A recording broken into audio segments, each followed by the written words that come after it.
About to get started. I'm Helene Weinstein, Chair of the New York State Assembly's Ways and Means Committee and co-chair of today's hearing. Today we begin the 10th in a series of hearings conducted by the Joint Fiscal Committees of the Legislature regarding the Governor's proposed budget for fiscal year 2020-2021.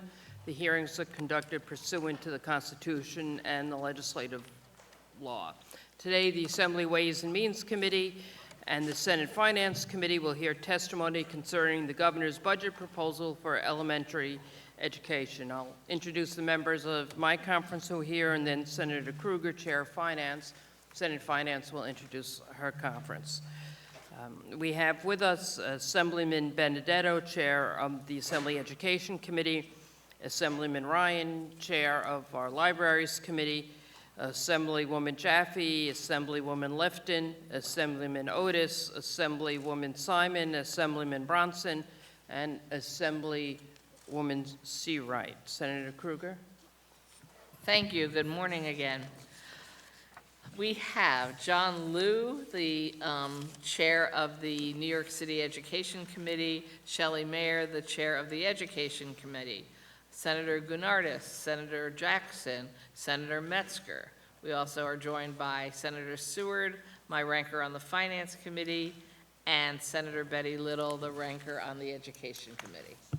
And now our ranker, Ed Roth, will introduce his members of his conference. We're joined this morning by Assemblywoman Mary Beth Walsh, the ranking member on the Education Committee, and Assemblyman Mike Riley, and Assemblywoman Nicole Maliotakis as well. Thank you. So just a couple of... Okay. Sorry. And we've also been joined by Senator Ransenhofer. A couple of ground rules before we get started. I think a lot of the members have been here before, but just for everybody's attention, we have these clocks that count down the amount of time, both for the witness and for the member to ask questions. There's green light when your time is starting. When the yellow light goes on, it's 1 minute, and when the red light flashes, you should be finishing up. And in terms of amount of time, the governmental witnesses will have 10 minutes, then we go to the chairs of the respective relevant committee who have 10 minutes for questions and answers. Only the chairs will have a second round of 5 minutes if they need it. All other members have 5 minutes. And when we get to the non-governmental witnesses, I'll just explain the time frames then so we can get going. So today we are happy to have with us as our first witness the Chancellor of the New York City Department of Education, Richard Carranzo. Chancellor, please. Good afternoon, good morning. Chair Krueger, Senate Education Chair Mayer, Senate New York City Education Subcommittee, that's a mouthful, Chair Liu, Assembly Ways and Means Chair Weinstein, Assembly Education Chair Benedetto, and members of those respective committees. Joining me today is Lindsay Oates, our Chief Financial Officer for the New York City Department of Education. It is my honor and distinct pleasure to come before you today to advocate for New York City's public schools and our 1.1 million students and their families. Last year I testified before you, and I had recently embarked on the amazing adventure of serving as a Chancellor of the New York City public school system. On this journey, every day presents me with new lessons to learn, new challenges to overcome, and new perspectives to consider. I am pleased to share some of the major accomplishments our children are making and the significant improvement in our schools. Last month, we announced that this year New York City's graduation rate reached a record high of 77.3%, which demonstrates progress for the 5th year in a row citywide. Racial gaps are narrowing, more New York City public school students are enrolling in college, and a new study by the RAND Corporation found that our ambitious Community Schools initiative has resulted in improved attendance, test scores, and school culture for thousands of children who attend our community schools. When I visit schools across the city, I'm hopeful for the future, but reminded of the steep climb to overcome some stark disparities. Our children are inspiring, and it is up to us to ensure that the opportunity gap continues to close.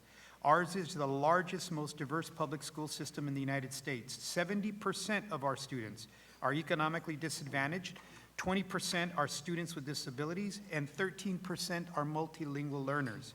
More than 80% of our children are children of color. And that breaks down to 40% are Latino, 25% are Black, and 16% are Asian. 15% are white. We are proud that in all 5 boroughs, our students are making great strides. And our investments in our children are paying off. From our youngest learners through high school, our schools are launching more and more students to successful futures. Pre-K for All is serving roughly 70,000 students, and this fall, 3K will serve up to 26,000 students in 16 districts, more than ever before. Early childhood education is strengthening foundational skills and instruction earlier and earlier and helping us narrow the opportunity gap. And now, for the first time, we know that Pre-K for All is improving academic achievement. You see, third grade students are the highest performing grades on both English language arts and math. Students who went through Pre-K for All are outperforming students who didn't have that experience. This is a promising sign for the hundreds of thousands of students who have benefited from this initiative. Through AP for All, the number of students with access to advanced placement courses has increased from 160,000 students to 226,000 students, with 75% of high school students now having access to at least 5 advanced placement classes. We also recently announced that 81% of our high school graduates are enrolling in college. As a strong believer in family empowerment, I'm also thrilled to say that we have elevated the importance of our parent leaders. Starting in July, Community Education Council, or our CEC presidents, will appoint a member to the Panel for Educational Policy, or PEP. This will give our elected parent leaders a greater voice in all of the decisions that come before the panel, and that includes voting on contracts, adjustments to school building utilizations, and changing to chancellor's regulations. We recently altered our C30 principal selection process to include more parent voice because families are our most important partners in creating strong and supportive school environments. These policies build on the legislation to extend and strengthen mayoral accountability that you passed last year. I thank the legislature for your partnership and leadership on this incredibly important legislation.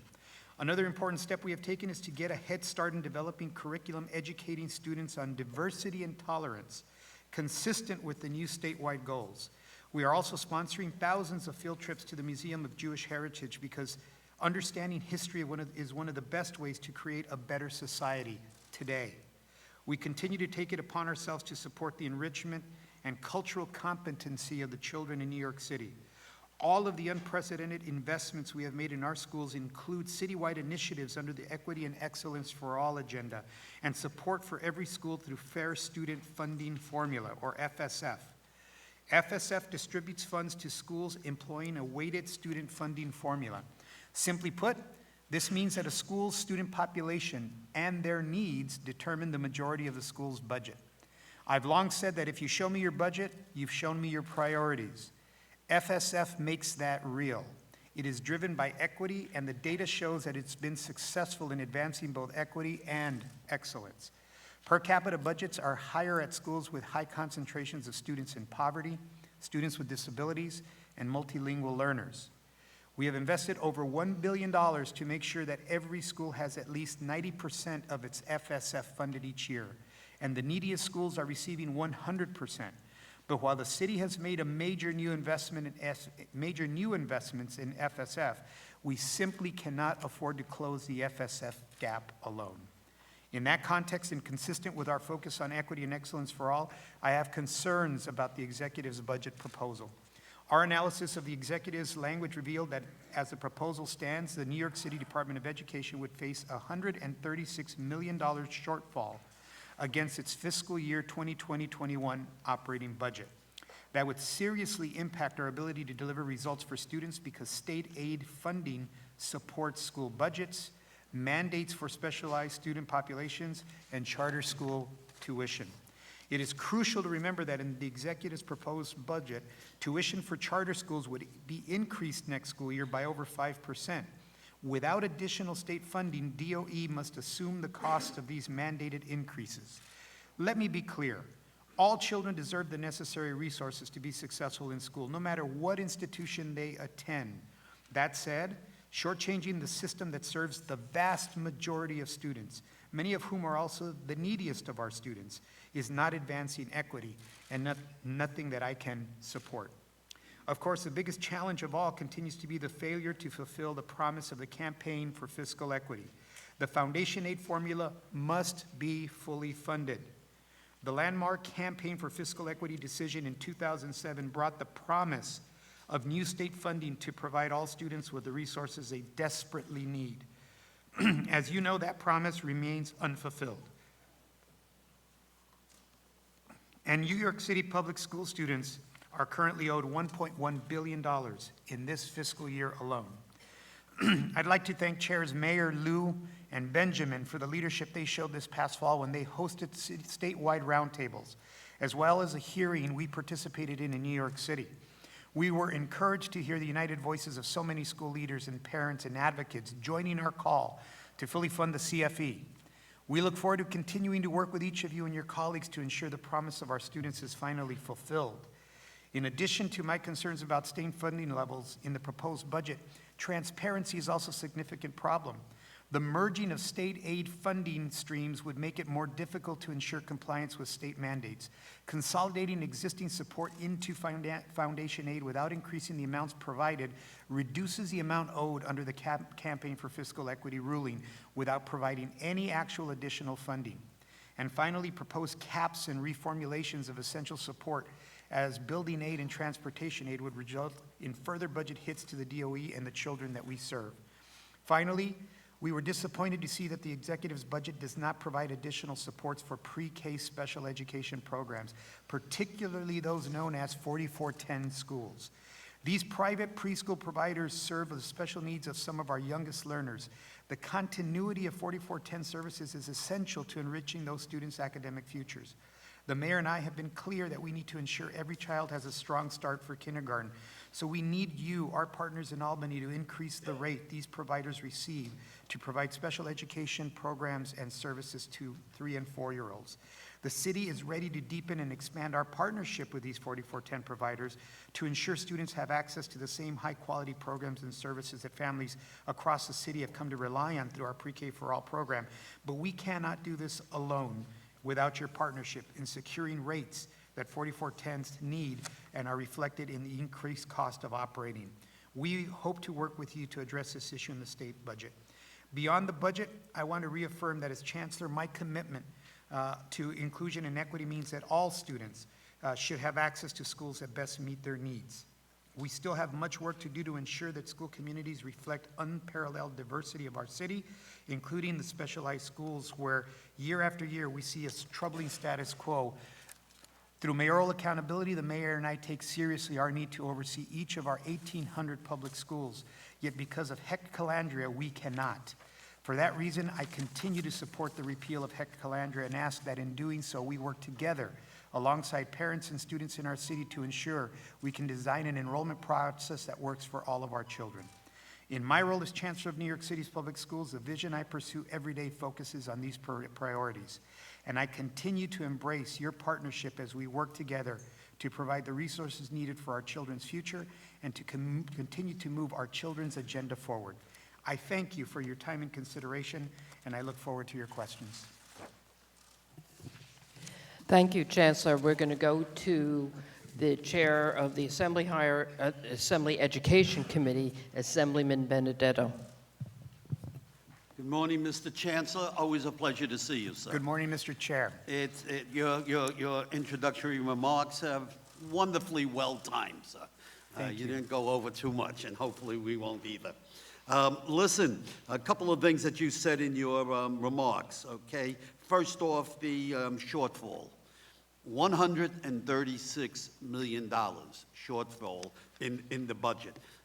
Tell me, what effect will that have, to the furthest extent that you can explain it, on a school-by-school basis? So, Mr. Chair, thank you for that question. $136 million shortfall would have real consequences for the students in the New York City Department of Education. That would be the equivalent of losing 400 social workers and guidance counselors. It would also have the effect of eliminating programming that has shown tremendous results in eliminating the need for suspensions. It would affect our efforts in securing safe and secure learning environments for our students, creating positive behavioral supports for our students.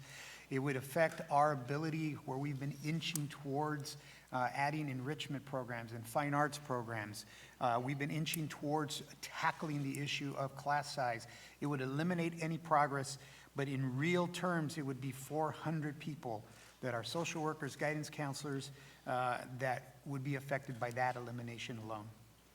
And at a time, if you're talking guidance counselors, when, from my conversations with people in the city itself and around the state, the importance of guidance counselors today in our schools for our students seems to be quite heightened. Can you expand on that? Yes, sir. Mr. Chairman, it is not getting any easier to live in large urban cities, including New York City. There are articles that have described living in a large urban environment as, in some cases, a traumatic experience for students. In New York City, where 1 in 10 of our students are homeless, the needs of our community are increasing, they're not decreasing. So the ability to have guidance counselors and crisis social workers, the ability to have individuals that go into our shelters and provide services to our students, the ability to provide wraparound supports for our students, to provide transportation for our students is not decreasing, it's only increasing. And the gains that I spoke of in my testimony around our increased graduation rates, our increased attendance rates, the decline in disciplinary matters, is all because we have invested in making sure that our students have the services that they need. So any kind of reduction in services, sir, would have a deleterious effect on the students, and in, unfortunately, a climate in which it's only getting more and more difficult to live in large urban cities like New York City. Mr. Chancellor, I'm glad I don't have your job. Listen, you touched upon the 4410 schools. I was a former special education teacher. I taught in the city's schools for some 30 years in special education. We all know as educators that the earlier you get to a student and start their education process, the better it is for their learning. And certainly the results that you have gotten with your pre-K initiatives and your 3K initiatives, I certainly applaud. And the results seem to be bearing it out. However, the 4410 schools, they're wonderful schools. They deal with kids that are challenged and need help. The schools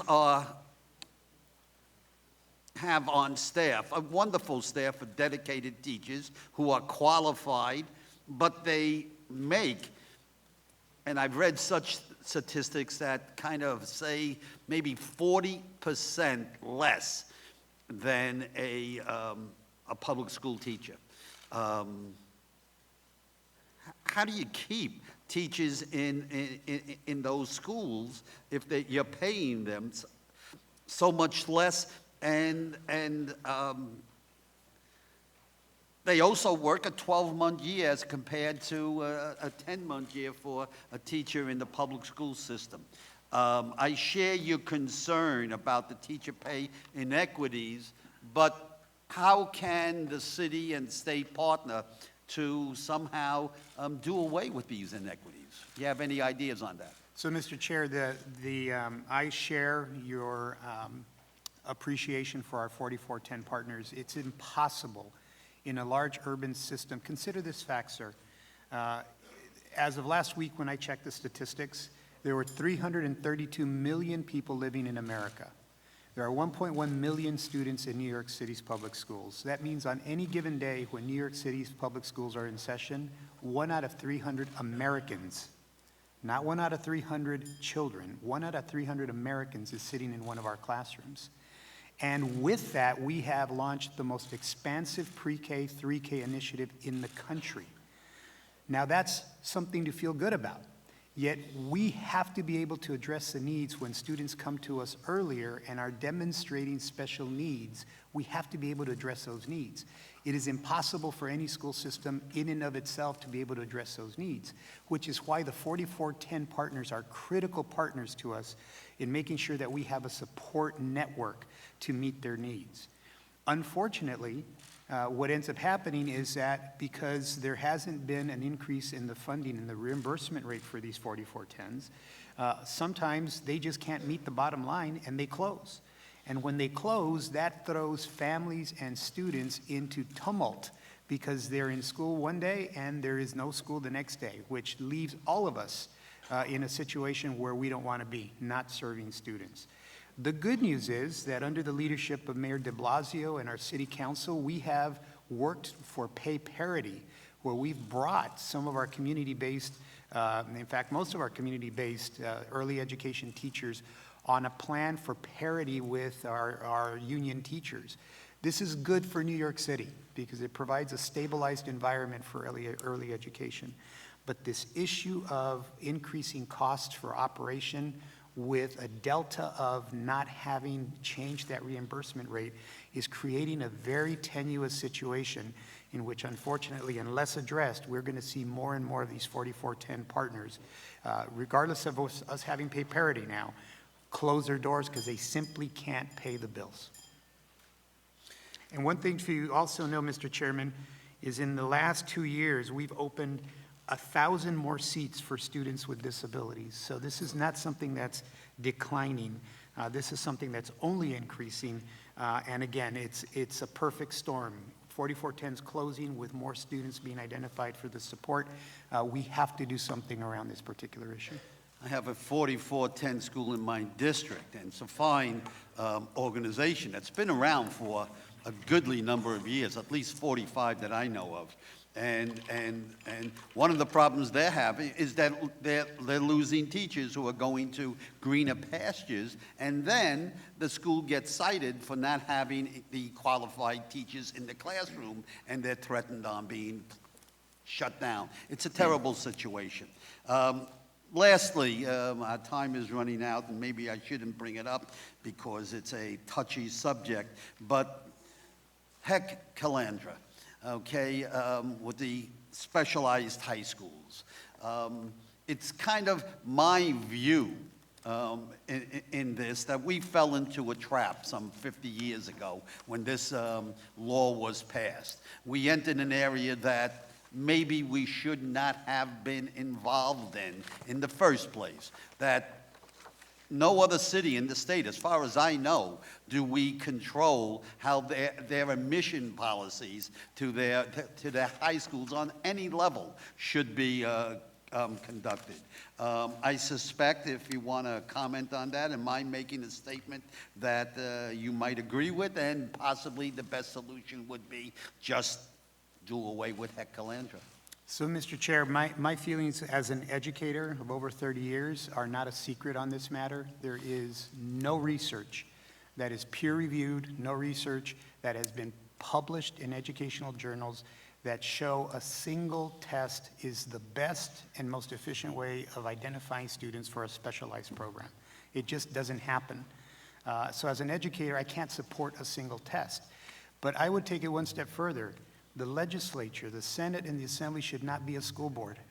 You should not be in the business of admissions policies for one city in the state of New York. And more so, I have now worked in 5 states, in 5 large urban school systems, and I have never seen a legislature to that extent be involved in the admissions process of a single school district in their state. So as I mentioned in my testimony, I do support the fact I do support the repeal of Heck Calandra. Just get out of the school board business. You passed mayoral accountability, hold the mayor, hold the chancellor accountable for an enlightened policy, and I look forward to working with members of the Senate and the members of the Assembly in getting to a place where we do have an enlightened policy. But get out of the school board business. You have bigger fish to fry. Mr. Chancellor, thank you for your time and your answers.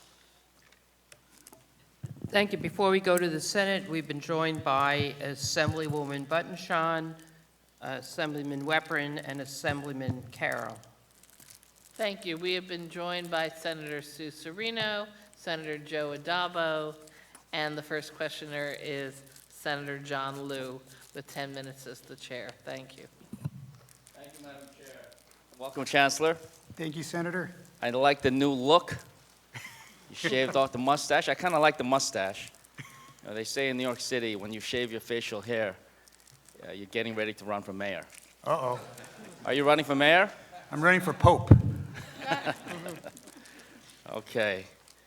I appreciate your comments about not believing in a single-tested admissions process.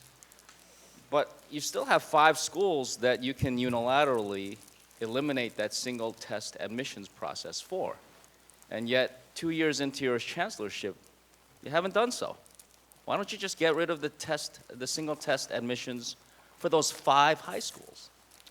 So thank you for the question, You're Senator. welcome. As you recall, and I don't need to take a trip down memory lane, but there are 8 specialized high schools in New York City. At the time of Heck Calandra, there were 3. But we consider those 8 schools 8 specialized schools. And as I've worked with those communities, I've worked with those principals, they are 8 specialized schools. We are unsure, and it is still murky as to whether or not removing admissions criteria from 5 versus 3 is legally doable. I'm not an attorney, but also it is very clear that those schools do not want to don't want to be created into a bifurcated group of schools.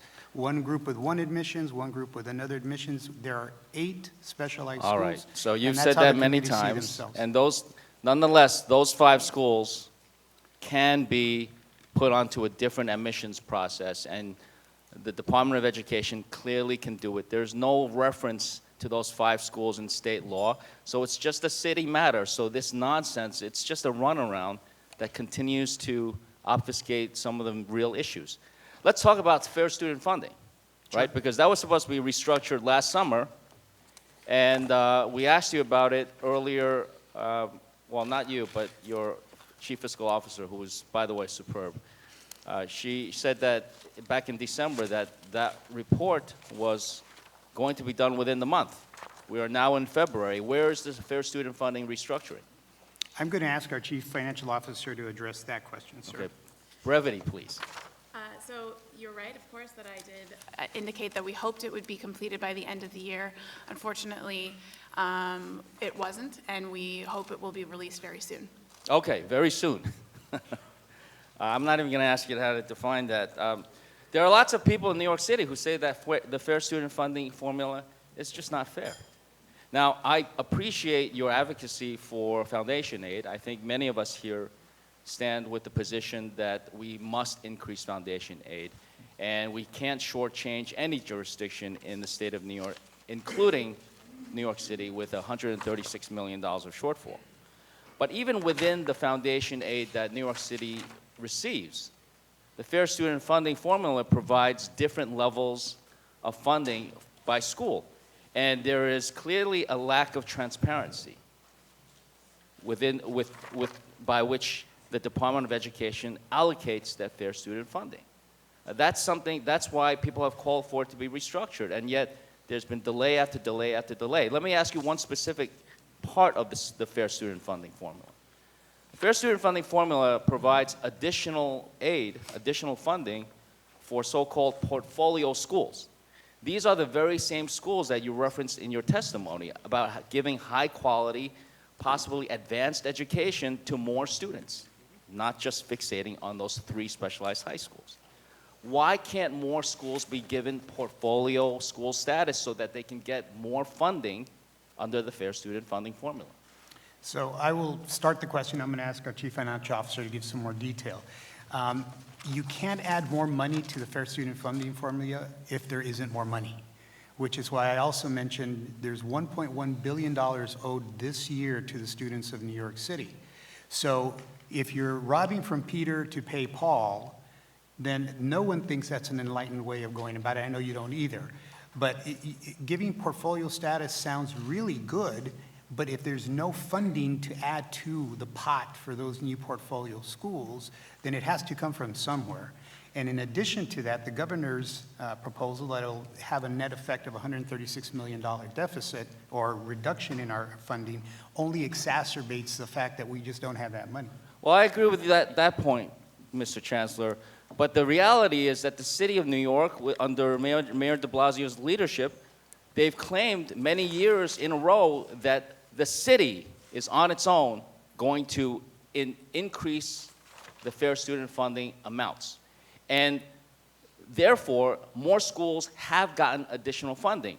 Yet, it's impossible for the people of New York City to understand how the Department of Education decides which schools get more money other than for political purposes. I would argue that if the Department of Education was really serious about increasing the quality of high schools all throughout the city, that many of those schools, such as Bayside High School, by the way, should have gotten that portfolio status and therefore gotten the additional funding so that their students can excel as well.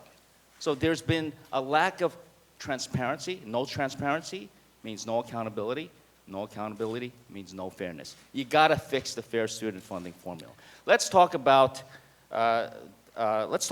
diversity in the rest of the school system, because you rightfully so point out that you're a chancellor for all students, for all families.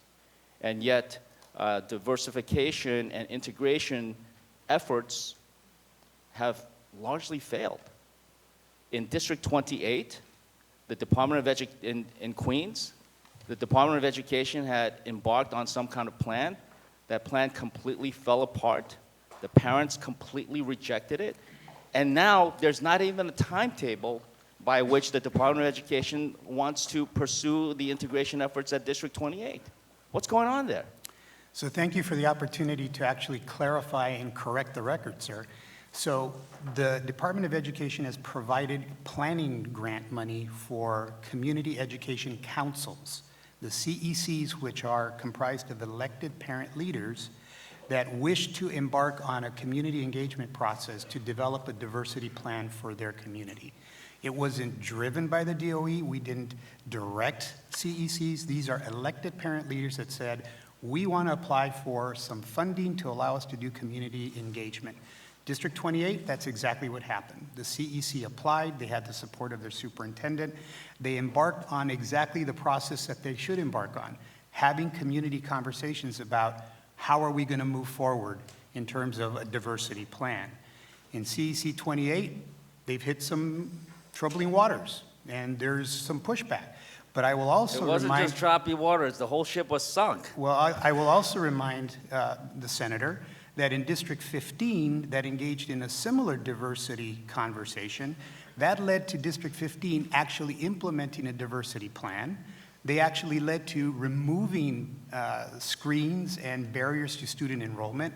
District 15 is more diverse today than it's ever been, and the concern that was voiced around this diversity implementation was that parents are going to flee District 15. So the There has been zero evidence that any parents have fled from District 15. So we do have good and we do have some challenge, but that's the nature of public engagement. So it's up to the CEC, and you're saying that CEC 15 was successful, meanwhile CEC 28 failed? I didn't say they failed. I said that Well, they are you're saying having it's not the difficult- Department of Education's fault, so therefore it's the CEC that failed. It's a community engagement process. So that means the community has the ability to have a conversation But about it's the what DOE should that it would look set like. the schedule for these workshops, correct? We help facilitate.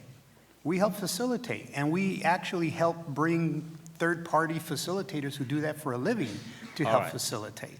All right. So it's not driven by the DOE. We facilitate and we help them with their process. Well, good job on District 15.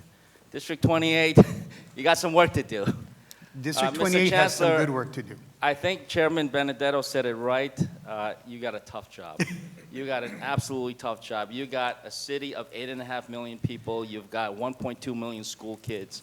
You got to be a chancellor for everybody.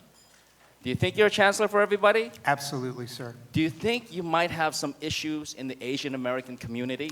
I'm working hard to bridge whatever issues there exist in any one of our communities. I do know that there are individuals in lots of communities that do not like the equity agenda, do not like the Chancellor for But All do you agenda. recognize that you I'm have sorry, sir. additional So, work? absolutely, there are voices that are working against that agenda, and I'm going to continue to be Chancellor for all students, no matter how inconvenient it is for some of the adults. I'm going to fight for children. I'm not running for office. But you can't- I'm not elected to It's office. hard for you to- I serve the children. It's hard for you to get to a meeting where there are significant numbers of Asian American parents where you don't get booed out. I mean, that's the problem here.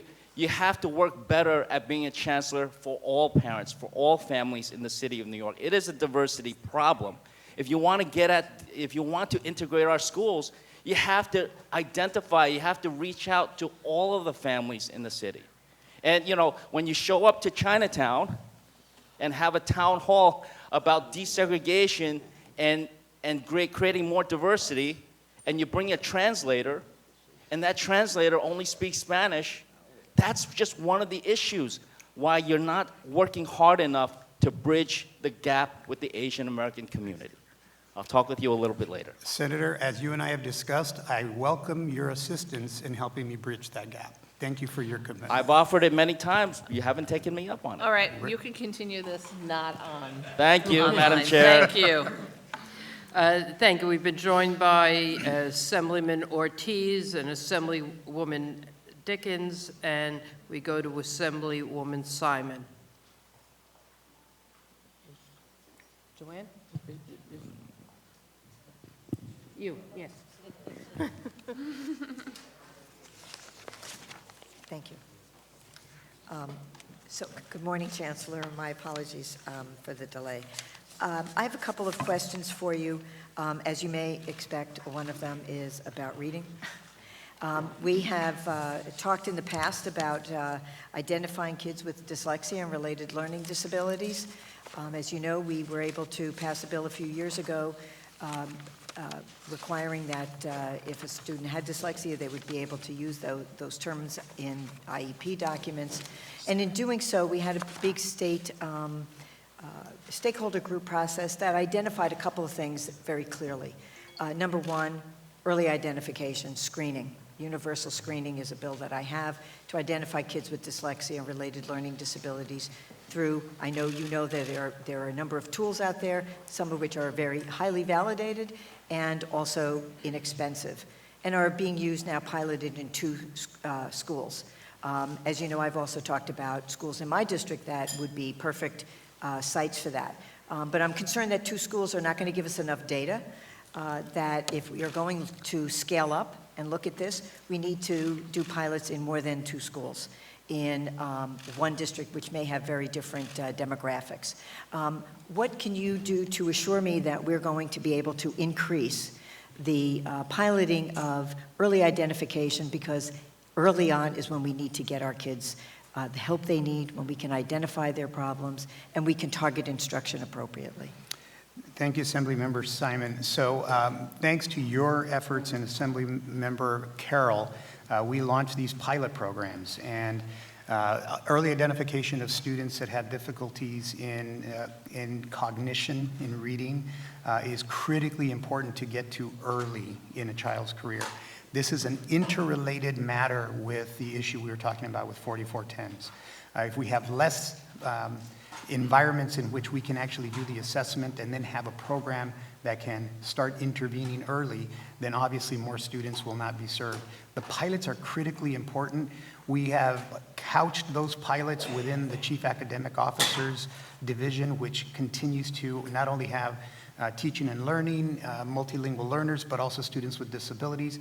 The data that we're gathering from this pilot is very important because we don't want it to be a special education initiative. This has to be an instructional initiative that dovetails with all of the work that we're doing on reading instruction, on universal literacy, on the literacies for students. So that data is really in the hands of all of those educators that comprise the Chief Academic Officer's portfolio. So we are committed in making sure that we will take the data and we're building what that would look like, and then geographically across the city, what that would look like as well. So let me just share a concern I have with your answer, and that is that, this is like unrelated to 4410 schools. I mean, I was a teacher of deafblind students. I know what a 4410 school does. It's a totally different population. We're talking about pre-K to 2, general ed, identifying kids early on so we can provide them with instruction. And we know that you need more than, I'm worried about too small an N, right? So the data will be important, but it's not going to be enough data to make good decisions for how it would be structured. Obviously, there are administrative structural issues within the Department of Education. I don't really care so much how you structure it, I care that it gets done. Sure. That's what I'm looking for, is guidance on how you're going to get this done on a broader scale so that we can actually start making a difference. Assemblymember Simon, thank you. Thank you for the I agree with promotion. you, but I will tell you that this is another reason why 1.1 billion owed to the children of New York City makes it difficult to scale towards the needs of students. And I agree with you, it's more than special education. But again, if you're talking about meeting needs of students, there are increasing needs to students that we do not have the resources to be able to meet those needs. That being said, we are committed to making sure that we are well on this path for expanding the services for students with dyslexia, because we recognize that that is a growing body of students. I have another quick question, if I have 26 Sure. seconds. We have a real problem with special education hearings and a real lack of impartial hearing officers. How is the city going to address this? We have, like 1,300 complaints that are outstanding and pending. I'm very worried about this system imploding. So we also have been very concerned about impartial hearing officers and that issue. I'm very happy to announce that just yesterday, the State Education Department and the Department of Education announced a plan for impartial hearing officers. It encompasses increasing the compensation for the impartial hearing officers. It also is pursuing an alternate selection methodology for impartial hearing officers with training as well. We are also, because we have the state hires the impartial hearing officers and trains them. We believe this is going to give us an ability to bring more impartial hearing officers to the table. But if we do have the situation where impartial hearing officers that are currently identified don't want to take any more cases, there is a provision in this agreement that will allow us to recruit impartial hearing officers from across the state of New York with a compensation policy for travel and for hotel, et cetera. So we wanted to have an immediate impact, but we also, in a longer-term impact, have agreed to a more robust compensation policy for IHOs, which we think is going to help us start filling that void. Thank you. We go to the Senate. Thank you. And we've been joined by Senator Kevin Thomas and Senator James Gorin. And the next up is Education Chair Shelley Mayer. Thank you, Madam Chair, and nice to see you, Chancellor. I want to focus on some of the financial issues you raised. So you referenced a $136 million shortfall against the operating deficit. Is that after the funds that appear to be in the governor's proposal, after the foundation aid is applied? And with respect to that, you mentioned 400 people. Is that a fair number, 400 people? That seems low for the number of people who would lose their jobs if this cut went forward. So I'll answer the second question first, and then I'm going to ask our Chief Financial Officer to give you a little more detail on how it breaks down. But that is a fair assessment, without being alarmist, but that is a fair assessment of the kinds of positions that would go away. Obviously, once the reality of the budget is with us, there's an assessment of where do you do the least damage. But that's an example of what that kind of a cut would look like. Yes, so you're exactly right, Senator Mayer, that after the increase of $224 million in foundation aid that we would receive under this executive proposal, we are still $136 million short. The reference to 400 social workers or guidance counselors, as well as really important restorative justice programs, are merely an example of what that $136 million it represents for us. And it is meant to be representative of the really important need for that funding in our school system. Okay, and you know the executive proposal to consolidate expense-based aids into foundation aid, which you referenced, have you analyzed the dollar impact that would have on the New York City school system if it was to go forward, which I certainly hope it doesn't, but what would be the dollar impact on the city of New York? So we're really concerned, thank you for this question, we're really, really concerned about this proposal. There are a lot of reasons why consolidating these expense-based aids into foundation aid is, from our opinion, troublesome. There are a couple things. We lose a lot of transparency that we get now from the individual allocations. And so we want to make sure that when we operationalize instructional materials funding from the state, that we have a clear allocation on the state runs from the state, so that when we provide that funding to all of our schools, that we have clear accountability and transparency. That's very important to us. If you merge all of these funds into one bucket, we lose that, and that's a real problem for us. In addition, basically, the executive's proposal, consolidating all of these aids, just sort of inflates the foundation aid base but without adding any new money. And that's a trick for us. That's a problem. And we would love rather to have the foundation aid formula be increased through new money, not through consolidating existing funding streams. I think, you know, many of us agree that the responsibility is to fully fund foundation aid, and that is what we are pushing for. But it would be helpful if you gave us an itemized breakdown of the impact of consolidating these aids. What about with respect to building and transportation aid, the executive's proposal to cap reimbursement going forward? Have you itemized the dollar impact that would have on the district? Yes, so we believe that the transportation aid change would have an impact of approximately $30 million less coming to the city of New York, and that building aid would be approximately $50 million over time. So we're troubled by both of these proposed changes. When you say over time, do you mean over a one-year period? We believe that the cumulative impact for building aid over the next several years would be $50 million, and transportation aid would be cumulative as well over the next couple of years. I have another question about and I don't think you referenced it, the community school set-aside in the executive budget.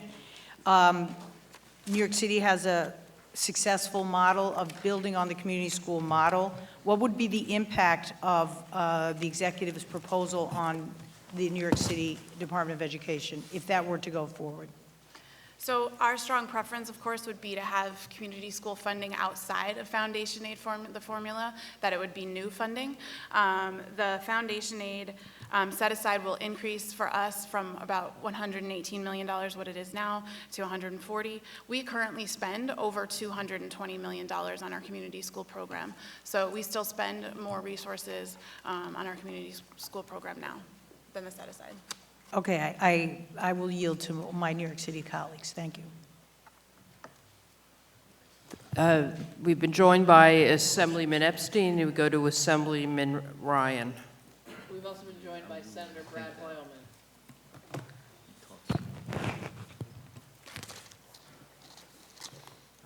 Thank you, Chancellor. I have a question. In your testimony, you referenced the executive's proposed budget for charter schools would increase by 5% for this year. My question is, what's the impact on your budget, and where does that 5% come from? Thank you, Assemblymember. So that 5% comes from the operation budget. And I'm going to ask our Chief Financial Officer to give you a little more detail about exactly where that comes from, but it does come from the operations budget. Correct. So thank you for the question. Under current law, charter school tuition will increase by about 5.5% year over year, while education foundation aid is only growing by 3% under the executive's proposal. So is the state going to reimburse you for the 5% that we're asking you to shell out? No. Thank you. Thank you, Senate. Thank you. Excuse me. Try again. Thank you very much. Senator Robert Jackson.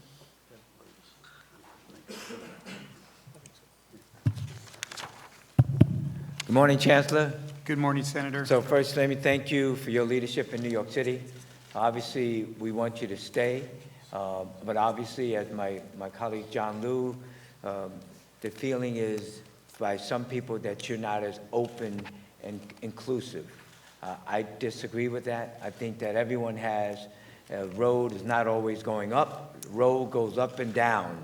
And so just hang in there and make sure that you listen to what people have to say overall. But I think you're doing a great job, and I surely want you to stay. We don't need a turnover of chancellors and chancellors and chancellors, like I heard yesterday in Rochester, New York, with 6 chancellors in about the past several years. That we don't need. And based on what you said, statistically, the graduation rate has increased, and I'm very, very pleased about that. Obviously, I'm concerned about the money, the foundation aid. Michael Rebell has a lawsuit which goes to trial in the fall of this year in front of Supreme Court Justice Lucy Billings, going after the $4 billion that is owed to the children of New York State. And you said, I've said before, New York City is owed $1.5 billion, but now your financial director is saying 1.1. Does that change year by year, or is it they owe us a lot more money, more than 1.1 billion? Thank you for the question, Senator. We believe that this year it'll be $1.1 billion that is owed under the Campaign for Fiscal Equity lawsuit. That's a number that we calculate out of the state runs. That's the base aid versus the increase, and so we would love 1.5 billion, but 1.1 is the number that's calculated this year. And that changes year to year as to your calculation? Am I right or am I wrong? Yes. It does. Okay. So, Chancellor, you have mentioned that all of the schools in New York City are at least 90% fair student funding under the fair student funding formula. Foundation aid comes down from the state to New York City, and New York City then changes that into fair student funding formula. Are there any schools under 90%? No, sir, there's no schools under Okay. 90%. So how much money is missing from all of the schools if you brought them all up to 100%? So thank you, Senator Jackson. So I really want to take an opportunity to talk about this. So this administration has invested over $1 billion in the Fair Student Funding Formula since Mayor de Blasio came into office in 2014. In 2014, schools were at 81% of the Fair Student Funding Formula, and since that time, we have invested, like I said, $1 billion to bring all schools up to that 90%. Bayside High School, as Senator Liu mentioned, is an example of one of those schools that has received a floor raise as we've gotten the ability to invest our resources in that. Right now, the gap is $750 million to raise all schools from 90 to 100. And that's in foundation aid? That would That's in come fair directly from that $1.1 billion that we hope to receive. Senator, if I could just also add a little more color Sure. to this. So since 2002, when mayoral accountability of schools began in New York City, the city and the state each approximately covered 45% of the cost of education in New York City. In fiscal year 2020, the city will pay 58% of the cost, while the contribution of the state will decrease to 35% of the cost. So it seems as though It's every shifting. year the city of New York is increasing the amount of money towards the whole pot of education dollars. Is Yes, that sir. correct?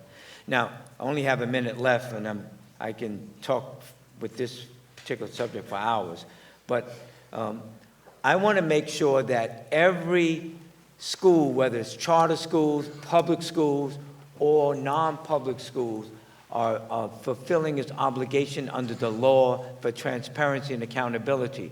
And as you know, YAFED, which is an organization, said that some of the yeshivas are not adhering to the requirements of the state as far as education law. And it took 4 years for the reports to come out. I want to make sure, as the chancellor, that you push forward and make sure that every entity, charter schools, New York City public schools, yeshiva schools are adhering to the education law and the requirements. That's extremely important. No one gets a waiver on that. Transparency and accountability is extremely important in the process, and I urge you to make sure that happens. If in fact that no one is transparent and adhering to the accountability, cut off the money. They don't deserve it if they can't meet the standard. Thank you, Thank you. Senator Jackson. Assembly. We go to Assemblywoman Jaffe.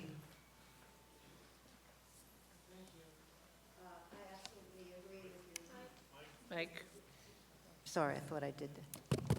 Yes.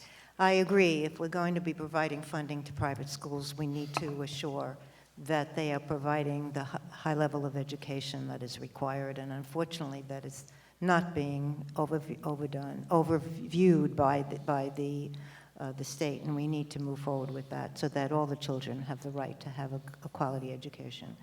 I do want to ask, I'm very impressed with your focus on, as a former teacher, special education, grew up in Brooklyn, I went to Tilden High School. Wonderful. I am very impressed with your focus on the pre-K, to assure that children, when they're very, very young, are being provided the education that really, it gives them stability and provides them the opportunity to move forward in a very positive way, both socially and academically as well. And that is very essential. Do you have sufficient funds to assure that you have the pre-K programs that provides the special education for all the youth that are in the district? So thank you, Assemblymember Jaffe. I'm going to start that. I'm going to ask our Chief Financial Officer to add some more color to what I'm about to say. We don't. Again, on the local tax levy, we've been investing in our pre-K for all. We've been investing in our 3K for all. But what's critically important is that the earlier that students enter the system, I recently gave a talk in another community across the country that wanted to know, how did you do this in New York City? And one of the things that we talked about was that where other communities across the country don't even have full-day kindergarten, New York City has added 2 grade levels, 4th grade, or 4-year-olds, pre-K, and 3K. Now, the results are very clear, and we don't have enough funding to continue to have that kind of a robust program. But I will tell you that the first group of students in pre-K sat last year as 3rd graders for the state assessment. And our 3rd graders had the greatest increase in academic achievement in ELA and math compared to any other group that tested. But even more exciting is that students that had the pre-K experience versus the students in that initial year that did not have pre-K showed significantly more achievement than the students that did not have pre-K. And here's the really exciting news. The students that traditionally encompass the opportunity gap, Black students, Latino students, students in temporary housing, students living in poverty, students that are multilingual learners, the students that had pre-K in those subgroups had 2 to 3 times the achievement as compared to their cohort that did not have pre-K. No, that's definitely something I agree with you, and I know that has occurred. With the multilingual, with the children of different languages, do you have educators that can come in and work with them on teaching them English? That there seems to be in other areas a difficulty in terms of providing that significantly, in terms of the cost and also the access, of teachers who can provide that bilingual support. So the wonderful asset we have in New York City is that we are a very multilingual city. So we do have dual language pre-K programs in a multitude of languages. Our goal is not to have students forget their first language. We want them to eventually graduate fully bilingual with a bilingual certificate. So we're very proud of the fact that we do have the ability to have those dual language programs starting in 3K and pre-K. Wonderful. That's wonderful, because there are many areas that have been struggling with that. And the other question I wanted to ask, one of the other issues that seem to be coming up, also the limited number of youth going into the field of mental health.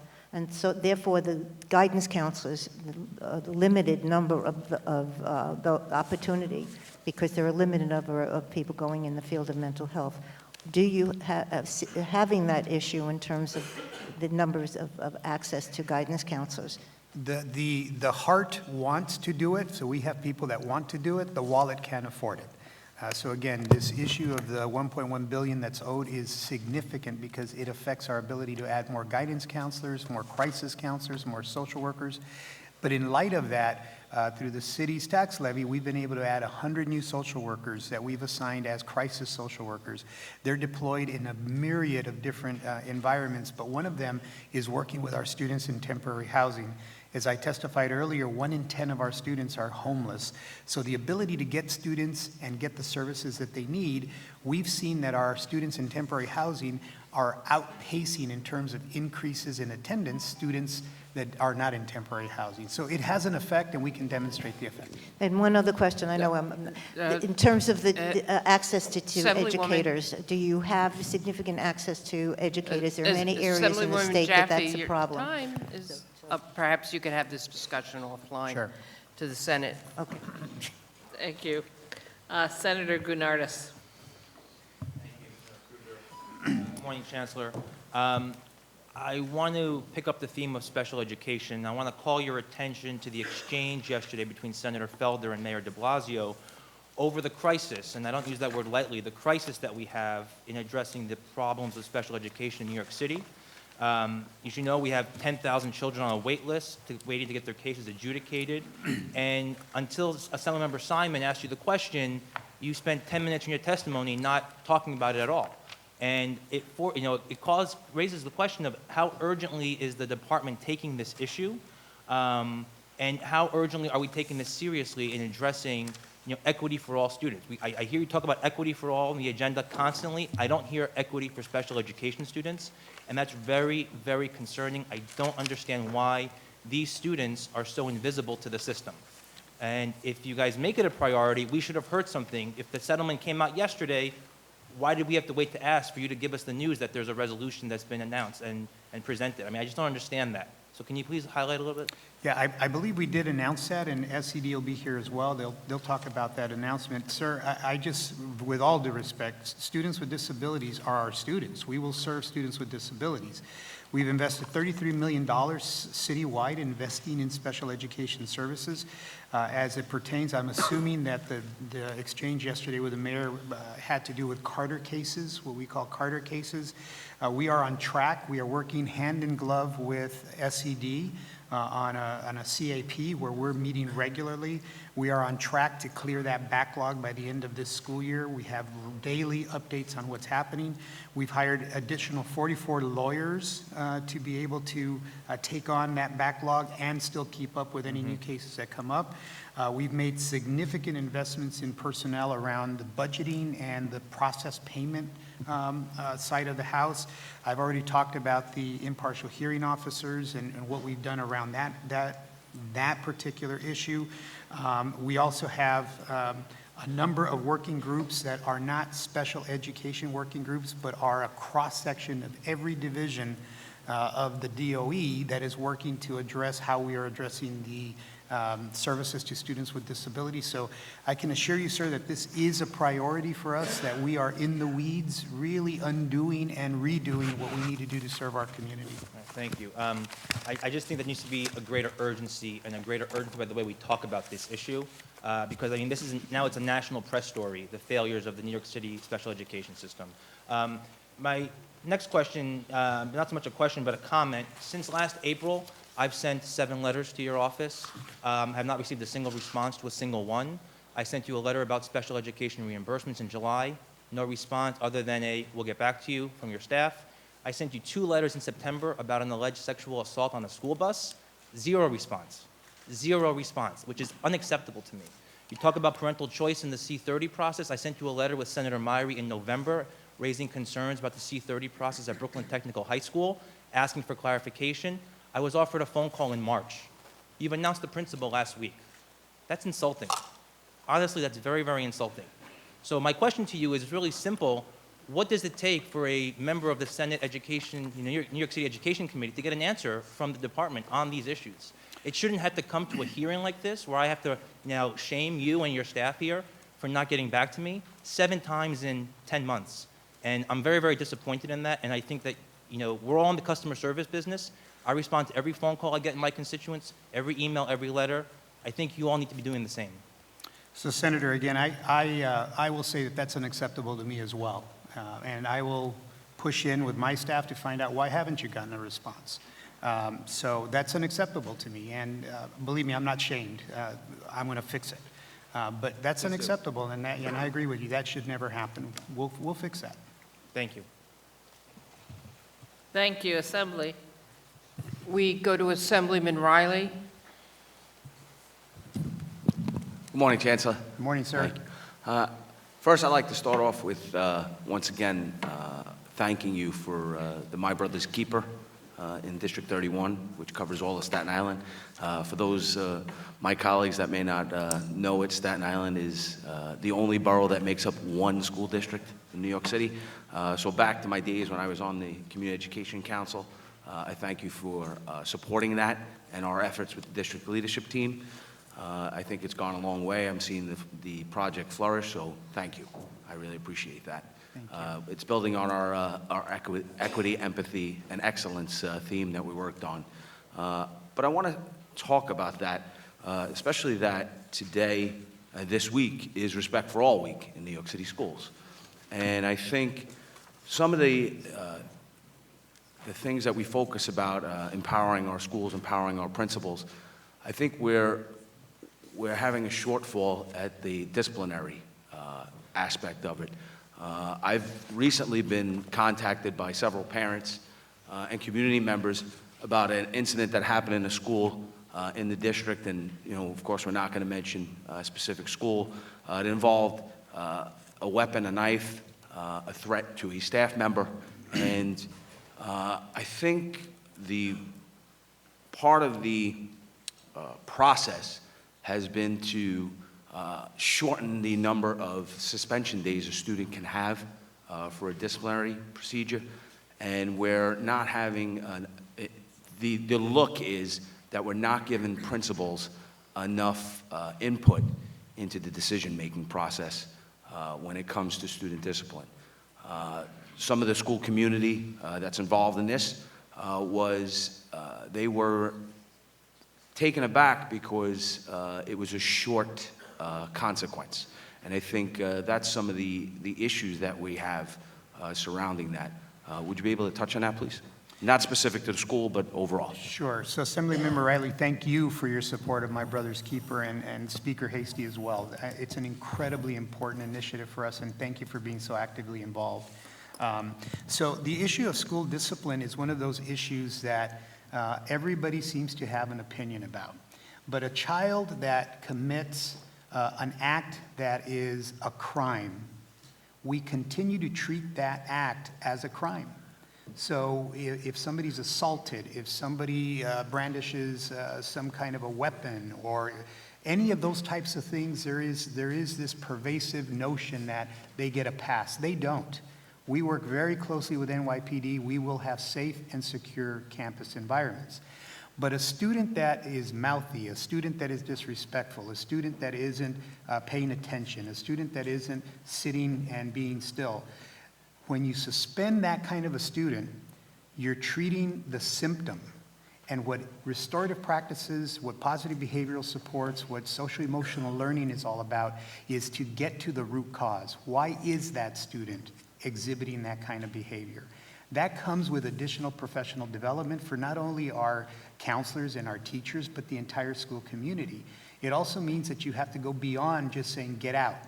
And what ends up happening is that in that transition phase, we have to do a better job of explaining what is it that we're trying to do. And if we are schools, I think it's important that we say we're trying to make sure that students understand the harm they cause when they don't follow the rules. We want to make sure that students understand that when they become citizens of the bigger society, they have responsibilities. I appreciate, I only got a minute left, so I want Sure. to make sure I get to this point, and I apologize for cutting you off. But I think some of the shortfalls that we have when it comes to following students, and I believe in the restorative practice model, I think we have a shortfall when we see kids transitioning from grade levels, so from elementary school to middle school to high school. So with the ORS report, the Online Occurrence Reporting System, I would like to see that we monitor and identify those students that for lack of a better word, are the offender, and those are the victims. It's not necessarily for punitive, but to offer support and guidance. Right now, there's a lack of that tracking with the online occurrence reporting system, and I think that will go a long way to building empathy, equity, and excellence throughout New York City, and I'm hoping that we can move to that method. And I also want to just acknowledge that thank you for the online reporting for bullying and harassment. That's a positive step, and I'm hoping we can build on that. Thank you, sir. Thank you. We've been joined by Assemblywoman Hindman, Senate. Thank you. Our next questioner is Senator Jim Seward. Thank you, Madam Chair, and thank you, Chancellor, for being here and answering some questions from this upstater. I noted in your testimony the very positive news you had regarding several years of consecutive increase in the graduation rates in the city schools. Is there any one policy or procedure that you attribute this to, or is it a combination of factors? And the second part of that, my question regarding this is, even with the progress that has been made, the city still lags behind the statewide average when it comes to graduation rates. Is there more that can be done or further steps that can be taken to close this gap? So I really appreciate the question, Senator Seward. So there's a number of conditions that we think are responsible for the increase in graduation rate. Number one is this notion that we know who our students are. So we know that if students are able to complete a certain number of credits their freshman year, we know that if they're able to demonstrate a certain attendance rate, those are early indicators of a positive trajectory towards graduation. Conversely, students that aren't meeting those benchmarks, we're able to know who they are and intervene early with them to find out what is happening. So this notion of knowing students well and then having the data system to track who those students are has been incredibly powerful at helping our schools identify who those students are. In addition, the increased rigor that is happening in our high schools in terms of advanced placement classes, CTE classes, gives students many more pathways to be successful and earn a diploma, which is really, really important. The wraparound services have also been really important for us in terms of, not every student's going to go to college. As much as we want them to go to college, not every student's going to go to college, but if they have a pathway to college and career, then it gives students, instead of the binary way of thinking either I go to college or there's nothing here for me, another pathway towards graduation. The fourth thing that I would say is our teachers have been very powerful, especially at the high school level, of making sure that the instruction that students are receiving are relevant and it's timely and we call it culturally relevant and sustaining education, that students can see themselves in that subject area. They read books of people that look like them, that come from them, but other people as well. It personalizes the curriculum at the high school level. All of those things work in concert to make sure that no student is falling through the cracks.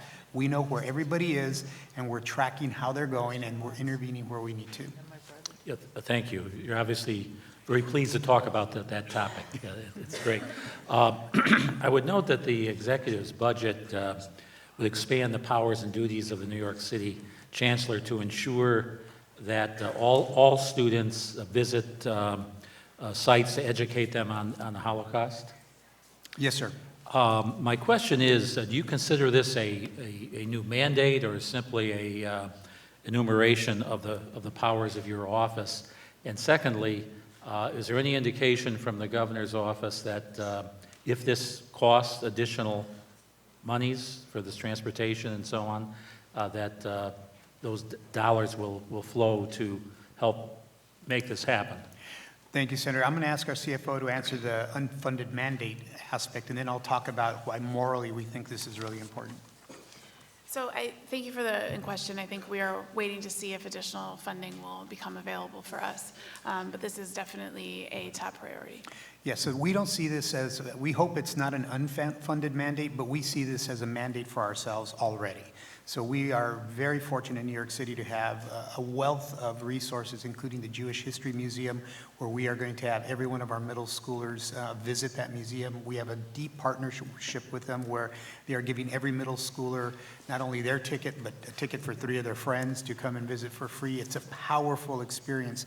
But we are also developing curricula around genocide that is not just the Holocaust, but to really study what is hate crime, what are hate symbols, what is genocide throughout history in various continents across and various time periods across human history, because we want students to understand the significance of utilizing symbols and drawing symbols that they may not know what the historical context means, and the deep pain that is associated with those historical figures or those historical symbols. So we're very committed to doing this, and we hope that the executive will look at what we're doing and use that as an example. Thank you. Assembly. We go to Assemblyman Weprin. Thank you, Madam Chair. Welcome, Chancellor. I want to congratulate you on your recent announcement about the community schools and the success of that program and the rise of graduation rates and math scores. I think that's been a success, and I've been supportive in that effort. I want to follow up on the discipline question and funding. I never would have expected in a school like MS 158 that we'd have a couple of incidents that we've had, one of the best schools in the city. Constantly, there's a perception, I guess, among parents, that there is somewhat of a crisis on discipline in the schools and suspensions and policies. We'd like to see more. I started an initiative, and I paid for it with my own assembly funds, to have motivational speakers against bullying. John Pritikin, a national renowned speaker against bullying in schools.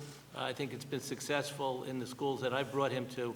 I'd love to see more funding system-wide, statewide even, for anti-bullying, and that might go a long way to prevent, you talked about treating the underlying issues and trying to deal with it. The incident at MS 158 and many others might never have occurred if it wasn't for the bullying that's been taking place, and in my opinion, has not been successfully dealt with. Would you like to comment on that? Sure. So, Assemblymember Weprin, I want to thank you for long-time support of our Community Schools Initiative. You've been at the forefront, so thank you. Part of that success is your success, because you've invested as well. So, look, young people will make bad decisions, and schools are a microcosm of the larger society. So from time to time, and I think it's very on point that you mentioned a widely considered good school. So even in a good school, you will have incidences. What's important is how those are addressed. And when incidences like at MS 158 were brought to our attention, we've responded very, very robustly. Our superintendent is very involved on a day-to-day basis there. Our executive superintendent has pushed in, has spoken to not only the parents of the victims and the parents of the perpetrators, is working very closely with the principal. Teachers and administrators are all mandatory reporters, so there was a question of who knew what when. We've referred that to SCI for investigation because we want to get to the bottom of that. We've deployed an additional school safety agent because there are some coverage issues there. We've deployed a guidance counselor, an additional guidance counselor, and a Thrive social worker that is working with groups of specific students. I can definitively say that the situation at MS 158 is much better than what was initially reported, and we're monitoring, and we're there. That being said, that's the kind of robust response that we want to have whenever something happens.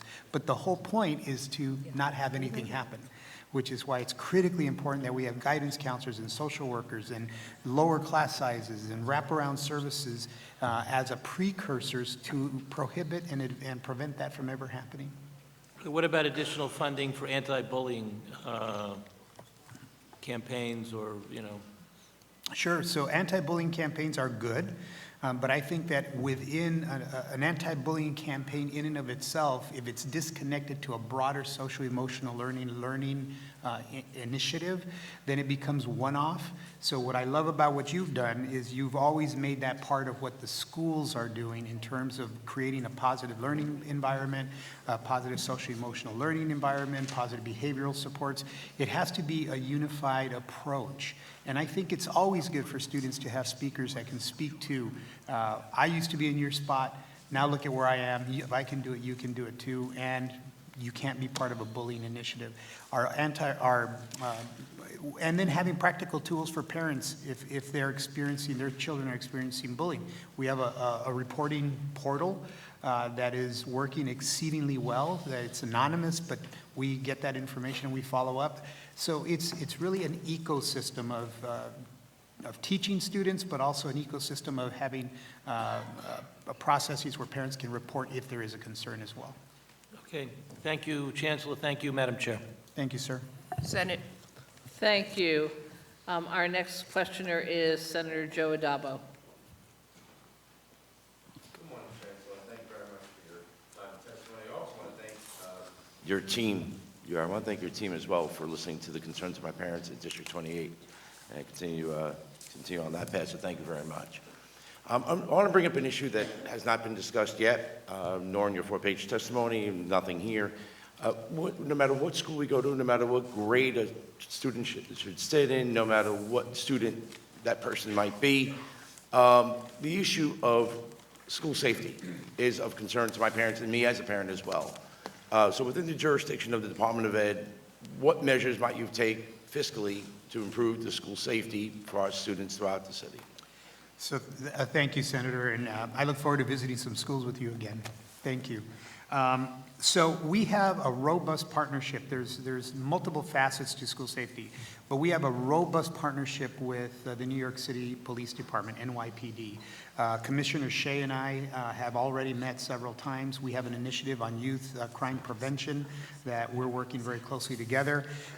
We are training our school safety agents who work for NYPD but are assigned in our schools around restorative practices, around implicit bias, so that there isn't an implicit bias in terms of how they work with students. We're doing all of that. But there is research that was done, interestingly enough, by the Secret Service that shows that the most important thing that a school system can do is to make sure that they are investing in the wraparound services, positive behavioral supports, creating the social-emotional learning environment so that when young people see or hear something, they know that there is a trusted adult that they can go to and make a report, and it'll be kept anonymous, but it will be followed up on. And part of that study was they did a study on school shootings, unfortunately. And I can tell you that in that study, they knew that in every one of those school shootings, somebody knew that there was an issue, yet failed to report that there was an issue, and it led to a school shooting. My experience as well is that you can harden, quote-unquote, school buildings as much as you want. Fences, sally ports, guards. But if you do not have an environment where students feel safe and secure and can go to adults, then it doesn't matter, because the students will not be able to bring that in or won't bring that information forward.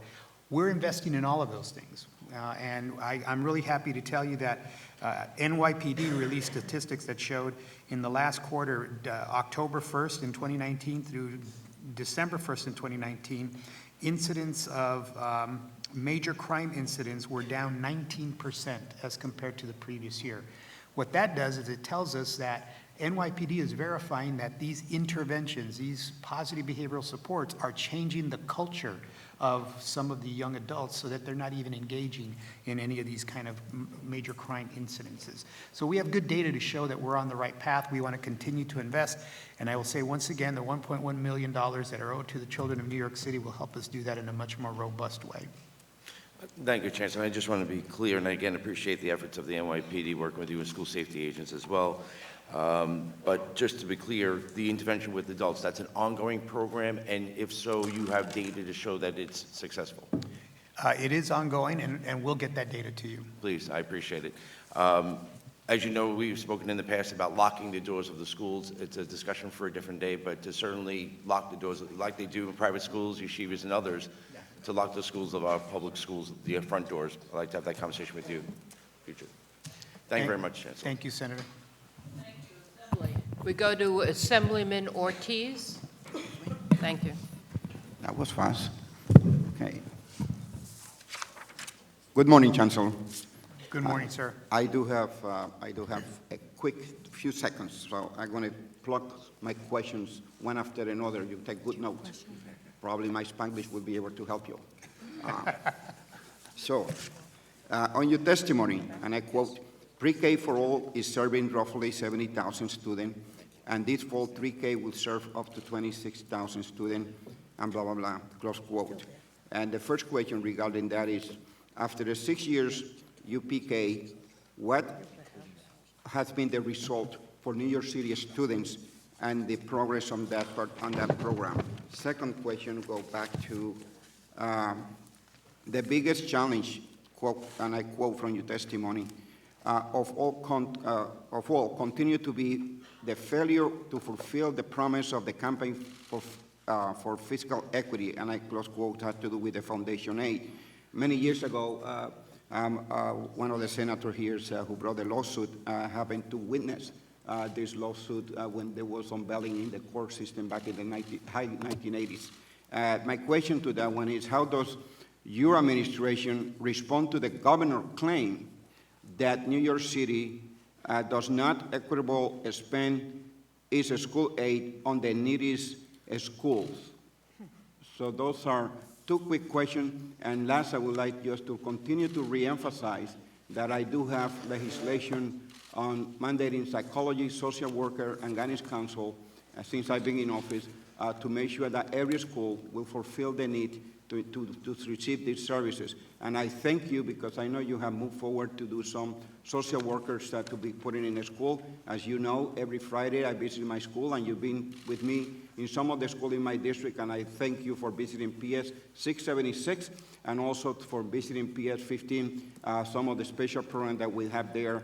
And talking about diversity, I would like to say that School District 15 probably can be used as a model throughout the city to continue to fulfill the dream of diversity throughout the city of New York, and thank you for your work. Thank you, Assemblymember Ortiz. I'm going to answer the first one on pre-K, and I'm going to ask our Chief Financial Officer to address the second claim on CFE. I just want to say thank you for all of the visits we do, and for all the members and senators who visit schools with me. My motto is that a chancellor in the field is worth two in the seat back at the office. So I do enjoy those visits, and I learn tremendous amounts from those visits. As I mentioned earlier, our pre-K for all, our universal pre-K, is showing some real signs of transformative success. And across the country, one of the challenges has been the opportunity gap, sometimes referred to as the achievement gap. It's an opportunity gap, and where you have groups of students that have disparate outcomes academically as compared to other groups of students. This past year, when the first cohort of universal pre-K students sat for the third grade assessment for the very first time, students that had the pre-K experience versus students that didn't showed significant gains in English language arts and mathematics versus students that had not had that experience. But even more hopeful was the fact that students in what traditionally would compose the opportunity gap, Black students, Latino students, students in temporary housing, students in poverty, multilingual learner students, those students that had pre-K for all, as compared to those students, the other students that did not have pre-K for all, showed 2 to 3 times the academic achievement than students that did not have pre-K for all. That's a game changer. That means that we're narrowing the achievement gap based on this initial result of that initial cohort of students. So the evidence is looking very good. We're very excited about that. Thank you for the question about the, our funding for high needs students. So we would respectfully disagree with the executive. The data that we report directly to the state through their state budget transparency reporting requirement shows that we do in fact spend over 20% more on our high needs students in New York City. And this is largely a result of what we call the Fair Student Funding Formula, which is designed to fund students and their needs. And that shows clearly in the data. Let me just I have 20 seconds left. Let me just say that back in 1989, I used to work in the Office of Management and Budget, and one of the agencies used to be education. And since that time, we've been trying to figure out how can we change the A formula. And on the Koch administration, we try hard. On the Dinkins, we try very hard. And I hope that the day will come where our kids will get what they deserve from the state. Thank you very much, Chancellor. Thank you. Thank you. Before we go to the Senate, we've been joined by Assemblyman Levine and Assemblywoman Fahey. Let's see, and we've been joined by Senators Anna Kaplan and John Brooks. And our next questioner is Senator Brad Hoylman. Thank you, Commissioner. Good to see you. And thank you for all your work. I mean, if they say that the mayor of the city of New York is the second hardest job in the country, I think Chancellor is probably close number 3. And I appreciate you taking all these questions. I wanted to talk to you about something that was raised yesterday with the mayor by one of my colleagues, Assemblymember Carroll, and that's dyslexia and dyslexia identification. You probably know this, but there's a screening device available that takes about 5 minutes for a teacher to use, where they could effectively screen over 90%, with a 90% effective rate of children K through 3 who are potentially dyslexic. And the numbers are so large. According to recent studies at Yale University, they say up to 20% of New York City public school children may have some degree of dyslexia.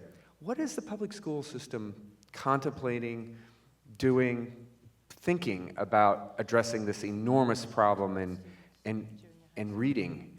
Because I know as a parent, when a child starts to learn to read, by the time they hit about 3rd or 4th grade, they're reading to learn, and it may be too late in terms of early intervention. So thank you for the question, Senator. So we are very committed. We've been working very closely with Assemblymember Carroll and others, Assemblymember Simon. We absolutely understand the need for early intervention, especially as dyslexia is becoming much more prevalent because of the diagnosis of dyslexia. So we're familiar with the assessment tool that you reference. It is part of our pilot programs that we have in the DOE. But the additional work that we're doing is that we have a number of students that come to us early in their educational career that read in other languages other than English. So part of what we're doing is how do we adapt that tool in multiple languages? The good news is that there is an ability to do that, but then how do you fold that into the professional development that all of our teachers are receiving, especially in early education settings? And then how are we able to then create those programs once we have the data to make sure that we have I would say, a portfolio of services for students that are identified in that regard. So we are taking it very seriously. I think one of the things that, and I know it's not lost on you, by no means do I mean to make it sound like it is, but when you're thinking about implementing at the scale of New York City, there are other just logistical considerations that we also have to take into account as well. All of that is what we're doing right now. And we do have 400 coaches, just-in-time data for me. We do have 400 coaches. We're training teachers already. And again, we are also incorporating this into the portfolio of ULIT, Universal Literacy Coaches that we have, so that they're able to then help train teachers as well as part of the Universal Literacy Initiative as well. So again, all of these pieces are what we're putting in place to be able to take that to scale.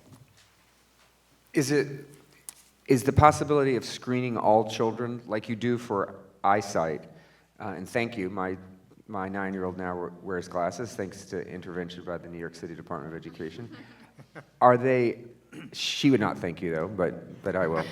Are you looking at a universal screening program? We're actually looking at what that would look like. We were looking at what would a universal program look like, and how would that fundamentally, actually just strategically and practically be implemented. And again, it's one of those things where you have to have a process by where it takes into account what parents are thinking, what the educators are training on, and what that program looks for implementation. But we are taking into account all of those facets in terms of the implementation of a program. Thank you, and I want to thank Assemblymember Simon and Carroll and Senator Brooks for their work on this issue so far. I look forward to discussing it further. Thanks. Thank you, sir. Assembly. Assemblywoman Seawright. Thank you. I'm a proud parent of 2 children who attended and graduated from New York City Public Schools, so I can appreciate strongly the need to support our staff and teachers.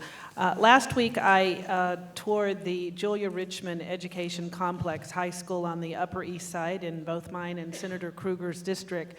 And it houses 6 schools, over 3,000 students. It's open every day till 11:30 p.m. at night.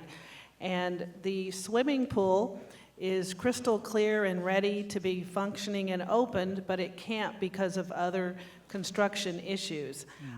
When I saw the locker room, my staff member that was with me said that her 90-year-old grandmother had attended this school, and there were the same blow dryers in the locker room that looked like pipes, like something out of a movie from the 1950s.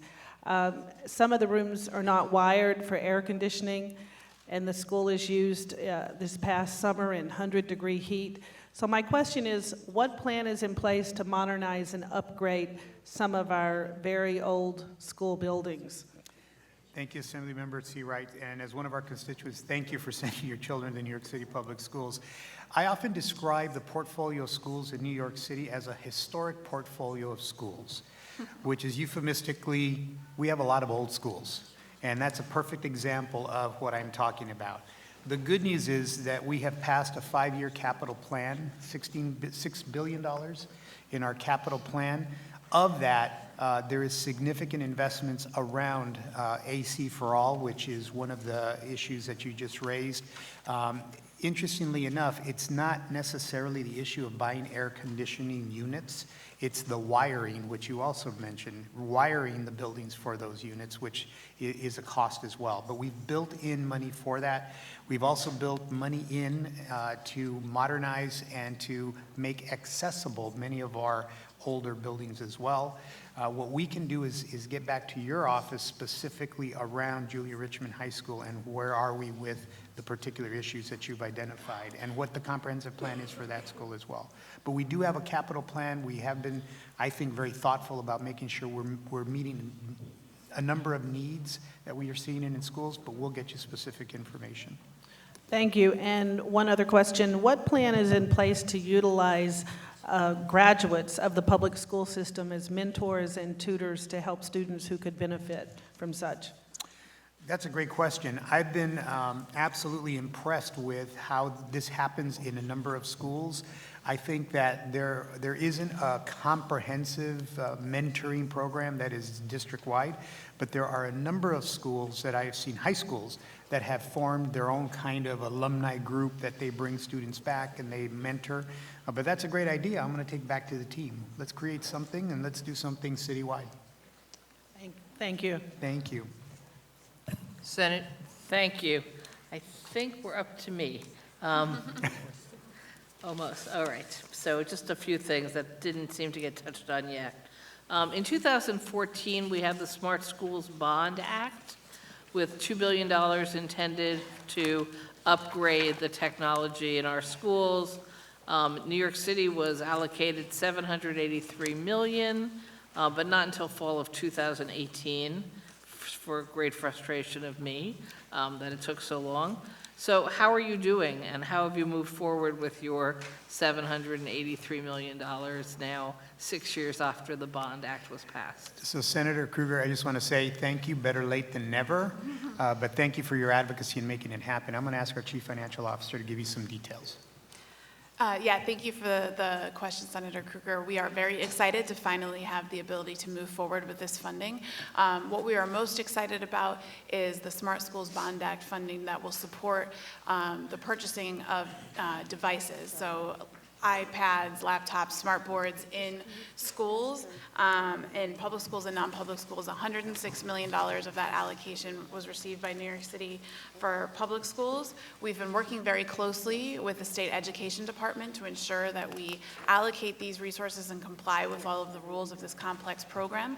I'm happy to say that we rolled out that funding to the first cohort of public schools last week. We are rolling this out in phases based on the needs of the schools. And so the first cohort to receive this funding was the Bronx Plan schools. Those 50 schools placed orders for Chromebooks and smartboards, and they will have those devices in their schools soon. Phase 2 of this rollout will include another 500 schools, which will include our districts, all of our District 75 schools, the cohort 2 for our Bronx Plan schools, and other high-need districts. And so on we will go until we've reached every school. Thank you. Now it should be 5, actually, because I was supposed to be 10 originally. Thank you, just getting a little clock confusion. Thank you. So some of the money is also intended for the connectivity for Correct. classrooms. So Correct. just following up on Assemblymember Seawright's questions, in theory, when you're talking about electricity, whether it's for air conditioning or connectivity for the technology, hopefully all these things can move forward together. Yes, they can. In fact, what you're referencing is the great strides that we have made in bandwidth growth in our public schools. And so the timing is absolutely right. More schools have increased bandwidth right now, which will be able to support these devices. Great. And also, just Chancellor, if you have not yet attended the Julia Richmond Complex in Rebecca, in my district, please do. Everyone says 6 schools can't work under one roof. Yes, they can. Everyone says you can't put elementary special needs and high schools in the same school. Yes, you can. It's one of the most diverse buildings in the City of New York school system. It was supposed to be for those kids who weren't going to make it through. They all make it through. They're almost all going to college. It's a model we should be duplicating, so I'm not really interested when people say it doesn't work. It works there, and we've had to fight several administrations who tried to close that building, so you won't be closing that building. You'll just get new hair dryers. That will solve a problem. Senator, I would just say, I've made a quick visit there, but let's do this. Let's have a joint visit. Let's all go walk that campus together, and we'll reach out to your office. I'd love to go Great. visit with you. Great, I appreciate that. So zombie charters, it's a term I didn't know about until this budget. So what does it mean for the City of New York that the governor's now said we're bringing back the zombie charters, or we're, I guess, adding the number of charter schools, but it's not clear whether it's in the old buildings, new buildings, who, what, where, why? What does it mean for you? Yeah, so as the title implies, it's not pretty. And there's no free lunch. But I'm going to ask our Chief Financial Officer to give you some details about what that would be in terms of the fiscal impact to us. So thank you for the question. So essentially, zombie charters would be charters that closed after July 1st of 2015 and allowing them to be reissued.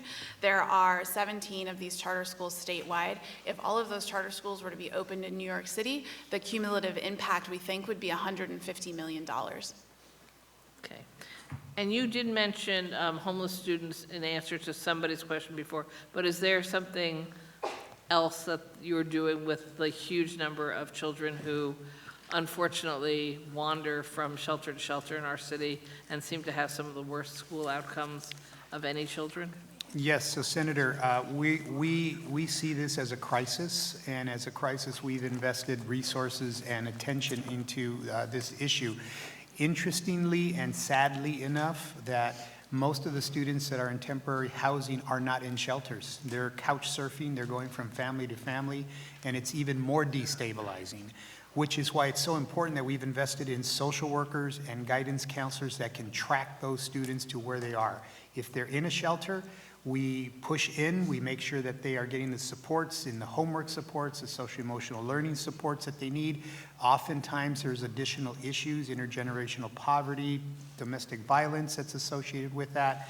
As you can imagine, a student that is destabilized and is going to a school, I'm just going to use this as an example, a school in the Bronx, and yet ends up in a shelter that's in Brooklyn, we don't want to further destabilize that student by then moving them from the school and the community that knows him or her into another school. So that's where transportation kicks in.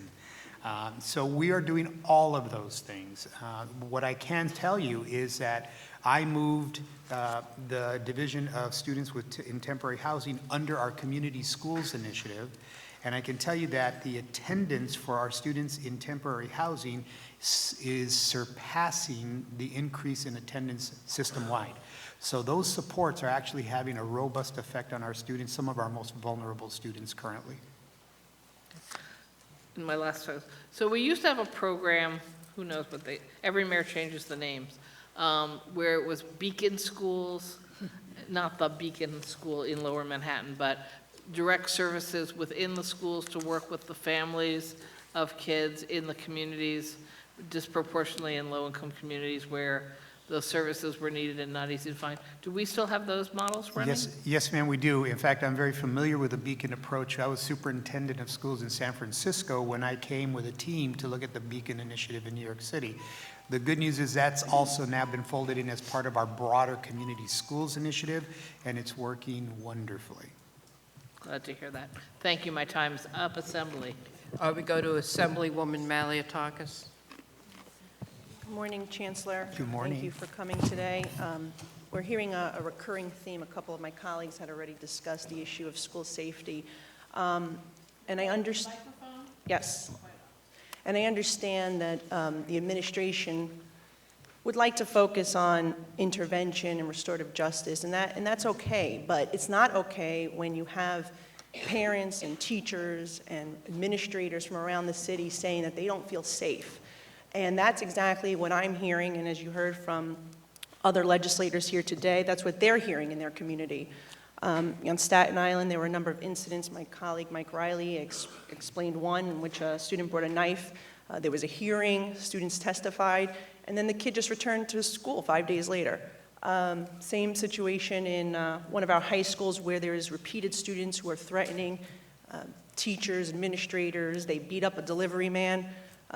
Kid returns to school a couple of days later, and everyone is scared and they're terrified in school. There are incidents of sex crimes that have increased third year in a row. Staten Island alone, forcible sex crimes, there are about 29. The last calendar year that was reported, which was, this came out in the spring, so it would have been for the 2017-2018 year. But I think there is a concern here that I don't think the administration is taking seriously. I mean, when you have parents that are pleading, and as you went to that hearing in Queens, I mean, to say that they were grandstanding, I thought that was very offensive, because these are serious concerns that parents are saying that they don't feel safe, their kids don't feel safe. Kids are having items stolen from them. Those aren't being reported, and I don't think that's reflective in these statistics. And even certain incidents like, pot or disorderly conduct or harassment, disrespecting teachers, bullying other students, they're not included in they're considered non-criminal by the DOE. And so I don't know if they're really reflective in any statistics. But the Council of School Supervisors and Administrators wrote to you recently, even in a letter. So even the unions are saying that there are serious issues that their members have concerns about. In fact, I think they took a survey here, and the numbers that I have, 20% of principals only said that they were satisfied with the resources that their schools are receiving for safety, and that they also said that changes to school discipline have had a detrimental effect on school climate.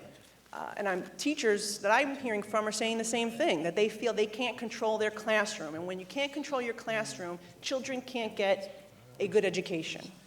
And so I guess my question for you is, I understand that you're doing these things, you say restorative justice or some type of interventions.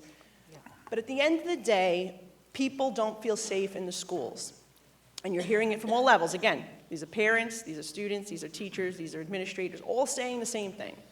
So what can you do as the chancellor to ensure that we address this issue of school safety and that we do restore some type of school discipline back to the classroom and give some more autonomy to the teachers and the principals to be able to control their classrooms? So thank you for the question. I would very respectfully disagree that it's all parents, all students, all administrators. Absolutely, there are concerns. We listen to those concerns. And my message to the community is that we take student safety very seriously. We work hand in glove with NYPD around serious issues. We have a protocol where we assess every single school. We look at statistics, and we make adjustments according to what we see. But I will also share with you, Assemblymember Malliotakis, recently, prior to coming to New York City, I was superintendent in Houston, the largest school system in Texas. 30 miles south from me was a school that had armed police officers. They locked their doors. They had metal detectors. They had a fence around their school, and that school suffered a school shooting. All of the hardening that you can do to a school is just hardening unless you create an environment within that school where students have an environment where they feel safe and they can report the crime. And as educators, part of what we want to do is to make sure students understand and we understand what the underlying issues are so that we can address it through some of the things we've already talked about. We have a guidance counselor, a social worker, an intervention. So again, we want to assure and ensure that our schools are safe, and as we get those reports, I'll tell you, Staten Island has an incredible executive superintendent, Anthony Lodico, who takes it very seriously. A superintendent named Vinny Galacio, who takes it very seriously. I would encourage parents in Staten Island to continue to work with them because they will get to the bottom of those issues and make sure that their needs are addressed. I agree that they do great work. Thank you. But there needs to be consequences for bad behavior in schools. Thank you. Chair John Liu for a follow-up. Thank you, Madam Chair. Mr. Chancellor, I think you might almost be done. I mean, just, Assembly still has, but still, the light seems to be at the end of the tunnel, so thanks for your patience. As you heard from Assemblymember Malliotakis and many of our other colleagues, bullying and harassment and feeling safe is a problem. And as Chancellor, I think you do a great job of expressing a vision, which is what leaders should do. But as Chancellor, you have to be a manager as well, and you have to be on top of the situation.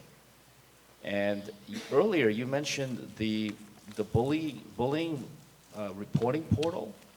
Is that up and running? Because there are reports that it's not fully operational.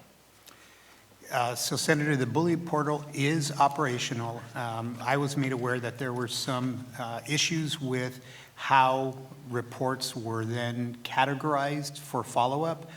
We've identified those specific incidences, and it involved just a couple of schools or a few schools, and they're being dealt with. I think they've already been dealt with, but it is up and operational, and I would encourage any parent to feel confident in using that portal.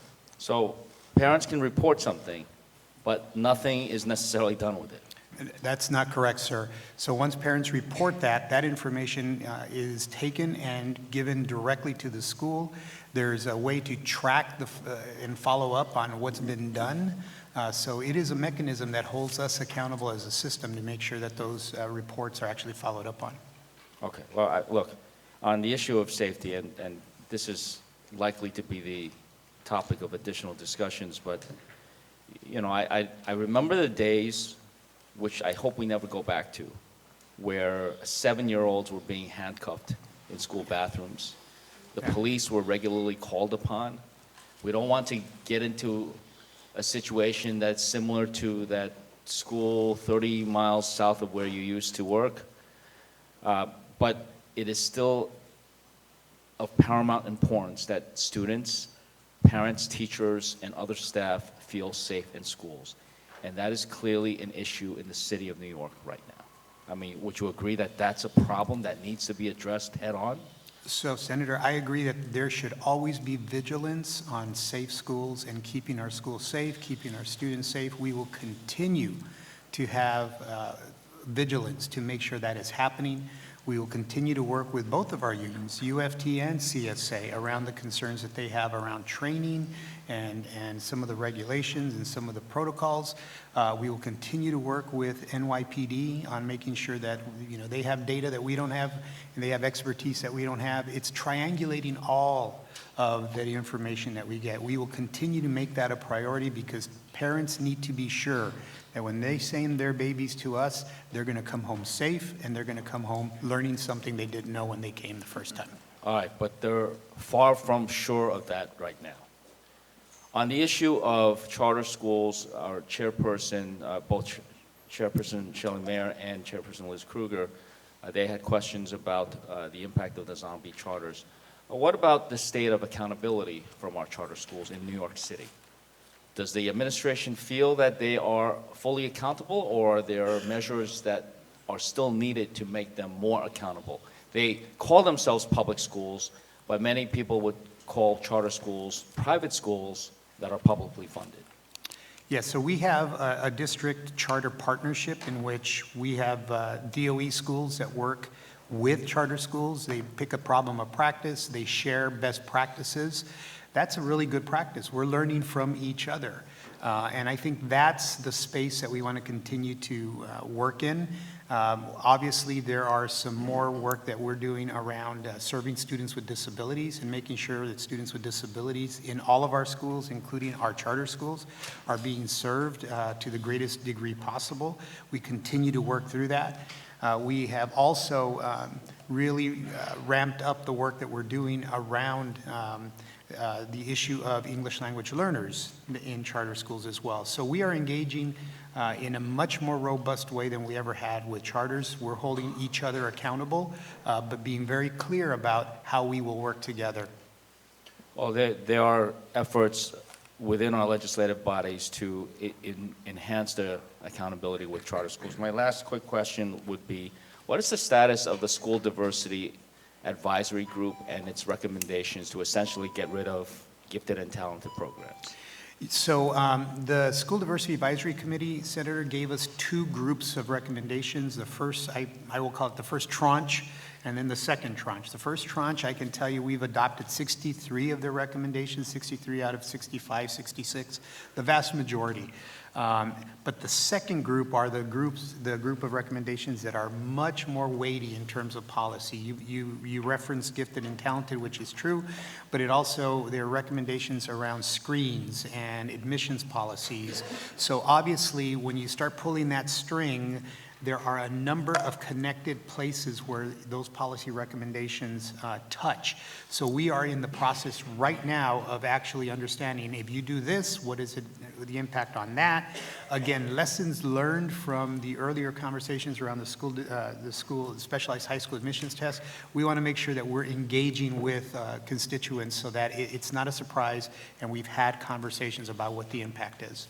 Thank you, Chancellor. Good luck in your campaign for Pope. Thank you, Madam Chair. We go to Assemblywoman Dickens. Thank you, Madam Chair, and good morning, and thank you for your testimony, Mr. Chancellor. And as always, I want to thank you about Wadley for the help that you've given. And I want to acknowledge your staff, and I'm sorry that my colleague had so much difficulty, but Joyce Ellie was very instrumental in getting me an appointment at your office with your Deputy Chancellor rather quickly, so I'm very grateful for that. And I'm sorry, I'll share with my colleague what is possible to happen. Thank you. But I want to know a couple of things quickly.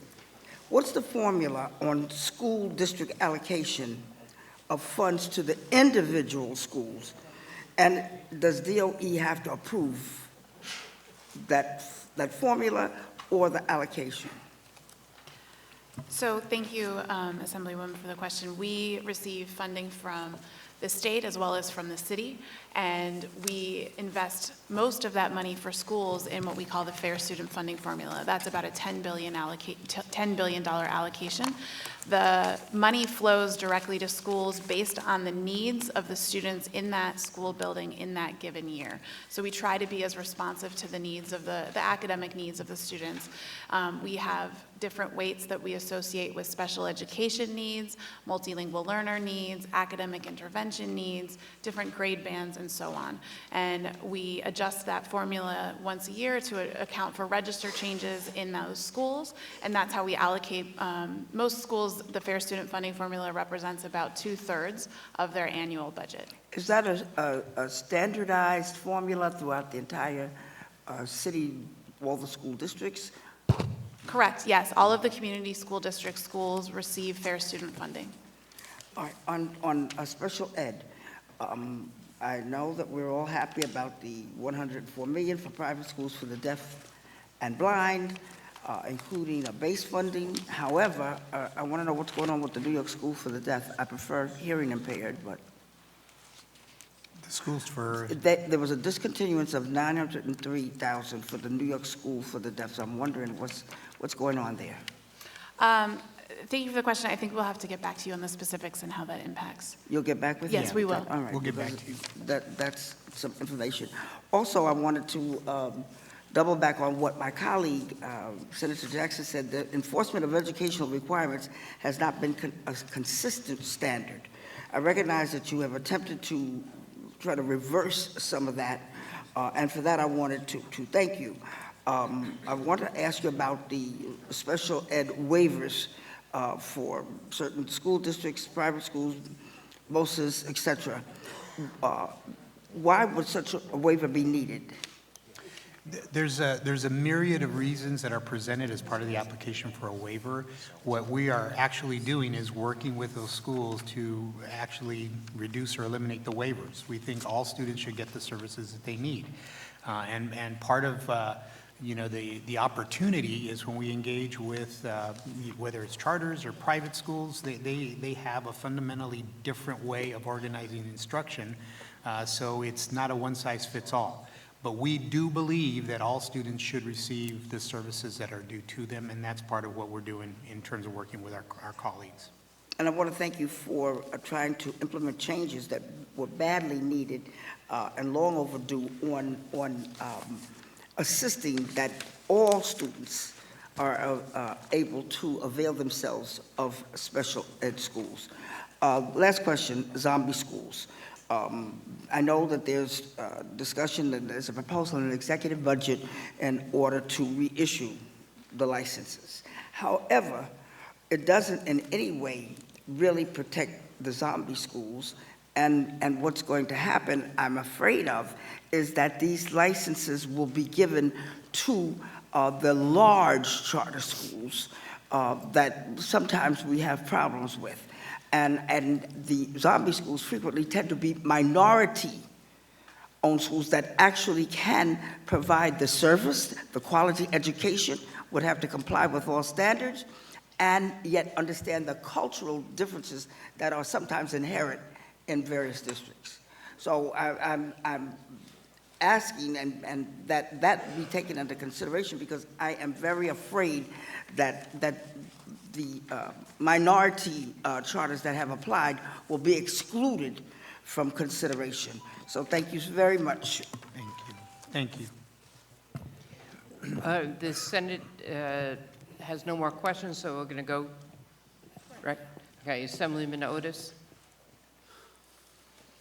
Hello, Chancellor. Thank you for all the testimony. I want to focus in on one issue, go back to the foundation aid issue, and just get the number that you're using for what would be, if you were to get 100% foundation aid in this year, what the New York City schools would be getting, and related to that, what your shortfall is, what it would take to make that up difference. And if you don't have the exact decimals, you can get that to us, but. Yeah, it's $1.1 billion. $1.1 billion is what you're short? Yes, sir. Okay. Under the Campaign for Fiscal Equity, just to clarify, that's what we're owed this year. Okay. Okay, thank you. Thank you. Thank you. We go to Assemblyman Epstein. I think he had to go to a committee meeting, so Assemblyman Benedetto. Thank you, Chancellor, for your stamina here. We're closing in on the 2-hour mark. But hopefully I might be the caboose here, I don't know. Listen, I have 2 quick questions for you. One, I'm channeling the voice of one of my colleagues from Brooklyn, Assemblyman Bobby Carroll. As you know, he has a major concern with dyslexia and students with dyslexia. And apparently last month, program going on in Brooklyn, District 15, where first, second graders, they were screened for dyslexia. I guess what we're trying to find out is, number one, how did that go, and was it done efficiently and quickly, and can that be used as a template for the future? And secondly, what plan does the DOE have to screen all students? But what plan do you have to use evidence-based curriculum to remediate those students While at the risk of being dyslexic. So great question. So I don't have the specifics on that particular aspect of the pilot, but it is part of our pilot. So we will get back and give you an update, both Assemblymember Carroll and to you, Chairman Benedetto, on how did that go. But it's also an example of what I was talking about in the pilot, that we want to be able to test and try out and figure how does this then scale at scale. That being said, we're absolutely committed to taking those best practices and then applying them in the widest possible way so that we're not letting any students fall through the cracks. Also, I think it's important that, as I've mentioned several times during my testimony on a number of issues, opinion is opinion, and that's okay, but I want facts. So we are very committed to evidence-based interventions, evidence-based practices that are replicable. So part of the pilot is to actually kick the tires on the evidence-based practices so that they work here in New York City with our students in our boroughs, so that when we go to the field, it makes sense, but it's also a systemic way of solidifying of a practice. Thank you. Lastly, Perkins funding. I understand there might be a problem with some funds were cut from the different CTE classes throughout the city. What's the status with that? How do we get back this money? How do we comply with the new regulations from the state? And I'll be asking the state themselves about how they can help you guys. Thank you, sir. I will say I'm going to ask our Chief Financial Officer to give you some more detail on that. But I will tell you that we have been working very closely with the United Federation of Teachers. They have been incredible partners, and we have been working to shore up our process as well so that we are as ready to go as possible. But we will welcome your support, and I'll ask our Chief Financial Officer to give you some detail. Thank you for the question on this topic, sir. So, as you may know, the Perkins Act was reauthorized in 2018. It took effect in 2019. The major change here that's impacting the amount of money coming to New York City is only New York State Education Department approved CTE programs are now eligible for this funding. So there were some schools that didn't have approved programs that unfortunately lost money through this grant.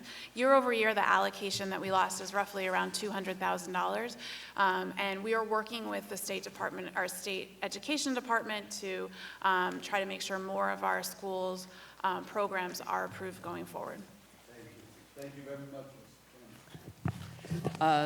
Thank you. I also have a question on behalf of a colleague and myself. Actually, first, I just want to reiterate, yesterday I had asked the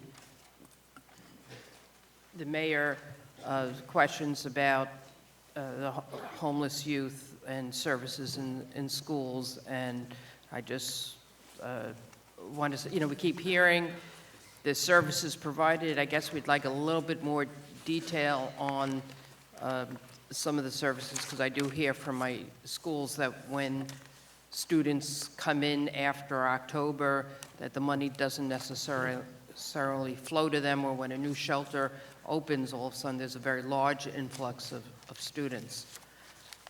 So I don't know if you want to do that now or, at a later date, give us some info. Madam Chair, so I'm going to say a couple of things, and I'm going to ask our CFO to give you a little more detail. One of the interventions, or one of the things that we're doing, which I'm very proud of, and I was remiss in not mentioning, is that we've made a $12 million additional investment in school-based coordinators, which we're in the process of hiring 107 of these school-based coordinators. And these are in schools, they will be deployed in schools with the highest rates of homelessness. These coordinators will coordinate and leverage existing DOE, city, and community supports to address the needs of the students. So this is a real direct intervention.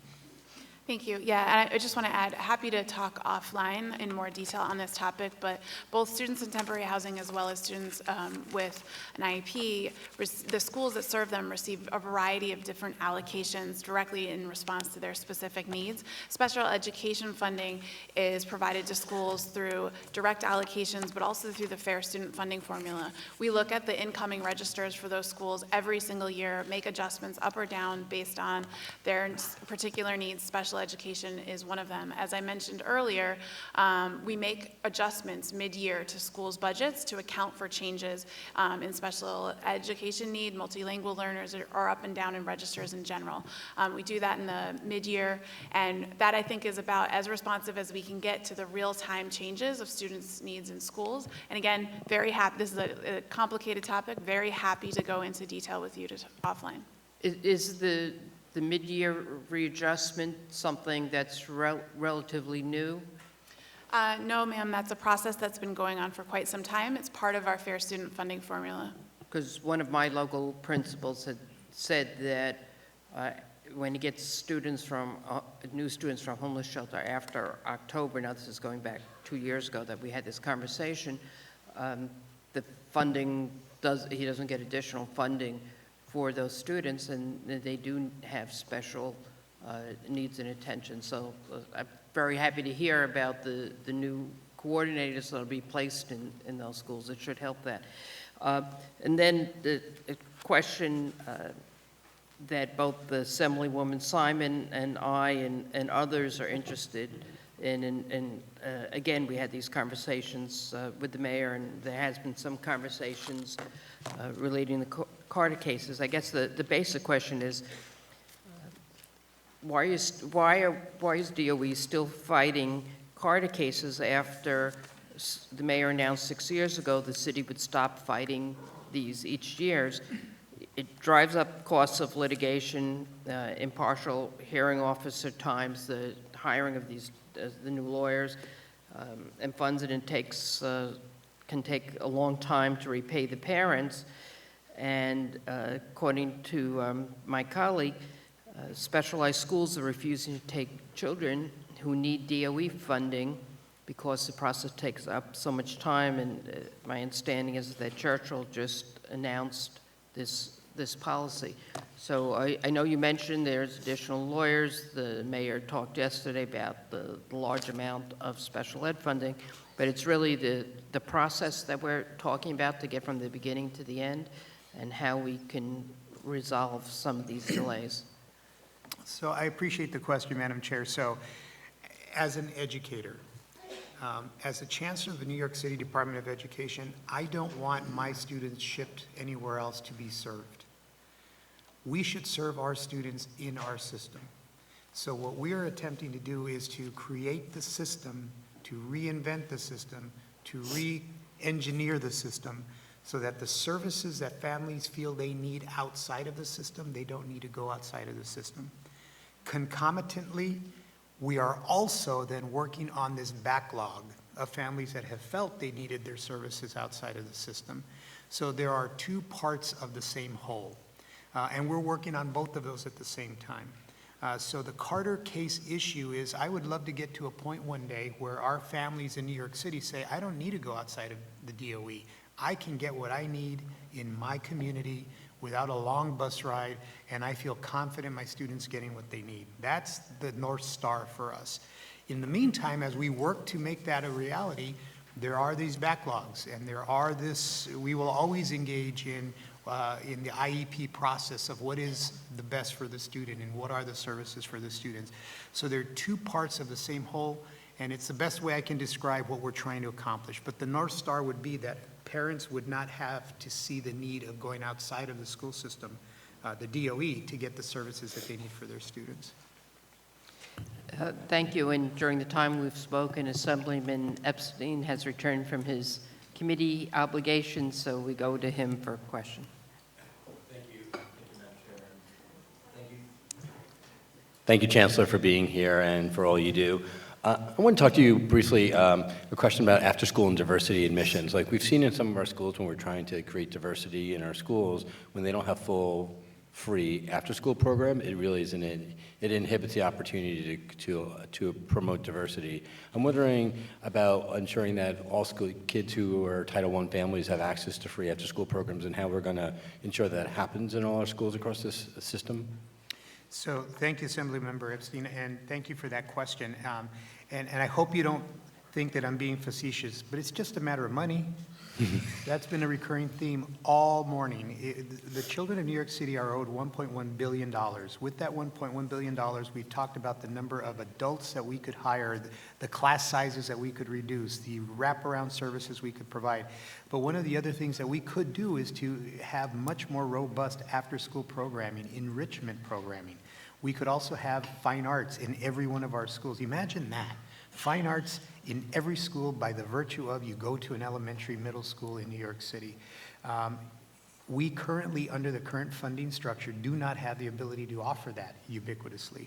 So what ends up happening is that parent communities come together and through PTA funding or through other resources are able to then fund that.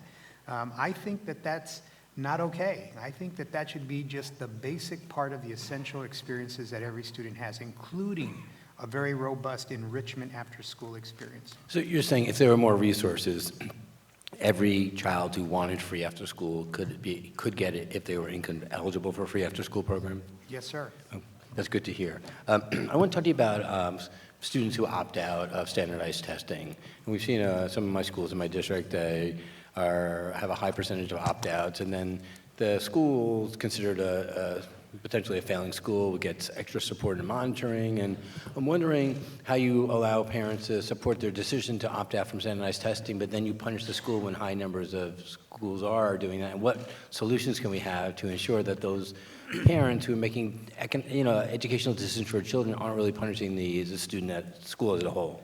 So, thank you, Mr. Epstein. So, again, I fundamentally believe that parents have the right to make decisions that they feel are good for their students, except when it comes to the public health. Then if you're going to be with other students, we need to take care of that social compact, everybody's safe. But I will say we do not issue those, and I want to be really clear here because I don't want this to seem like it's a dig at the State Education Department. We have an exceptional relationship with Interim Commissioner Tahoe and her staff, an exceptional relationship with Chancellor Rosa. We are working hand in glove with them. But the state, by its responsibility, issues those CSI, TSI designations. Now, when a school has an inordinate or over a certain amount of students that opt out, they fall into that category. What I can say, though, is working closely with the SED, we have appealed on behalf of a number of those schools, and they have granted our appeal. Because it doesn't make sense that a school that is functioning at a very high level all of a sudden has this added layer of scrutiny because parents exercise their right to opt out.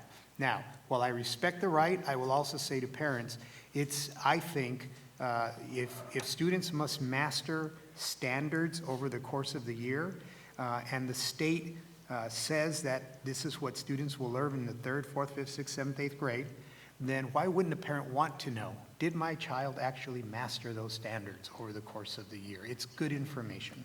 But again, I respect the right of parents, but I also encourage parents to, this is good information for you to have, it's good information for us to have as well. Yeah, and I appreciate that, Chancellor. We will probably agree to disagree on that provision, knowing that testing 7, 8, and 9-year-olds on high-stakes tests really does, social and emotional damage, I believe, to children, and I saw it within both my kids when we opted them out of standardized testing, so I appreciate your concern and understand the system-wide issues, but we may have a longer conversation offline about that. Sure.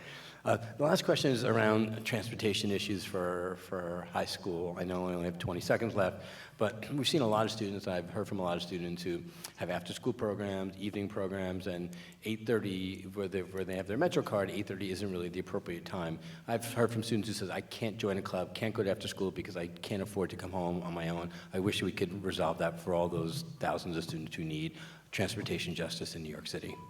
Let's work together, sir. Happy to do that. So I think class is dismissed. You are,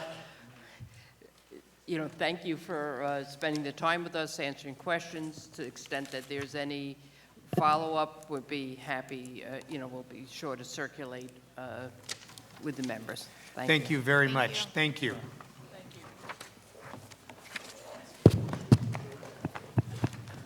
After the Chancellor leaves, we'll be hearing from the New York State Education Department Interim Commissioner Shannon Tahoe.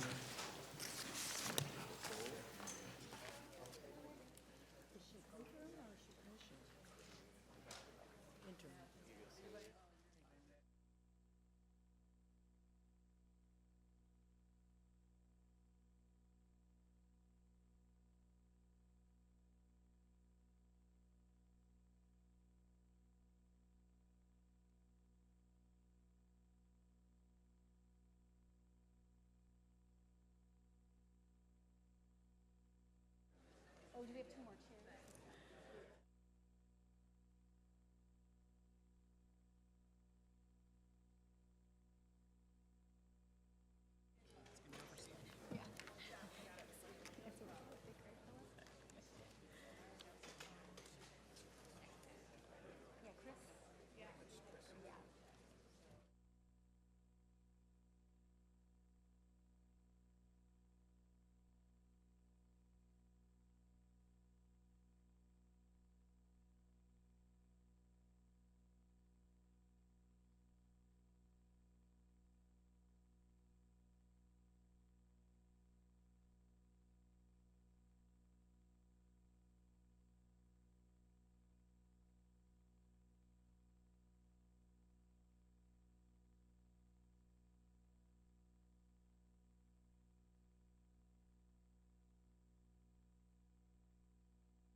Just let everybody settle down.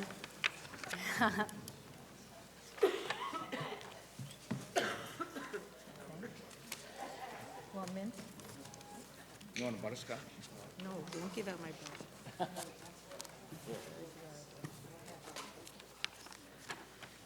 breath. Feel free to begin. Good morning, Chairs Kruger, Weinstein, Mayor, and Benedetto, and members of the Senate and Assembly here today. My name is Shannon Tahoe, and I am the Interim Commissioner of Education.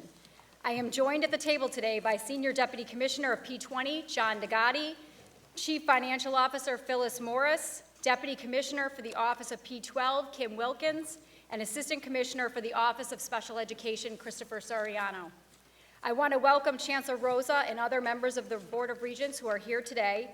You have my full testimony before you.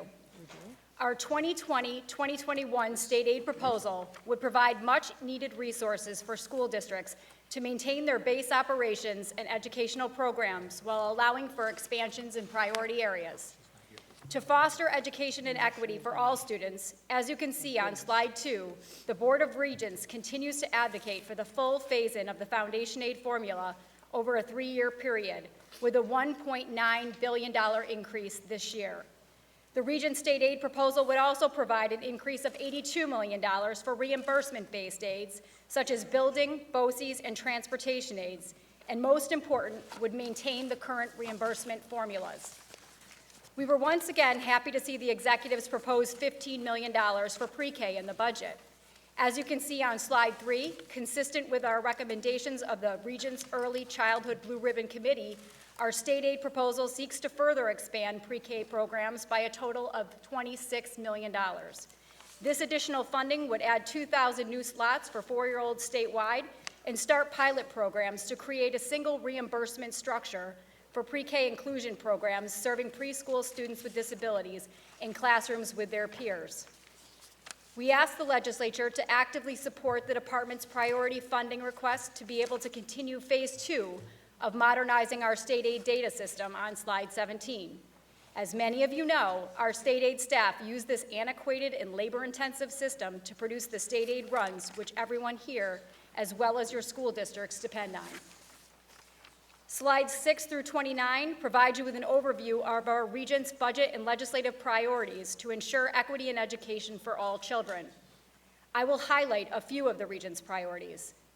Building upon the critical $2 million investment in the Supportive Schools Grant Program, On slide 8, our $3.4 million proposal would build healthy, supportive, and safe learning environments for students and educators, encourage strong social emotional learning skills, provide mental health support for all students by increasing the capacity of our department staff and technical assistance center to provide training and support for schools, and increase the Supportive Schools Grant Program to provide resources and assistance to a total of 32 schools. Another top priority area of our regents in the department continues to be ensuring that students with disabilities are provided with a free, appropriate public education in the least restrictive environment. We are working closely with school districts such as New York City to ensure they are working toward meeting the requirements and their compliance assurance plans to better serve these students. On slides 11 and 12, we propose increases in funding and special education rate setting reforms, as well as expanding resources to promote teacher recruitment and retention.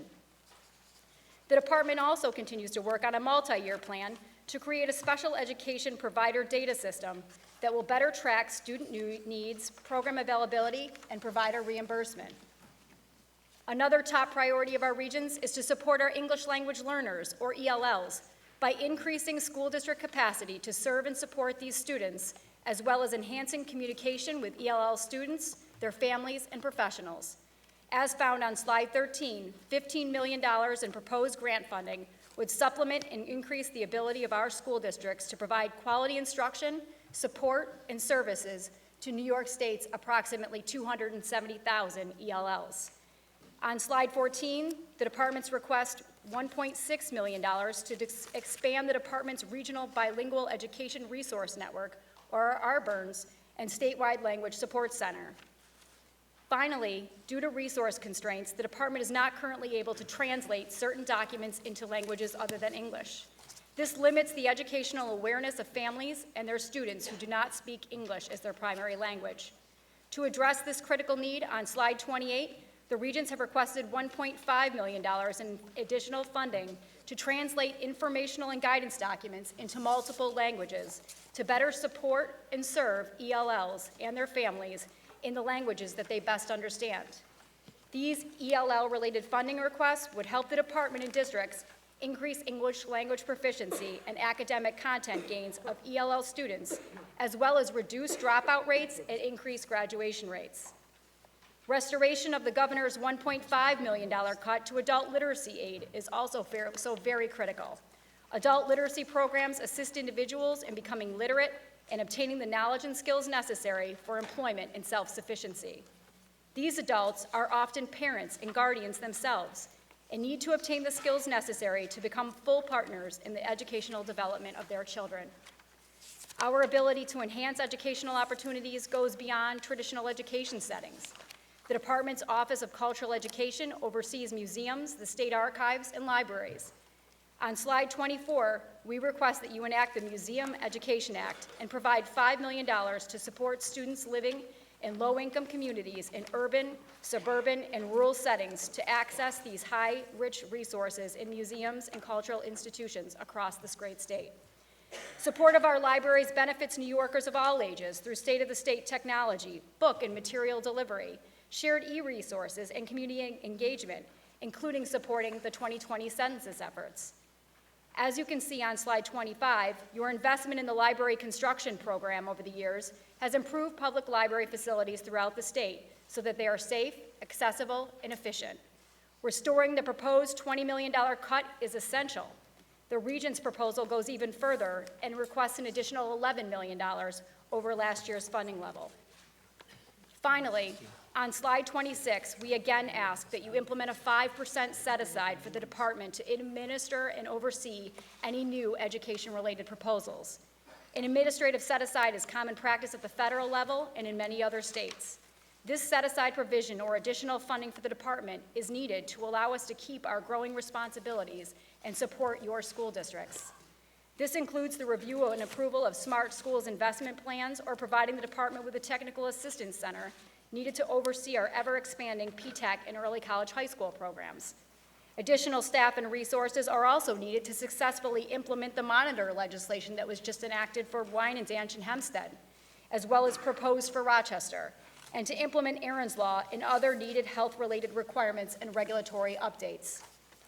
The agenda that I have laid out today includes proposals to provide resources to our high-need school districts to ensure equity in education for all students, fund critical investments in early child education, build healthy, supportive, and safe learning environments for our students and their educators, enhance programming and services for our students with disabilities, support ELL students, invest in our adult education programs, and ensure our libraries, which are often the hub of a community, are safe, accessible, and efficient.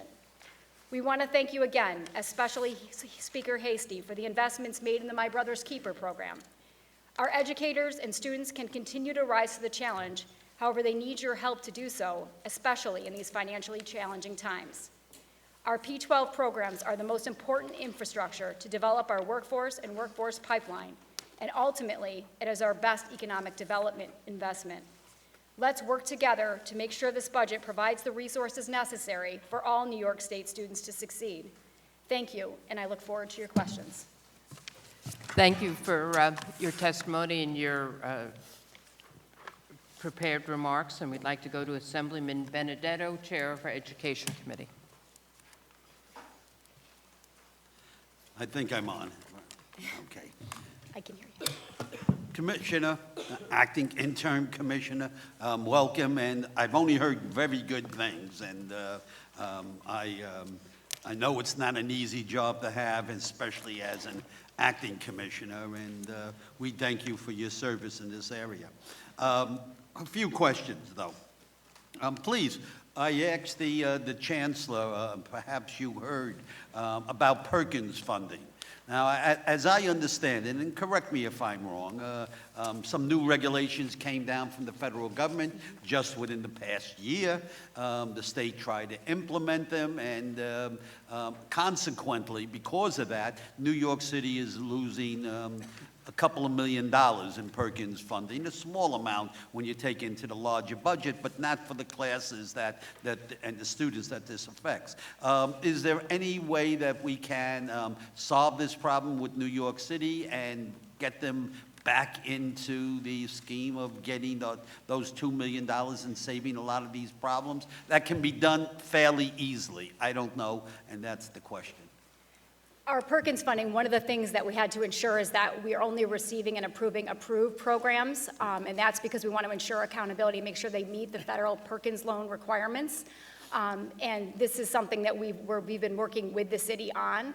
I'll turn it over to our Deputy Commissioner for P-12, Kim Wilkins, to talk specifically about what happened in New York City. Thank you for the question. We actually are not losing any money for Perkins as it maintains for the Department of Education in New York City. So at this point, we actually invoke the deadline to get your Perkins 5 applications as of November 1st. So what ends up happening, if you miss the deadline, you have to then go into the next year, which would be 2020. So there is no losing of money for any of our districts. They have a pot that they're actually going to be secured with. This is a matter of getting your application in for the Perkins 5. Now, for CTE programs, they're rolling.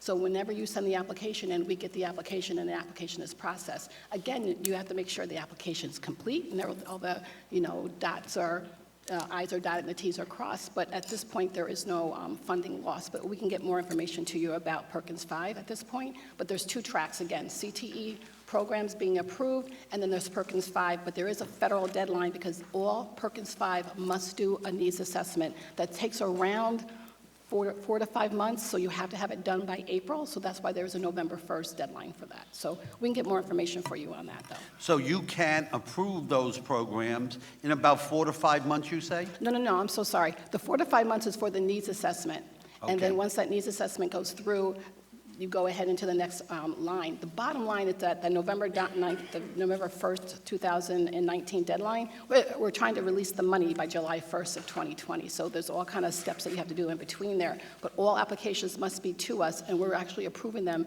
in usually less than 45 days, once they get through that application process. Okay, thank you. I also asked the Chancellor this morning in regards to our 4410 schools, 4201 schools, our 853 schools, and the pay parity, that's just not there, and they're losing teachers left and right.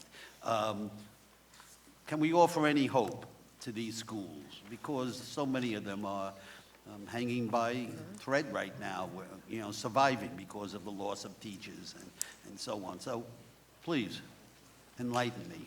So we agree with you. The 4410 schools need additional funding to support their students. That's why we're asking for parity and funding to our school age programs. That's one of the region's priority bills. We're also asking for an additional $6 million to support preschool inclusion programs.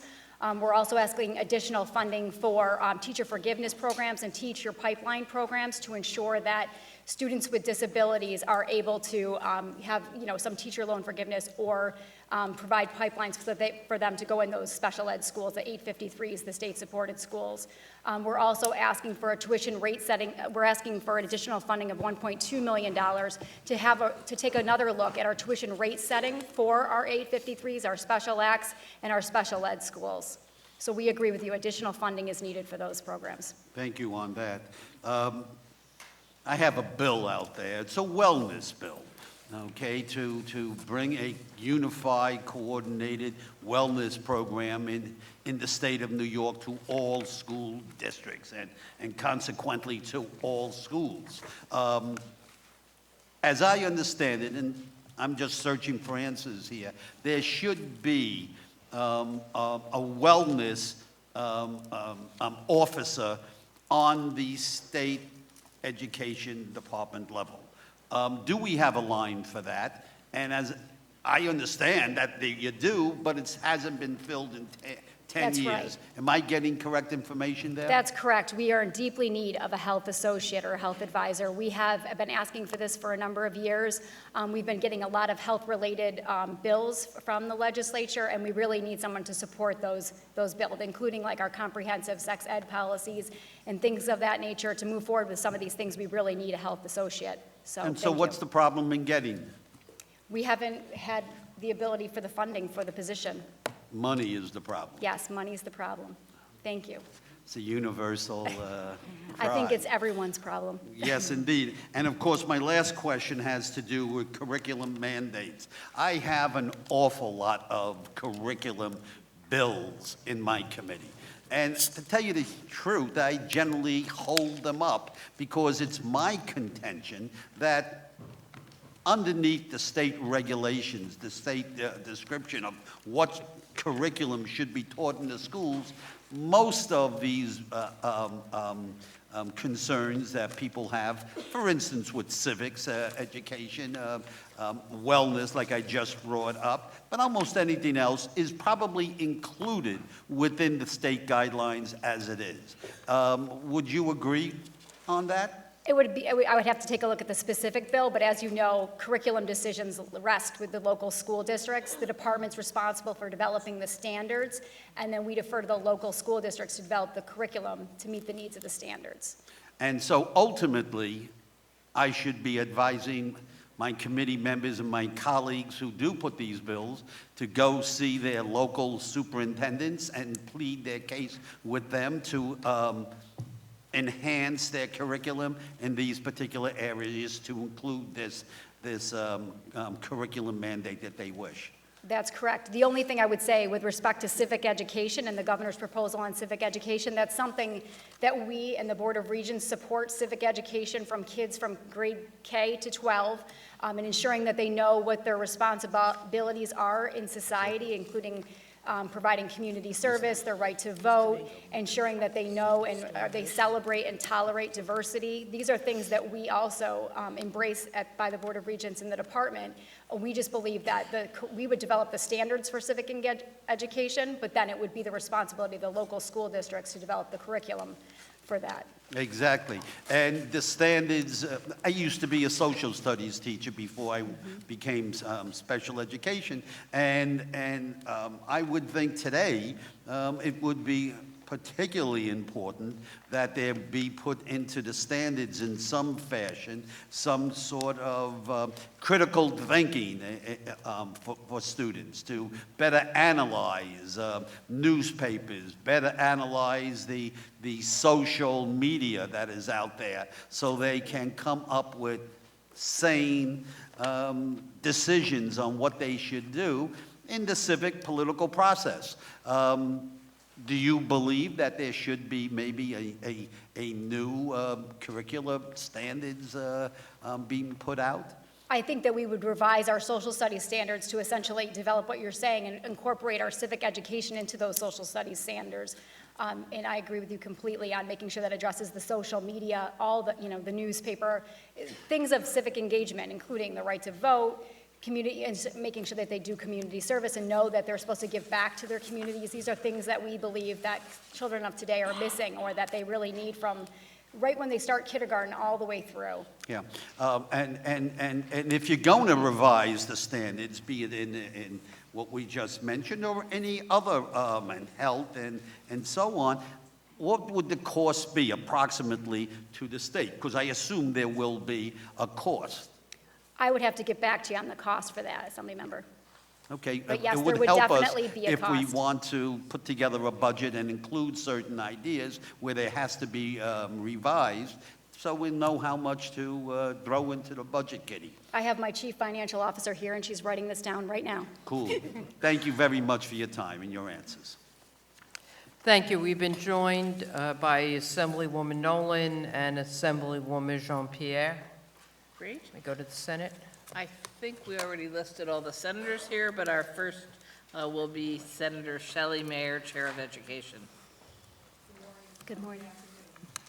And thank you, Interim Commissioner, for jumping in with both feet and into this complicated world of education. Thank you for your leadership already. Very much appreciated.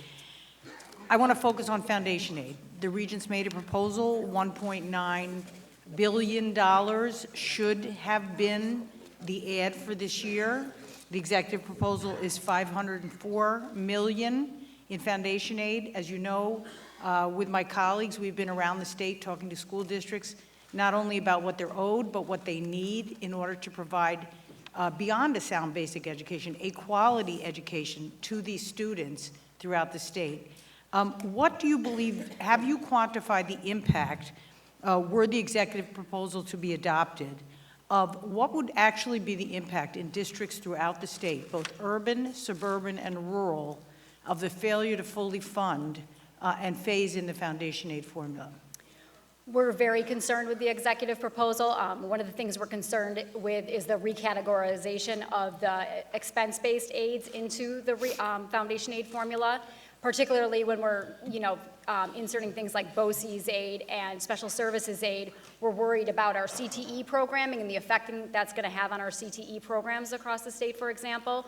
When you start to reduce the amount of reimbursable aids, if those costs go up or, go up, they won't be reimbursed for those. They will essentially be held flat as part of their foundation aid formulas. We're also concerned, obviously, with the 504 as opposed to our $1.9 billion. That's a great disparity as well. We're also concerned with the reductions in building aid and transportation aid. This is going to greatly impact our school districts. So we're advocating, again, for the $1.9 billion increase with a 3-year phase-in of the foundation aid formula. Thank you. Some people have suggested that these reimbursable aids amount to a credit card for districts. My experience, certainly representing Yonkers and many other districts, is that SED actively reviews, challenges, and then does not fully reimburse for many expenses. It's based both on a formula and also what your staff agrees is appropriate for these reimbursable aids. Am I correct in saying that these reimbursable aids are, first place, have to be paid first by the district? That's the nature of reimbursement. That's right. They have to have the cash to pay it. And secondly, that your department is very assiduous in making sure that these are legitimate expenses that are authorized under the law. That's correct, Senator. The next thing is you mentioned the consolidation of expense-based aids into the formula as proposed by the executive, and particularly the impact on BOCES, certainly that, and CTE, which are among the top concerns of many districts. Has SED quantified what would be the potential loss to districts if these aids were consolidated under foundation aid? I don't think we've quantified that yet since the budget just came out, but that's something that we can certainly try to do for your office. That would be very helpful, because I think it's very important for districts to understand the real-life consequences if these aids were included within foundation aid. Then you mentioned the cap that the executive proposed on building aid and transportation aid. Could you explain what you think, without obviously doing all the detailed analysis, of what that would mean, a cap for example, a district that has already issued a bond and is paying back and has budgeted the expense of paying back that bond or expenses related to building aid, or entered into a contract with a bus company that is multiple years going forward? What is the impact of capping that aid going to be on districts? Without doing a detailed analysis, I mean, with a cap, obviously, it reduces the amount that they can claim reimbursement for, which will provide an overall reduction for those districts. Let me switch to the issue of full-day pre-K, which, again, you know, I think many of us are very pleased with the commitment of SED to fully funding full-day pre-K. What is your estimate of what it would cost to fully fund full-day pre-K for 4-year-olds for districts that choose? Obviously, the funding we have given so far has been inadequate. Many districts that want it have not been successful in obtaining it, and other districts have it only for a limited number of students. Well, we're asking for an additional $20 million, which would get us to 70% of the pre-K spots filled. So I don't know what the additional 30% would be, but we can certainly get those numbers for your office. So your ask is for 70% of what you think the capacity or the need is? Correct. Okay. One issue that doesn't fall squarely in SED but is very important to school districts is the governor's or the executive proposal to basically no longer pay for the cost of residential placements for students with IEPs who are not able to be educated in a school and need to be in a residential placement. I realize this has traditionally not been in your bailiwick, but the fact is, from a school district perspective, this is an absolute crisis they're extremely concerned about, and they have made their voices heard. Have you analyzed the impact of that? Yes, and I'll turn this over to Phyllis Morris, our Chief Financial Officer, on that. Thank you. Yes, we have taken a look at that, and our estimates are close. The executive budget assumes $26 million statewide outside New York City for this change. It's basically a cost shift to school districts, and it would negatively impact the Big Four. Yonkers, it would be over a $500,000 annual cost shift. Syracuse, about $140,000 annually. Rochester, over $300,000 annually, and Buffalo, close to $270,000 annually. Thank you. It'd be great if you could share that. And for districts outside of the Big Four, there are many districts, certainly suburban districts in my community have come to me that have 3 or 4 children in these expensive programs that are appropriate, that we should not back away from, that are what these children need, that they do not have the resources to pay that share. Have you identified that by on a district basis? We have, and we can share that information with you. Thank you. I appreciate that. In the past, prior to your being interim commissioner, one of the challenges that has been faced by districts is because of staffing shortfalls at SED, matters that districts need a quick response on, whether it's reimbursement issues, other kinds of challenges, have had to wait because you don't have sufficient staff. I wonder if you, as interim commissioner, have identified what are the staffing needs and what do they cost for SED to continue to be a very effective partner for us as legislators and for our districts? We have done an analysis such as that, and we can definitely get you those numbers with specific positions and where we need physicians or funding additional resources in certain areas to fulfill those needs. But have you identified the dollar number you are requesting to fill that shortfall? I don't have that before me, but we can certainly get that to you. Well, I just would respectfully encourage that you do so, because it's one thing to hear from our districts that they can't get an answer, and yeah, I think you have many willing partners here to ensure that the department and the regions have the resources they need in order to do the work that we need them to do. So it would be helpful if you could provide that. I appreciated seeing in your presentation your recommendation for another $15 million for ELLs statewide. What is your proposal for how that would be allocated? So that 15 million would be for the department to provide resources to school districts and assist school districts with essentially the identification and supports and services for our ELL populations, helping them with curriculum and instruction for that population of students, essentially. So that funding would not go directly to districts, it would go to SED to provide a support to the ELL providers at the district level? It would be grants to districts to help them, assist them with their curriculum instruction. Okay. Have you made any proposal of direct resources that beyond the foundation aid formula to help districts that are dealing with an extensively growing number of ELLs, particularly in suburban communities outside of New York City, such as mine and as on Long Island, and upstate, where many of these traditional suburban communities, the world has changed since the foundation aid formula was adopted, and they frankly need additional resources. We have four legislative proposals targeted at the ELL population. One is the 15 million for grants to districts to help support their curriculum instruction needs. We also have an additional request for our Technical Assistance Center, which is the ARBRNs, which are used in there throughout the state to assist and answer any questions and provide guidance to districts around ELL instruction, the identification of ELLs, supports and systems for ELLs. We're also asking for a $3.5 million request for, we have to create a new examination under ESSA to support ELLs who are severely cognitive disabilities.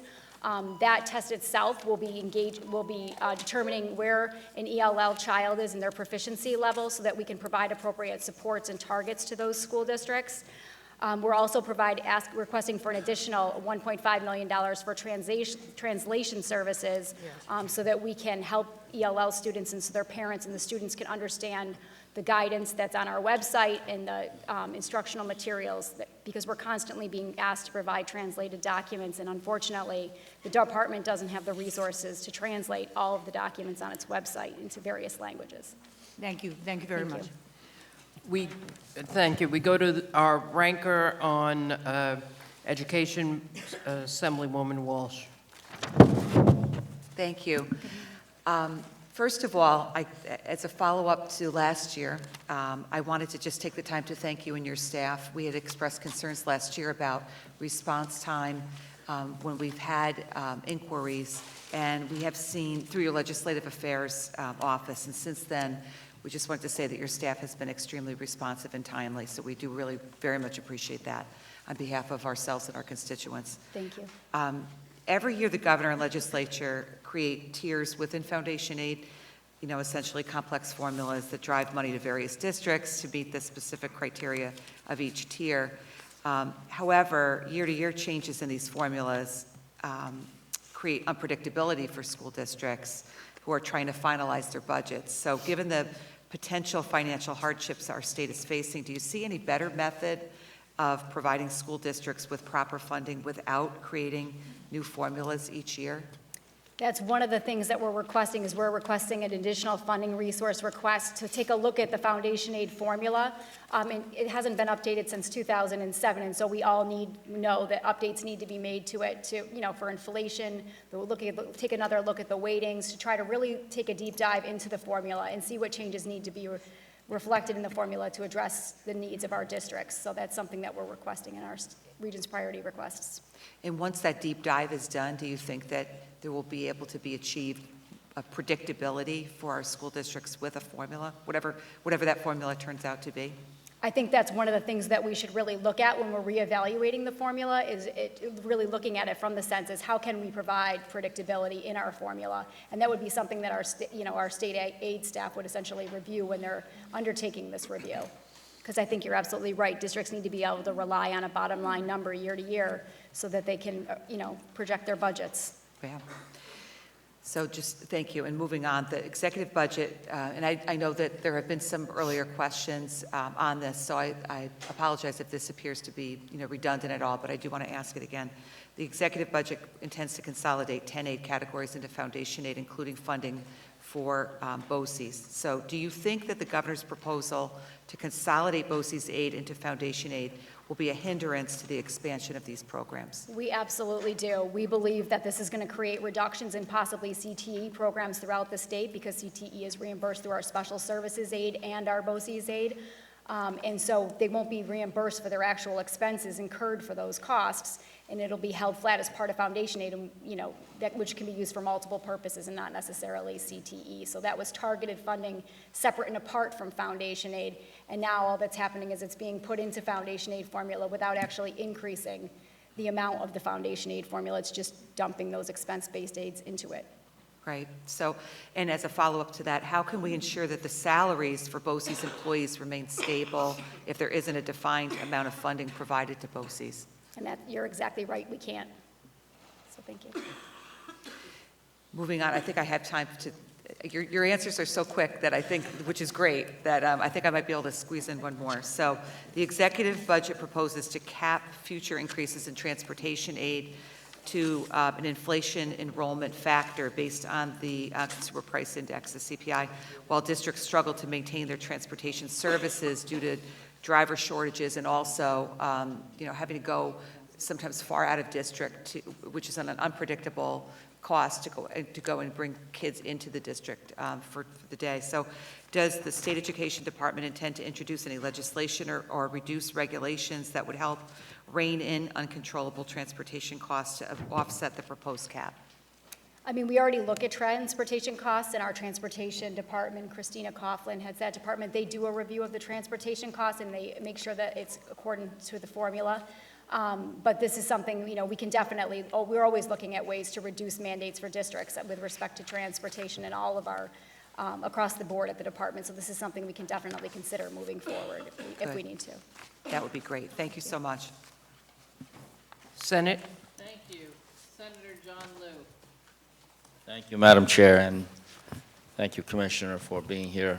I especially appreciate your very succinct and direct answers, so thank you very much.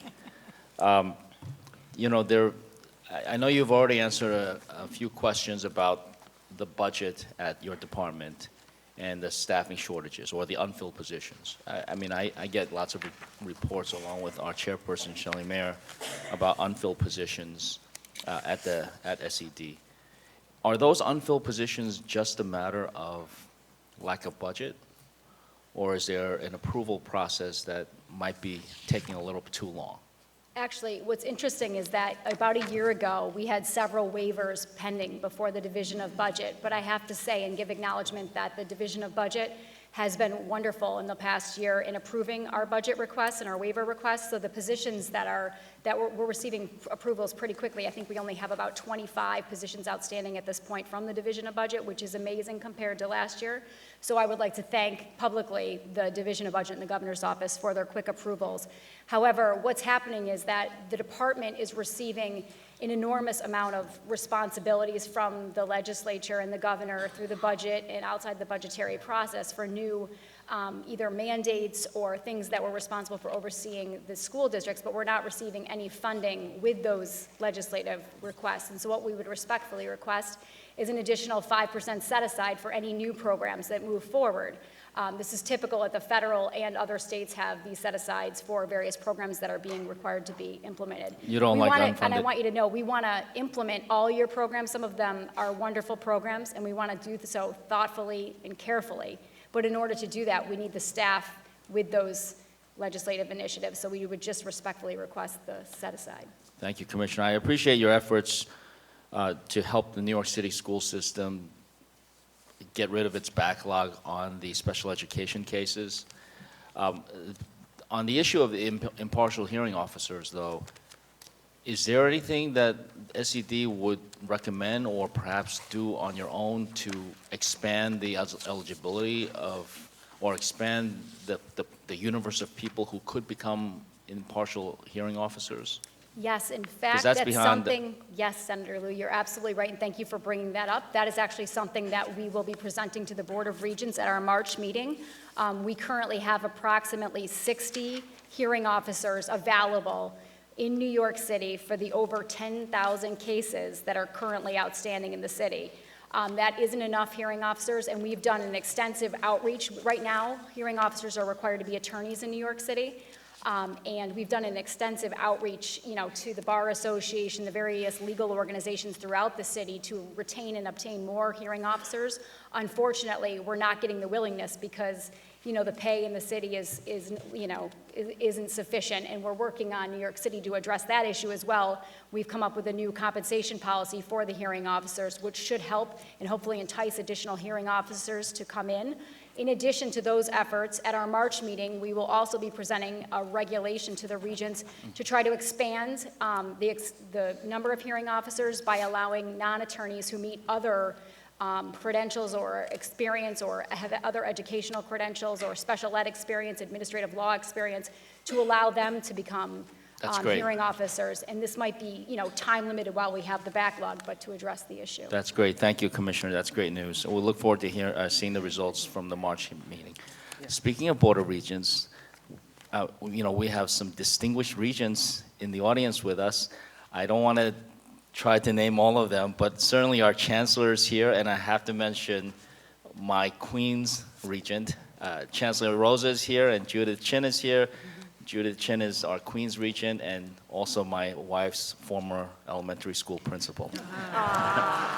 In any event, my last question for you is there any progress being made on the deliberation about whether regents exams should still be required for high school diplomas in New York State? This is something we're involved in, and this has been such an interesting and fun project. The Regents, Chancellor Rosa announced earlier this year that we were going to be re-engaging the field to really re-examine the graduation measures in New York State.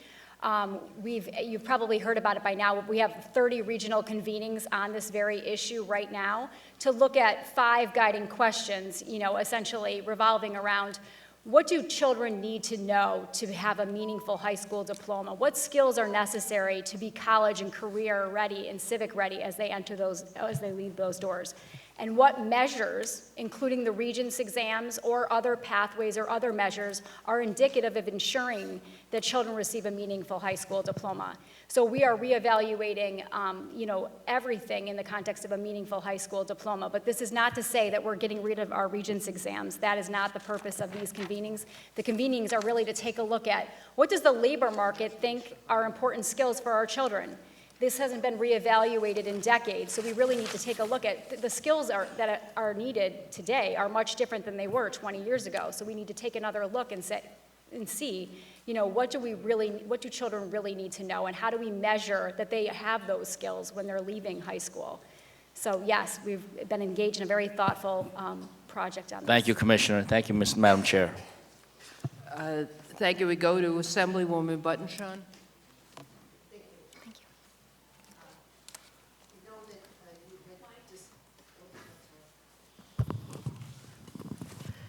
You had discussed the pre-K programs, and as I'm from the Utica Rome area, so as I had met with superintendents in my area, they don't even consider it because the grant funding, there's such a gap between trying to support a program. And you had stated that you were looking at supporting 70% of... Yes, we were asking for an additional $20 million, and I think it's 2,000 pre-K slots for an additional 4,000 pre-K slots. And an additional $6 million for a preschool pilot inclusion program. Okay, so those would include who? And do you think it would fill those gaps? It is very disturbing to hear that they can't even consider it because financially it's something that they could never afford the gap of those grants that they currently receive at this point. Yes, yes, I think that would help. I think it would help provide an additional 4,000 pre-K slots and also help with our special ed issues and with our preschool programming. Okay, and how is that being decided, I guess is my question, of where it would be placed, the funding, and what programs you're looking to support, and what areas of the state? Phyllis, do you know is this through a competitive grant process for the $20 million? That's correct. So the executive budget has an additional $15 million for expanded pre-kindergarten. The Regents had asked for $20 million. So it would be, the Regents' request is similar to what the executives proposed and what's been in the enacted budget for a number of years. And we do allocate those fundings through a competitive request for RFP. So have you worked with these districts to determine exactly what they do need to ensure that they can fulfill them? Is that how you're coming up with this amount, or? So we follow the appropriation language, so whatever winds up being enacted, I think the executive budget wants a focus on high-need areas and underserved areas. So whatever the appropriation language winds up being in the enacted budget would be what we would write into the RFP. Okay.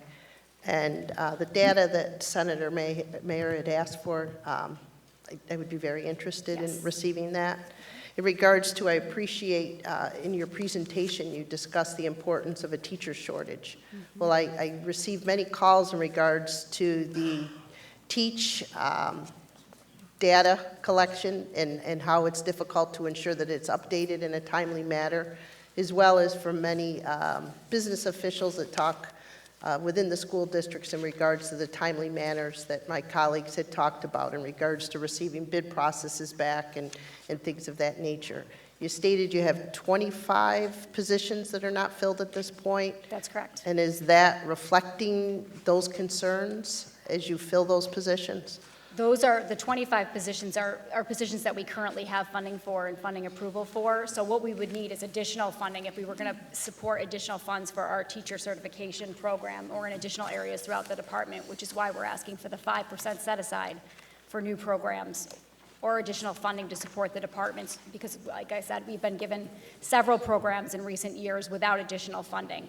So either an additional funding request and or an additional 5% set aside for any new programs. But that 24 positions doesn't, those are existing funding that we have at the department. We would need additional funding to support additional areas in the department. Okay. And do you think that would address the issues that I'm receiving from constituents in regards, as well as business officials at the school districts, through the slow return on a bid process? Yes, I think it definitely would. And I know we have a new director in our Office of Teaching Initiatives, and she's been really looking at this area and our teach system and trying to streamline our process for our teacher certification applications and the process for approval of those. We're well aware of this issue, and we are trying to do a better job in our teaching certification office. So that's something that I have as a priority, and we're really looking at this area and trying to ensure improvements in our processes and our timeliness on those issues. How about the bid bid process that you receive from our business officials at our local school districts? They claim that the process through SED is slow. Also, is this something you're aware of? And John, are you aware? I'm not, what in particular? just basically looking for approval once they have received bids and they're putting them forward through the state SED for approval. They claim the approval process coming back is slow. Okay, I can check and find out try to find out specifically what is the delay. Okay, thank you. And in regards to the foundation aid, I appreciate you looking into those aspects of separating expense base. Thank you. Thank you. Thank you. Senate? Thank you. Senator Betty Little, Ranker for Education. Thank you. Thank you, Commissioner. Is this on? The light is on. Now? Good. Okay, thank you very much. Very impressed with your answers and the clearness of your answers. I hope I can be as clear in my questions. So, I have a very large district, 6,800 square miles. I represent 47 school districts. We did have a merger of Westport and Elizabethtown this year, and I thank you very much for your help and your staff's help with that program. Concerned about including BOCES in the foundation aid, which you mentioned. More and more our rural schools have to rely upon BOCES, some for administration, some for extra programs. New Visions has been a big program, the career programs, the PTAC, the early college.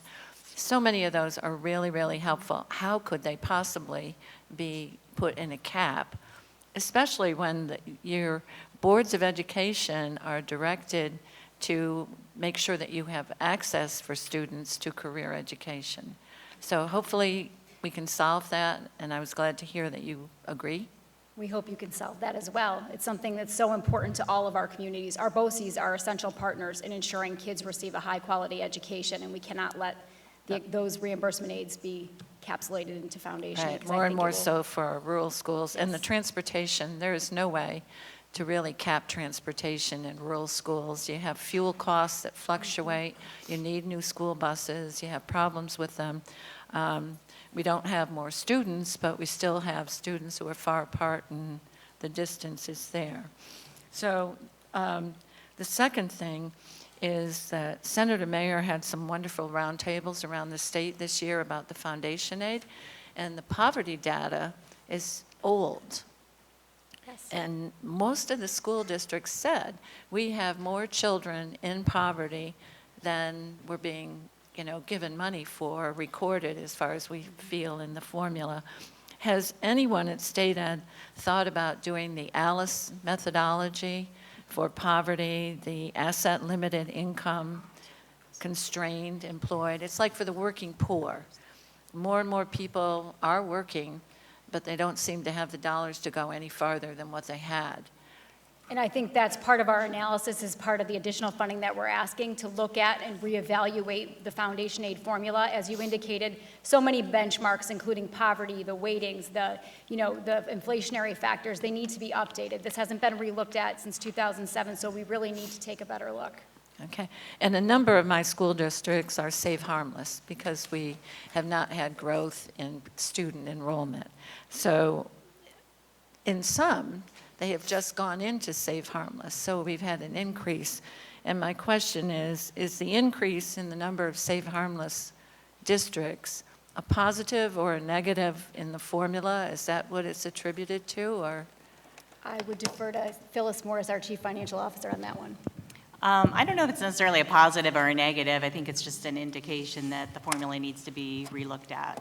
And again, as Interim Commissioner Tahoe said, the regions have proposed a $1.2 million staffing request so that the department staff can engage with consultant resources to assist in the legislature's efforts to look at a formula that would be more responsive to individual school district needs. Okay, thank you. The substantially equivalent, I'm one of the ones who wrote a letter. I really feel that State Ed should be the ones doing the analysis, if there has to be an analysis. You should not be putting this on local boards of education. Number one, it's an unfunded mandate, and number two, it's really a conflict of interest because you're asking them to judge their competitors in many cases. So I would ask that, glad to see that that's being held off for a little bit. And then I was glad to see you're asking for money for the Museum Education Act. That's been something I've tried to get for a couple of years. Very important to our museums, but also to our students. And as the other one is a quick one, there is a line item in the budget, and it's for the SED buildings. I had a meeting with SED recently, but SED owns the buildings in the Onondaga, St. Regis, and Tuscarora elementary schools on the reservations, as well as the School for the Blind and the Deaf. The money has been at $3.4 million for capital for the last 9 years, and we're hoping that we could get that increased. Our schools, the Mohawk that I'm particularly interested in, needs a new building. Yes, we agree. We're supportive of the increase as well. Thank you. Okay, thank you. Thank you. We go to Assemblyman Ortiz. Thank you, Madam Chair. Thank you, Commissioner. Good afternoon. And to my friends in the region, Rosas and Louis, thank you for being here, and thank you for your friendship. I have first of all, I would like to commend you about the bully prevention program, because I addressed that last year at the hearing, which I put legislation to create 100 bully that people can call. And I'm happy to see a request of $3.4 million. Should be more money. We have a lot of issues in the school as we speak, which bring me to my question regarding the partnership that you have with the New York City DOE about how are you guys addressing to make sure that every school in the state of New York will be able to have finally their own psychologist, social worker to address the needs of our school community. As you probably know, I do have legislation mandating that we should have social worker psychology in every school in the state of New York from pre-K all the way to high school, because it's a big necessity, especially we live in a very diverse community these days. My district is probably one of the most diverse districts in the state of New York. I represent Sunset Park, Red Hook, and I have District 15 and District 20 on the other side. And you know, I would like to know what SED is doing to address the shortfall of social workers and guidance counselors and psychology in every school, because our teacher should not be the psychology and the social workers. We need to let our teachers to continue to teach, and we need to strengthen our teachers to make sure they continue to do what they're doing. You're absolutely right, and you're bringing up a very important point. I mean, all school districts, the department is very supportive of all school districts in the state having licensed school counselors, licensed psychologists. As you know, this is a huge funding barrier for school districts, and that's why we're asking for an additional $1.9 billion to be in the 3-year phase-in of the foundation aid formula in order to require school districts to have all of these personnel on staff. This is something that would, be a huge increase or cost shift to school districts. And so one of the things we need is additional funding so that they can use that money for these services. However, the department is doing a number of things in mental health education. We have a guidance that was just released to our districts. We also encourage school districts and help school districts work with their local community to identify different resources that they can use for school counselors and school psychologists to bring them into the school district or help students who may need those services that may not otherwise be able to get them. So this is something that our Technical Assistance Center with the Haney's is working with school districts on currently and engaging those other community-based resources to help support school districts in this area where they may not have sufficient resources. So thank you for bringing up that very. I do have another question that has to do with your comments on your testimony, and I quote, "Enhanced communication with multilingual parents, students, and professionals," close quote, "has been a struggle in order to have information translated in other languages." Well, let me just say this to you. I only have 5 staff in my district office. Every single one of them speak more than 3 languages, including myself. And it's just really dismaying that this statement is putting on your testimony when you have an agency so huge, bigger than my budget, and you are saying that it's very challenging to have translation. I will mention to you that my office even get phone calls from Rochester and Syracuse district because Hispanics sometimes get denied services for translation, and they don't have sometimes staff available to speak just Spanish for the moment. Forget about the Vietnamese in Utica, forget about the Chinese, Mandarin, Cantonese, and Fujianese, which is another conversation we can have all together, because those are the people that I represent in my district. So sometimes I use my staff to help those districts to translate in Fujianese, for example. Tanzania is another Chinese dialect, and Mandarin and Cantonese, and English, and also to some extent French. So I will encourage that go back to the budget and go back to figure out how can we better serve our community throughout the state of New York, especially today with the environment that we have about ICE knocking our doors in Sunset Park in my district, and also forget about what is happening in Rochester and Syracuse and Buffalo when it's come down to this ICE agent being around the schools. So I encourage you to work together with me to ensure that we can do the best we can to serve our state. Thank you very much. Thank you. Thank you. Thank you. Senator John Brooks.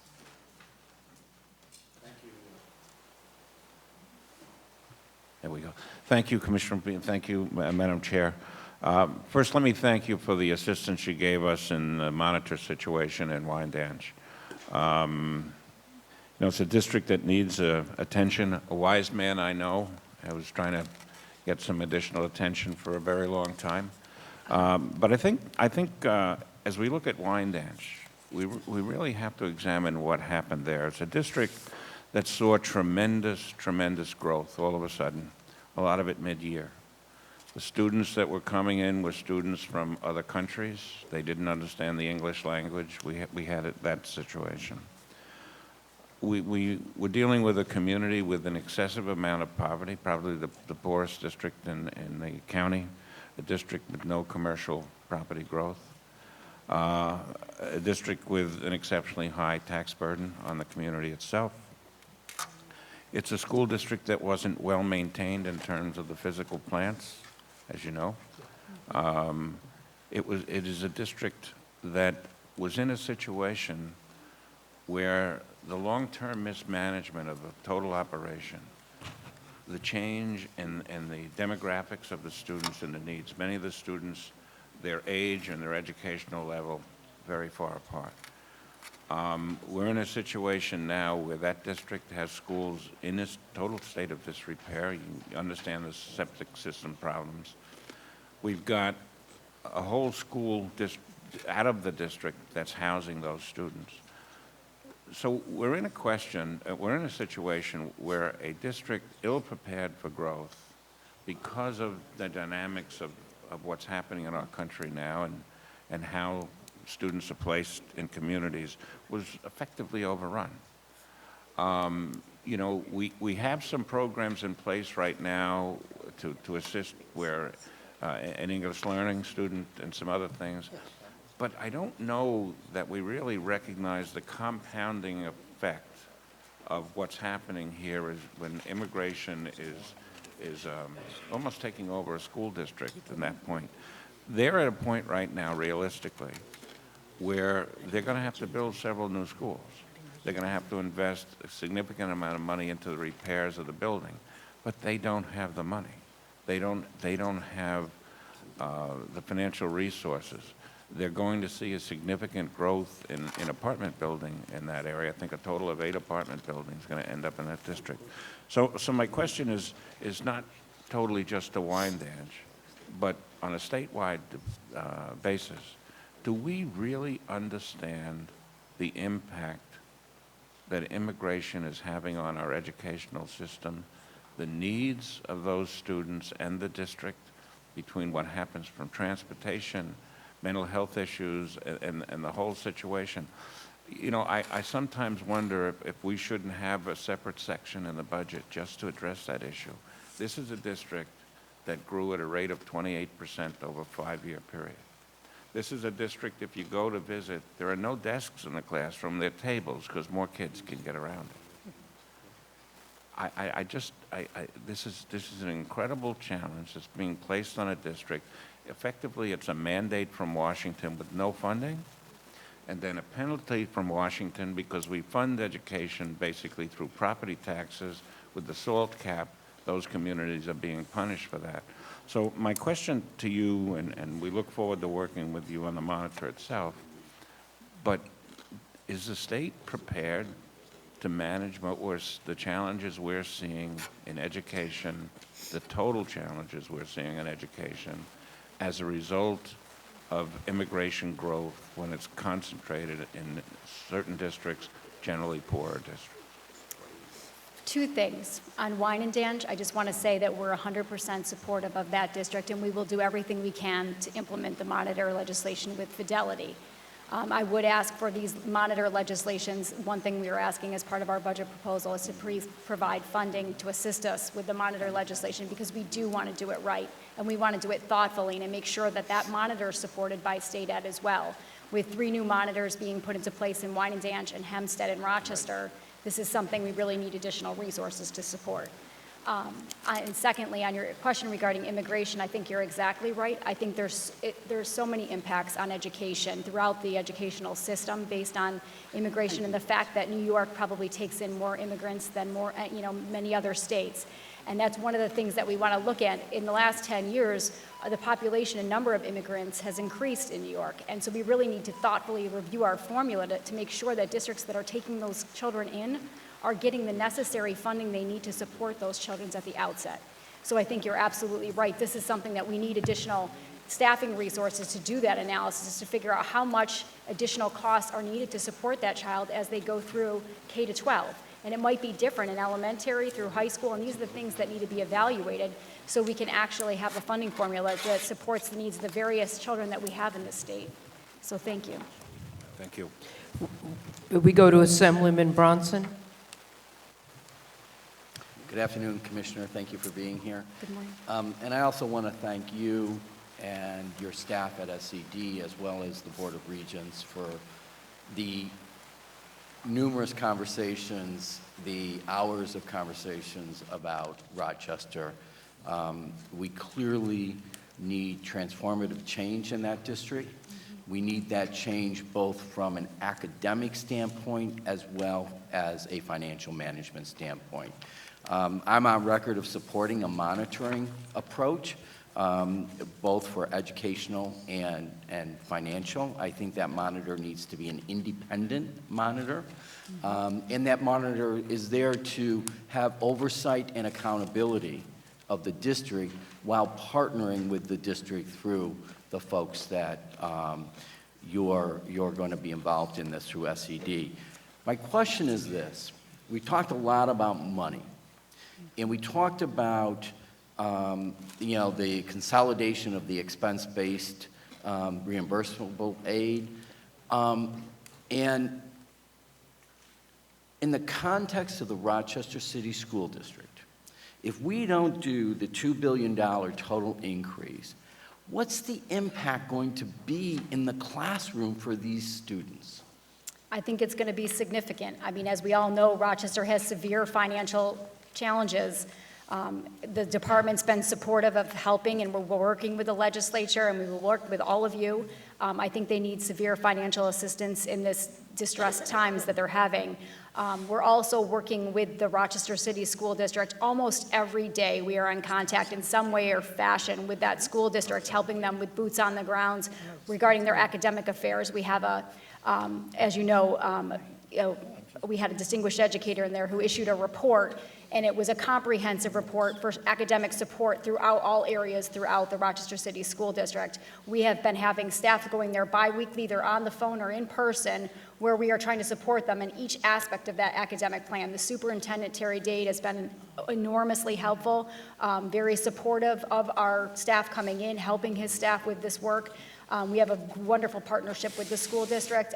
We think that they're on the right path. We're really trying to do the right thing for those children. So this is something that we feel very committed to. We will do everything in our power to support that monitor legislation. But you're right, without more funding, Rochester's going to have a severe problem. Thank you. And some would say we don't need an academic monitor because we've had the distinguished educator there, we've put together a strategic plan back and forth between the district and your office over a number of months. Superintendent Dade has come in, he's added his 6 objectives that he wants to meet that are consistent with the distinguished educator's report. I say we still need a monitor. We need a monitor to make sure that we implement those strategies that have been identified as a result of the DE's report. Some say we need a total state takeover of the school district, SED running the school in one form or another. Yet, I heard your testimony earlier about a shortage of staffing, a shortage of finances. Is SED prepared to do a total state takeover of the Rochester City School District? I think the department's supportive of the monitor concept and having the monitor in there, and we will assist them as we're doing right now in their academic affairs. Our real, forte is the academic affairs of a district, and that's what we're doing every day. And I think the monitor would be in place in Rochester on the academic side to ensure that they're, as you said, implementing the plan that we have in place. And we're also implementing an ELL cap and a special ed cap. So putting those all together and making it one plan so that Rochester has to follow one academic plan, and then that monitor would be in place to make sure they're actually implementing and taking the steps to meet that plan. Excellent. I totally am supportive of that. The last question is a very general question, but one I know you're very knowledgeable about. City of Rochester children, 50% are living in poverty. Mm-hmm. Most of those have suffered some form of trauma in addition to the trauma of poverty. How does the funding in this budget, as you recommend with the $2 billion increase, how does that translate in meeting the barriers that are created because of poverty and trauma? I think with poverty and trauma, I think there are additional resources needed to address children in poverty. I mean, I think it's just a fact when, there's more supports that are needed throughout their entire educational system. So those children will need additional funding. Poverty is taken into consideration in the foundation aid formula. But as I said before, the poverty factors that are used in the foundation aid formula need to be updated. And I think that that's something, that hasn't been really looked at in many years. And so we really need to take a good look in how to update those figures to take into consideration not only disadvantaged students, but our immigrants that are coming in, all the various types of populations of students that are coming in the state. And is there an aggravated weighting for someone who's disadvantaged and who's special ed and ELL? Like, all those things. You could have multiple indicators for one child, and making sure that the weightings are appropriate for those types of children. So I think a total relook is necessary. Thank you so much for your partnership and for your testimony Thank you, today. I Assemblyman. appreciate it. Thank you. Senator Robert Jackson. Thank you. Good afternoon, everyone. Good afternoon. Thank you, Commissioner and the Chancellor and all of the Board of Regents. Thank you. So $1.9 billion, that's what you're asking for? Yes. I've said that I'm hoping that both the Senate Conference One House bill and the Assembly One House bill come in with $1.9 billion. In essence, united together with the State Board of Regents and Education. We are united. Huh? We are 100% united. Okay, well, we have to, I think that you and others have to speak to them so we all in this together. Because basically, we're trying to fight for all of the children of New York State. But I got a couple of specific questions, and I'm glad the member asked about Rochester. I'm extremely upset about Rochester because I've adopted all of the children in New York State. They belong to me, all of them. But Rochester's owed about $85 million under the foundation aid formula. Now, they ran a deficit and overspent by $27 million, and they laid off about 100 teachers and paraprofessionals, and, they had to go to other places to keep their job. But the children are the one that's suffering the most. And so we have to make sure that districts are spending their money, but we have to make sure the state of New York give our children what they're entitled to under the broken foundation aid formula. When I say broken, because if you factor in now, there are more needs than there were back then. Okay? But let me ask you a couple of quick questions because I only have 3.5 minutes. Regarding CSI schools, does a school with a significant number of opt-out risk being identified as a CSI school? And if yes, how? What is the fiscal and programmatic impact, of any, regarding a school that has many, many children that opted out? The sole indicator for opting out would not be an indicator for our CSI schools. There's many different factors that are taken into consideration when an accountability determination is made for a CSI school. For elementary schools, it's student performance on the state assessments, but there's also English language proficiency, chronic absenteeism, and in high school, they also account for graduation rates. However, if there is a school district, as you know, the federal government requires a 95% participation rate on our state assessments. That's not a state law, that's a federal law. If somebody doesn't meet that 95% participation rate, or a school district doesn't meet that rate, they are required to develop a participation rate improvement plan, and then those plans are submitted to the education department. But if a school is doing very well and all of those factors, why do you give opt-out students a 1 instead of a 3 or a 2 or a 4? Why? Why a 1? Why 1 means you're not doing well at all? Come on. I'm confused by the question. The State Education Department gives students that opt out a 1. Kim, could you help answer this question? Somebody address that. Thank you, Senator Jackson.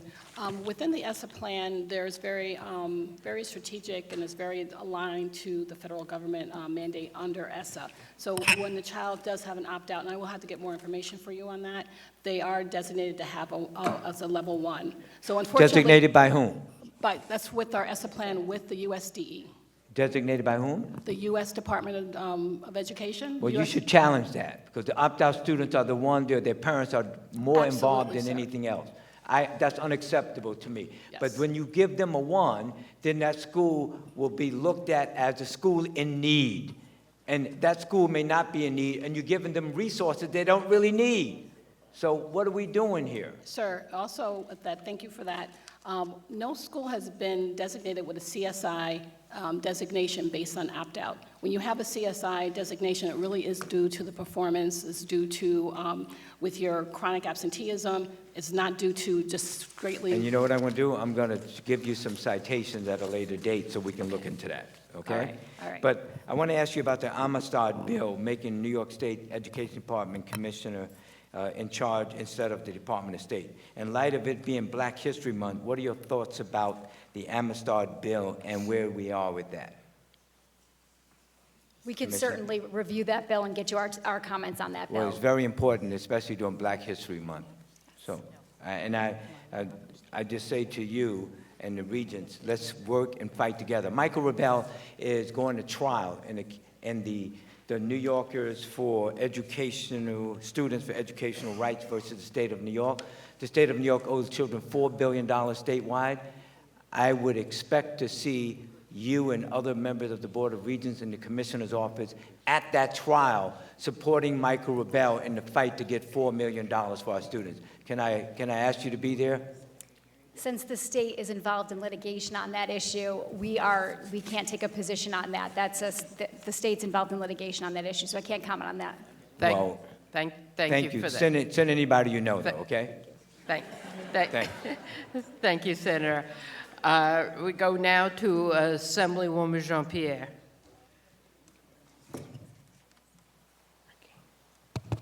Okay, well, good afternoon, and thank you for being here. I represent Suffolk County, Town of Babylon. I share district with Senator Brooks, and so I wanted to thank you again for working with us for the monitors. One thing I do ask is that when we select these monitors and we think about the cultural competency of the monitors for districts like Wyandanch, to ensure that there's someone that the districts can work with that emulates the students. So that's one thing. And I just have a list of things. So you mentioned, Shelley Mayer, Senator, mentioned the ELL, the grant process. Is that out the door or in the door with SED?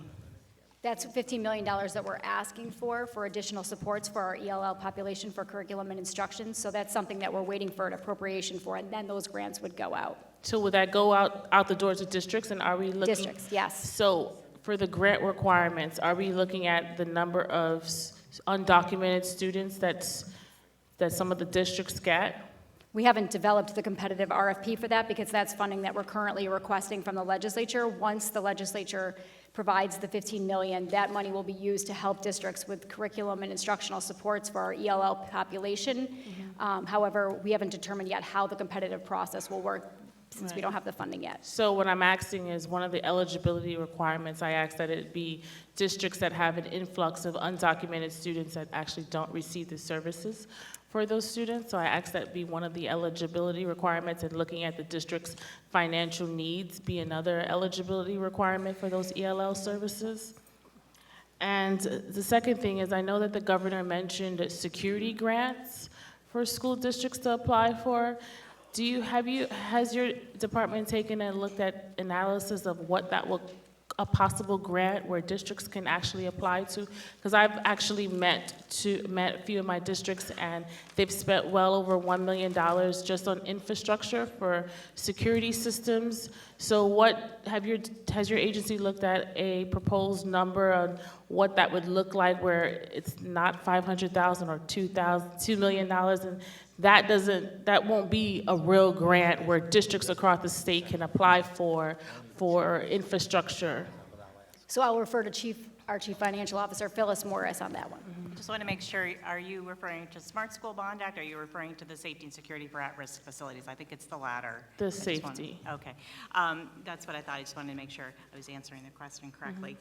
So those funds are in, there was $45 million in the current year 1920 enacted budget for those projects. They're being administered by the Department of Homeland Security and Emergency Services. They issue requests for proposals that go go out, and then we're the funding mechanism. So once DISHES asks us for funding based on the results of their RFP, we transfer the funding. So we provide technical assistance and guidance, but it's really up to DISHES to determine how So those funds is that just for school districts, or is that just for? So those are for non-public schools, those funds Okay. that I'm referring to, that I believe you're asking about. Gotcha, okay. And the next thing is, so some of my school districts are half-day pre-K, and will there be any funding available for districts that want to apply for full-day pre-K and districts that are in need? And one of the proposals I've asked for is not make the pre-K a competitive grant process, but to look at 50% reduced lunch, districts that have 50% reduced lunch, to start with those districts? Yes, and that's one of our region's priority bills is for an additional $26 million for our pre-K, for $20 million, which will support an additional 4,000 slots for pre-K, and $6 million for our pre-K inclusion program. Gotcha. And that will include, so that's a yes, from part-time to, okay. Yes. And my last question is mental health services. What are we doing? I represent a district that has a high number of opiates, and we have one of the highest fatalities in Suffolk County throughout the state, and we have our coalitions who have been proactive in the schools, but some of our school districts have not opened that door for some of those grassroots organizations. But what is the agency doing to provide resources for mental health services in our schools? So we've done a number of things. We've actually recently issued mental health guidance and been nationally recognized for our work in this area. We've also, we have a technical assistance center with Mahaney's, and we work with Mahaney's to support school districts if they have questions on mental health, if they need or support services. We also, our program staff in that area are working with local community-based organizations to help them bring in mental health professionals to help districts where they don't have somebody on staff to assist. We are also, one of the things that we know is that school climate affects everything. And when a child walks into a building, if they feel safe and supported, this is also helps with mental health issues in schools. And so we're asking for an additional $3.4 million as well to help support our school climate issue, or our school climate in our schools as well. Thank you. Thank you. We go to Senator Seward. Thank you very much, and the Commissioner and your team, as well as the Chancellor and the regents who are with us today. I just want to say I really appreciated your presentation on the state aid request, emphasis on additional foundation aid for our districts, and keeping the expense-driven aids separate from foundation aid and allowing the current reimbursement formulas to flow, as well as your support for libraries, particularly in the construction area. I did have 2 or 3 questions for you. As you know, the executive would continue the requirement and actually would expand the number of districts involved with the requirement for school-level reporting on expenditures. Is there anything being done to reduce the administrative burdens by consolidating reporting requirements on both the state and now we have federal requirements as well? Is there anything being done to help with the administrative burdens of that? Yes, I think even with our ESSA financial transparency form, which is what we're required to have and what you're referring to as our school-based funding transparency reports, those reports, we've tried to make it as easy as possible for districts so that they can just use what they're reporting on their ST3 reports to basically upload that data into our financial transparency report. Also, the demographics and the information that are also contained there come from our school report card. So we've tried to streamline the process as much as possible for districts. It's also a way for districts to take a look and make sure that the two align. What's reported on our ST3 is aligned with what's reported in their ESSA financial transparency report.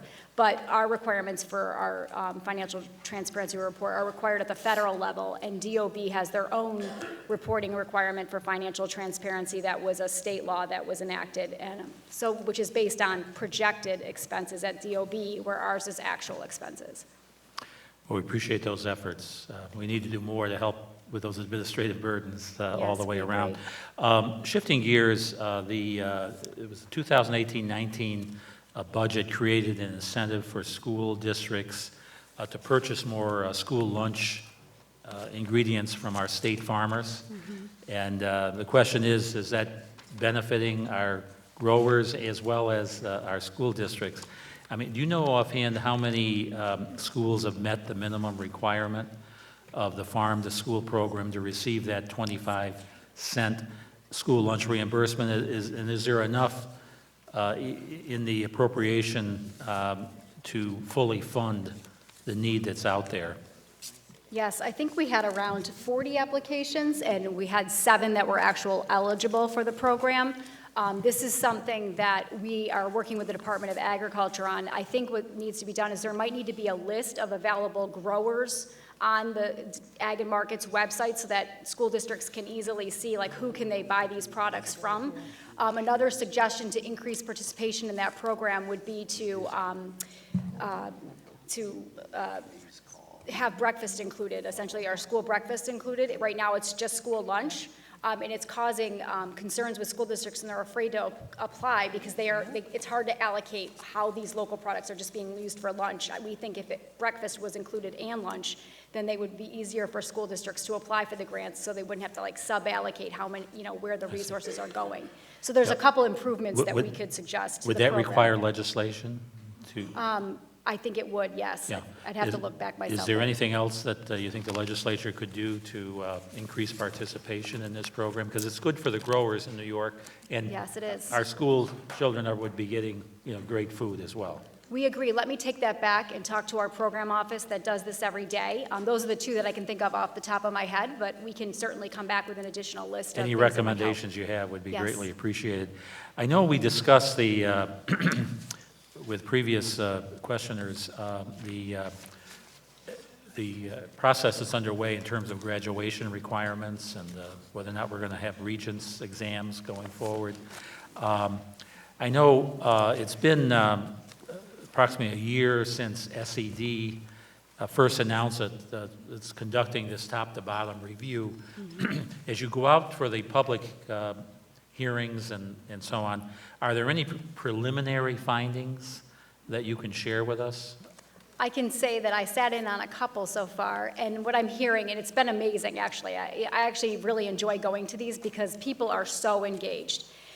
You can hear the community, the people in the room. You've got students, you've got parents, educators, everybody's there. We're having a great participation. Like some of them have almost 200 participants. And one of the things we're hearing is that there needs to be additional pathways. I've heard that routinely, and when I've read the notes from these other regional work groups, everyone's saying not every child can pass a test or is successful with testing. Some kids are better at career and technical education skills, and they might be able to show their work through performance-based activities versus, just simply taking a test. Where other students were telling me that they are really good at oral presentations, and they're more of an oral type of person. And so these are the kind of things that we're hearing throughout these presentations, that there needs to be alternative ways to getting to the end and finding things that interest kids so that they actually stay in school and they don't drop out, really making sure that we're thinking about this. But also at the same time, the hard part, as we all know, is ensuring rigor and that we actually know if a kid is going to be successful at that end of the road. And so that's where, the hard part of this is how do you ensure you have alternate pathways that are also very rigorous and ensure that they're getting a meaningful high school diploma so that employers know if they're ready for the workforce or if they're civically engaged. As a Regent student many decades ago, I thank you for your answers. Thank you. Thank you. Thank you. We go to Assemblywoman Jaffe.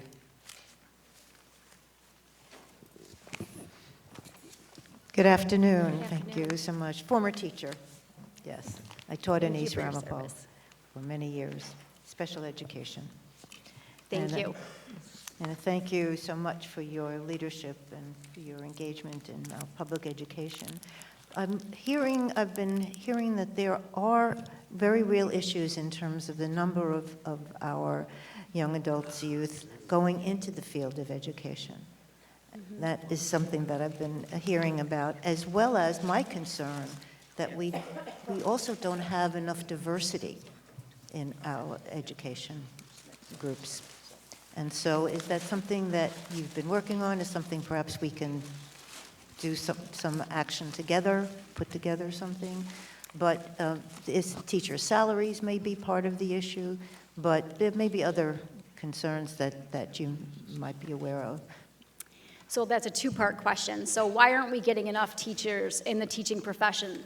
I think about this all the time, and I think to myself, even with my little one, every person in education, whether it be a parent, a teacher, an administrator, a superintendent, we all have an impact on who enters the teaching profession. And we really need to think about this. Even as a parent, I have 3 little girls, and I think to myself all the time, I see my little one, she just has a tendency, I can see that she would be a beautiful teacher. And so it's encouraging. It's parents encouraging their kids to go in the teaching profession.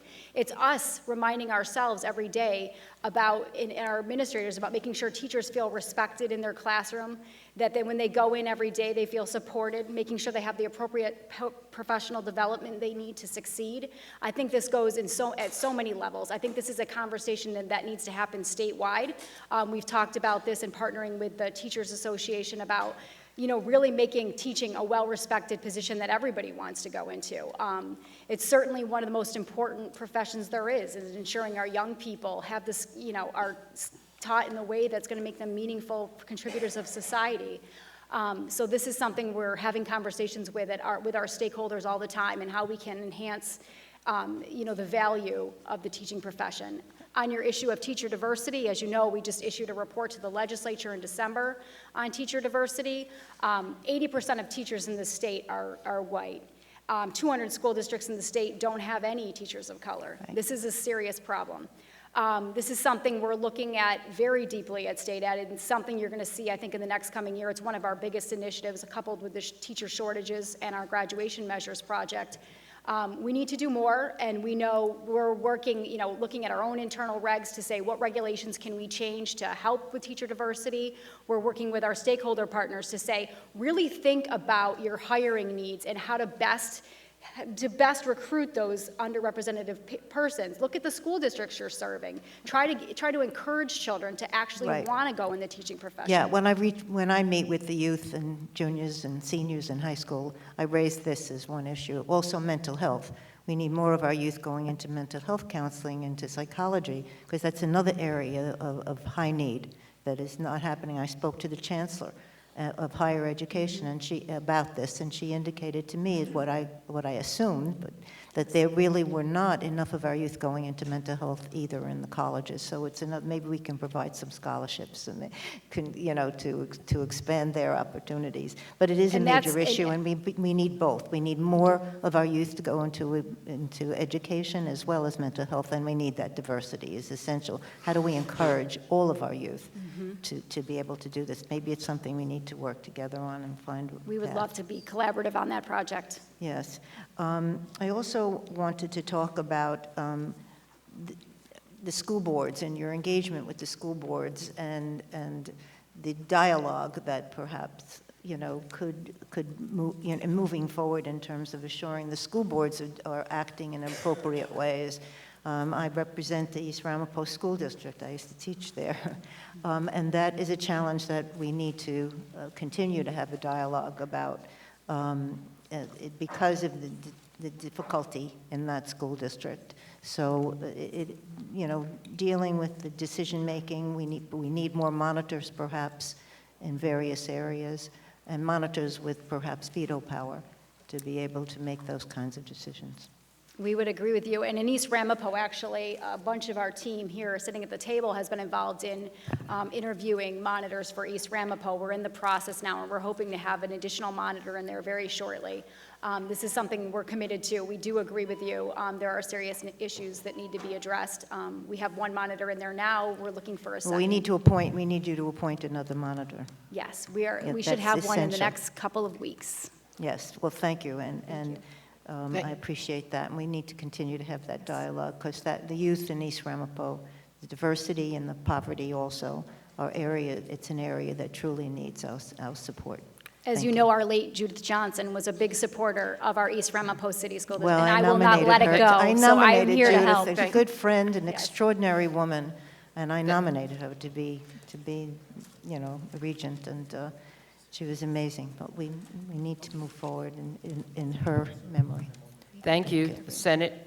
Thank you, Senator Shelley Mayer, for her second round. Thank you very much, and I apologize for stepping out. I just would note that there were hundreds of students from the Yonkers Public Schools that were here today, and I missed their rally to be here, but I felt the need to go out. And I want to thank the department for continuing to be a partner on the very special challenges that Yonkers has, particularly our new building, which we hope we get the double MCA and work closely with you, but in general, facing a tremendous operating shortfall and frankly not getting the funding it needs. You've been a partner. I hope you will continue to be a partner in pressing the executive to ensure that Yonkers has the resources it needs. I just asked the students outside if we had had sports in every school, how many of them would have participated in a sports team? And I would say it was 80-20. 80 of those that were there would have participated if we could. I asked if they would be in a play or a performance if we had such things in our high schools. All of them said yes.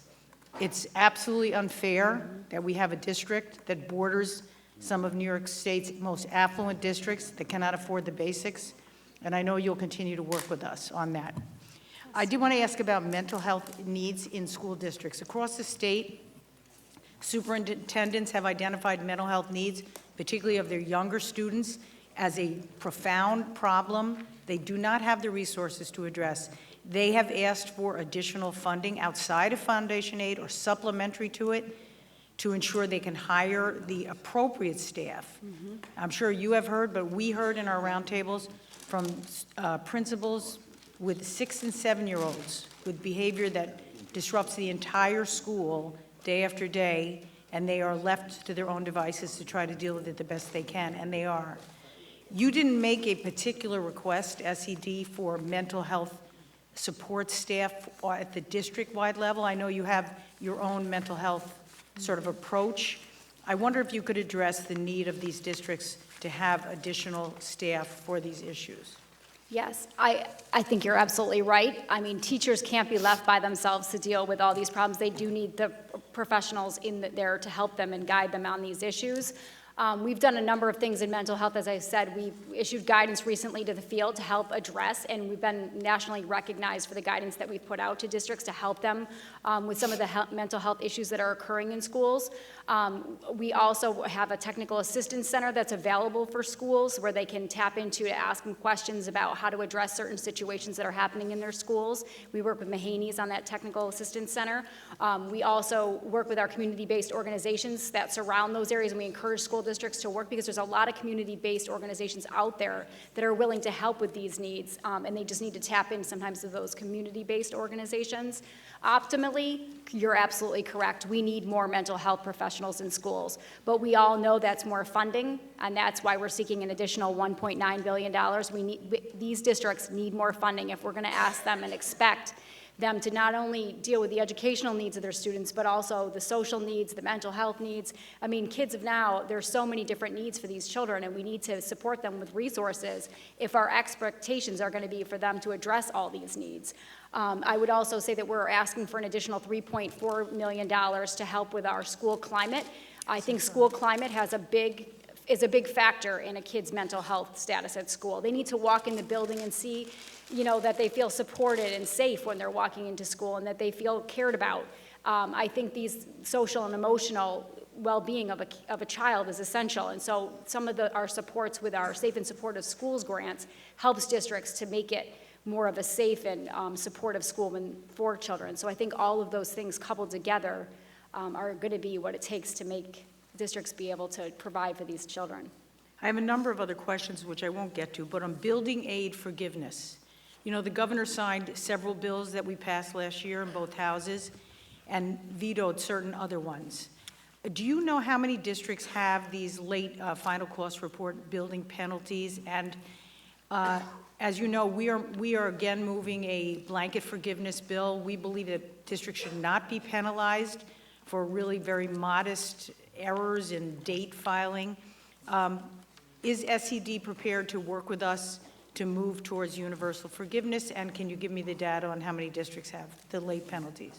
Yes, we can get you data on the late, how many districts have the late penalties, but we, as part of our mandate relief bill, we actually proposed similar legislation for blanket forgiveness for late cost reports. It doesn't make sense to pass bills one at a time for different districts. We believe all districts should be treated equally and have the same blanket forgiveness on those late cost reports. We agree with you. Thank you. Thank you. Thank you, Assembly. We go to Assemblywoman Simon.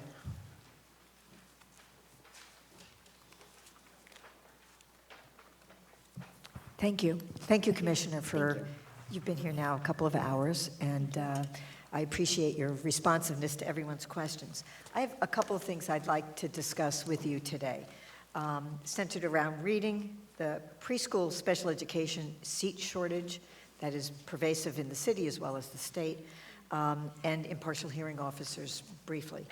A couple of years ago, a stakeholder group was gathered by SED to implement my bill permitting the use of words dyslexia, dysgraphia, dyscalculia in IEP documents, and it showed two great gaps in New York: the crying need for early identification or screening for dyslexia, and thank you, Mr. Soriano was there for part of this, and the utter failure of most schools of education to prepare their teachers in the science of reading with evidence-based methods of teaching reading, structured multisensory language-based direct instruction.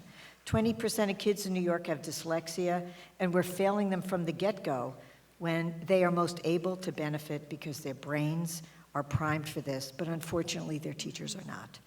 The kids who get attention in New York are those whose parents have money or moxie, and it is no way to run an airline. It's a real social and educational justice issue. I'd like to know why SED is not mandating universal screening with inexpensive research-validated screening tools. By the way, I have a bill for that. And also, I'm concerned that they have traditionally relied on the expertise of some people who are a little out of step with the current research and science, and I'd like you to, I'm happy to address that with you separately.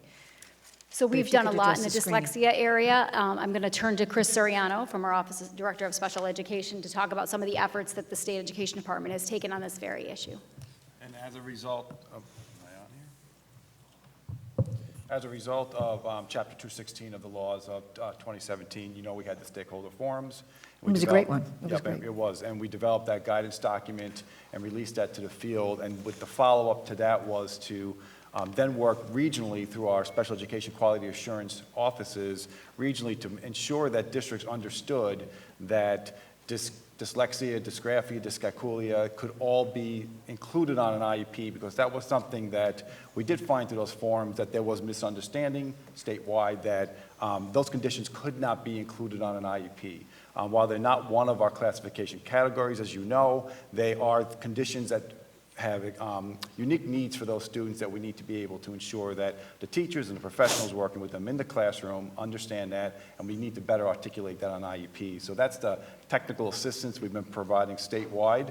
Again, we are also looking at how do we ensure that schools as a whole understand this. So through our state systemic improvement plan, we are looking at, right now, we have 13 pilot sites where we're working with students with disabilities and those schools on how you develop high-quality inclusive classrooms built on multi-tiered systems of support to support students that have dyslexia, dysgraphia, dyscalculia as part of their learning disability classification, and working with staff on how you address those needs, not just through an IEP, but also through the services you provide, as well as then looking at how we better prepare teachers at the teacher preparation level to come out to the field with those skill sets, and working on very closely with leader and teacher preparation recommendations to how we can change those teacher preparation requirements to ensure that not just with dyslexia, dysgraphia, dyscalculia, but with the multiple needs that come with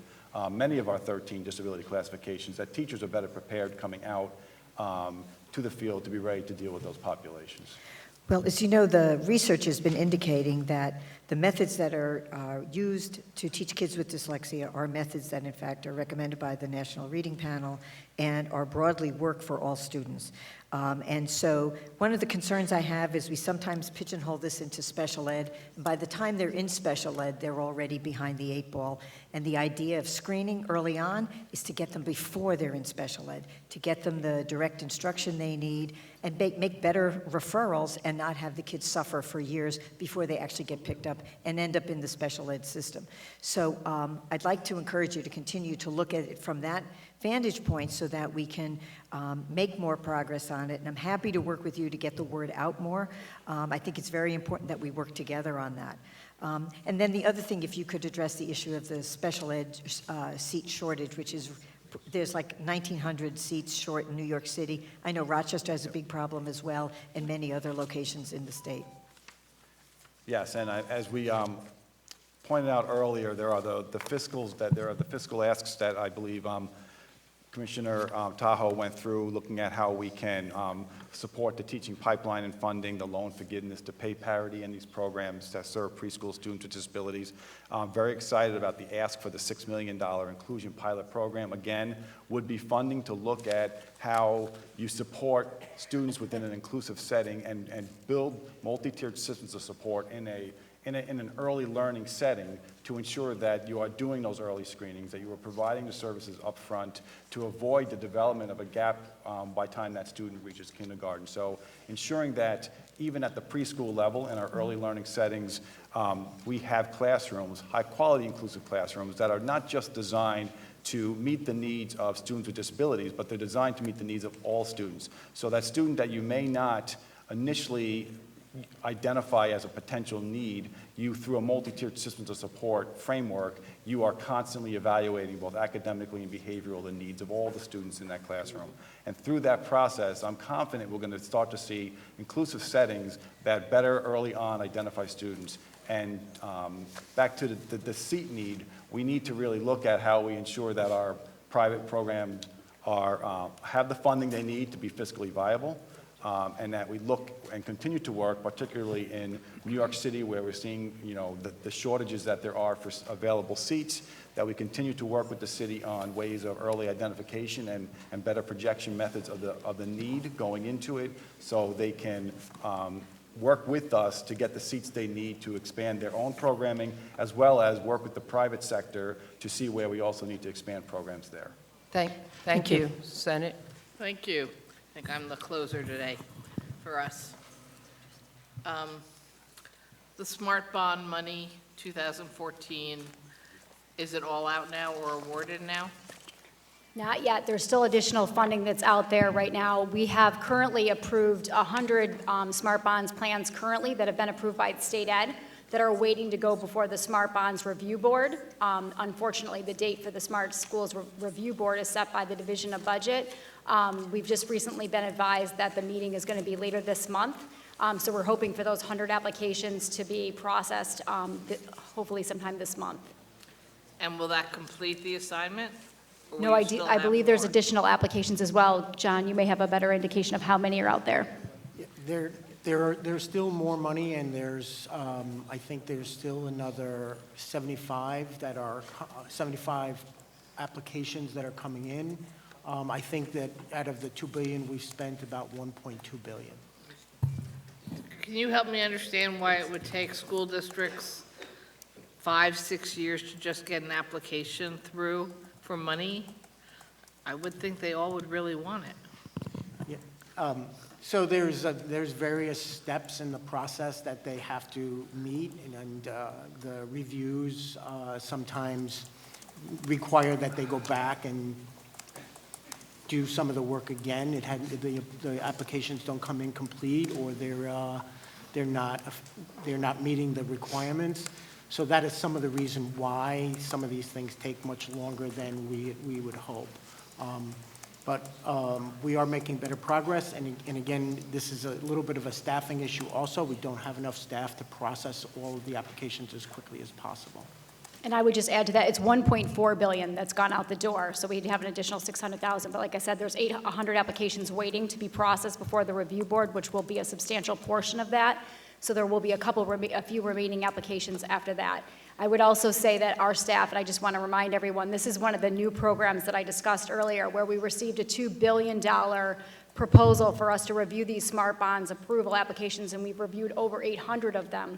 However, the issue is we have not received any funding to administer this program. So we have 3 staff currently working on this.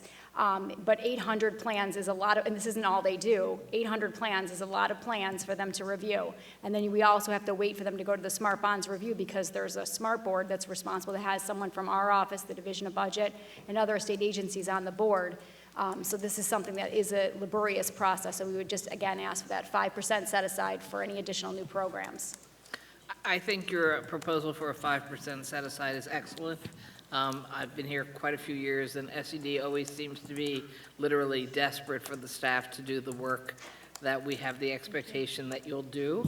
But I will again just point out that I feel getting money out to school districts once the public has voted a bond act through and having to sit here and say $600 million has still not been awarded or allocated to be used, again, over 5 years in is sort of a study in how you shouldn't do bond acts versus how perhaps we should learn what to do before we make that kind of mistake again. Because, right, I mean, it's a lot of years for kids not to get the new improved technology and get out of, get back into classrooms, et cetera, et cetera, et cetera. My colleague, Senator Jackson, had a question he ran out of time for. The governor recently signed into law a bill convening a commission to study education and outcomes for students with English, I guess, who are English language learners. Do you have any opinions about how that's going to operate or what you hope this will accomplish? I think that's something that we're still currently reviewing, and and we will work with the legislature on forward steps on that. Thank you. Great. And then just finally, at some point today or tonight, the Citizens Budget Commission will be testifying, and they put out a report today that says we have enough foundation aid money to meet everyone's requirement for a sound basic education. We're just divvying it up wrong. And it's an unfair question because I don't think you've read their testimony, but do you think it is possible that it is maldistribution of foundation aid and not just inadequate funding for our schools? So I can't attest to what for a sound basic education, because obviously that's an issue in the litigation. However, what I can say is some school districts do a brilliant job of allocating their resources in certain areas, and others don't. We're seeing this even with our federal funds. What we're noticing in our federal or title persons at our program office that operate the title funds is some districts just literally roll over their federal funding from one year to the next year to the next year without even looking at how they can allocate those resources to the needs of their districts. So there are several districts that literally really need help in really managing their fiscal affairs and figuring out how to put their money where their needs are. And I think that's something that we're hoping that districts see through our ESSA financial transparency forms, is where they're spending money, where schools are receiving more, like if there's a school that has a lot of ELL children or special needs populations, maybe really looking at your resources to say, where should that funding go? Where are the most needs in my district, and having a better understanding of how to allocate their resources according to their needs. So I think it's both. I think it's additional funding. I would agree, I believe that additional funding is needed to provide high-quality education. However, I do think districts need to do a better job allocating their resources to where their needs are. I have one more question from Senator Jackson. I'm sure that's not true. That sentence has never been uttered and will never be uttered again, excuse me. But for me, one more question. How long do you think it should take for New York City to rectify the backlog for special ed cases as the state SED? What kind of timeline is realistic if they have 10,000 open and 6,000 of them are now late? So we're taking a multifaceted approach to this problem. This is an extraordinary problem. New York City has 10,000 outstanding due process complaints compared to 230, which we have in the rest of the state, meaning every other district in the state has 230 combined, where New York City has 10,000. So there's an issue with how we're getting to 10,000 in the city.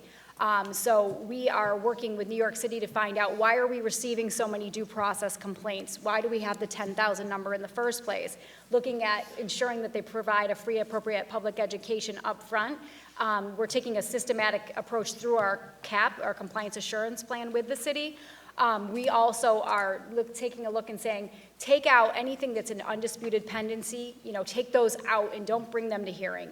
Use mediation, alternative dispute resolution, use other methods besides just taking everything to a hearing to try to reduce the 10,000 number. New York City has employed, I think they said, 40 additional attorneys in their hearing officer office to help support this work. We've been working with them. We have a staff member that's in the city now that we've employed in that office to watch what's going on and make sure that these cases are being handled appropriately. The city's been great with us in allowing her to come in and sit with them to try to figure out how to make this process smoother going forward. We're also expanding the number of hearing officers. The board, I'm hoping that we take action in March to expand the pool of hearing officers that are available to hear these cases to reduce that backlog. So this is a multi-tiered approach, and it isn't, the hard part is this isn't going to get fixed overnight because it's going to take multiple, mechanisms in place to reduce the number, but we're hoping and we already see improvements with the backlog. It's just that we're working on them right this second. And this is the most, and I just want to reiterate, the State Education Department has never done more in this area than they have over the past year. We have issued the most comprehensive compliance assurance plan to any other school district in the state of New York. We have 150 compliance areas for the New York City DOE throughout our CAP. This is, make no mistake, that we are taking this very seriously. We have staff down there all the time on all phases of our CAP. But this is the New York City Department of Education, serving over a third of the students of our state. So this is a humongous problem that isn't going to happen overnight, but we are doing everything we can. And the city has been collaborative with the State Education Department at this point on this effort. But this is something we care deeply about. I mean, Chris has done everything in his power with his team to help turn this around, and we're hoping with the revised compensation policy, the additional hearing officers, reducing the 10,000 and taking out the mediation and using dispute resolution, that we can greatly reduce those numbers. Thank you. Oh, Chris has something Yeah, I to just add wanted to add to that. To answer your question, how long, what would be the time frame? We'll know in the next couple of months as we roll out a new compensation policy. In the immediate, we need to have a compensation policy that's going to bring existing impartial hearing officers back into rotation, as well as we have just gone through the interview process. We have about 40 candidates that 40 new candidates that we will be sending to training to get certified as IHO. So adding to the rotation in New York City, bringing back existing into rotation, adding new IHOs into the rotation, then we'll start to be able to gauge how long, what would be a reasonable estimate to get rid of the backlog and then also start to take on those new cases. Thank you. Thank you, Assembly. Great, thank you. We go to Assemblywoman Hyndman. Thank you, Madam Chair. I just got a text, my daughter forgot her lunch, so her teachers are always at work, and so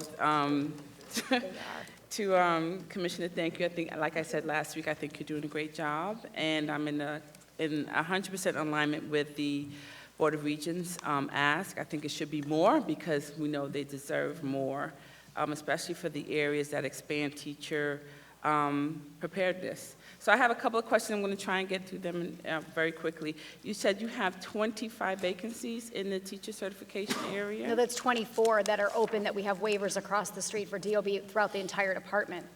So this is a huge improvement. I want to reiterate that. We used to have 200 waivers sitting at the Division of Budget where we were waiting for approval, and they've done an enormous job and been really working collaboratively with State Ed on getting our approvals approved. Mm-hmm. So we're down 24 that's the entire department. For waivers. How many vacancies do you have in this SCD? I would defer to Phyllis on that. So the 24, that's the number of vacancies that we've asked for approval to fill. I think the point we've been making, though, is that we have staffing needs that we don't have funding for. So if we don't have the funding, we can't make a request to the Division of Budget to fill a position because we would have no way to pay for it. So I think what we're looking for is when there's new mandates and new requirements that come with funding for staff so that we can then support and implement those programs with Fidelity. So new mandates when you receive our study bills, is that what you mean? They come Anything across- where you're looking for us to do additional work, we would Okay. appreciate the resources. When it comes to task, I know we haven't talked about that. Which area of SED does that fall under? That's access. Oh, for it falls adult- under access, okay. And how many charter schools do you still supervise in New York City that fell under SED jurisdiction? In New York City, there was the cap of 50 for the New York City cap. It was 50? So Yes. you're at 50 still? No, You well, lost, some of those are now in the I zombie think there's category? 18 that are the zombie schools, yes, the ones 18. that have closed or, yes. And how much staff do you have that does the oversight or making sure that those schools are in compliance and so forth? Again, I think we have a pretty good staff in our charter school office to ensure that those charter schools are being operated with fidelity. However, additional staff is always needed, but I think our charter school office is running pretty smoothly at this point. Okay. When it comes to safety and security of schools throughout the state of New York, how do you address that? Is it, and I went to the website a couple months ago, is that through self-reporting that you ask the school to give you your numbers, or are there any state mandates that you send out to districts throughout the state of New York about what, excuse me, what safety should look like, or what those standards are? Yes, I think that's something that we're actually looking at right now in light of the OSC audit on our school safety issues.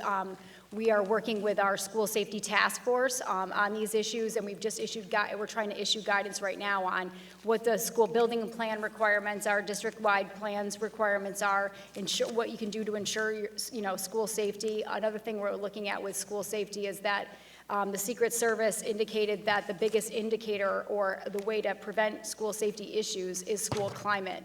And so we're asking for an additional $3.4 million to support the school climate in our schools to ensure that they're safe and supported. Is that enough to make sure our schools, 3.4 million is the ask? 3-4 million would be, that would provide the department with additional staff and resources to help our technical assistance center and the department, and to assist 16 additional schools in receiving safe and supportive school grants. So that's something we think will definitely help with this issue. I know that we recently passed a bill for a study of the facial recognition software. Where are you seeing more of a request from school districts for software of that nature, or any kind of asks? We haven't seen additional requests for the, we know that there's a couple of districts that are interested in it, but we haven't seen additional requests. In fact, as part of our Smart Bonds application, we're having school districts sign a disclaimer saying that they will not be providing any PII or personally identifiable information in order to receive the monies. So we've actually added a disclaimer onto our Smart Bonds applications before approving any facial recognition technology or anything like that, that they will not be providing any personally identifiable information. Is this the same Smart Bonds when money hasn't left that office yet? Is this the same thing? 1.4 billion has left the office, left. just as additional 600,000 that's left to go out the door. Oh, okay. Or 600 All right. million, rather. Thank you. Thank you. We go to Assemblywoman Nolan. Thank you very much. Old habits die hard, so I had to come. I want to thank Colleen and Liz for their leadership. I love being able to say that two women lead the financial committees of the legislature. I want to thank Mike and Shelley for their great leadership as a new team. So but three quick comments and a question. One, I'm happy to see that the Regents put the state aid proposal #1 priority, but I do hope that you'll continue to focus on the CFE decision itself and get into the issues of equity and finally coming to some fruition on that issue. Two, and I should have said this first, I want to thank, so many Regents are in the room, but I want to thank you for that wonderful tribute to Regent Johnson last night and the marvelous exhibit over at the State Museum on this priceless document, the Emancipation Proclamation, first draft in Lincoln's own handwriting, and I would urge every colleague and everybody here and everyone watching to see it. It's very, very moving. But I do want to, by way of that, I don't see any mention in the proposal about the My Brother's Keeper program, and I know Chancellor Carranza mentioned it, but that is the signature accomplishment for me and Speaker Hasty. You know, we pushed for that money. We're the only state that has answered the call by former President Barack Obama to do that, and I would like to see a little more emphasis. I was surprised it wasn't in the document. The third thing I want to say, I see them sitting together, our brothers in the labor movement, but you have a couple of proposals here about teacher opportunities and teacher training. You can't train teachers without mentioning the word principal, which I don't see in the document at all. And I think even the teachers will understand that if we don't have our principals where they need to be, I could tell you from the dozens and dozens, maybe hundreds of schools I visited over 12 years, if the principal's not on the ball, you could have the greatest teachers in the world. The principal is very key. I was surprised not to see that in the document. And then the fourth thing is a question I just don't understand why we can't get it done. We've been talking about career and technical education for a long time, and credentialed programs are moving towards being associate degree programs. Assemblywoman Deborah Glick, if she was here, would tell you all professions want additional certifications and licensures. We've been trying to get the support of the department and the city to make a school like Aviation High School in my district. You know, I can be a little more local now because I'm not chairing the committee, so I can put my local issue out there as a member of the legislature. We have been trying, and Regent Chin has certainly helped us, as Regent Young has done, but locally. But honestly, I don't understand why we have a community college literally on the next block. Everyone is on board, but somehow it never happens.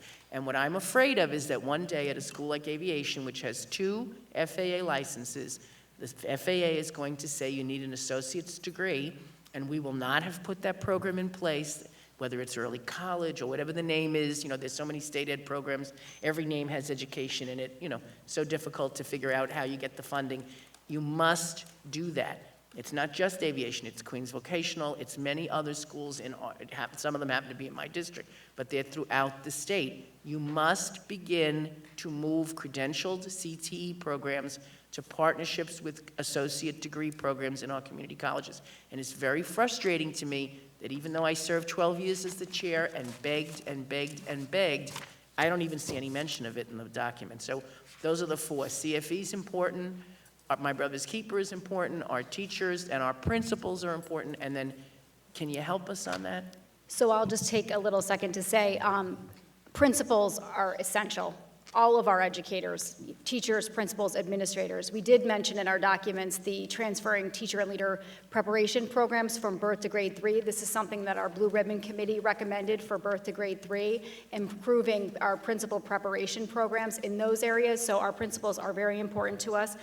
You're right, I should have probably reflected that even more in my presentation, and I will do so next year. With respect to Campaign for Fiscal Equity, we are in support of additional funding for equity for all children in the state, so let me just be clear about that.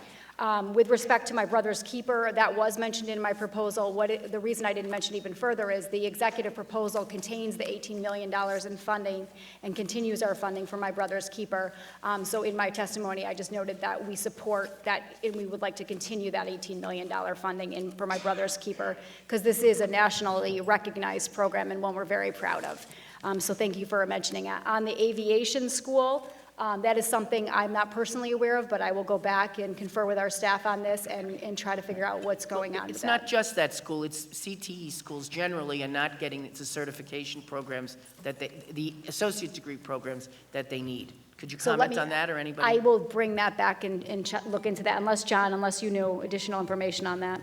Nope, I would just comment that with our review of graduation requirements, graduation measures for high school, maybe this is an opportunity to look at that kind of layering of certification, because I was there and they do a great job. My time is up, but I'd like maybe we can pursue that. That's not really the answer we're hoping for. Thank you, Assemblywoman Seawright. Thank you, Commissioner, for your testimony today. In your role as president of the University of the State of New York, you work with all sectors of higher education, including their teacher training programs. So what is being done or should be done to foster greater partnerships and sharing of best practices between CUNY, SUNY, and the private colleges to assure that New York produces the best teachers? I'm going to ask John to respond to that as our former Deputy Commissioner for Office of Higher Education. So we do work, and in terms of, we look at the preparation and the various ways in which that programs change their preparation, and we do try to share that out. We make other institutions aware of the way that they're doing things. I know that there have been a lot of efforts to build stronger partnerships between the preparation programs and the P12 to get input into what it is that the P12 community needs from teachers, to also build into the preparation an understanding of cultural responsiveness.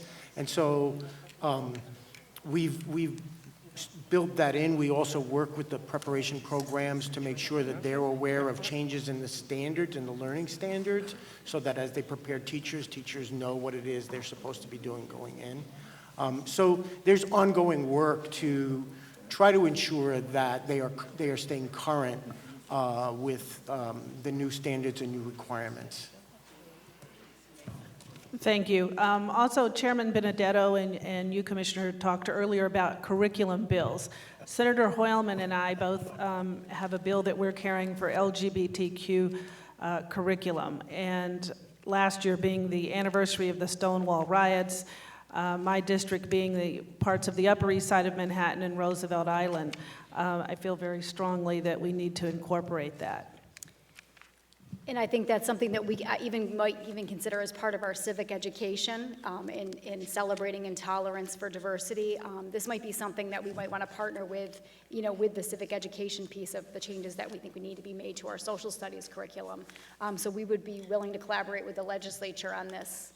So thank you. And the state of New Jersey also passed this statewide. Thank you. Thank you.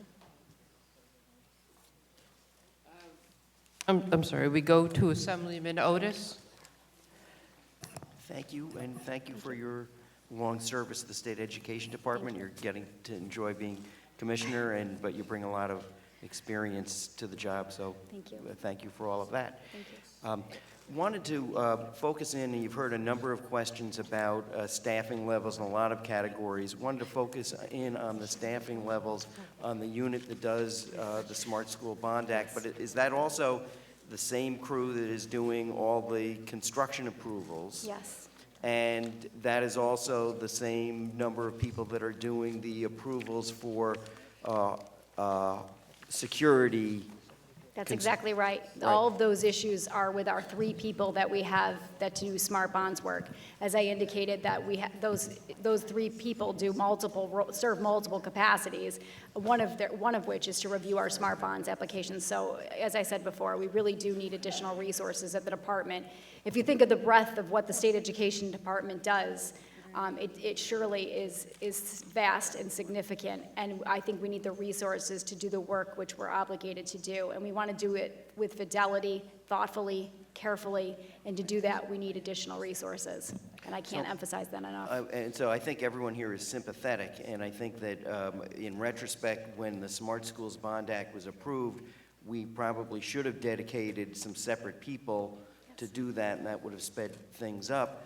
But you have, I believe, instituted, there is an option for districts to self-certify for some construction. Is there's some, could you describe that so people can hear that you have tried to do something to provide some end arounds to speed things up? Yes, thank you for mentioning that. Actually, with our facilities work, because of the concerns that we heard from you all last year, in the last couple of years, I should say, we have implemented a process where essentially school districts can go through, they can go through us, or they can pay an additional fee and go through our BOCES or a third-party contractor to have those approved as well. Their facilities projects can have an expedited review. So we are using we have streamlined the process in some ways.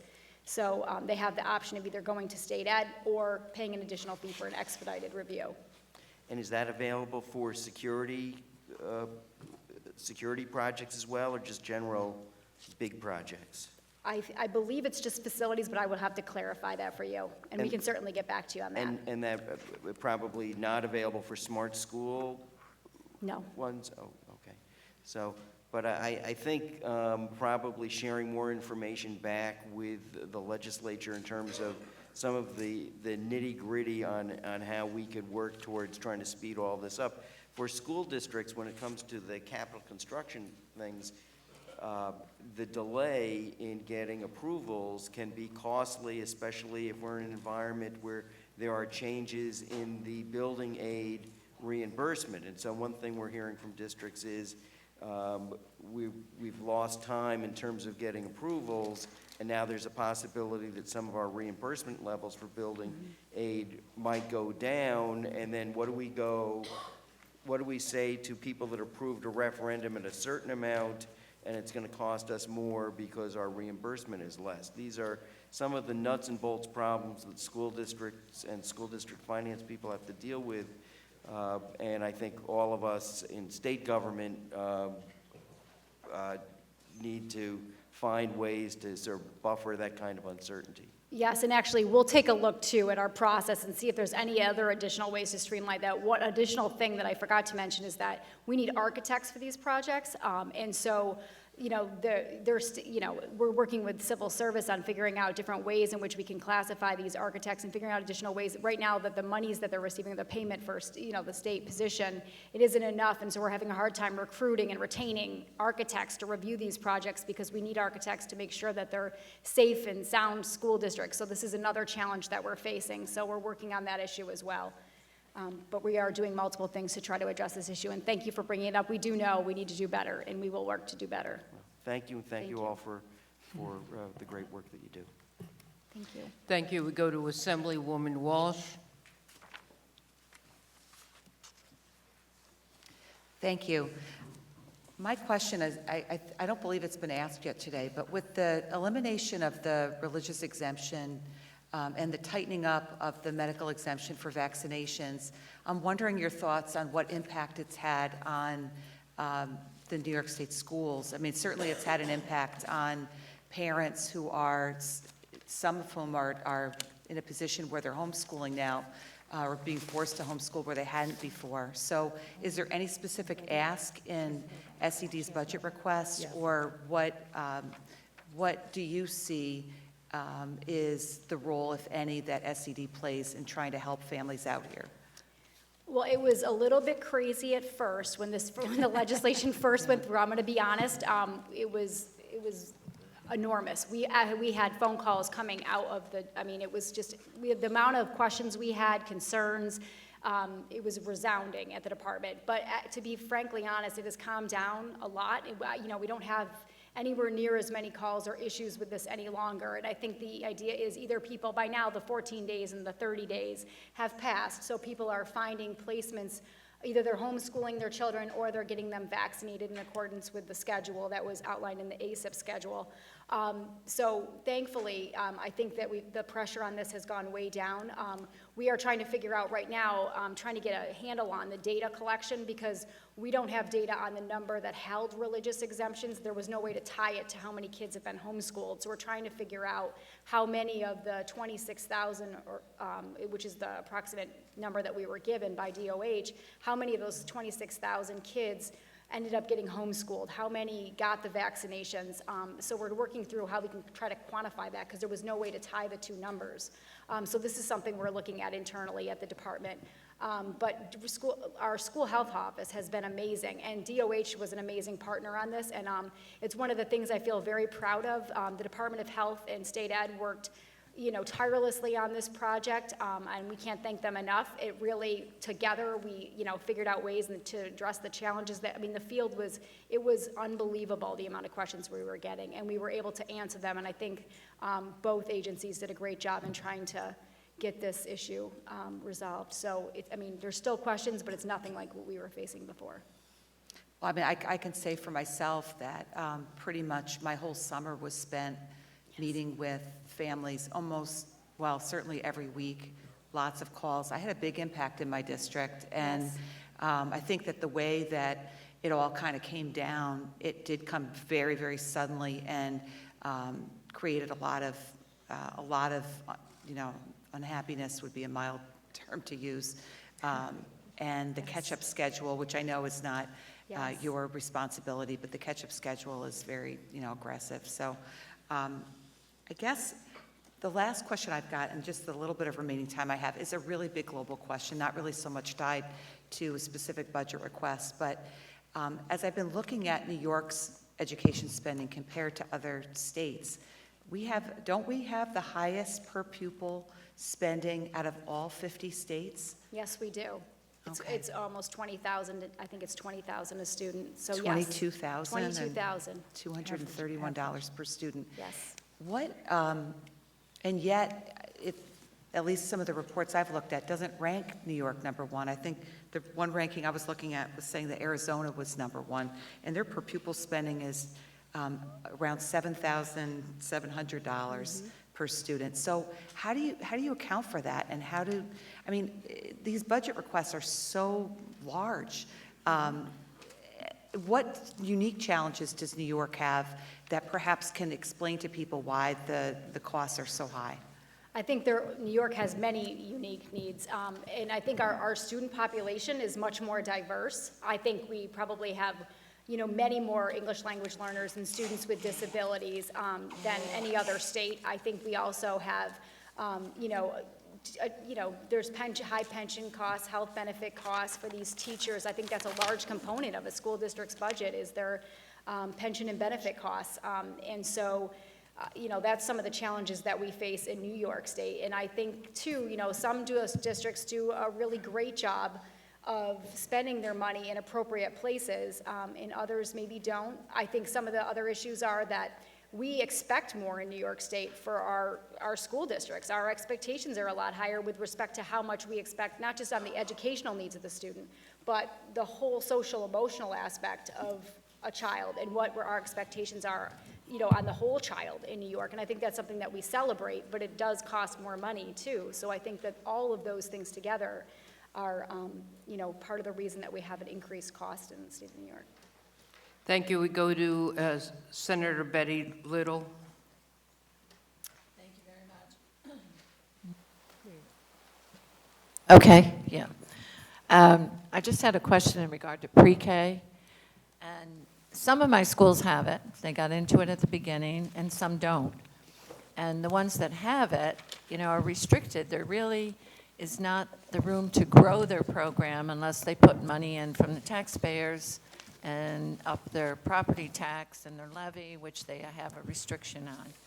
So when they see that now we're doing 3-year-olds in other parts of the state, and they have waiting lists to come into their existing 4-year-old program, and other schools don't even have the 4-year-old program. It's very difficult. And I know you said there's more money for 4,000 more slots, but do you consider those that are in need of growing a little bit or being able to do more because they can't fund it themselves any more than they already are, and yet they have waiting lists full? So I'll first take your question or your statement on the 3-year-olds. And one of the things that the Board of Regents have always said is we should fully fund our 4-year-olds before we start getting into 3-year-olds because we need to make sure we get that population of children, all students in the state covered for our 4-year-old programs, and then think about our 3-year-old population. So I think that's something that we've always felt strongly about is that you got to ensure your 4-year-old program is strong enough before you can add additional slots for 3-year-olds.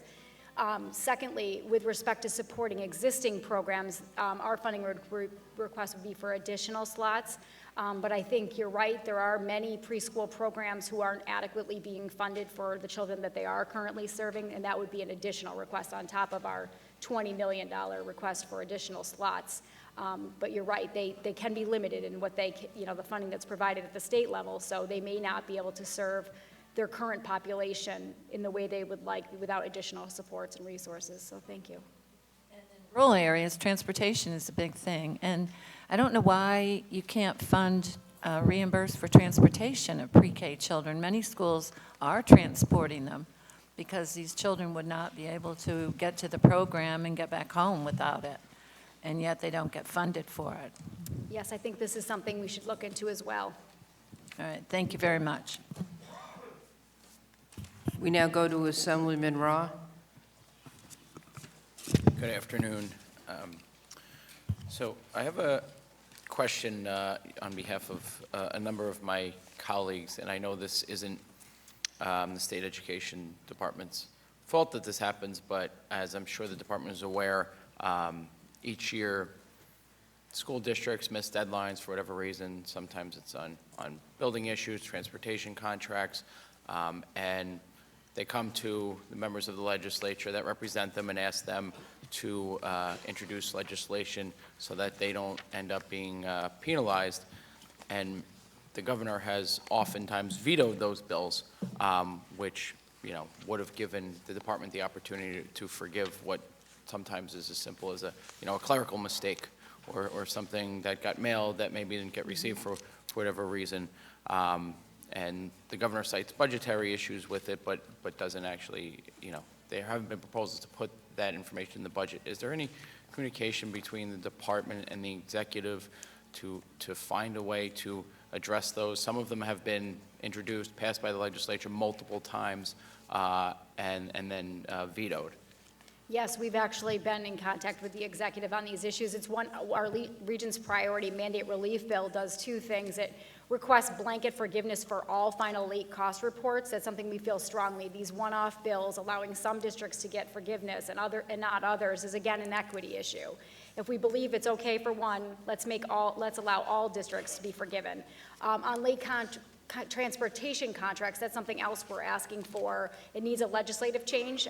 It's not a monetary ask, it's a legislative change, a statutory change to allow, inadvertent errors in submissions where they just filed their transportation contract late, not because they didn't enter into a contract or do it with fidelity, but just because they inadvertently, didn't submit it on time, that those also be forgiven. So these are things that we are in communication with the executive on. Okay, thank you. And totally separate topic. Last year, the legislature passed some changes again to the teacher evaluation with the eye towards decoupling from the state exams. Many of us were looking for that for years from the time when the governor had pushed forward that policy. But there were concerns that were raised that it could, because they would have to use some other state-approved rubric or exam, that it could actually increase the use of other tests when we know the state exams are going to be given regardless because they're federally mandated. What has the department's experience been thus far with implementing those changes? So those regulations were just recently implemented, and we're revising the regulations actually this month today. Actually, the Board of Regents just revised those regulations to implement the new law. We had received comment during the first public comment period, so we were revising the regs to allow for some additional options for administrative or principals based on the comments we received from the administrative associations. So those regulations will hopefully be finalized sometime later in probably May or June of this year. But we haven't, had a chance to look at the impact yet of those. But one of the things that legislation left districts with the option, they can use state assessments. They're not forced to use third-party contractors. So districts have the option of either using the state assessment or a third-party contract, or assessment through a third-party contractor. So it allows them the option. So districts can weigh their financial needs, so it has tried to address that. Okay.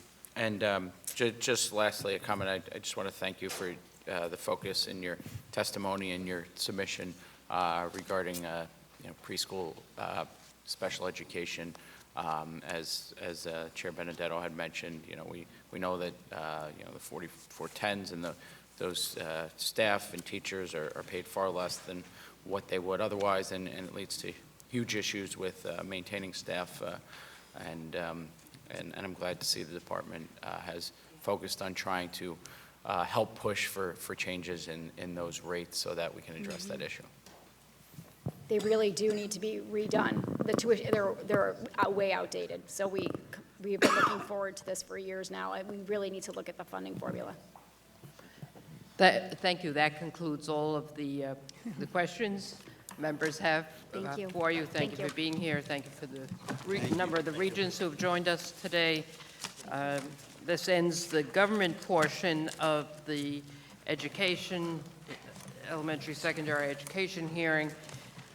as I mentioned at the beginning of the hearings, for the non-governmental witnesses, each witness has 5 minutes. Your testimony has already been circulated to the members, so to the extent you can summarize and not read verbatim, you'll have opportunity to make your main points heard, and opportunity for the people at the end of the witness list to be able to have an opportunity to speak before the members of the legislature. So as State Ed leaves, we're next going to hear from a panel of the UFT, United Federation of Teachers, Michael Mulgrew and Cassie Prue, and to be joined with the New York State United Teachers, NYSET, Andrew Plata, Althea Rowan. I see, Mary. You guys save a slice? Oh,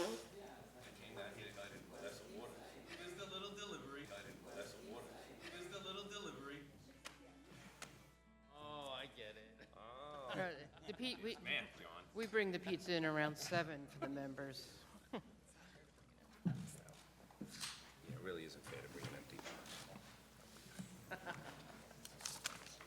Is that for Brooklyn? It's a large pie from Arthur Avenue in the Bronx. Here we go. Okay. We had UFT first, but whichever, Andrew, proceed. I'll start, thank you. Brother from the So Bronx. you have 5 minutes to, share for NYSET, 5 minutes for UFT. Okay. Got it. Very Okay. good. Thank you. Chairperson Weinstein, members of the legislature, thank you for having us today. I am Andy Plata, President of New York State United Teachers, representing over 600,000 members in education and healthcare. I'm joined today by Michael Mulgrew, President of UFT, Cassie Prue, Assistant to the President, and Alethea Rodriguez-Roland, the Director of Legislation. You have copies of my written testimony, but I'm going to follow a different path today. I would love to talk about some of the things that have been circulating, we've heard here today. Don't get me wrong, I would love to go very deep into the $3.4 billion that is owed to schools around the state. I'd love to talk about that. I'd also be happy to talk about the 1.8% tax cap that is also giving school districts a very hard time. I'd be happy to talk about the executive budget's 14% increase in funding for the charter industry at a time when we should be addressing the inequality in our public schools. But let's face it, talking about numbers is only part of the story, and I want to share something about our members. And many of you have been with us as we've done this bus tour around this great state, and we've been calling out the message of funding schools properly. We have had some beautiful stories from our members, from parents, from superintendents, school board members. When we were in White Plains, we heard stories of having only 2 guidance counselors instead of 6 in one school. And in all the years that the guidance counselor had been in the school, she said they had never had so many students coming from homeless shelters, and that the standards and benchmarks are increasing at the same time that the students' needs are. So what they were asking for are speech therapists, reading intervention teachers. We also went to Long Island, Port Washington, where we heard from the psychologist there who told us that if children aren't emotionally ready to learn, it makes that so much harder, and they need to be provided with the high-quality education. We spent time in Chenevis. They have cut their AP courses and increased class sizes. While the visit was going on, they had rain. It was raining in the classroom, and they had black mold growing on the walls. And I think the saddest story that we have been witness to is the simply egregious problems in Rochester, where we know that the schools had to lay off 100 teachers and support staff in December, and these mid-year cuts were very, very disruptive to all of the students and the programs that were in the schools at the time. We looked at the students and the staff at the Board of Education meeting there while they spoke about the issues at hand, and then was sobbing when the Board of Education said we must lay off these folks. When we visited Rochester again last week, we heard from Dujuan Spencer, a teaching assistant, who said we feel abandoned by state government, and it seems like we're in Hurricane Katrina, where there are no helicopters, there are no rescue vehicles coming to us, but yet we had to lay off 100 educators. These stories are everywhere in the state. Social workers, mental health needs, these are what we're hearing. These are necessities. We're not talking about luxuries, and luxuries would be ridiculous at this time. We know that folks want to tinker with the formula. We don't think it's a good thing now to twinkle and play around with the formula. It is time to fund the formula. Playing shell games with different pots of school aid by collapsing them into foundation aid is just wrong. And robbing Peter to pay Paul, again, is just wrong, shifting money from one place to another. From Brooklyn to Buffalo, Plattsburgh to Patchogue, they've been talking about the basic education needs. We've talked about revenue and that $2.1 billion increase we are asking for in state aid. We talk about revenue with 112 billionaires in this state with a $500 billion in wealth and 46,000 multi-millionaires. The money is there. We know that this is something that we can do. We know that it's difficult to raise taxes during an election year, but I also say during an election year and any time, it is difficult to teach with conditions that don't support the students, where we can't see this happening going into the future. And we talk about a pie and a big pie, and that's why I brought up pizza pie, because we're talking about, and there's no food in it. I apologize for that. We couldn't bring food into the hearing room, but we would love to fill this and not have our folks, the students, fighting about the same pie around the state. And I know my time is up, but what we need is a bigger pie. Thank you. Now turn it over to Michael McGraw. I'm sorry, I have no Thank you, food Michael. props. Okay. We don't allow props, but the food was enticing. The potential for food was enticing. First, I want to thank all of the members of the Assembly and the Senate and to the chairs for being here today. I want to first thank you also for what you've done in the past. Funding the teacher centers, the award-winning, recognized teacher centers have now become pivotal as we move forward. As we change our standards in New York State, it will be the teacher centers that will be driving this change. We will not make the same mistake that was made with the Common Core. As many of you, if you do not remember, we changed standards, we did not change curriculum, we did not change professional development, and then we had a debacle on our hands, and it was myself and Mr. Pallotta standing here for years telling you that was coming. This time, we are working with the State Education Department and with the teacher centers to make sure that it is being done properly. United Community Schools, I want to thank you for your funding for that in the past. We are now not just in New York City, we are working with a school in Albany, and we are moving forward with our community school project, this heavy-duty, intensive integration of services inside of our schools, we believe is the future for all public education. And our Positive Learning Collaborative, which we can now say, and we thank you for your support last year, suspensions are dramatically down, the climate is up, and the parents are happy. So all of those things have been very, very successful.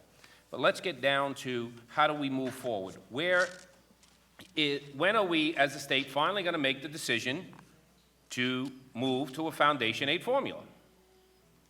It's been, I don't know, 15 years, 10 years, 8 years, 7 years. We keep going down, and yet every year we come up here and we hear about inequality, and inequality is horrible, but when the budget gets done, we're still playing the game with a portion going through foundation aid, and then we have the shares, which are basically cards at the table, and who gets dealt the cards. So it really is time for us to tackle this situation. If this requires a commitment and a plan over a couple of years, then so be it, but we have to start signaling when we will do this, because we can no longer keep saying we have no control over the fact that there is inequality in New York State if it's us who keeps making the decision and allowing it to keep going that way.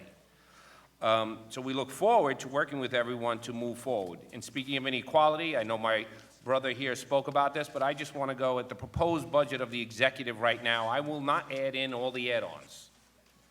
I do not understand, and I met with close to 90 parents in New York City last night, PTA leaders, CEC presidents, And they came to me because they didn't understand how, in a proposed budget, a student in a charter school was getting $856 and a student in a public school was getting $240 in a proposed budget. They said, are we going to sit here and hear people tell us that our children are worth $200 and somebody else's are worth $800? And that is what is in the proposed executive budget. We've been very clear that we need transparency when it comes to the charter school sector. Right now in New York City, we hear about, oh, we've hit the cap. Well, we have 25 charters that have been assigned, yet nobody knows when they're opening. So we believe they were just assigned so they could have a political point at this moment. And the piece about transparency, it comes down to the percentage of English language learners, the percentage of children with IEPs, the percentage of children in homeless shelters. Those are things that need to be addressed. And I want to be clear, every time you issue a charter in New York City, this was never supposed to be the way, but it has become this way, you are actually issuing a charter for 3 separate schools because they have been approved to expand from 1 school to 3 schools. They all go from K to 12 normally. And the piece is, when they get up to 9, 10, 11, 12, there are no longer 100 students in that class. There could be anywhere from 20 to 40. So they're not backfilling and they're not serving the children of our community. So we have a major issue when it comes to this because we believe that a budget proposal is about principles, and it's clear to us that the budget proposal in front of us right now is saying that their principle is that a set of students should be treated more favorably than another set of students. And that is not something we are going to sit idly by. And in terms of the zombies, it's pretty clear. People don't like zombies. I watch Fear of the Walking Dead. This is not something, and if there's no transparency, there's nothing else here. We have to stop playing these games. But the most important thing I'd like to bring up is we have moved education despite difficult times. We have challenges across this entire state. We have seen education funding over the last 9 years shift more from the state back down into the district levels. We are asking at this point in time to move towards foundation aid and move to the fact that we have too many school districts who are now in jeopardy of severe hardship if we do not do something now. Thank you very much. Thank you. There are a number of members who have questions. First, our Education Chair, Assemblyman Benedetto. Thank you, Madam Chair. Gentlemen, ladies, thank you very much for being here. We appreciate your testimony. First off, let me just say, and I applaud your professionals who you represent. They have been oft criticized, and I think wildly unjustly over the last 15 years, with people getting up, making pronunciations about the poor education here in the state of New York, and it's terrible injustice that elected officials quite often run their campaigns attacking the fine professionals that you guys represent. And I want you to know that many of us here, most of us in the state legislature, know the good job the teachers do. Having said that, by the way, too, I just want to say how impressed I was with your initiative, and I forget the name of it, but you got community schools that are working in New York City that you guys are running, and you've come up to Albany, and you're assisting the Albany public schools in doing that. So can you maybe just expand on that, on what you're doing and how it's working? We believe that the answer in terms of the challenges that society faces, because as we now know, schools are expected to deal with all of the challenges that society brings for all children.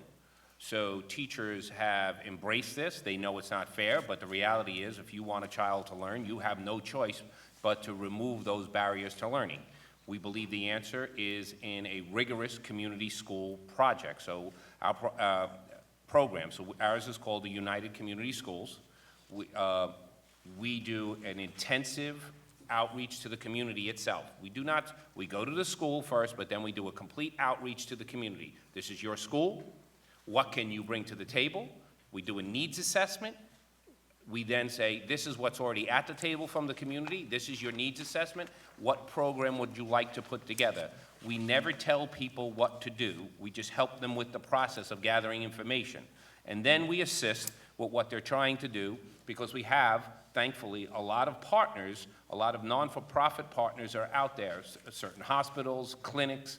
We have food bank, we have social and emotional services, we have mental health services that we can bring to bear on the schools themselves. But the piece that people forget is not just about bringing the services, it's about first making sure that the school and the parents and the teachers work together to own what is going on inside that school in a real way. And the only way they'll own it is when you give them real voice. And that's what has been missing for generations. We always said we want parents, but do we really give them real voice in the decision-making? In these schools, we do. Thank you for your answer, and I totally agree. Continue your good work. Thank you, madam. Thank you. We go to Senate Chair Senator Mayer. Thank you both for being here. Thank you for going around the state and making clear that the argument for full funding of foundation aid is not in Albany or New York City or Yonkers. This is an argument in every district, suburban, rural, urban, and your work together with others has really, I think, driven home the point. I hope we have contributed to making that point very clear. On page 4 of the NYSET testimony, you have this interesting chart about unpaid foundation aid and the districts to which it is owed, and noting that district need category, and I would add these are categories that were established under the formula, and they are frankly out of date. Right. They do not reflect the current true needs of districts. But even accepting this as a given, which I do not accept, high need districts, you say, are owed 68.1% of the remaining foundation aid that is owed.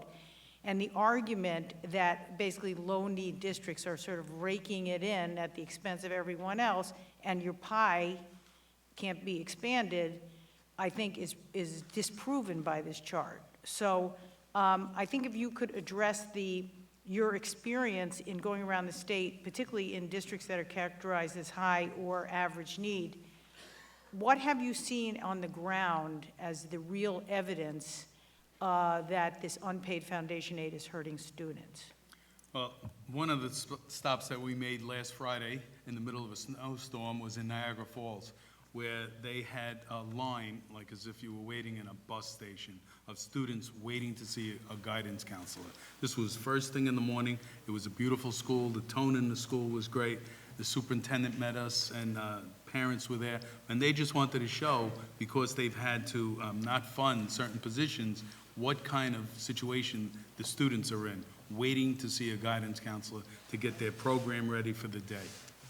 So this is constant. This is not just Niagara Falls. It's been throughout the state, and we saw it, especially in White Plains, where they used to have 6 guidance counselors, social workers. Now they have 2. So between the tax cap and the state's 2% cap, they've not been able to fund the programs as they used to. And when you reference the state's 2% cap, you're referencing a spending cap that is not in statute, but that has been a prerogative that has been adopted here, but it is not required by statute. Is that correct? Correct. This is something that has been created. We don't believe it has any place in a state which is very progressive and wants to do the best by all of its students throughout the state. It needs to be broken, and part of that is funding foundation aid over the next 3 years. Thank you. I'll come back to my other question. Assembly. We go to Assemblyman Bronson. Thank you, Madam Chair. I'm going to address my questions to Andy Pallotta, if you don't mind. First of all, thank you for your tour. Thank you for mentioning the Rochester City School District in your testimony and in your written testimony. You and I spent the good part of a day in a number of schools in the city school district.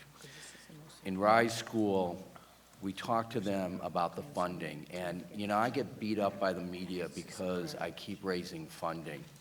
But in that roundtable, this is what we heard from the teachers and the paraprofessionals in that school. What does funding mean to you? It means they could have more than just a part-time librarian come in 2 days a week. It means that the cultural accurate and significant books that they have wouldn't have to be shared by the students. Instead, the students could actually have their own books. It meant that they could have mental health providers in the school, social workers in the school, that the paraprofessionals that had gotten laid off would be back in the classroom helping the teachers. Rochester City, 50% of its children are living in poverty. They have needs. Funding translates into need, and as the one teacher said, what funding means is access and equity. My simple question to you is, if Rochester got the $86 million of foundation aid money it's due, how could that translate into addressing the transformative needs we have academically in that school district? We saw firsthand in the school that we visited what the needs were. Even the physical plant of the school, when we saw openings in the wall and we said, what is that? Well, that's where the water fountains used to be. So I don't know where they are now, but they aren't there anymore. And we saw that there was a need for a social worker working in an intervention situation as we toured the school. When we spoke to the staff that was meeting with us, they just were crying out for help. And they said it's been year after year after year, and no help is coming to us, no extra intervention. Nobody was asking for anything special, anything in a luxurious way.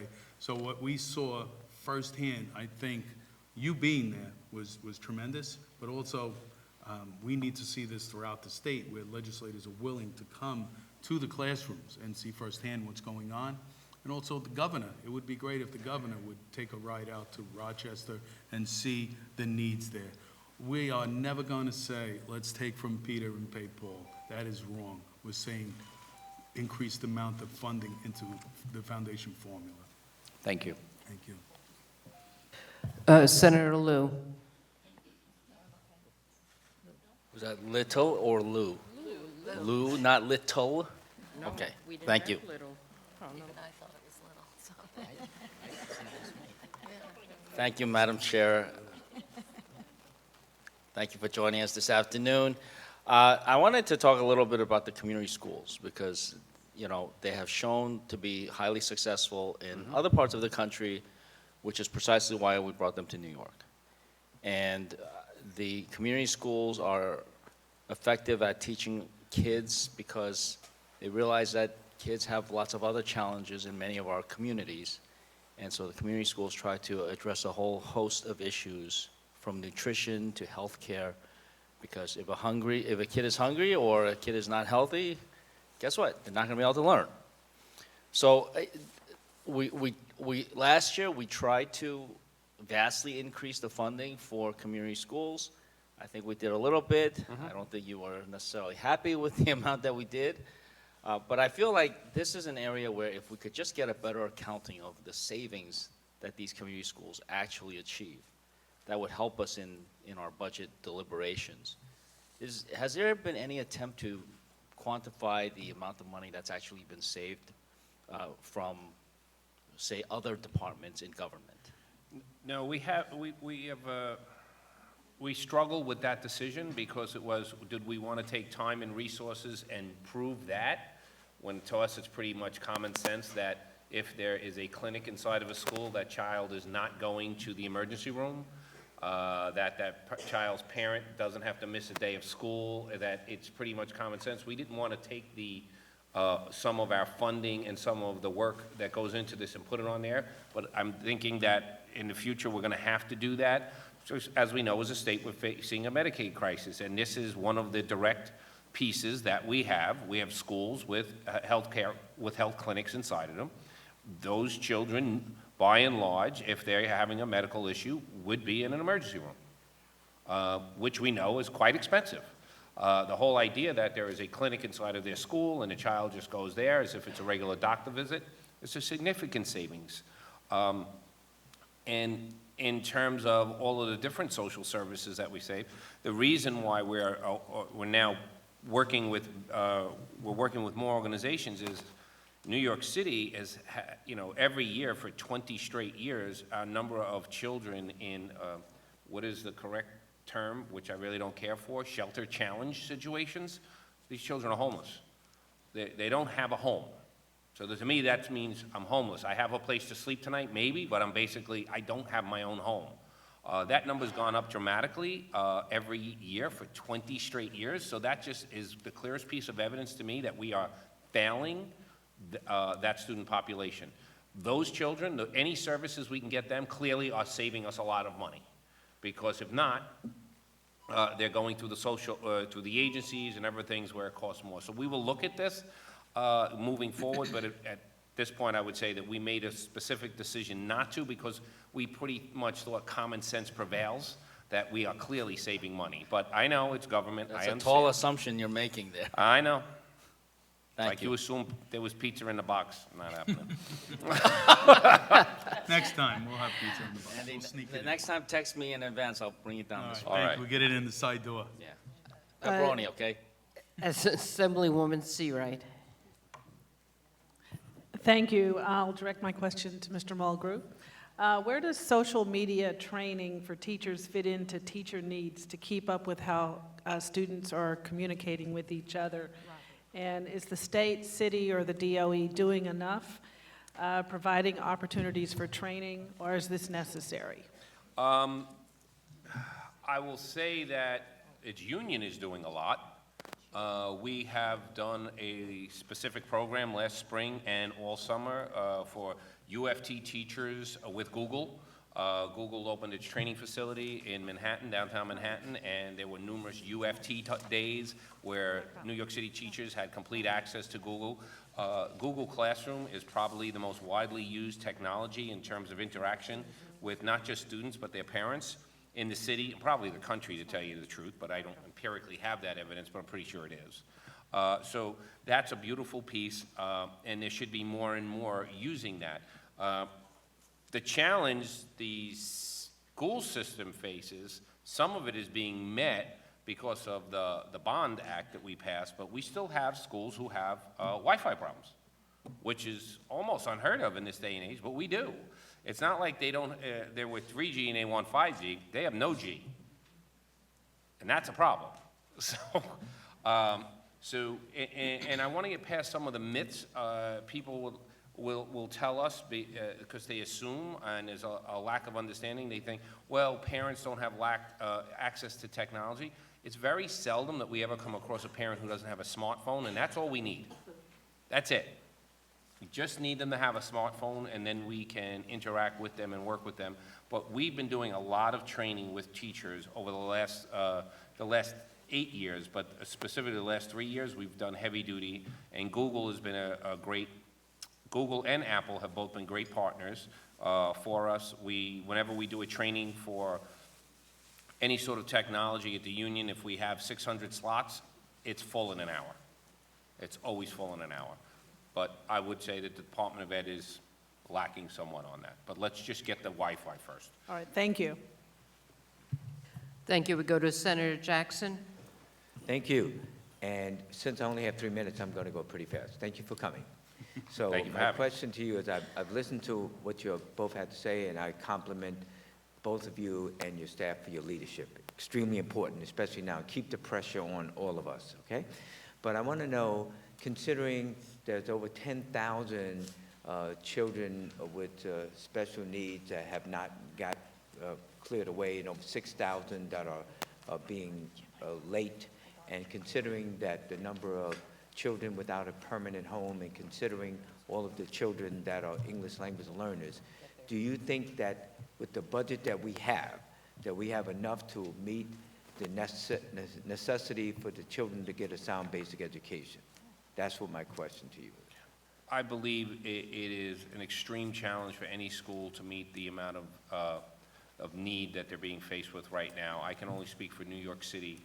You can be in a classroom in New York City, and there's certain districts that it's not a big deal to have anywhere between 8 and 14 different languages spoken.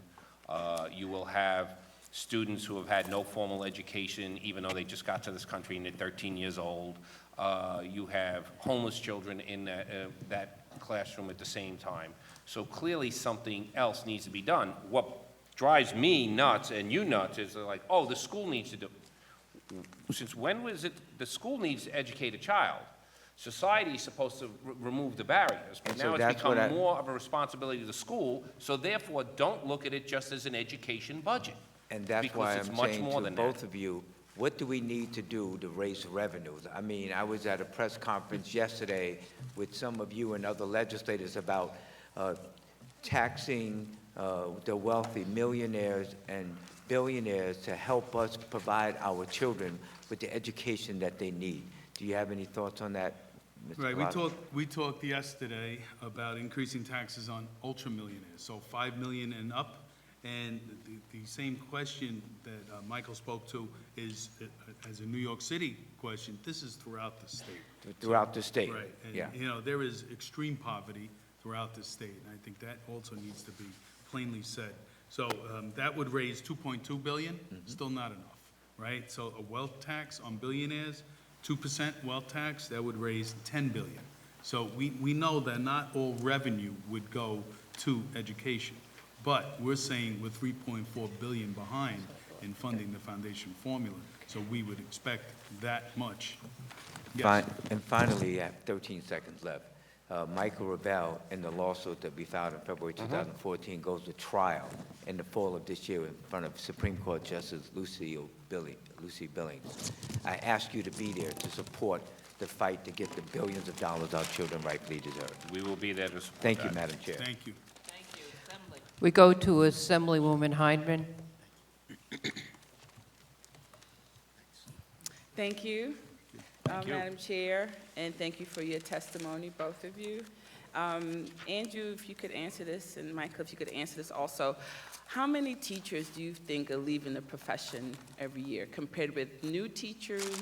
And then there's also, that's the first question. The second question is, how many teachers, do you know the number or approximately how many teachers leave the charter schools and come into the traditional public school sector? Well, I'll give you the overview on the visits that we've made across the state so far, from Long Island to Buffalo area, and there's a lot of frustration. I will try and get you specific numbers, but there is a frustration and definitely a turnover. And our young people coming into the profession, that's a whole nother question. They are not going into the systems the way they used to be. So we know into the SUNY system, it's down over 50%. So it's a very difficult profession. I did it for 24 years. I loved it, and, you know, being back on the bus tour has brought me back into the classroom. So sometimes we look at it like you look at it as a legislator, it's billions of dollars. But when you're in the classroom and they have antiquated books and then they have rain coming in on a rainy day, you know that it's really specific to that classroom and those students. So we're still losing approximately close to 45% during the probationary period, which is the first 4 years. That is our largest shift of people leaving the profession. The probationary period is clearly a very important piece. We lose, next September, we will start with a whole new group of brand-new teachers, and within the first couple of weeks, some will leave on a Friday and never come back. It happens every year. The profession's not for them, and it's a very difficult profession. And when you're standing in front of that classroom and you have to manage that class and you have to make sure that you first have all those children in a place where they're ready to learn, that's when you can first start teaching the lesson. It's a very difficult thing. We do have a large number of teachers who come from charter schools every year into our public school system. I don't have the specific numbers for you. In terms of their own attrition, I've seen different things, but you could get that from them. I'm asking because I think, you know, for the 5 years I've been in the Assembly, always asking for more dollars when it comes to teacher preparation and teacher, the ongoing education that teachers need, I think is paramount in making sure we keep teachers in the profession. I think of Ms. Mello, who just texted me to tell me my daughter forgot her lunch, and she doesn't have to do that. But those are the things that endear us to the teachers that are in our classrooms with our children, so. The more you can prep a teacher in an actual classroom setting before they become a teacher, the higher our success rate is. The more they spend time just in a college setting discussing a pedagogical approach, is great, they need that, but they need time. A residency program, just like other professions, would go a long way. Okay, thank you. Thank you. We go to Senator Krueger. Thank you both for all of the work you and your members do for all the children of our state every day. So there was a lot of discussion earlier with both the city chancellor and with the acting chancellor for the state about the problems with young children who aren't diagnosed with reading disabilities, and dyslexia being the common example, that there are quite a few. And I have to say, I don't get what we're not doing right. We know that if you can deal with a reading problem early and get that kid reading, it's changing their life forever. We know that they may completely have to avoid any kind of follow-through in special education or being miscategorized or put in the wrong program or a huge amounts of money spent if we can just deal with this. And we know that there are models for evaluating and getting the kids help mainstreamed in a classroom. So how come, with all the questions all of my colleagues asked, it was like, oh, I guess we ought to look at this. What am I missing, gentlemen? I mean, we know about this, and we're not doing it, and I don't know why we're not doing it. You can do it. Well, just to say, we visited a district called Kenton. It's right near Canada. That was last Friday. And they had converted closets into reading rooms. So you had a teacher sitting with several children in a closet, so no window, just the hooks on the walls and books and everything. So it's a matter of priority at this point. Are we going to fund the schools in such a way that they could have actual classrooms to do this important work? My master's degree is in reading. We all know how important it is. I just think that at this point, we're failing to put the resources into it. So anyone who is responsible for a budget in a school system is petrified of any sort of evaluation, because once an evaluation proves that a child has some sort of a disability, it then becomes part of a litigious process. So I would say that common sense needs to be brought back into this system. A child who is, should we do basic dyslexia screening? How many resources, how much in resources would that count? What then does that mean? Once that child is diagnosed and has dyslexia, that child then has an IEP. Then we have another industry that's connected with children with IEPs, people who advocate to get more services for all the children. Are they needed or not? There's brokers involved, and that's what school systems have to deal with on the ground. So in the city where we work, where the city rightfully was cited in a corrective action plan because of its lack of ability to do timely evaluations, that's not acceptable. But you're talking about a grander approach of saying, can't we just do basic screening? And a lot of disabilities can be dealt with the earlier we know, and therefore the child will be in a much better place. But common sense has to prevail, and the litigiousness of the system now is really quite intimidating if I was an administrator responsible for a budget. My time is up, but I guess I really feel we have to re-question how we're approaching this. We have to take the litigiousness to the side, say we're not discussing every child having an IEP when you do an evaluation of whether the problem they have with learning to read is, there are really standard models that you can use to train teachers how to work with the kids based on what their reading disability is. And I just find it amazing that everyone's surprised, it seems, that I think what we're you not just doing said this. had a lot of common sense to it. Thank you. Thank you. We go to Assemblyman Ra. Thank you. Thank you for your advocacy and for being here today. I just want to talk a little bit about public safety and school safety. I know, bail reform is a big topic of conversation up here, and we're talking about public safety in that regard a lot. But school safety, what are your thoughts as it relates to this budget proposal and school safety and providing resources to local districts. I know this was a big focus of yours at the end of last session in a number of different ways. So what are your thoughts on this budget proposal with regard to that? Again, this budget does not approach nearly what is necessary. The teachers' unions did support the red flag bill, which provided for more oversight, safety in the schools.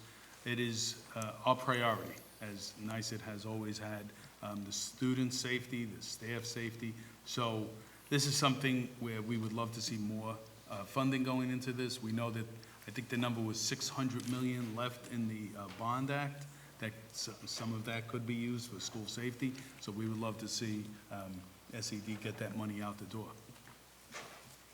Great. And then I think a related topic, certainly mental health and those resources in our schools. I know you talked about some of the needs you saw as you went around the state in different districts. What about that aspect, or perhaps lack of that aspect in this proposal? There was not one school district that we visited, and we visited many, where that was not their priority.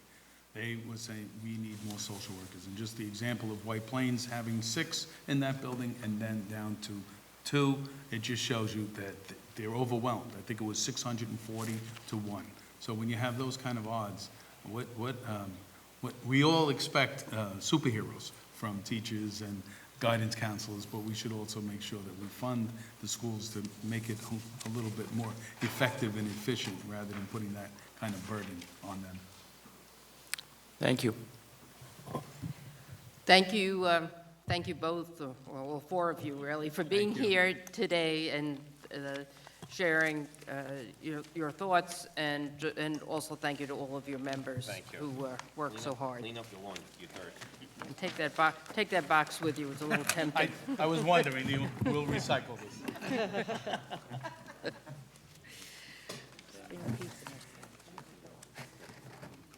Next, we're going to have a panel, the Conference of Big 5 School Districts. Jennifer Pyle, the Executive Director, along with Superintendent Syracuse School District, Superintendent Buffalo School District, Superintendent of the Rochester School District, Superintendent of the Yonkers School District, and Superintendent of the Albany School District.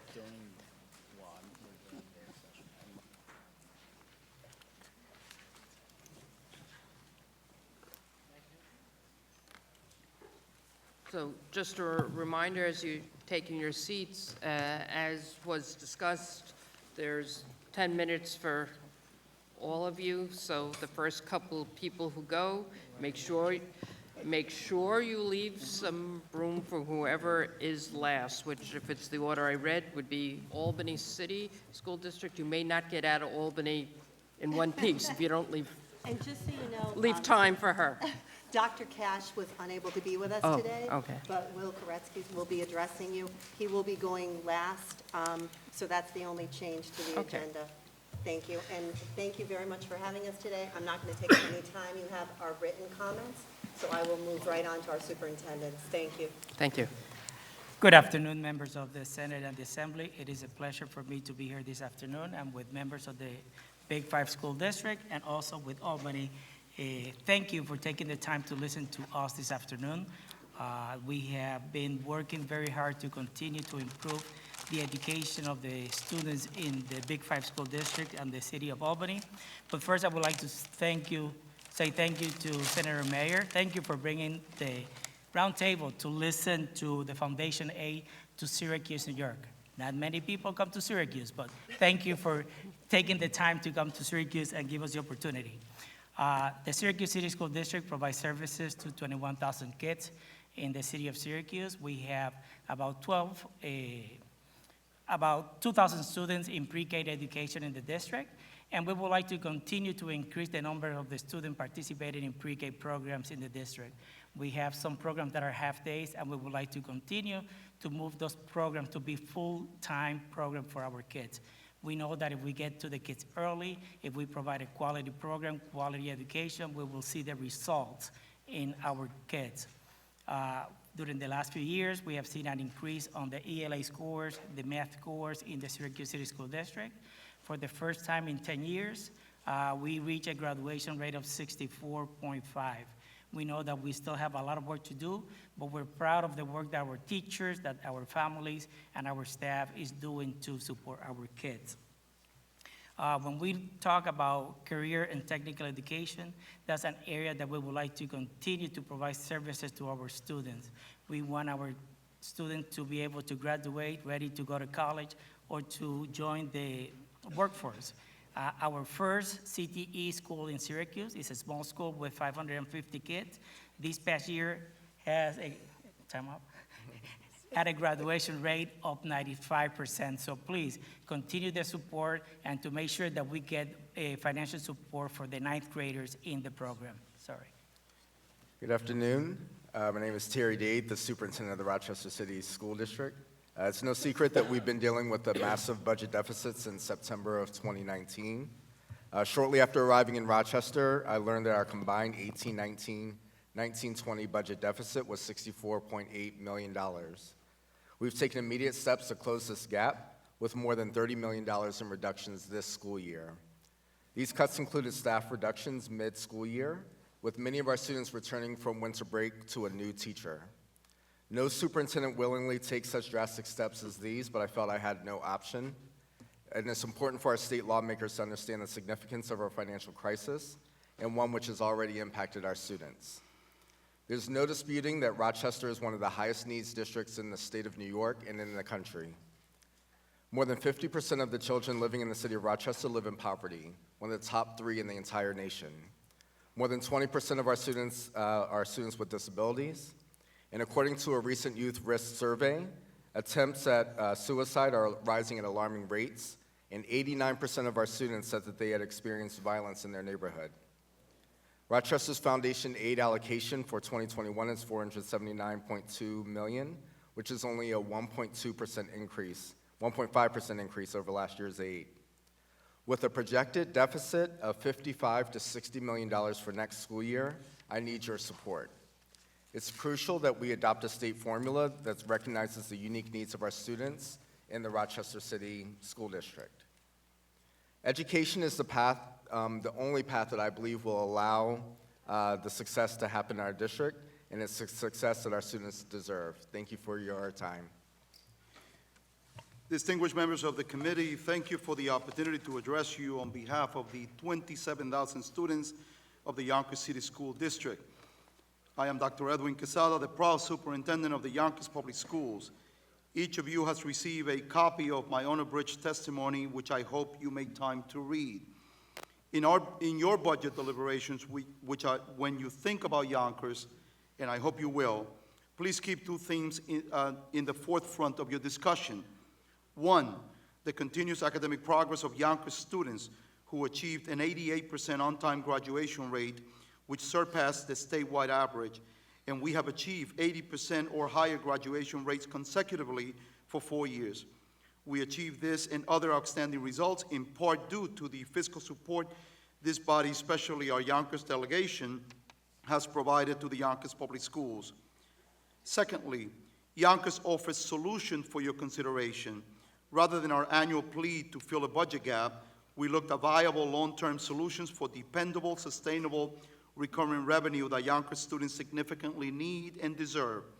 The goal this year must be to end Yonkers' fiscal structural challenges. Unfortunately, my testimony outlines a $46.7 million shortfall, once again looming over our community due to our fiscal structural constraints. The executive budget provides Yonkers a $10.8 million increase in foundation aid. We appreciate this increase, but this still leaves Yonkers with a $46.7 million gap. Please consider the following solution. Fully fund pre-K for Yonkers schools. Increase the host community video lottery terminal allocation. Consider a mechanism to permanently include last year's $12.6 million in Bullet A as a yearly appropriation. Fully fund health services for Yonkers Public Schools and the non-public schools. These increases will result in $37.7 million in recurrent revenue for Yonkers Public Schools and help end our decades of fiscal structural constraint. And finally, let us rebuild Yonkers Public School. Time is up for all of us. We must do it. Good afternoon, and thank you so very much for the opportunity to share with you the City School District of Albany's 2020-21 legislative priorities. You have our information in front of you, and I just wanted to share with you a few highlights. First of all, equitable foundation aid funding. Over the past few years, the needs of our students have increased. However, in Albany, we have a unique situation where over 60% of our property is tax exempt. So we are looking for maybe a new way to look at some percentages that may be a little different with regard to the weighting of property that is tax exempt.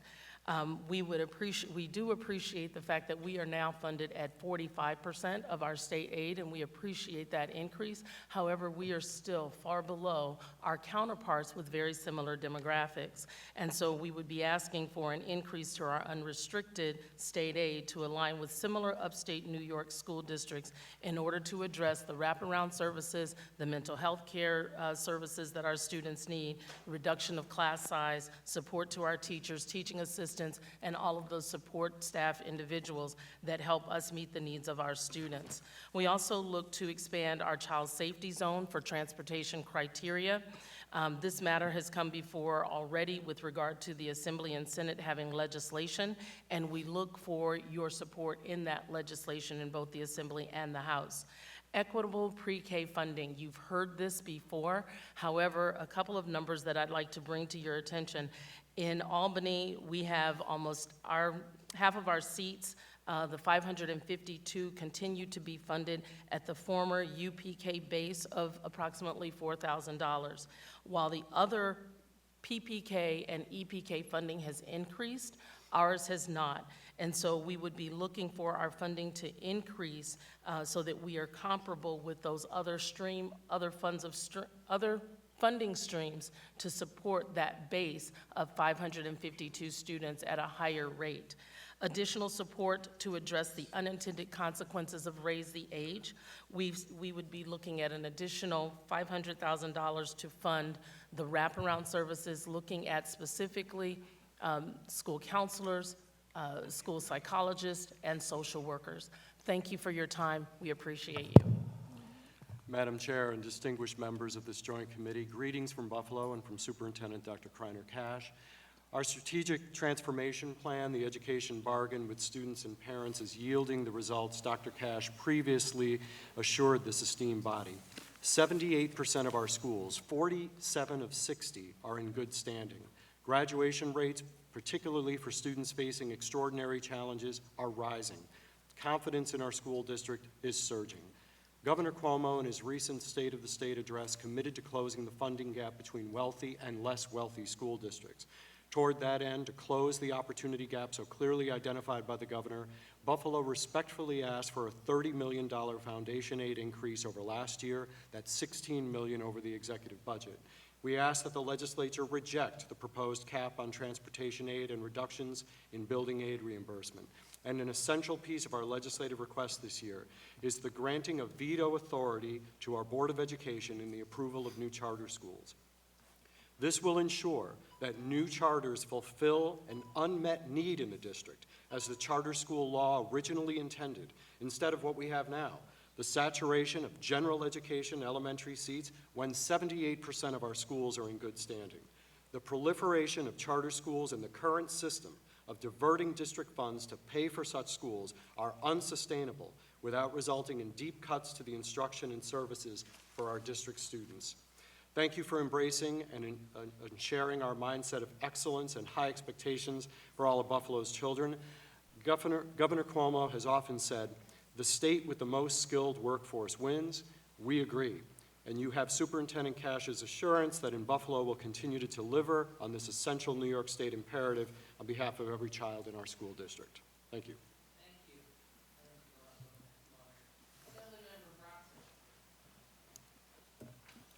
Thank you, Madam Chair. And my questioning is going to go to Superintendent Day. Thank you for being here today, and also thank you for your willingness to be accessible and have conversations about the very difficult challenge we have in transforming the school district. I do appreciate it, And, you know, sometimes the right person comes up at the right time. I think you are that person. Because, you know, we can talk about a lot of problems our school district has had, but there is an institutional culture that has to change in that district. And it's going to take your leadership to do that. It's going to take the partnership from all of the elected officials in the area, as well as SED and the Board of Regents. I think we're up to the task, but it's going to be hard. It's going to be hard because of this statement that one teacher said to me.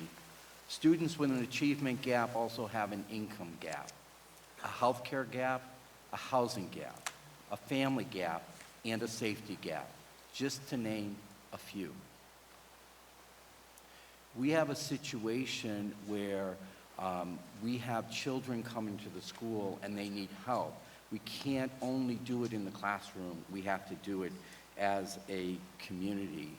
And what I ask you is, you identified in your written testimony, you identified roughly 50% of the expense cuts on the ledger side that we need to turn the finances around. But you need help from the state, and we need to be there for you. What's going to happen if we do not get gap funding for the school district by this end of this budget cycle? So thank you again, Mr. Bronson, for your continued support. You've been a staunch advocate for the children of Rochester.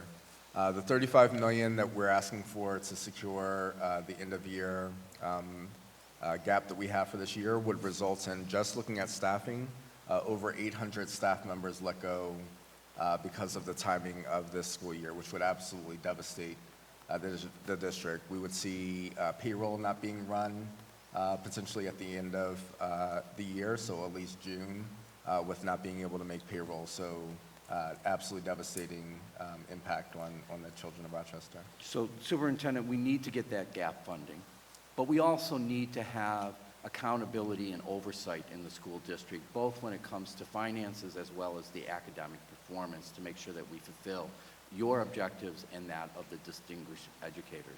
I believe you're on board with an independent monitor to be put in place. Absolutely. I wouldn't expect anything less from this body or the governor himself, that with that type of additional funding, that I would expect significant strings attached. And with that monitor, which I also support, I actually think there should be two, but I'll support one if we get there. But that really is going to be the liaison and the connection to make sure that we're partnering with SED, correct? That's correct. All right. Thank you, Superintendent. Thank you. Thank you. Senator Shelley Mayer. Thank you to all of you. Thank you for taking on some of our most challenging districts. Because we have limited time, I do want to address Dr. Quesada, who's done a fantastic job, I just would say, for our own district. And I appreciate you putting some positive ideas on the table to deal with the structural deficit that Yonkers Public Schools has. One suggestion, you have increased the host community video VLT allocation. The mayor was here yesterday talking about if MGM should get full gaming, that would translate hopefully into additional funds. This is supplementary to that, is that correct? That is correct, Senator Mayer, and by the way, just thank you so very much for all the work that you have done on behalf of all of us this year. You have done great work, and we appreciate that. Thank you. Don't use up my time, though, saying nice Sorry. things. We got very little time. We'll lend you some. The other thing is, I do want to ask about, you have a $46.7 million budget shortfall that includes calculation of the executive's foundation aid increase, correct? That is accurate. So I know the city of Yonkers has increased its share of education funding over the last several years under the mayor's leadership. Are you working at the same time as you press us here in Albany to get additional funds out of the city council on the city side of the budget? Absolutely. We in the city of Yonkers, we have a model that explains that we are all responsible for educating our students. You have done incredible work. The mayor has done incredible work supporting our schools, as has the entire delegation of the city of Yonkers and all of your colleagues. We must continue to work together. We must ask you, by me, to support us, and we must ask the city to continue to do so as well. The city of Yonkers last year provided a $12 million foundation maintenance of effort increase, which is an unprecedented number, and we were very appreciative. But you know the issues that we are faced with in the city of Yonkers, and we still sustain that the challenge for us is foundation aid. Okay. Now, briefly, I don't know who can address this, but what is the impact of the proposed increase in charter school tuition on the districts that have heavy saturation of charter schools? I know Albany and I suspect Syracuse as well. For Syracuse, it's going to be about $3 million more that will go from the city to the charter schools, and we know that they don't spend all the money that they get every year. And another problem for us is that we have to borrow money in the month of July and August, and they get that money right on time. So it will be great if we can accelerate that payment also. Yes. And Albany would be in the same situation. We have an influx of charter schools, and it definitely impacts our budget. And so we would absolutely look to separate that out. Okay. The Yes. increase in Buffalo would be $14 million, raising our total to $150 million in an annual outlay. So the $14 million represents exactly what's in the executive budget proposal right now. So it's basically that money coming in and then going out to pay the charter tuition. And your ultimate number would be 150 million of your operating funds would be spent on charter reimbursement? Yes. Okay, thank you very much. We go to Assemblyman Benedetto. Superintendents, thank you very much for being here. You've traveled a long way for what is rather limited time here, but we appreciate you being here. Last year, the legislature, in its wisdom, included in the state budget a little provision allowing teachers to take 2 hours to go vote. Okay, I understand it's had a bit of an impact negatively, excuse me, on your districts. Can anybody maybe elaborate on that little item? So I'll start by saying that we absolutely support the right of our employees to be able to go and vote. However, when we look at the fact that, at least here in Albany, just a typical day may be, say, 8 to 3, because we utilize a professional development day on that day. We have the polls will open at 6 o'clock. We also have the polls open until 9 o'clock at night, and we also have early voting opportunities. And so we have advocated that school districts be exempt from this. Looking forward for the next 2 primaries, we are scheduling in half days, because if a significant number of our employees are calling in, we would not be able to cover with substitutes, et cetera. Have a significant number called in? In our last, on the last election day, November 5th, there were approximately 500 that called in. And for Yonkers, it was 700 members of the staff that used the time. Just understand that this legislation was passed, and again, we also support time for individuals to vote.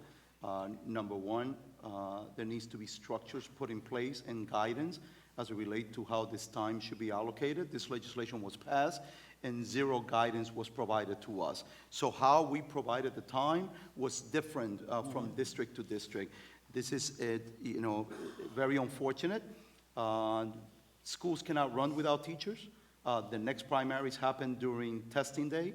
I don't know how we're going to do that. I asked my state delegation to sign up to be volunteers in my district, and I would ask you all to be volunteers in my district, because we cannot run schools with our staff. So I heard 500, I heard 900, do I hear 1,000? Anybody else?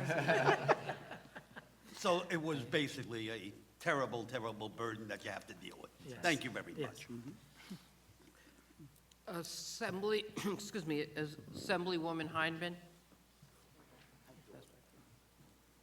Thank you, superintendents. And sometimes I know, coming from New York City, when you hear, I think you said 27,000 students, and 1.1 million, and then One of your districts. yeah. Actually, I think my district has more than 27. Yeah, I have 36,000 students in my assembly district. Just really quick, and I've been reading about Rochester School District, and the situation is really disheartening. You said you had to cut teachers, so in the spring, the new semester started, students came back to new professionals. What other areas did you have to cut? So for staffing, we really had to look at positions outside of the classroom because we, like my colleague said, we have to have teachers in every single classroom. So it went to things like intervention teachers, reading teachers, the things that are critical to our school district and its progress. We're the ones facing the layoffs. So one of the things in Rochester we know is high poverty, and I visited Rochester a couple years ago, and we sat with the United Way, and they talked about all of the things that keep children out of school and the violence that a lot of these students are facing. The SED, the commissioner, did not say no. She didn't say no to Assemblyman Bronson's question about a state takeover. I didn't hear her say no, and you are open to an independent monitor. What would you be open to, a state takeover? So for me right now, I've really tried to stay under the radar with regards to governance pieces. What I really am concerned about are extra layers that are going to get in the way of progress. Mm-hmm. So if all I'm responsible for is generating reports, following up on report after report, caps and the like, we won't see the progress that we need for the students. So as the superintendent, I don't need layers that are going to get in the way of what I was brought in to do, which was to be the instructional leader and to build the culture of Rochester. So that's my caveat with anything moving forward. If Rochester is fully funded with foundation aid, is that enough to would you bring back the teachers that you had to let go, or would you start a new search? I'm just wondering sometimes about expertise and people that are sometimes entrenched in the system, and sometimes it does take new ideas. What would you do? Would that be enough to fix a deficit and do what Rochester needs to do to bring back quality education? With $86 million coming back to what the city is owed, it would not only close the deficit that we're facing for next year, which is $55 to $60 million, but it would also allow me to bring back some of those very teachers who are the rock stars that pushed into our schools, so yes to the schools of the most poverty in the nation, so it would do just that. Thank you, Superintendent Adams. Good to see you again. Good to see you as well. Thank you. That's all the questions the members have for this panel. Thank you for being here today. Next, we have a panel with 4201 School Association, Dr. Bernadette Cappan and Tim Kelly, Interagency Council of Developmental Disabilities, Christopher Treiber, and New York Association on Independent Living, Lindsay Miller.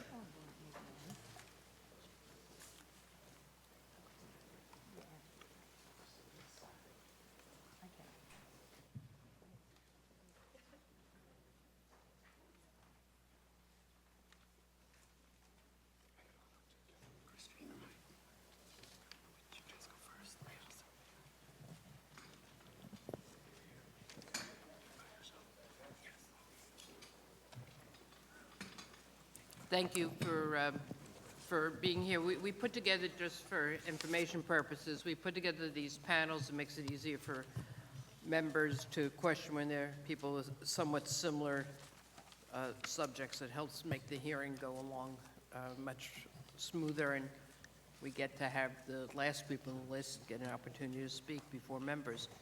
So it's 5 minutes for each of you. Feel free to begin. Thank you so much for allowing us to be here today. And Tim and I are here to support the schools for children that are deaf, blind, and children with severe physical disabilities.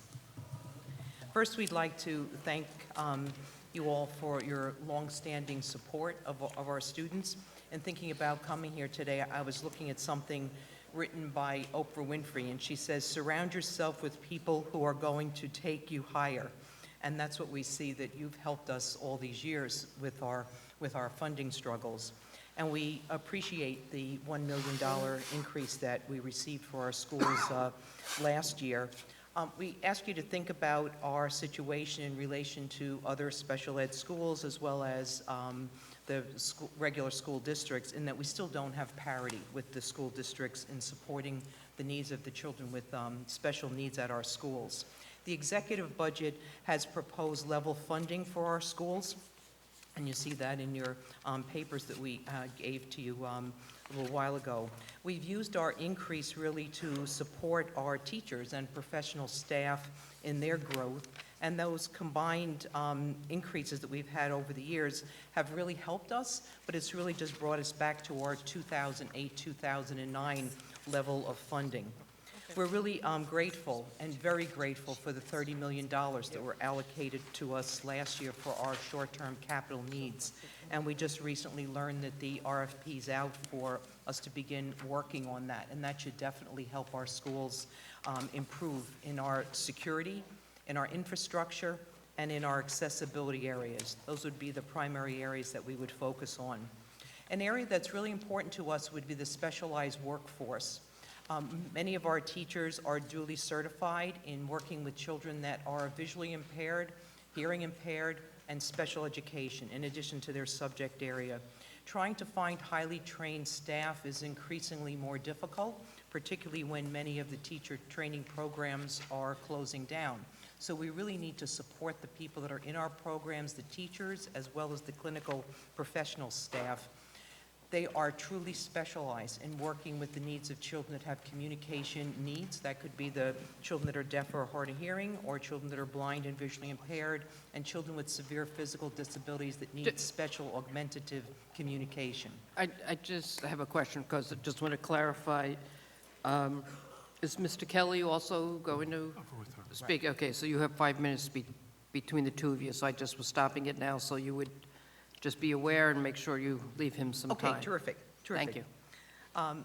Basically, we need to see about improvements in the salaries for our staff, and we definitely know that this is going to be a long-term area. So we hope that this is something we can work on over the next several years to really improve that. And I would just say we're proud of our outcomes at our schools. We need to continue to provide high-quality instruction to highly qualified staff who are dual certified in both their areas. We are also interested in any sort of DASNY opportunity. Our schools are old. Some of our schools date back to 1817. So any sort of DASNY projects, we would request bond cap be raised to $100 million to allow for another round of DASNY projects. We did benefit from DASNY projects in the turn of the century in 2000, and we're hoping that, again, DASNY would be addressed. But in the end here, we're grateful for the Smart Schools Bond Act. A couple of years ago when we testified, we were put into Smart Schools. All of our schools have taken advantage of that opportunity, and again, leads to our good outcomes. And in conclusion, we are proud to be a partner with New York State to provide high-quality educational opportunities to our students. We take very seriously our responsibility to provide each of our students in the schools of deaf, blind, and physically disabled with a safe and healthy environment so they can grow and succeed and reach their full potential before, during, and after school. Our schools are residential schools, some of them, and our goals, our IEP goals, are before school, during school, and after school. And I would say, to wrap up, our outcomes are positive for our students. We're able to say that we have a 100% graduation rate for our students, that our students are also leaving us confident that they will be doing something in the workforce, and their successes in college, work, or for those students with more severe disabilities in their supported living or supported work. So we thank you for your support.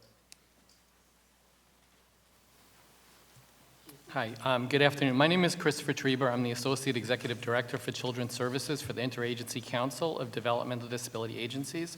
And my testimony here is on behalf of a statewide group of 5 associations: the Alliance for Long Island Agencies, the Cerebral Palsy Association of New York State, the Developmental Disability Alliance of Western New York, and the New York Association of Emerging and Multicultural Providers. On behalf of IAC and the 5 statewide associations of special ed providers, I would like to thank the New York State Legislature for holding this public hearing and for the opportunity to testify here today. Our schools serve more than 15,000 children each day at hundreds of school sites across the state. Our children are children who are considered public school children. They're children who live in your neighborhoods, the children who would attend a local elementary school or pre-K program if they didn't have a disability. They're children of your constituents, and many of these children have been diagnosed with autism spectrum disorder, cerebral palsy, and other developmental disabilities.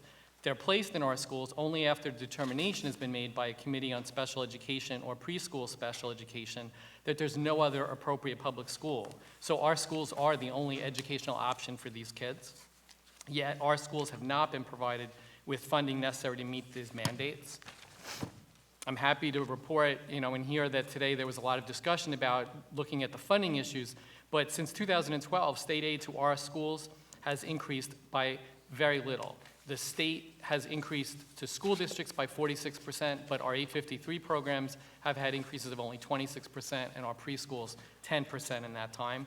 There's a chart in our testimony on page 3 that talks about the annual growth, and you can see that there's a bunch of red lines. The red lines are 6 years without any tuition increases for our preschool programs, 4 years without our school-age programs.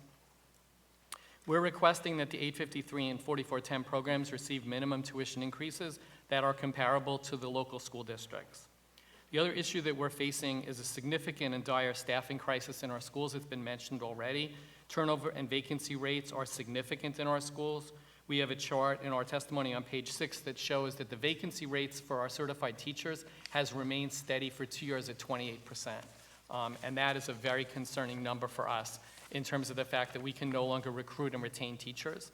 We're happy to see that the Board of Regents, and they have made recommendations that they've mentioned already to support enhancing and trying to increase the teacher pool for our schools. They're asking for $2 million for a teacher pipeline and $2 million for tuition loan forgiveness. We support both of those specific recommendations. The salary disparity issue across the state is a huge problem. Our teachers are getting paid 40% less than what they get paid if they would work in a public school. Our teaching staff in our schools are deeply caring, committed professionals who work every single day to ensure that children get a free and appropriate public education. And they leave not because they're unhappy, but because it's a better economic life. We have a chart in there on page 8 that talks about a tale of two teachers, and that specifically it outlines this issue for you. We're requesting legislature help to address recruitment and retention by increasing the funding for the teacher recruitment and retention funds and asking for a new separate fund to be created to support the recruitment and retention of certified teacher assistants. That's very important. In New York City, it's been mentioned in regard to the salary parity issue, a major accomplishment. However, for our teachers, it's a nightmare because they're not included. Our teachers, for the most part now in New York City, are probably the lowest paid teachers in the city, and that is really jeopardizing the operations of our schools. In conclusion, I would just basically say that Advocates for Children produced a report last week that identifies that the regional needs in New York City are anywhere between 1,000 and 2,000 preschool kids, and that's really significant. I think the question that all of you are going to have to struggle with is if a mother of a child, 3-year-old recently diagnosed with autism, comes to you and basically says, I can't get a preschool seat, what's going to happen to that child? We have providers that serve more than 500 children, and those programs are in jeopardy of closing. If one of those programs closed in addition to the regional need, it would be a massive crisis in the city. So we would like to know basically why children who attend preschool special education programs and 853 programs are not given the same financial resources as children who attend their local public schools when their parents pay the same taxes. Why are the children who attend our schools not afforded the same rights as a child in a public school to a certified special education teacher? We believe New York State will be held accountable by the children and families who depend on these critical services and will need to provide answers to those questions. Thank you, and I am available to answer any questions. Thank you. Hello. Thank you for the opportunity to provide testimony on behalf of the New York Association on Independent Living. NILES is a statewide membership organization of independent living centers across New York State. ILCs are cross-disability, locally administered nonprofits run by people with disabilities for people with disabilities. ILCs exist to ensure that people with disabilities have a chance of participating in community living and have assistance in removing communication, structural, and attitudinal barriers in all parts of the state. Our ILCs facilitate independent living, engaging in education every day to help people learn and grow as individuals, serving people with all disabilities of all ages, as well as working within the communities to educate local businesses, community partners, et cetera. In one of our additional services in recent years, the ILCs have always engaged in transition and diversion work, helping individuals with disabilities to transition out of institutions and back into the community. Data collected from the State Education Department has shown that that has saved the state over $2 billion since 2001. That became a formal core service of independent living centers in recent years, and included as part of that core transition service is also youth transition. So working with younger people with disabilities to provide help transitioning from school to employment. Obviously, it coincides with Access VR's new requirement as part of WIOA to provide youth services as well. So we've been a partner to Access VR in helping meet those new deliverables. Individuals also often come to ILCs when they're in crisis. They come to us when no other agency has been able to meet their needs. A huge part of what we do is helping people navigate the very complicated service system that exists and helping them figure out where they need to go for assistance, what they're eligible for, et cetera. Over the years, we've seen a growing demand for our services, particularly in light of all the changes that have occurred in the Medicaid system with the Medicaid redesign team. And obviously now in this year, we're anticipating even more changes to the Medicaid program and likely more individuals left confused and in need. People call us wanting an appointment as soon as possible because they're losing housing, they're being discharged from a hospital with a new disability, they need help navigating the system to get accommodations for their children. The list goes on. Benefits counseling is a huge part of what we do as well. I've been saying recently that ILCs have been doing and focusing on social determinants of health before it was savvy to talk about focusing on social determinants of health. It's kind of what we were created to do and have been doing since inception. The Independent Living Center Network has been seeking a $5 million increase to our funding line for several years now. The network of 41 independent living centers have been level funded for over 10 years now. Last year, in large part thanks to many of you up there, the legislature, we were able to secure a $500,000 increase in the budget. However, the executive did not include that in his executive budget this year, so now we're looking at facing another cut. All of the centers have created budgets based on that very slight increase. Obviously, $500,000 divided among 41 centers is not a lot, but it's something. It helps cover the increase in health insurance costs. And now centers are looking at having to, reduce their budgets yet again. So, again, we thank you for your support in the past, and we urge you to consider independent living and a $5 million increase to core funding. Thank you. Thank you. We go to Assemblyman Benedetto. Thank you all for coming up here and hearing your testimony. Certainly, we up here at this panel know of the 853 schools and the 4201s and the great job you do teaching those kids. And it's an embarrassment that we do not fund properly those schools, and so your teachers are not fleeing you and going to the public school sector, and we will endeavor to try. And Ms. Miller, as far as the independent living centers, it was a cruel joke last year when all we were able to get was a $500,000, and a crueler joke this year when the governor has taken it away. We will try to do what we can to restore that and give a little extra back too, because you certainly have been deprived over all these years. How many centers throughout the state? 41, 44? 41. 41. You do great jobs. Continue it. Thank you, Madam Chair. Thank you. We've been joined by Assemblyman O'Donnell. We go to Senator Mayer.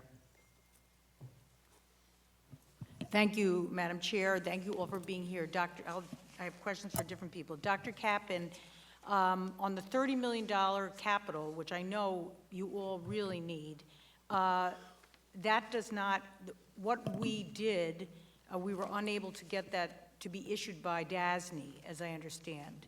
And what is the advantage for the schools in being able to get the bonds issued by DASNY as opposed to the process that we established last year, which I think is significantly more cumbersome. We're hoping with the 30 million that the application process will be simpler, maybe than going through the full DASNY bond situation.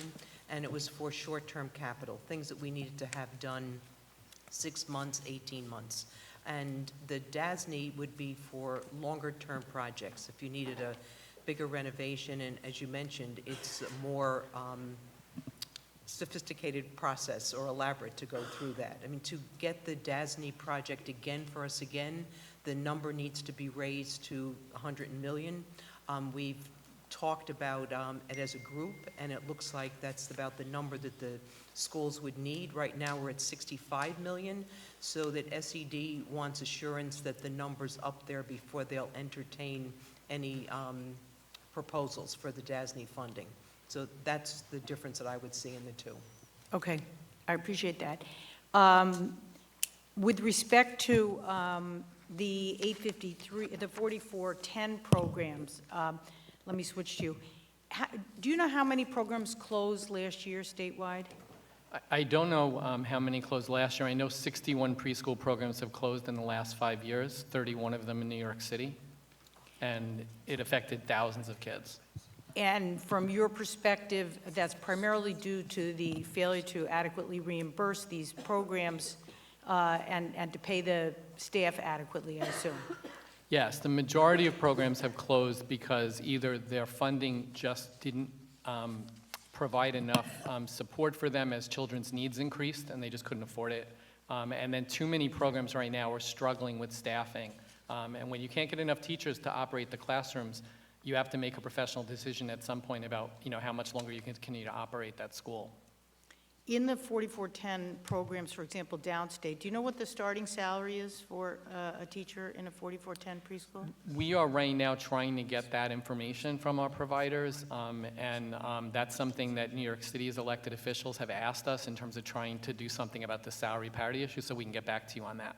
Well, I would ask that it go beyond New York City because it's an important component of our argument that these schools need to be adequately funded. Yes, absolutely. Thank you.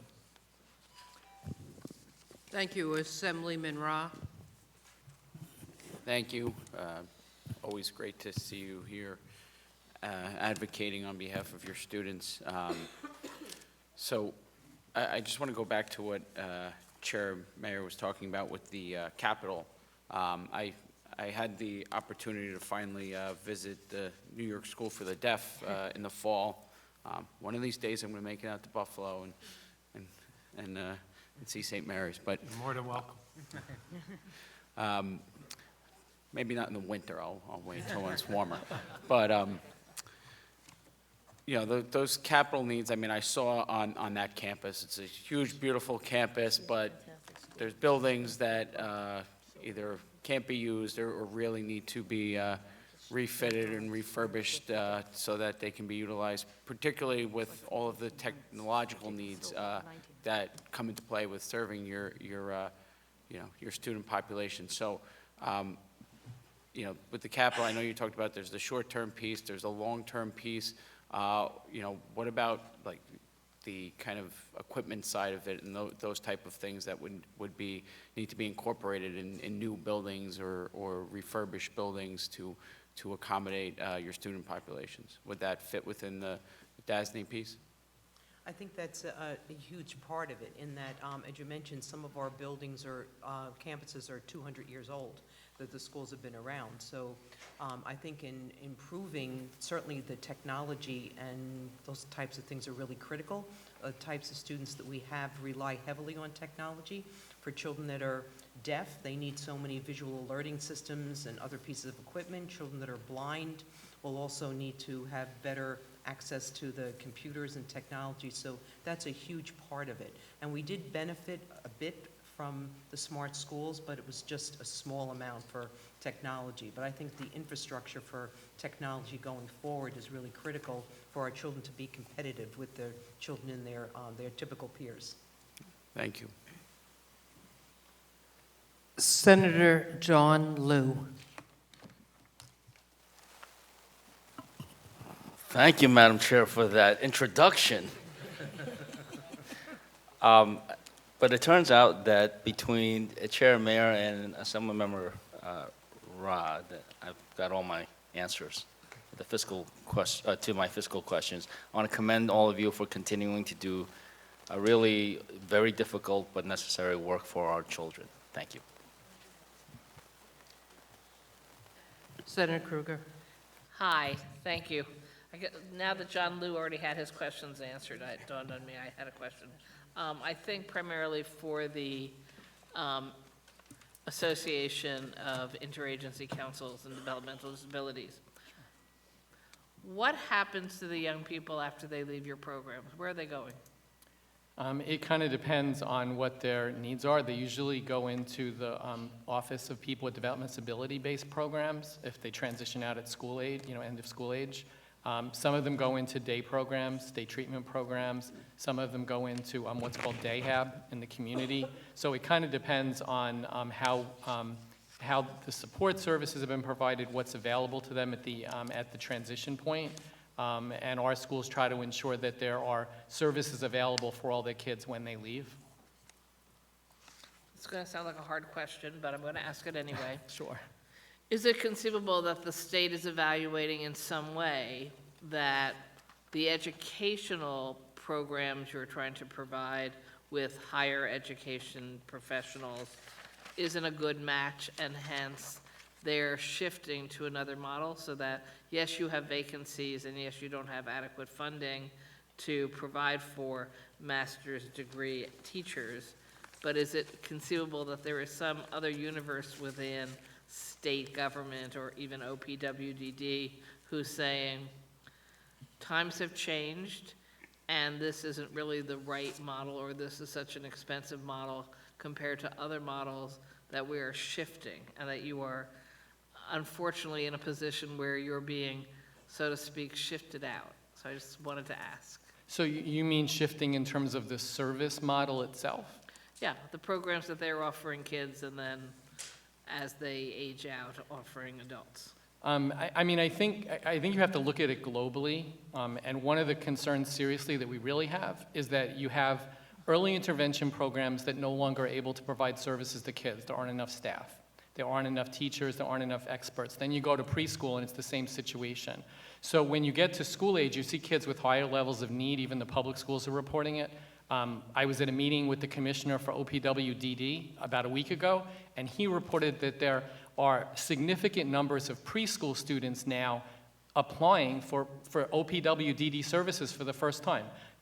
That is unheard of in terms of a volume of numbers. So I think it's symptomatic of the fact that the programs, these early intervention programs, are not meeting the kids' needs. And then when you get to school age, and you know that even within New York City, they're reporting that they can only provide a complement of like 60-something% of all the kids are getting all their mandated services. So you're already giving kids giving kids the opportunities. You're saying they need this stuff, then you're not providing it anymore.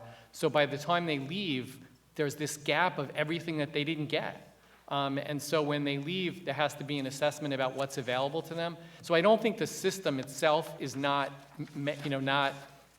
ready to serve the kids. I think the system needs to be funded properly so that the children can get the services they need, because I believe right now the system is not funded, and we have far too many kids that aren't getting the services they're legally entitled to. And I don't know if that answers your question. I know my clock is up, but so maybe just think about it and we can talk afterwards. So when there was the time in history that you were adequately funded to serve these kids, you were getting better outcomes and they were going on to do other things in their lives beyond the storyline now? I think that you had a different population of children. I think that's part of it. I mean, the reality in our schools was this, really. We used to always take for granted that we would always have teachers. We would train the teachers and they would obviously go to public schools. We could never compete with them, right? The problem is we don't even have teachers anymore to train. They're not there anymore. And then on top of it, we don't even have the master level teachers because they've all been recruited away. So we have a school in many cases that have brand new inexperienced teachers and no one there to really support and mentor them. And I think that is really the recipe that is creating the real significant challenge for the schools to provide the quality services they want to provide. Thank you. Thank you. Thank you. There are no more No more questions. Thank you all for being here. And next, we have Alliance for Quality Education, Jasmine Gripper.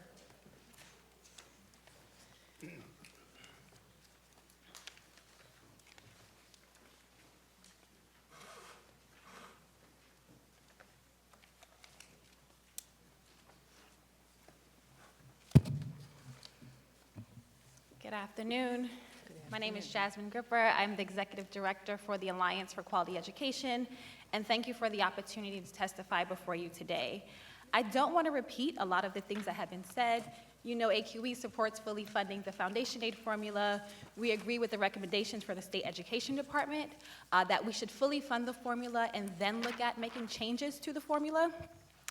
I also want to bring up the issue about Rochester school districts. We've been very close with parents and students in Rochester for a long time. It is a high priority area for us.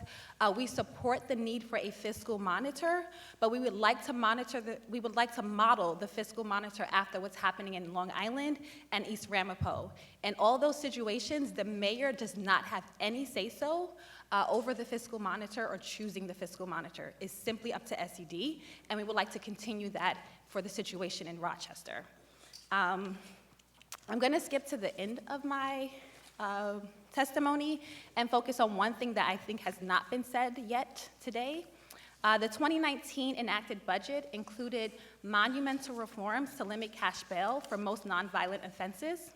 And just days after the new bail laws went into effect, the law enforcement community, the GOP, district attorneys, and centrist Democrats launched an aggressive campaign calling for the rollback or reversals of the new laws. But absent from these conversations on rolling back bail is the high cost of mass incarceration. Year after year, we tell the children of New York State that we do not have enough money for their education.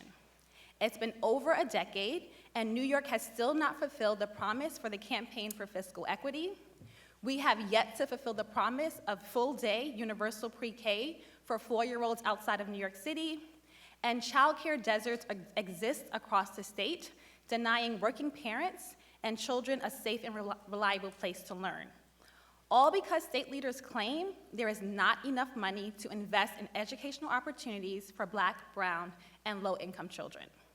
Yet, when it comes to holding people in New York's jails and prisons, the money seems endless. While schools literally crumble from decay and outdated infrastructure, jails and prisons continue to be funded, constructed, and expanded.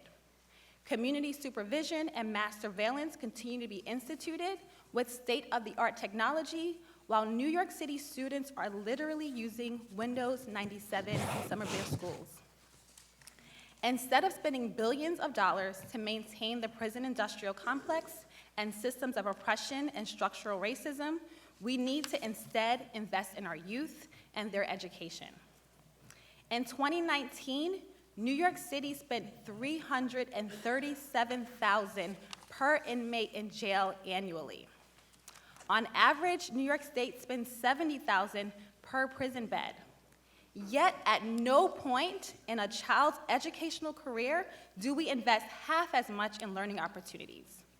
New York spends on average $22,000 for K-12 education, about $10,000 for full-day pre-K, and about $15,000 on childcare. The hypocrisy from New York State's political leadership is glaring. When you compare the lofty progressive rhetoric with excessive investments in incarceration over education. We cannot continue to deny children access to the resources they need to succeed. New York State can't cry broke when it comes to education while simultaneously handing over a blank check to jails and prisons. Budgets are about priorities.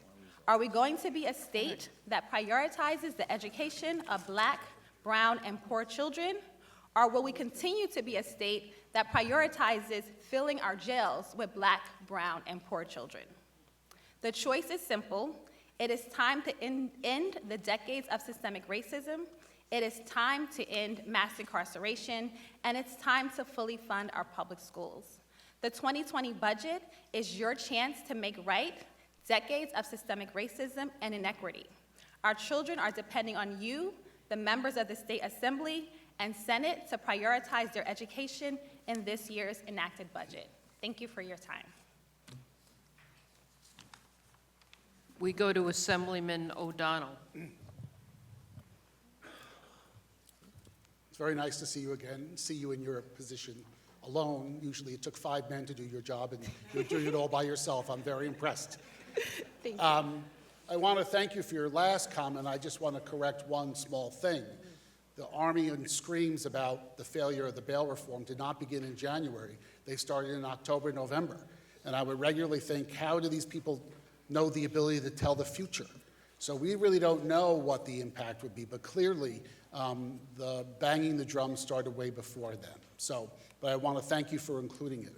We're sitting here in this room with my personal hero, Robert Jackson, who was Mr. CFE for many, many years before he got here. Likes to talk about walking back and forth to Albany. I don't think I could do that, but I'll walk to my car if he likes me to. So what I want to know is, it's been so long, right? And when I first got here, it was the moment we thought we were finally going to fix it, and yet it's not fixed. So can you tell me how much it would cost to fix it, and anything you can share with us about why you think it hasn't got fixed yet? Well, the priority for Foundation Aid is fully funding schools that are highest need. And New York State has not prioritizing meeting the needs of our high-need populations. It's also mostly students of color who are owed the Foundation Aid money, and so it's definitely a racial justice issue. We know the schools need $3.8 billion to catch up to what the wealthy districts are spending and to provide a sound basic education. And we need that fast. New York State has been trickling and adding money to Foundation Aid. The formula was intended to have $1 billion in it, and we have not done that since the first 2 years of the phase-in, and we took away that money immediately when the financial crisis hit, and we've never gotten back on track to fully funding the Foundation Aid. So I agree with you, and thank you for explaining it better than I could. But there is frustration among us New York City electeds because we send many, many dollars into Tweed, and nothing ever seems to happen. One of my first years here, we stayed till August to fight for the CFE, and we eventually, the following year, got $5.4 billion to repair the public schools in New York City. We sent the money, and the only way I could get a bathroom fixed in one of my elementary schools was by shaming Joel Klein at a public hearing. So do you have any suggestion about how we can ensure that the money, whatever money we give, is going to the purpose that you want it to, which is the purpose I want it to, and I'm sure Senator Jackson wants it to as well? Yes, we deeply believe in the Contract for Excellence, which was created at the same time as the Foundation Aid formula, which tied the increases to going to the neediest students in the neediest schools, and for specific programs that were proven to work and not just to be wasteful. Thank you very much. I won't take up more time. Thank you. Thank you. Senator Shelley Mayer. Nice to see you. Thank you for being here. One, I want to thank you for participating in our roundtables in a constructive way towards creating pressure to fully fund Foundation Aid statewide. While we look at whether it is an accurate predictor of need, which should be the driving force of how the state's money goes out the door, you basically indicated that you support the region, AQE supports the region's proposal for the amount of funding for Foundation Aid.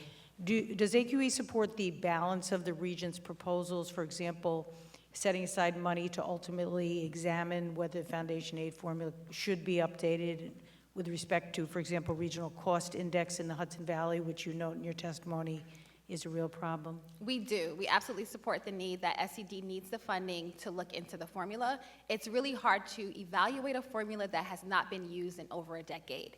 Every year, the state legislature enacts a year-to-year so-called Foundation Aid formula, and so it's really hard to evaluate the actual formula that changes every year. So we fully fund Foundation Aid and then look into the formula.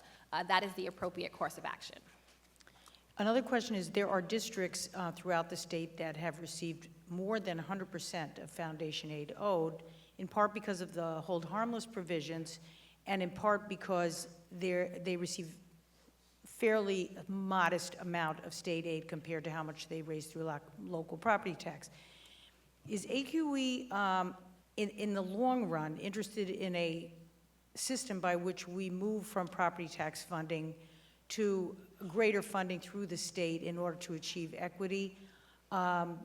Because there are districts like Yonkers which are continually shortchanged, whether the foundation aid was fully funded or not, would still structurally be in a deficit. Absolutely. The way we fund schools inherently creates inequality.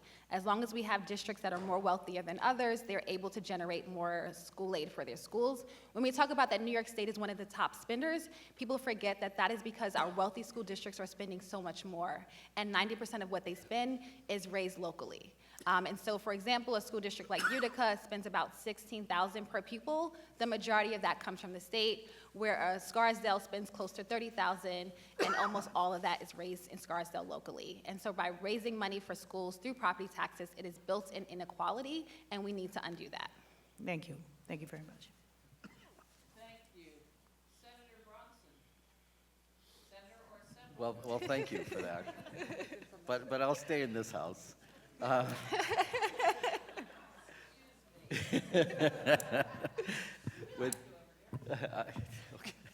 With that being said, thank you for being here today. And you mentioned that you have been in Rochester. Thank you for all your advocacy up in our city of Rochester on many issues, but most importantly on the Rochester City School District issue. And you mentioned talking to parents and students, and I have as well. And many of them agree, as I do, we have to turn that school district around. It is doing a disservice to our students and really is failing from the perspective of education is about providing opportunities. And with a quality education, we have limitless opportunities.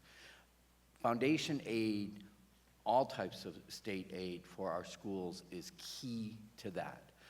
In your conversations or otherwise, make the connection between making sure we fully fund the Rochester City School District and how that transforms in better academic performance and more opportunities for our students. Yeah, Rochester is one of the poorest communities in the nation, and people often forget that when they're talking about the needs and what's happening on the ground in Rochester. Students are coming to school, experience a lot of trauma, as well as a lot of instability in their home, especially around housing. And so when kids come to school with all of that baggage, so to say, the schools need to be able to help unpack that so kids are able to learn. Rochester has been doing a good job of trying to meet the needs of students. They open help zones in a lot of their schools. They have counselors in their schools, and they've been moving in the right direction. So even when you look at the fiscal problem in Rochester and the overspending that has occurred, the overspending was spent on the students. It actually wasn't because the district or the school board was corrupt. They just overspent on the students who have a lot of need. And so if Rochester was able to fully meet the needs of the students, one, there'll be more consistency in the district. That programs that were started can continue to go on, which are now all at risk because the district is likely to continue to lay off teachers and staff if they don't get their full foundation aid amount in this year's enacted budget. Okay, thank you. So I think your point is well taken. There is no indication that funds were misappropriated or embezzled in some way. It really was overspending on programs to help the students and making sure that we provided for the staff there, correct? Correct. For the students in a very high-need district. Thank you. Thank you. Senator Jackson. Thank you. Thank you, Madam Chair. And let me thank AQE for being the statewide leader that AQE is, and under your leadership, I thank you. Now, we talk about Rochester. How much is Rochester owed under the foundation aid formula? Rochester's owed about $86 million in foundation aid. $86 million. Correct. They overspent $27 million. The mayor was here yesterday. And you're saying that, to the best of your knowledge on whatever you've researched, none of that was like someone stealing money or anything like that. It was that they overspent in order to try to give their children the best education they can. That is correct. It's a damn shame. Under the foundation aid formula, they would have had all of the resources that they needed, $85 million, even if you say $75 million. So that's the fight that we have. Let me ask you a question. There's a perception out there that we're taking from upstate to give to downstate. How much is New York City owed compared to some of the other high-needs districts in the state of New York? New York City is the largest school district in the country, and New York City is owed $1.1 billion in foundation aid. It is a large chunk of the money, but again, it's in proportion to the number of students that are in the city. So it's about, is it about $1,500 per student versus Rochester, like $2,900, Syracuse, $2,300, and other municipalities much more? That is correct. All the big five are owed significant money in foundation aid. That would go a long way in meeting the needs of their students, as well as the high-need small cities across the state. And we do know rural districts also have been underfunded and need a great deal of money as well. And do you feel, and AQE feel that, that the foundation aid formula needs to be updated? And if it's updated, will the needs be less than what it was in 2007 or more? What we know is that New York has more students who are homeless now than ever before. We have more children in poverty now than ever before. So the needs across the state are absolutely growing, and that we need to fully fund the foundation aid formula. We believe that the formula could be updated, and we should look at updating the formula. But again, how do we evaluate a formula that has not been used in over a decade? So this is position of AQE, fund it first and let's evaluate it? Exactly. Let's fund it, then fix it. So my final question is, considering that the budget is $178 billion, and there's enough money there to take care of our students' education, but if the governor's not willing, is AQE's position is that we should raise revenues through an alternate means other than the budget? Absolutely. And what is that? We have more millionaires and billionaires in New York than ever before.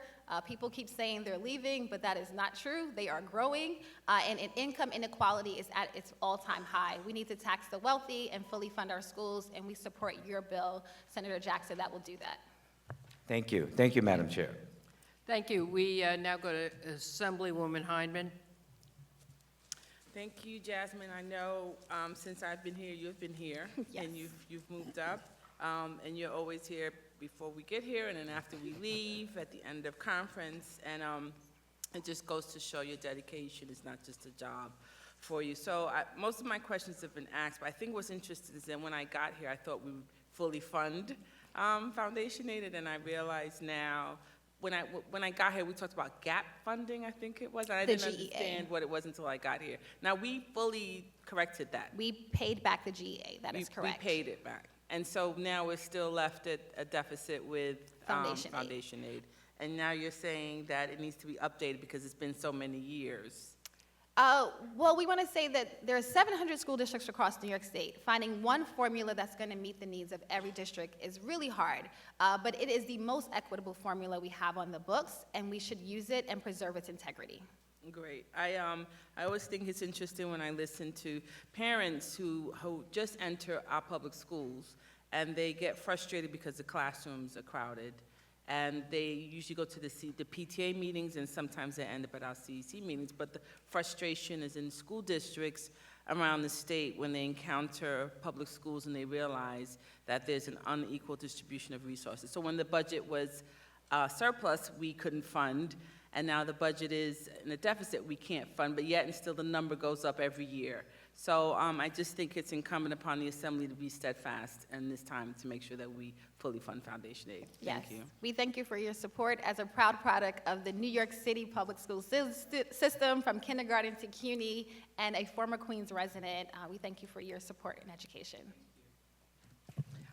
Thank you. One more. We have Senator Little. Okay, thank you. Thank you for being here. In your remarks, your written remarks, you talk about high tax aid as being for the very wealthy schools. I represent 47 school districts, and this is in a 6,800 square mile, larger than Connecticut and Rhode Island, lots of rural schools. 29 or 30 of those schools get high tax aid. They're not wealthy. What happens is they may have lakefront property within their school district, which give them a lot more property tax. But their tax levy or their tax rate is not separate for those second homes to those who live there. And yet the income levels of the people living there are much, much less. The City of Plattsburgh City School District, which is contained within the city, has a lot of tax-exempt property, not a lot of wealth going on there.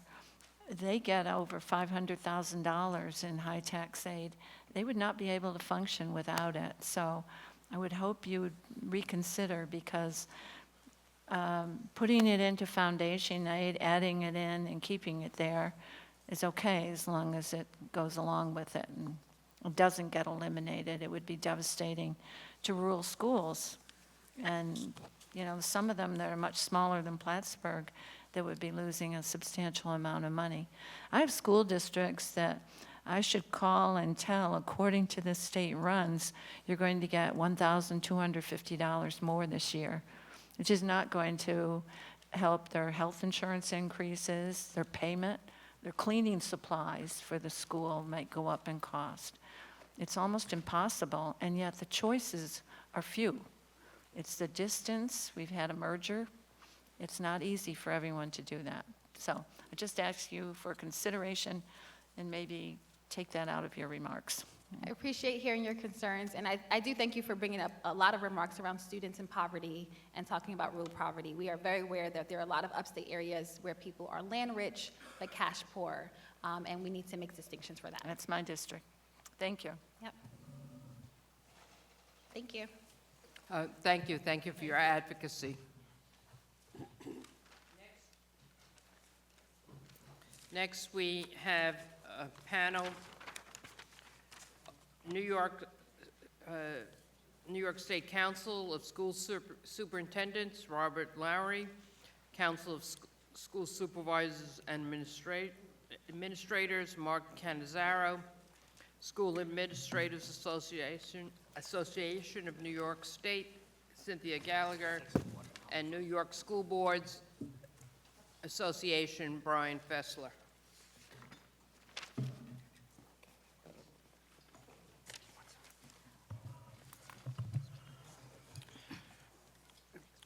Chairwoman Kruger, Chairwoman Weinstein, other members of the Senate and Assembly, I'm Robert Lowry, Deputy Director of the New York State Council of School Superintendents.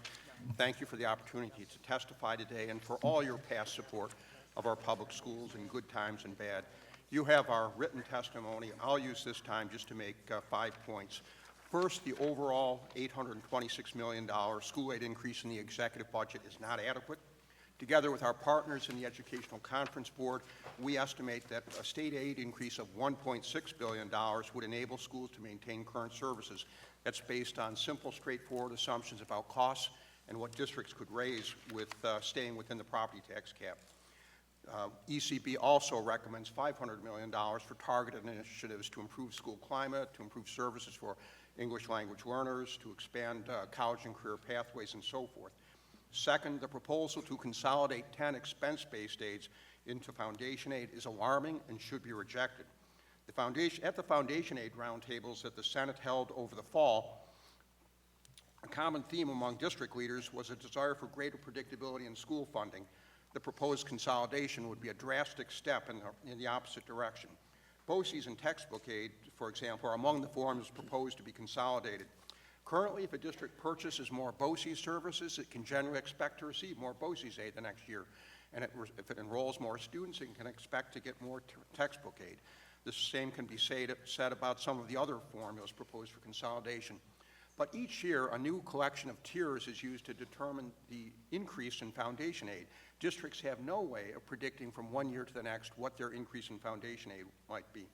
We're especially concerned about the potential impact of the proposal on career and technical education programs that are supported by BOCES aid and by special services aid in the Big Five school districts.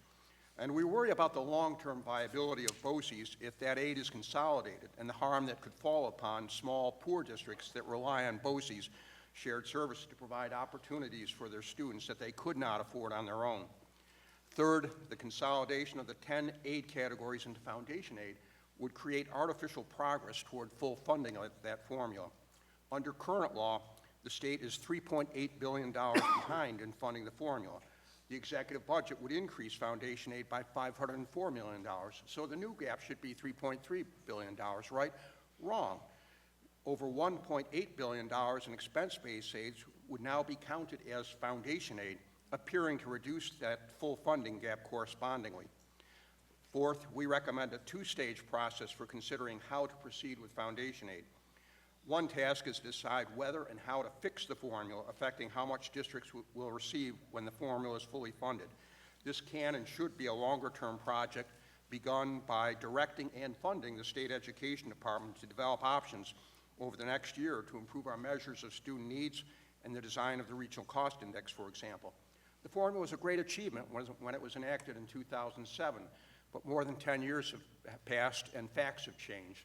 Enrollment is down in many districts, but student needs are up in virtually all of them. And there are new needs that districts are coping with. Mental health, for example. My organization does surveys of superintendents every year. One question we've asked is, if your district were to receive more revenue than what it needs to maintain current services, what would be your top 3 priorities? Over the last 3 years, improving mental health services for students has been the top priority, and the percentage picking that has almost doubled from 35% to 67%. The other task is immediate and practical. Decide how to phase in the formula and how much each district should receive in the year ahead. We recommend continuing to accelerate progress toward full funding for the districts furthest from that goal. But we also recommend adopting a larger guaranteed minimum increase for all districts than the 0.25% proposed in the executive budget. The property tax cap is one of the things that we didn't have in 2007 when the formula was enacted, and it's made all districts more dependent on state aid. Last, proposed changes in building aid and transportation and who pays for room and board costs for residential special education programs would impose new costs on districts to absorb within the property tax cap. Changes to building aid would also make it impossible for district leaders to give their voters any assurance that the state will reimburse a consistent share of project costs until debt is paid off. And even though it would be applied prospectively, the changes to building aid could derail projects already well underway. Capping increases in transportation aid based on changes in enrollment and inflation will not always match the real cost increases that districts face as fuel prices spike and tight labor markets drive up compensation that districts have to pay in order to attract and retain bus drivers. There's more in my written testimony, but I'll stop now so my colleagues can speak, and then I'd be happy to answer any questions that you might have. Thank you. Good afternoon, Assemblymember Weinstein, Senator Krueger, Assemblymember Benedetto, Senator Mayer, and Senator Lieu, and esteemed colleagues on the Senate and the Assembly. Thank you for being here this afternoon. For those of you that have been here all day, I commend you on your endurance.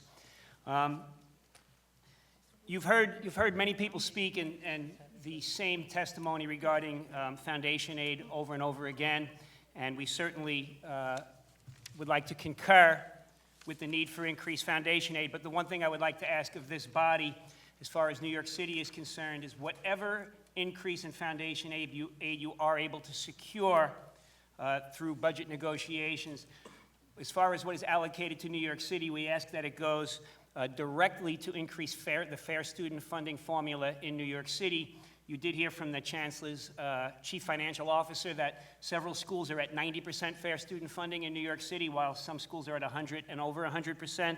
So we respectfully request that whatever aid does get to New York City, additional foundation aid, goes directly to increase the fair student funding formula for schools that are currently below 100%.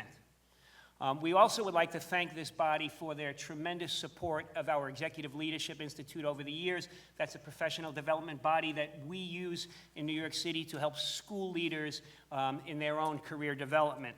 Our ELI program has provided professional development to thousands and thousands of educators over the last several years. And we are faced with what all accounts are indicating is going to be a very high turnover of school leaders in the next 18 months.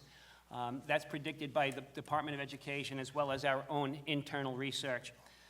One of our programs in Eli is our ALPAP program, which is a leadership program for assistant principals looking to become principals, and we've had an outstanding track record with that, with the ALPAP program. Our folks, after 5 years, after going through our program, folks that become principals, 80% of them are still principals after 5 years, while the rest of the city is lower than 50% after 5 years. So we feel that that program has been a tremendous success. And we are looking to expand that program, and therefore we'll be asking you for a modest increase in the funding towards the ALPAP program. I also heard several people speak about safety and security in schools during this day, and we are very concerned about safety and security in schools. We are requesting from the Department of Education and the City of New York increased discretion on the behalf of principals to make decisions that they think are in the best interest of the students. And we're also looking to make sure that schools that do not currently have an assistant principal are able to hire an assistant principal. New York City, of about 1,730 schools, 111 schools have a principal but no assistant principals. When the principal is out of the building for professional development or other reasons, there is no licensed administrator left to lead the school. And finally, it's not in my written testimony, but I did hear several people today speak about the pay parity for early childhood educators. The CSA in New York City represents about 200 early childhood educators in New York City that are in community-based organizations, not Department of Education based facilities. And those folks earn less than half of the directors of early childhood programs who work for the Department of Education. And we have the same exact problem. Recruiting and retaining these people in those programs has been a challenge, and we would like to be able to address that as soon as possible. And I know that some of that was addressed for the teachers in these programs, but it has not yet been addressed for the directors in those programs. Thank you, and I will take any questions after my colleagues have finished. Good afternoon, and thank you, Chairs Kruger, Weinstein, Mayor, and Benedetto, other honorable members of the legislature, and way back there, respected staff who we have the pleasure to work with all year. Cindy Gallagher from the School Administrators Association, serving approximately 8,000 administrators rest of state, along with Mark's CSA and the Big Five. We have often formed a NISAC and a consortium where we often come together on mutual issues. About a year ago, the Pew Research Center released findings from a survey of 10,600 respondents, of which case the findings found that with over 85% of the respondents found that principals were the most trusted persons in their community. They were found more trusted than police officers, military personnel, and clergy. Why were they trusted? They were trusted, according to the survey, for the information that they provide to the public, for the management of their resources, and for their caring for people. So through their trusted eyes, we look at that, we look at the budget, and I want to give you a little bit of a perspective just on the first few weeks of their year for this current school year. First of all, you've already heard immunization. You know what a charged issue that was in their communities. That meant additional resources, it meant staff being reallocated, and unfortunately for our principals, some of our principals, it meant actually removing some students from their seats. Number two, the red flag law. That has not been yet mentioned today, and yet that was a new bill as of August 28th, where the professional judgment of our building level administrators was asked to make the daunting decisions that whether a student would be of harm, potentially of harm to themselves or others. The first week of that, of implementation of that new law, 14 applications were made to law enforcement on Long Island. I've tried to find recent data on that, but have been unable to. Thirdly, some of our building administrators started the school year with high numbers of vacancies. And it's not for a feeling this year that, yes, we can fill them over Labor Day, or we'll probably fill them soon. It was a depletion of the resumes. It was a depletion of the recruiting efforts. So in our northern region, I spoke to one of our principals, had 12 vacancies on the first day of school. Lastly, vaping, the high numbers of students coming into schools with vaping, increased vaping, as well as, you've already heard today, our increased numbers of students with mental health needs. So through their eyes, I would ask much of what my colleagues have asked. Certainly, I ask for a state aid for education that rises to the level that we've asked our professionals to rise to. Foundation aid, I concur with all of the fine gentlemen on this panel in that the foundation aid certainly needs to be fully funded as well as revised in terms of some of the components and taking a look at that. And Senator Mayer, we thank you for the foundation roundtables. They were informative, and certainly we heard that consistency, constancy. We are asking our building level principals to be administrators to be more transparent in their reporting of data on finances at the local and state level. We ask that transparency be set at the beginning. You've heard a lot about pre-K today. We would add our voice to that, but also look at it as kind of a fuller issue in terms of full-day K. It is very difficult in many of our school districts where you have full-day pre-K and a half-day K, or you have no pre-K and you have half-day or full-day K at certain semesters of the year. And then lastly, I would like to also thank you. Last year we made a request for $500,000 for professional development. Our New York City colleagues had gotten that for many years, and we asked it for the first time for our rest of the state colleagues. And thank you very much. $475,000 was put into the budget for professional development for our colleagues upstate. As Mark said, we will be coming back again this year asking for that continued allocation. So I thank you for your continued commitment. Thank you very much. Thank you, Chair Weinstein, Chair Kruger, Chair Benedetto, and Chair Mayer. My name is Brian Fessler. I'm the Director of Governmental Relations for the New York State School Boards Association. And like Bob mentioned, I'm just going to go through some highlights of the written testimony that you've submitted. Bob's comments on the school aid package and foundation aid in particular from a high level, we would echo those comments. I think in conversations about foundation aid, when you're talking about billions and tens of billions of dollars, as you know, you tend to lose a little bit of perspective on the impact of those dollars, not just on a per school district basis, but on a per student basis. So drilling down some numbers that I wanted to pull out under the governor's proposal for foundation aid in particular, despite the additional proposed increase, which we're appreciative of, we certainly hope you and your colleagues can provide a significant increase above that number. But even under the governor's proposal, there would still be about 400 school districts statewide that would receive less than what the statutory foundation aid formula would provide. Under the governor's proposal, 100 school districts would receive no more than a quarter of a single percentage point increase in foundation aid, and 150 districts, more than or nearly a quarter of the districts in the state, would receive less than $50,000 in additional foundation aid. I know Senator Little, you talked about a district receiving $1,200, $1,300 in additional foundation aid. So nearly a quarter of districts in the state, as I said, would receive less than $50,000 in additional aid over the current year. On the aid consolidation proposal, NYSBA is staunchly opposed to that proposal for the variety of reasons that you've heard today. It would, one, create a real possibility of a comparative reduction in aid. If a district is in a situation with BOCES aid, for example, where there's an increase in expenses and services for students that would drive an increase in BOCES aid.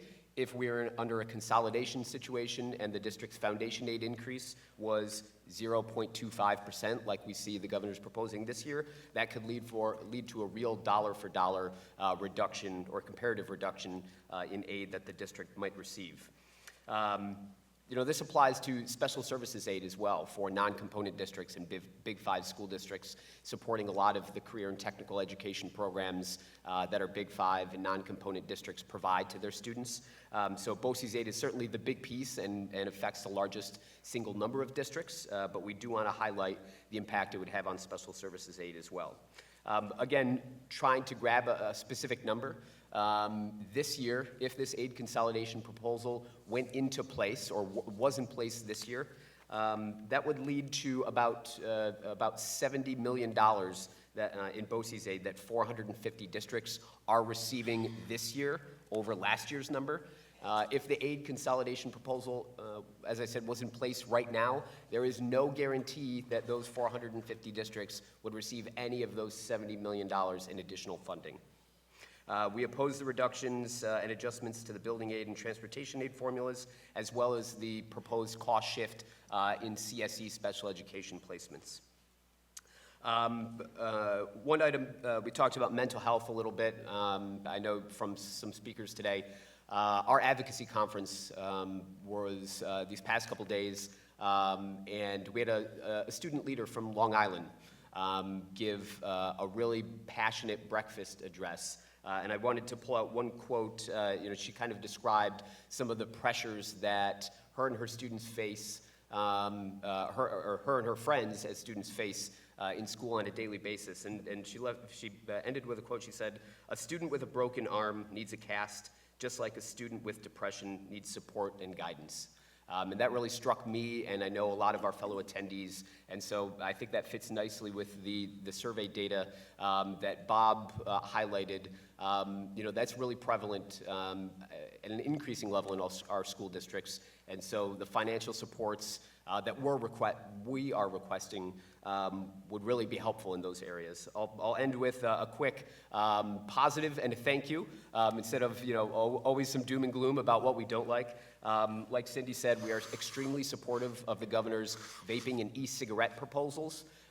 We think that would go a long way to addressing some of the vaping and e-cigarette epidemics that we're seeing in our schools. And then the few thanks. Last year, we were here talking about all the things that we want, and you did a lot of them. Creation of the TRS reserve, update to the DS salary cap, staggering of building condition surveys, and authorization of transportation piggybacking to allow school districts to better share services.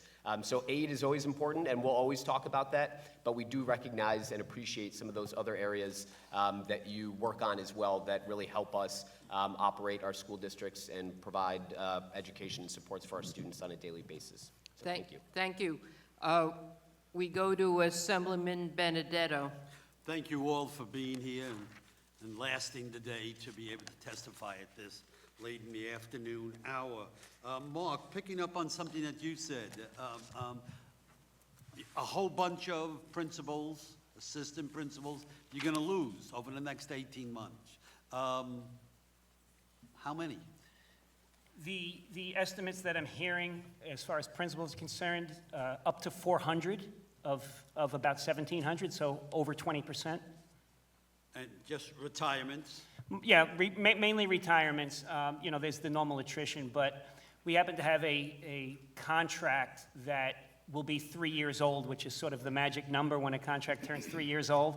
And there was a significant increase at the end of that contract, and the thought is that some people were hanging around to let that phase in fully.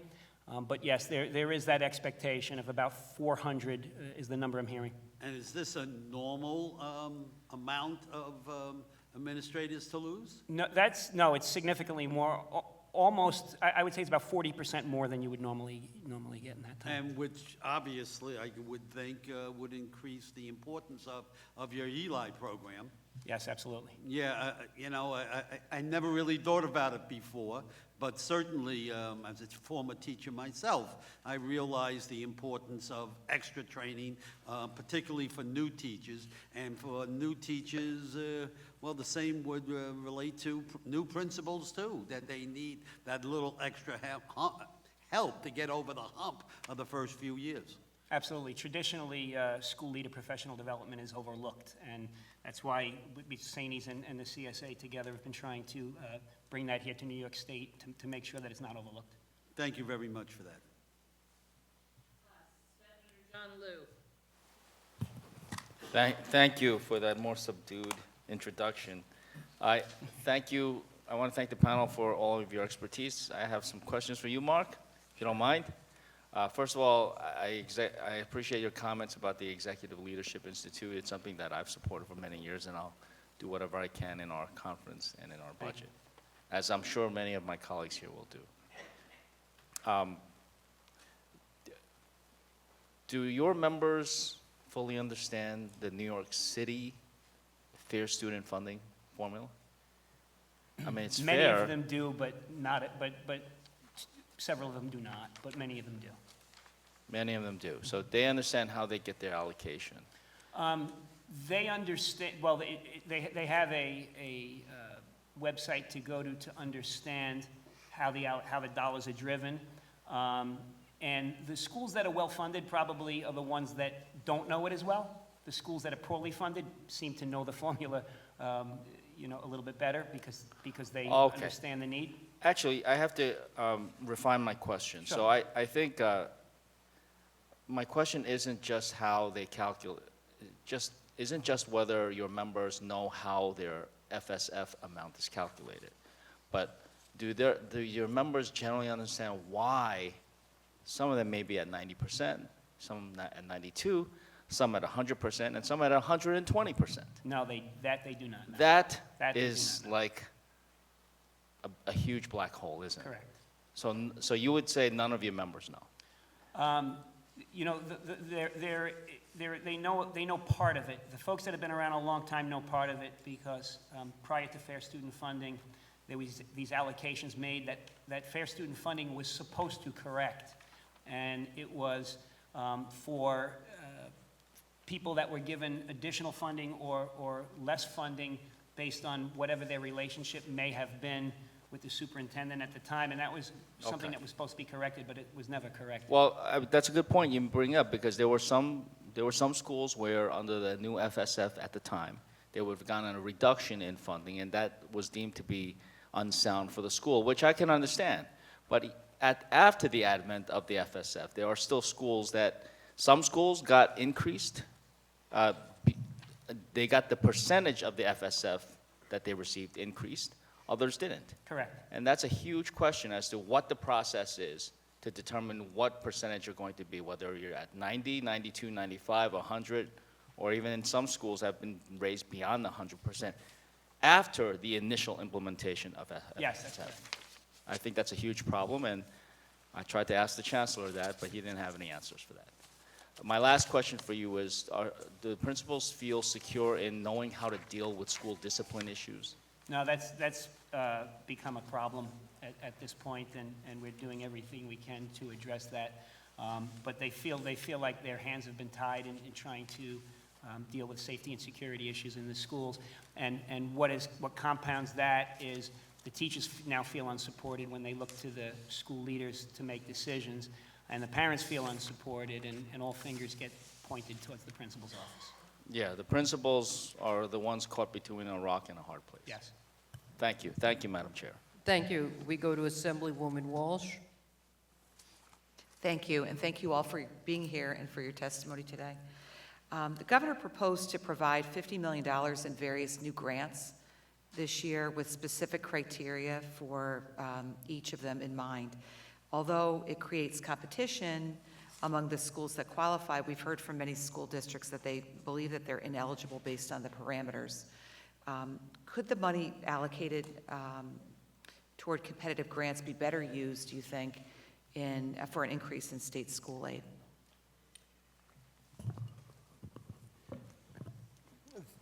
There can be valid uses for competitive grants, but as a general rule, our organization would favor putting money through formulas. Some of the districts which most need grant funding have the least capacity to apply for it. You know, there's small administrative staff. They strain to comply with existing mandates, let alone find the time to apply for competitive grants. So, you know, we think, similar to what I think Cindy said, the state needs a more coherent strategy for rolling out access to pre-K.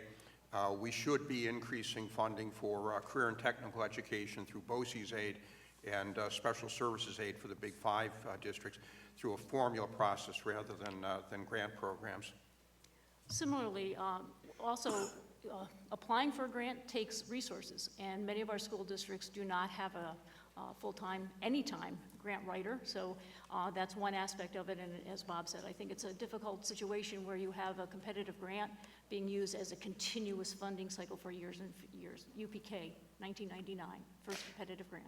And I would tend to agree. I think that we've seen, we've kind of derisively referred to the Hunger Games, when it comes to local government grants and funding through that source too. And very often smaller local governments don't have the capacity, either through grant writers or wherewithal, to be able to competitively, get these grants. So I do tend to agree with you. I mean, I think, so I sat through last week the first round of Regents interviews, and it did seem like one of the buzzwords was educational equity, So it seems like, to me, that we're requiring schools to do so much more than we used to, like decades ago, millions of years ago, like when I was in school. It used to be focused more on textbooks and the actual teachers' salaries and education. And now, I mean, I just started making a list today, it's breakfast, lunch, backpack programs, closed closets, trauma-informed classrooms, mental health services, social workers, guidance counselors.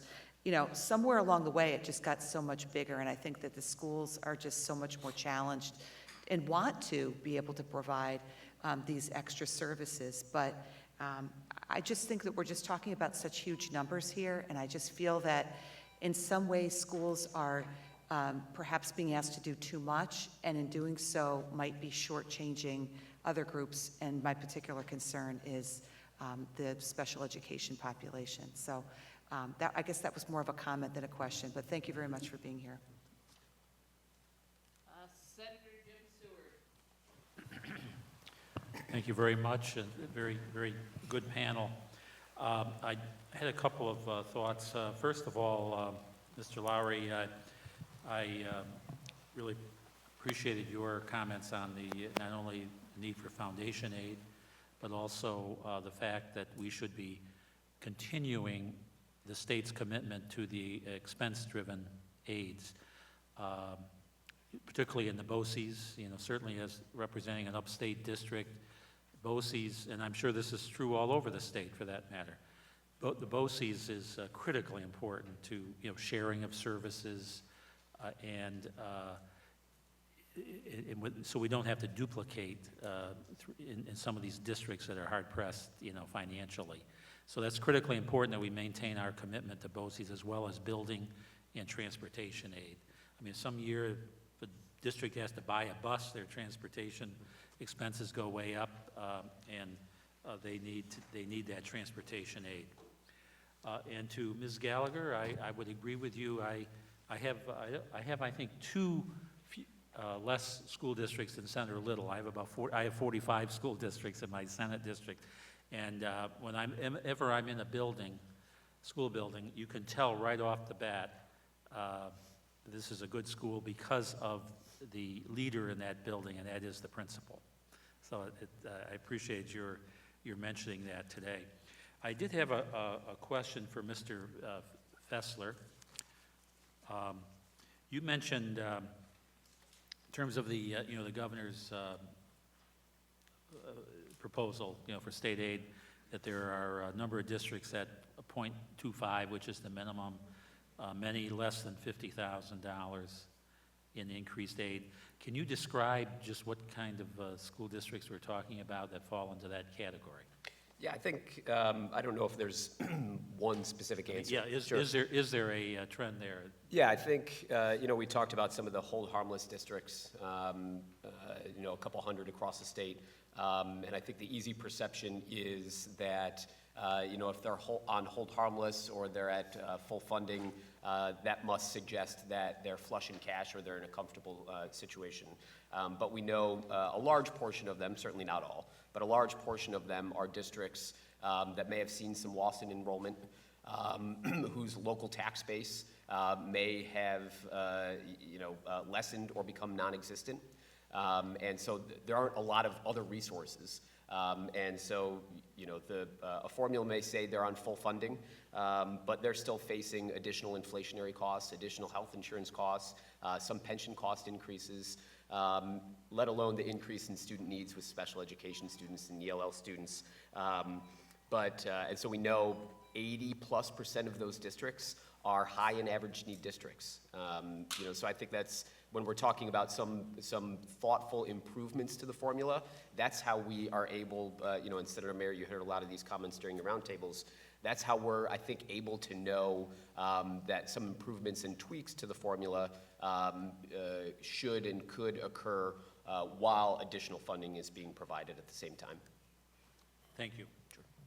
Assemblyman Ra. Thank you. I wanted to just get your experiences thus far with the voting time off mandate that was put in the budget last year. As many of us know, there had been one previously, but if you had the adequate time outside of your work hours, it didn't basically apply, which one of the biggest sectors I think that's impacted by this new version of it would be the schools, and obviously having to deal with substitutes and all of that. So I'm just wondering if any of you can address what, whether there were a lot of staff taking advantage of that last fall, and what the impact was on running your classrooms when staff was absent. So I don't have numbers, like I heard some folks before had numbers, but anecdotally, our principals were adversely affected by that. Folks had an unspecified period of time or unspecified time of the day that they could take this. Some took it in the morning before, some took it in the afternoon, and it is virtually impossible to cover the school building. And like you said, our jobs and the teachers' jobs generally provide for some time before or after the school day for them to be able to get to the polling sites before they go to work or after they're headed home. So it certainly is a disruption to the school day and to teaching and learning. I think regardless of how the schools actually logistically dealt with it, the net result was a loss of instructional time. And whether some of our districts in the rest of the state, not in New York City, but sometimes the principal would manage the classroom themselves. Certainly it was arrangement for substitute teachers. Sometimes it was a half-day conference day. So no matter how you slice it, it was a loss of instructional time. I think one of the things we've been hearing a lot on the issue from our members, and we've heard a lot about it, is I think when you take a look at that, the time off, at the same time, there's early voting now. And I know I personally, I took advantage of early voting instead of picking my 17-month-old up from daycare and rushing to the polls after work.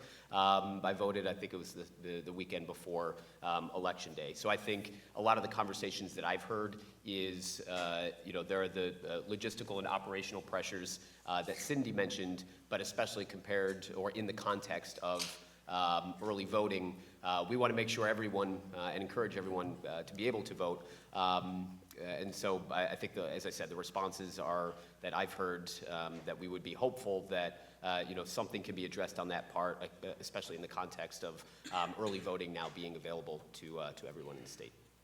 And I'd just say, we haven't done a survey or anything to try and get, systematic data on it, but we have heard reports of districts having 20% or more of teachers absent. Fortunately, a lot of districts do use Election Day as a professional development day, so you're not disrupting construction, but it is detracting from the professional development. This year we have 2 primaries, and the June one is a particular concern because it falls during Regents exam week. Thank you. Shelley Mayer. Thank you all. Thank you all for being here and for your advocacy. A few things that haven't been mentioned yet today, I just want to make sure they get into the conversation is, Brian, in your remarks, you talk about special act school districts, which we had plenty of opportunity, but unfortunately we didn't get to today.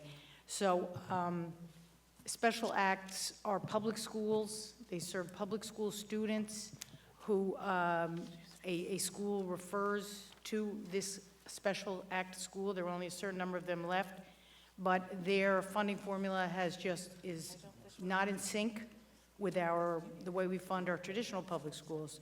Can you talk about the impact of our failure to really keep pace in the special act world on the schools and the people you represent? Yeah, thank you very much for bringing that up. We represent a number of the special act school districts. And to your point, they're public schools.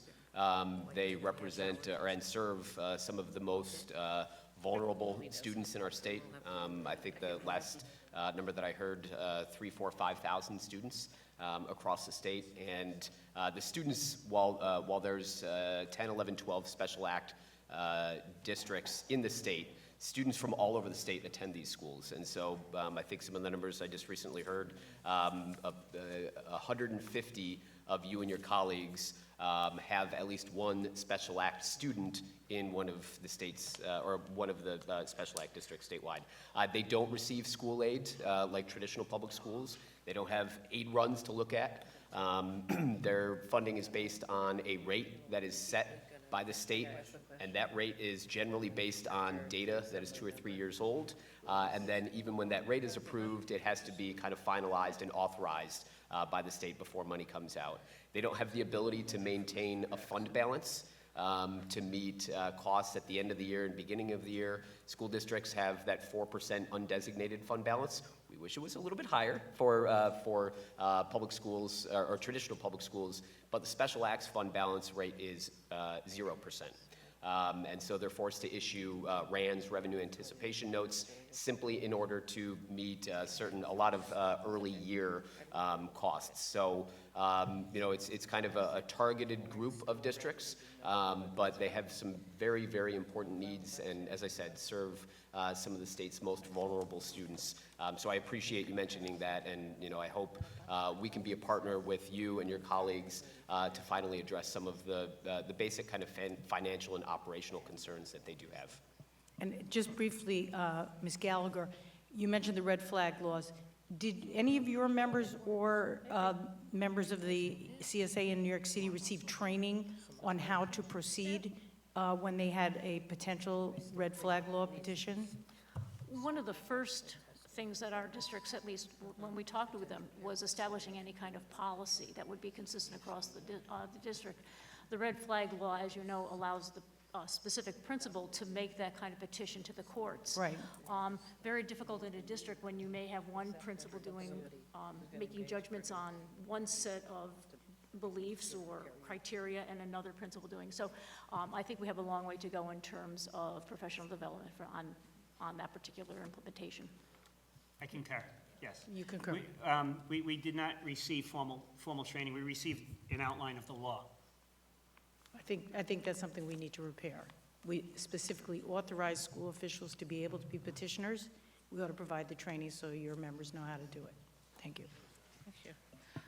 Just to close, in the absence of Senator Jackson, who had to run to a different meeting, he asked me to ask you each, what is your position on increasing taxes on the wealthy to pay for the education budgets we know we need? If anyone would like to take a stab at that. Frankly, as an organization, we have not consulted with our leadership on, revenue strategies to this point. In years past, during the depths of the Great Recession, we did support a millionaire's tax, but we haven't had those discussions more recently. Yeah, the same. I think we would need a lot more information on what funds are currently available and where they're going, and be able to take a look at those things to make a determination on whether and how much additional revenue was necessary. At the same time, we understand that whatever is spent on children now is going to be a lot less than we have to spend on the adults later. So whatever it takes, we're for, but we did not take a deep enough dive to tell you whether or not we think that's the only way. And I would concur with my esteemed colleagues. We haven't taken any formal or specific position on that proposal. I think I'll leave some of those really hard questions to the experts and the smart people up here in front of me. Great. Thank you all for your participation tonight. Thank you. Thank you. Next up, we have the New York Association of School Business Officials, Michael Borges, followed by the Rural Schools Association of New York State, David Little, to be followed by New York City Charter School Center, James Merriman. These are all individuals.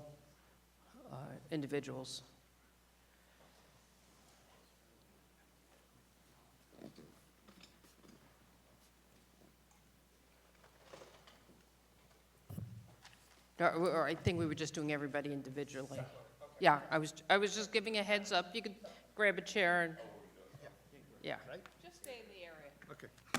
Oh, so we're doing... Yeah, yes. Fine, sorry. Since you come from different perspectives, we'll. Well, thank you for that. Good evening. Yeah, it is good evening. Good evening, everyone. Thank you again for allowing me to speak. And I'm Mike Borges with the Association of School Business Officials. You have our written testimony. I also have some 5 points I just want to go over in brief. First, the executive budget, as you know, folded 10 categorical aids into foundation aid and artificially inflated the amount in the school aid runs that school districts, and particularly our members, use to build their 2021 school budgets. This caused unnecessary confusion and consternation across the state, and hopefully will not be repeated going forward. The foundation aid increase proposed in the executive budget still leaves about 428 school districts, about $3.4 billion away from being fully funded under the foundation aid formula, with high-need urban, suburban school districts being the furthest away at $3,859 per pupil, still due. Schools need a firm commitment from state policymakers to fund the foundation aid formula over a 3-year period, and we're hopeful the legislature will follow suit at some point in making this commitment. In regarding to community schools, over the past 3 executive budgets, about 13% of the total proposed foundation aid increases have been composed of community school set-asides. Foundation aid is supposed to be unrestricted aid for school district leaders to use to address the priorities of their communities and their voters. Although we support the concept of community schools, the continued carve-out of foundation aid is a very troubling trend, and we recommend creating a separate categorical aid to fund community school initiatives in all schools. Regarding the governor's proposals for transportation and building aid, we urge the legislature to again reject these proposals in the executive budget, to cap or merge expense-based aids, instead work with us to identify and adopt efficiency measures that will save school districts and the state money, like removing disincentives for sharing bus transportation, clarifying the ability of districts to bundle bids for regular and summer school and extracurricular bus runs, and allowing districts to hire one person to fill 2 civil service titles to help alleviate the shortage of school bus drivers. We also asked the legislature to deal with the capital outlay threshold that hasn't been raised since 2003. Currently, it is $100,000, and we're asking it to be increased to at least $250,000. Capital outlay projects cover projects like boiler replacements, roof repairs, minor kinds of work on a building, and allows school districts to do work that is necessary and timely in a manner. The state and school districts could save potentially millions of dollars in borrowing costs if these smaller projects are paid for in cash instead of included in larger capital projects that are financed over 15 years. The state and the school district could save about $50,000 in borrowing costs on one $250,000 capital project if that project was then financed at the current rate over a 15-year period. So we believe the capital outlay should be raised from the $100,000 currently to about $250,000 in today. School transparency, again, we call upon the legislature to end the state transparency reporting requirements now that the federal reporting requirements are in effect for all districts this year. ESSA requires a reporting of actual expenditures as opposed to the state's budgeted amounts, and therefore provides a more accurate information for state policymakers. At a minimum, we urge the legislature to end the state transparency reporting requirements for districts that only have one elementary school or one middle school, since there are no other buildings in the district to which to compare the information to. I would also like to recommend that the legislature approve a blanket amnesty for all districts with late final cost reports for their building aid projects. And we also ask the legislature to fund SED and provide the flexibility it needs to hire staff and conduct a review of foundation aid that was proposed in the Regent's recommendations to the legislature. That concludes my statements. I'm available for any questions. Thank you. Senator Mayer. Thank you very much, Mr. Borges. A question on the transparency report. Is the focus of your recommendation that in districts that only have one school, where this concept of the comparative cost per school within the district is not relevant, that should be the focus of our work, or are you going beyond that and saying get rid of it altogether? Well, ideally, since ESSA came into play, ESSA will provide state and federal governments more information than what the state is requiring and provide better information. Absent getting rid of the state transparency reporting requirements, we would say get rid of it for school districts that only have those one elementary schools or those one middle schools. It doesn't provide any information about how that one building compares to other buildings if there's no buildings left in that Yeah, I school understand. district. Right. The other is, I don't know if you were here earlier for the SCD's testimony on the CSE reimbursement for residential placements. Has your organization done an analysis of the dollar-for-dollar impact in districts outside New York City? It's about $2.5 million spread out among the school districts outside of New York City. No, but do you have each district's, like how many students they place in residential placement and what it would cost if they were to bear this percentage of what the executive is proposing to reduce? We are trying to get that information currently. That'd yeah. be very helpful, because I think it's very damaging to the districts, and we want to make the strongest case. So if you have that, that'd be helpful. Yes. Thank you. Thank you. Thank you No for more your time. questions. Thank you. Next, Rural Schools Association of New York State.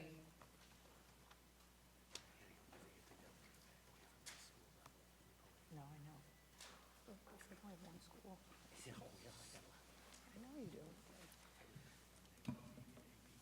Been sitting back there for some hours now and watching all of you, and as I look at the composition of this particular panel, there's nobody in front of me right now to whom my members and I don't owe a debt of gratitude. So as I always say to our service members, thanks for being there for us, some of you for a very long period of dedicated service, and we appreciate it collectively, and I do individually, so thank you. Last month, USA Today published a U.S. Census report that said that New York State had in the last decade the largest outmigration of residents of any state in the Union. In other states, rural residents moved to the suburbs and to urban areas. In New York State, they left the state completely in a grapes of wrath-like exodus trying to find jobs. We lose our college-educated kids. They don't come home as they do in other states because they don't have the economic opportunity. And our residents who graduate from high school at tremendously high rates in rural areas never get a two-year degree statistically. 75% of them never get a two-year degree after that. So our state leaders typically say, if we need to focus on something, it's the crisis in our urban areas where places like Rochester and Buffalo legitimately struggle to graduate half of their kids, and that truly is a crisis. But when 4 years later, those children are in the same place, our rural areas and our urban areas share many of the same problems and the lack of success later in life. And our state has addressed that problem in, at best, a negligible way over the past 10 years as we've seen this outward migration. I've heard people today talk about you need to fully fund the formula instead of fixing it. Why would you fully fund a formula that fails to recognize a poverty level that can be twice what the formula recognizes? Why would you fund a formula that half of your school districts aren't on? What I don't understand is how we can ignore the tremendous trauma that's being experienced in our rural areas, vast amounts of areas, an area of New York State that a generation ago had the financial resources to bail New York City out of its financial fiscal crisis. And now we're allowing it to deteriorate to a point where it will not only be unable to do that in the future, but hopefully we'll experience New York City, which is in fact now an economic engine, returning the favor to be able to preserve a way of life in our state. When I look at the governor's executive budget proposal specifically, I see a focus that virtually ignores our rural residents. We have the same kind of need for early college programs and yet rural areas are specifically excluded by the criteria. Same for after-school programs. After-school programs are provided to areas that are prioritized by having gang activity. We don't have gangs in rural areas, okay? But we have the need for after-school programs because we don't have parental supervision during that time, and kids have exactly the same issues of drug use, alcohol abuse, teen pregnancy in rural areas that they do in urban areas when they are unsupervised and don't have productive things to do. Early college we have a tremendous need for. Can't do it because it's prioritized for areas with low graduation rates, and in rural areas we graduate those kids. Okay? What that's worth later on in life is questionable now because of the narrow breadth of the curriculum that we're able to provide, but we do graduate them. And so we're specifically excluded. We don't have transportation for pre-K, and so despite the fact that we know that that's tremendously beneficial, we don't have pre-K to any degree that urban areas have in New York State. In fact, if we provide the transportation for it, it's counted against our transportation aid. We see this over and over again in the consolidation of aids, which is extremely disruptive to the very things that you would think and that this administration has claimed are needed. Shared services. Why can't these rural areas share services? Well, I will tell you, because we are affiliated with Cornell University, which specifically studies shared services worldwide, that New York State is the epicenter of shared services in the world. And one of the reasons why is because we have a financial incentive to do so for districts that can't afford to do it on their own by using BOCES. And now we have a proposal that would be extremely disruptive to BOCES programs. And so we've seen an approach from a rhetorical standpoint where the governor stood up when he presented his budget proposal to all of you, that he virtually shouted, "We must raise the schools that are at the bottom." 3 times in a row he yelled it. And then we have a proposal before us that does anything but. He's teed it up for you, quite honestly. There's a $1.1 billion inclusion of school aid in the state's fiscal plan. There's money in the state's fiscal plan to be able to rectify what the governor has proposed, and I would simply urge you to do it. And thank you for having done it in the past. Thank you. We go to Senator Little. Thank you. I've talked with you many times, and as you know, I think all of my schools qualify as a rural school since they're all in rural counties. Thank you for keeping my There's membership high. not a lot of positive pluses coming from your discussion, but I know one of the things that's affecting the schools is the small group health insurance issue, and I know that you've been advocating for a permanent solution. Are you getting any place with that? We have a difficult situation, and what the senator is talking about is there was a federal requirement back several years ago that these small group consortiums, healthcare consortiums in school districts, that they switch over if they had less than 100 employees, that they switch to a community rating rather than use these consortiums that have been a tremendous cost savings. I have school districts that don't raise $30,000 under the tax cap who are facing a $300,000 increase for health insurance alone if they can't retain these consortium alliances. But the big problem with this, for everyone to understand, is that in the group health insurance, only the member is counted, not their family, not retired members, not so many other people that are in this program that are costing money. Yeah, But and your bodies in the past have seen fit to write extenders to keep Right. the consortia.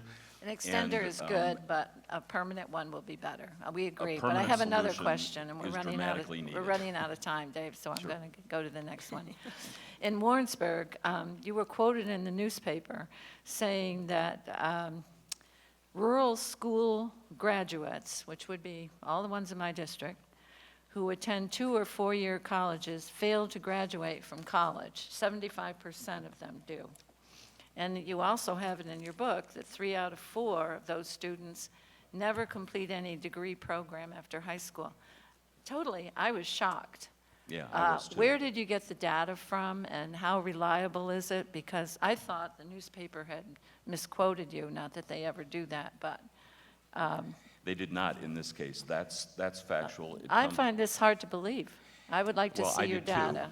I did too, except that I also know that when you study secondary sources, you look at the program for free tuition within the state, and we know that the dropout rate for that is 75%. We know that the overall dropout rate in our community colleges is 75%. So when I started to look at the other things, I see. Yeah, I just can't believe it. I mean, I have 6 kids. We're in a rural county, and they all graduate from college, so it's 6 out of 6. So That I I understand. know it's difficult, but if I could see your data at some point, I'd love to Sure. just get into it and see how real that is, but what we can do about it, too. And I'd be remiss if I just didn't point out the causes behind that. They're taking remedial courses to make up for a lack of curriculum in high school. They're paying for those courses, they have transportation issues, and their schools don't have the kind of social work or guidance counselors to help them with things like financial aid or career planning to be You're able not to doing a good meet job those getting challenges. anybody to move to a rural area today, so I think we better quit here, and we won't have any population in the North Country. Well, having said that, I will say that they are phenomenal at collaborating, at being creative, and at innovating to try and meet the kind of challenges and issues that they face. Senator Seward? Yes, David, thank you for being here. And now, we're trying to attract people to the rural areas, so we better not make it sound too bad there. But unfortunately, you have described pretty well the phenomenon that's going on in the rural parts of our state. I mean, I represent, vast portions of that, as does Senator Little.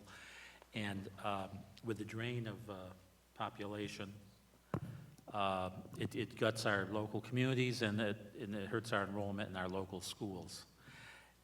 And my question is, I agree with you, I hear this often from my local school boards, administrators, and so on, that, plus my own observations, we have gotten poorer in many of the rural areas, and that shows up in the students that come to local schools. And so you mentioned we need to use more updated data in terms of poverty level. Do you have concerns if we throw open changes in the foundation aid formula, that with the loss of enrollment, would that end up hurting our rural schools?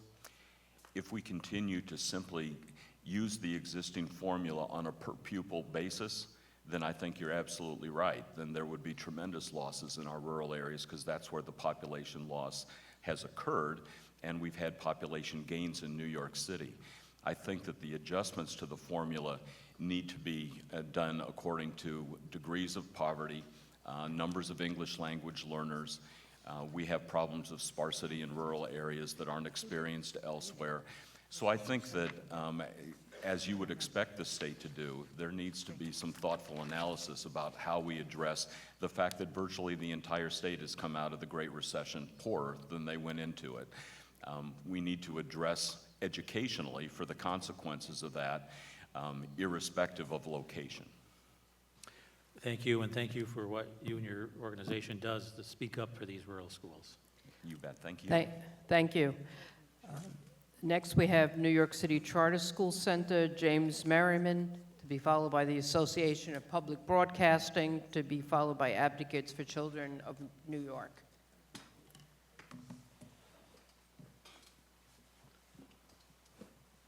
Good afternoon. I want to thank all the chair and members for the opportunity to submit testimony and to appear before you. We've heard a lot about funding today. Thank you. The lack thereof, and the need for funding to be both adequate and equitable. In that regard, I offer the following thoughts on charter schools in New York City. However you look at it, and however you cut the data, the fact is that charter schools in New York City are the worst funded public schools in New York City. First, let's look at how charter and district funding compares. The Independent Budget Office has cut the data. The last time it did so, using data from 16-17, charter schools were underfunded between more than $1,000 per student to $4,800 a student, depending on whether or not they are co-located. That's not my data, that's the Independent Budget Office of the City of New York. Given funding patterns, there is no evidence to suggest those gaps have narrowed. They have likely widened and widened significantly since that time. This means that even the worst-funded New York City DOE school is funded at a higher per-pupil level than the highest-funded charter school.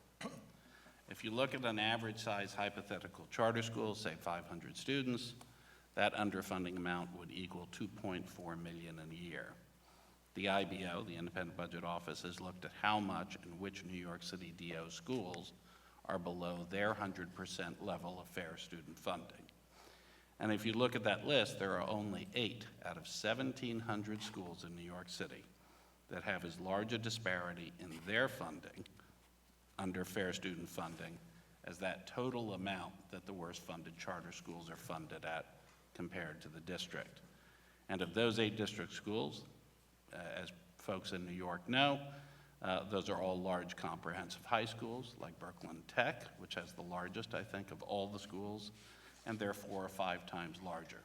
That underlines how on a per-pupil basis, charters are less well-funded and by a large amount. Second, let's talk increases in funding from that lower base. Under the governor's proposed budget, charter schools are not, I repeat, are not getting a bigger bump as has been asserted. They're getting the same bump as district schools in New York City have gotten.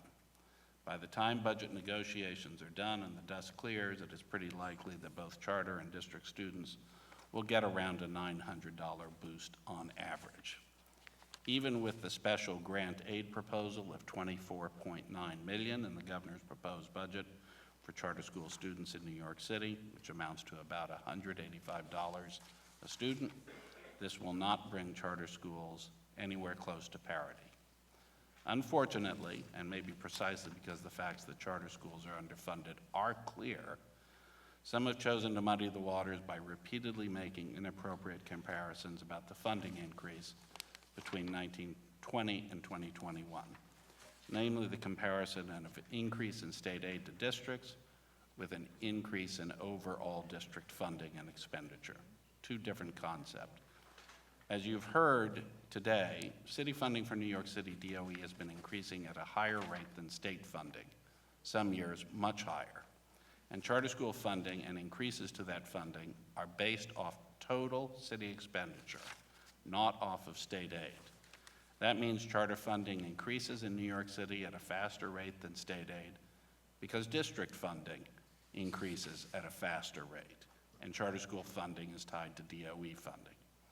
Thus, while anti-charter advocates may point out that charters are getting 5.3 growth, while New York City district schools are only getting 2.6 growth, it just isn't true. Ultimately, growth in charter payments are driven by a growth in district expenditures.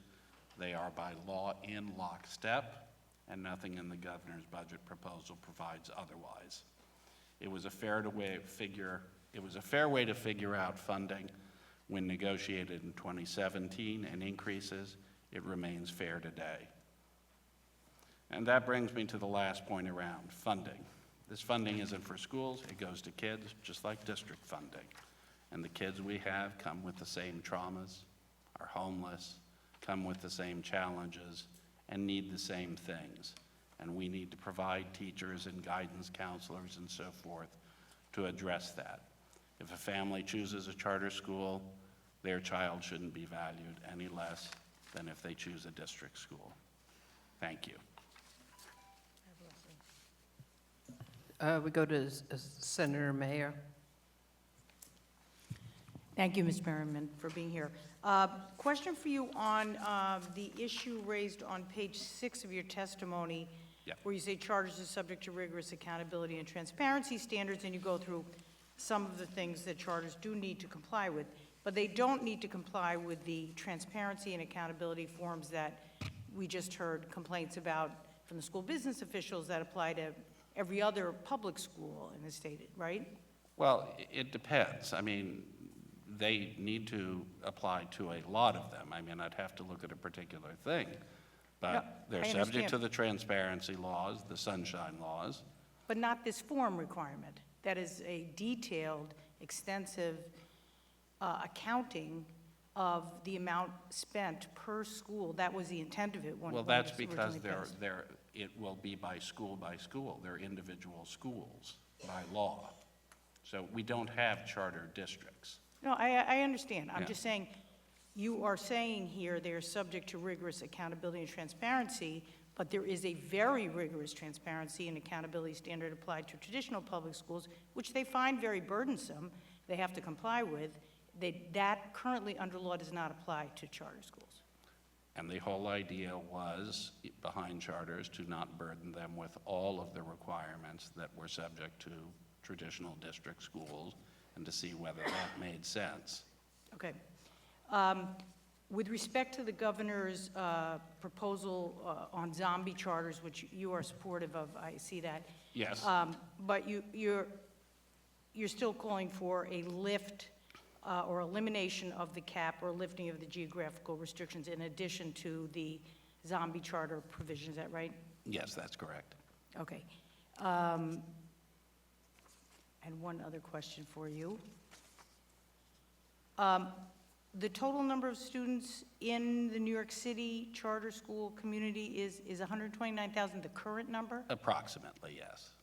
And the number of staff altogether, I see you see 10,500 public school teachers, but what is the total staff of the charter school community? I'll get that to you. I don't have it in front of me. All right, thank you. Thank you. Thank you so much. That's it. Association of Public Broadcasting Stations of New York, Christopher Gordon, to be followed by Advocates for Children, to be followed by New York Library Association.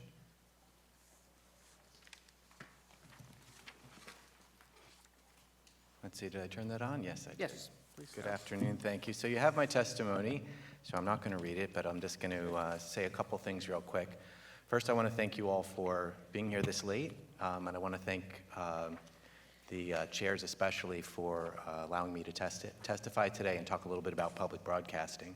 So just by way of background, there are 9 public television stations in New York State.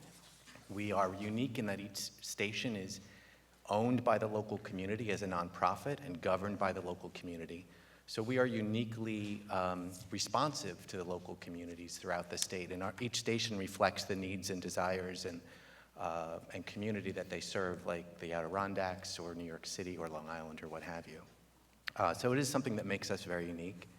That doesn't mean that we aren't part of a larger family where we all have Curious George and we have the American Experience or PBS NewsHour. So we do those big programs that you all know. We also do local shows on education and New York State history and civics. What I want specifically to talk about today is something that we provide for New York's educators called PBS Learning Media. And PBS Learning Media is a free tool, teaching tool that teachers can use in the classroom to provide digital content, lesson plans, interactive lessons for the students, all produced by PBS, so you know it's going to be top quality, and also in a safe environment. You're not sending your kids onto YouTube or the internet in general to see a video of a famous speech or to see an interactive lesson plan. The numbers that we've been able to, the usage over the past couple of years of PBS Learning Media is tremendous. About 42% of public school teachers are using it now. We've got about 30,000 video lesson plans on there and 8,800 lesson plans in general, meaning a teacher can just put in a topic and it's plug and play. There'll be a lesson plan for them, take-home questions, interactive video, sometimes source documentation to make teaching using 21st century technology very easy for them. And a few years ago, the state voters had passed the Smart Schools Bond Act. A lot of that money has been spent. A lot of schools now have laptops or iPads or what have you for the students. I did say this last year, we're providing the content for those teachers, and we want to do even more on New York State history, on New York State civics, on media literacy, on social studies. We also want to provide more professional development for teachers using PBS Learning Media. We did one on LGBTQ identity so that teachers could learn how to make their classroom a safer environment. We're talking about doing some on mental health issues so that teachers can spot students who may be experiencing mental health issues in their classroom, and those sorts of things. Within the state budget, last year we received a little over $14 million. The legislature last year, and we thank you for this, had put in an additional $250,000, and that money was used to continue to plug away at our PBS Learning Media content and create more content for the classrooms throughout New York State. We want to continue doing that, and we are requesting this year an additional $500,000 over the executive budget. So that would just be $250,000 over what was actually enacted last year. And that additional $500,000 would allow us to continue to create that PBS Learning Media content for teachers to use for free in the classroom. I should also add that parents use it at home. Homeschoolers use it as well in rural areas to provide their kids with 21st century teaching tools. So that's it for my prepared remarks, and I want to say once again thank you for your support of PBS and for allowing me to come here and talk to you a little bit about some of the things that you may not know that we do besides what we put on the air. Shelley Mayer. Thank you, Chris, and thank you for dressing up in a costume multiple times in my district to be one of the Sesame Street or other characters. I would commend my colleagues to consider having the opportunity for young children in their district to actually meet one of the PBS characters and hear a story read. It's been a very, very effective. Thank you for that. On the PBS Learning Media program, are you working with SED in terms of curriculum development that you're sharing with teachers, or is this an independent effort on behalf of PBS? Sure. So we do work very closely with SED. We don't develop curriculum. We develop classroom resources based on that curriculum or based on the SED framework. So as they are implementing the new curriculum in different areas, and there's a lot of bills also that are here in the legislature about specific topic areas, we will take a look at those and develop curriculum working with SED.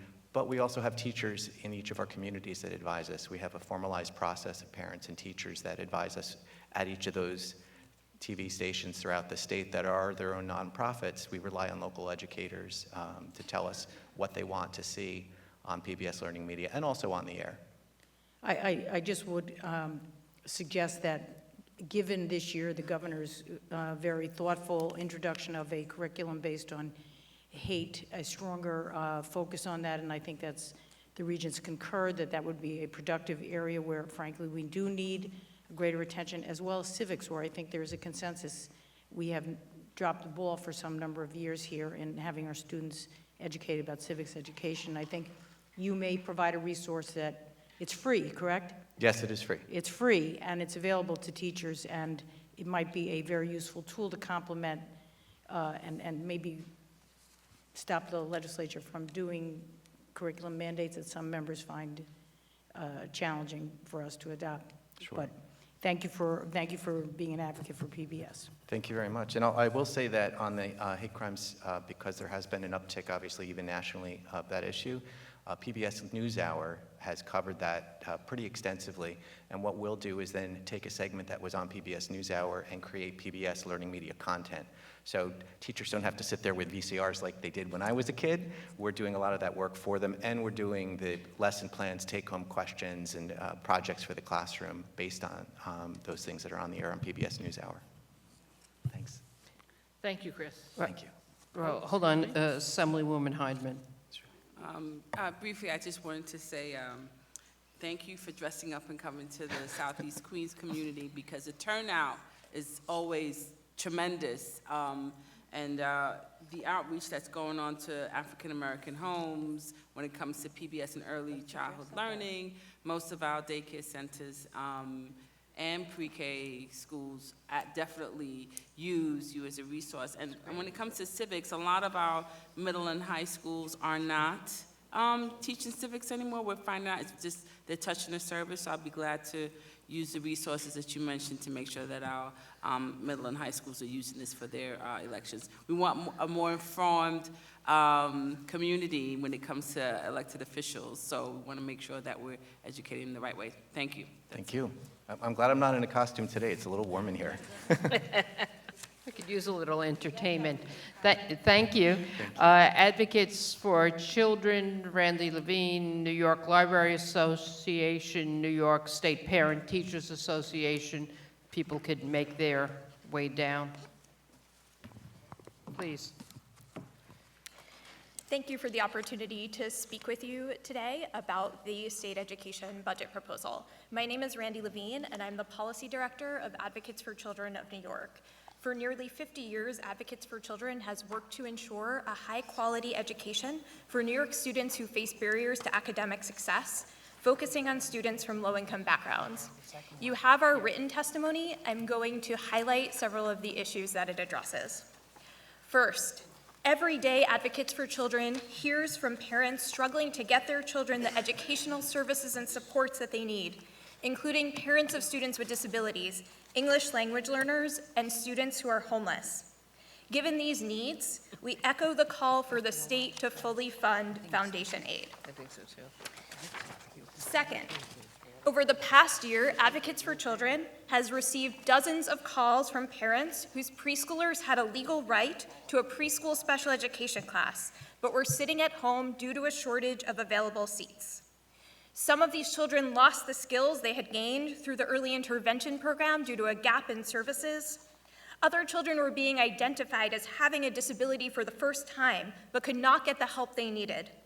All of these children were missing a critical opportunity to get the intervention, instruction, and services they needed during the window of time when these services can have the greatest impact. Now, New York City is projecting a significant shortfall in the seats needed for this spring. We released a report this month showing that New York City will need between 1,028 and 1,932 new preschool special education class seats, as well as hundreds of additional bilingual preschool special education class seats this spring in order to serve the city's preschoolers with disabilities and uphold their legal rights. This problem is not limited to New York City. For example, Rochester's preschool special education class seats are currently full, with no seats available for children identified as needing them over the rest of the school year. Contributing to the shortage of preschool special education class seats has been the closures of classes by 4410 preschool special education programs run by community-based organizations, which operate the majority of preschool special education classes and are struggling to stay open and recruit and retain teachers and other staff under the current payment rate set by the state. We appreciate that last year, the Assembly One House budget recommended an increase in reimbursement rates for preschool special education programs of at least 5%, and the Senate One House budget recommended an increase of at least 4%. However, the Division of Budget approved only a 2% increase.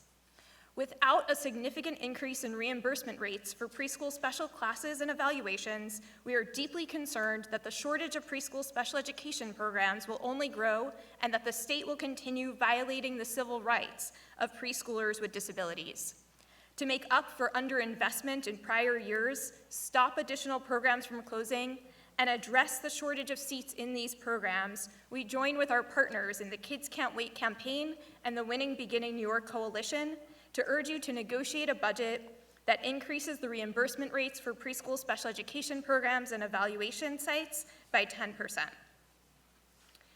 Third, we are very concerned about the special education waiver proposed in the executive budget that would allow school districts to seek waivers from important protections for students with disabilities. With the current political climate in Washington, we need the state to stand firm on rights for students with disabilities, not enact legislation that would erode these rights. We're pleased that the legislature has rejected this proposal for at least the past 6 years, and we urge you to reject it once again. Fourth, statewide, only 38.9% of English language learners graduate within 4 years. And ELLs have the highest dropout rate of any subgroup at 27%. To address the long-standing achievement and opportunity gaps and help ELLs reach their full potential, we join with New York Advocates for Fair and Inclusive Resources for Multilingual Learners, New York Affirms, in urging the legislature to negotiate a budget that includes a number of investments recommended by the Board of Regents and outlined in my written testimony, including $15 million to increase districts' capacity to serve ELLs through grants to help them enhance curriculum and increase instructional support for ELLs, and $1 million to create a new English language proficiency assessment for ELLs with severe cognitive disabilities. Fifth, New York needs to increase access to alternatives to school suspensions that allow students to take responsibility for their behaviors, learn to avoid such behaviors in the future, and keep students learning in the classroom. We're encouraged that for the second year, Governor Cuomo has included in the executive budget $3 million for alternative approaches to suspensions, including restorative practices, therapeutic crisis intervention, staff training, and trauma-informed education. We know that much more is needed.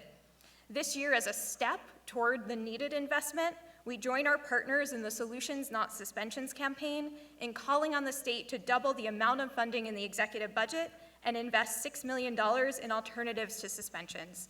Our written testimony has a couple of additional recommendations. We thank you for the opportunity to testify, and I'd be happy to answer any questions that you may have. We do have a couple of questions. First, Joanne Simon, Assemblywoman.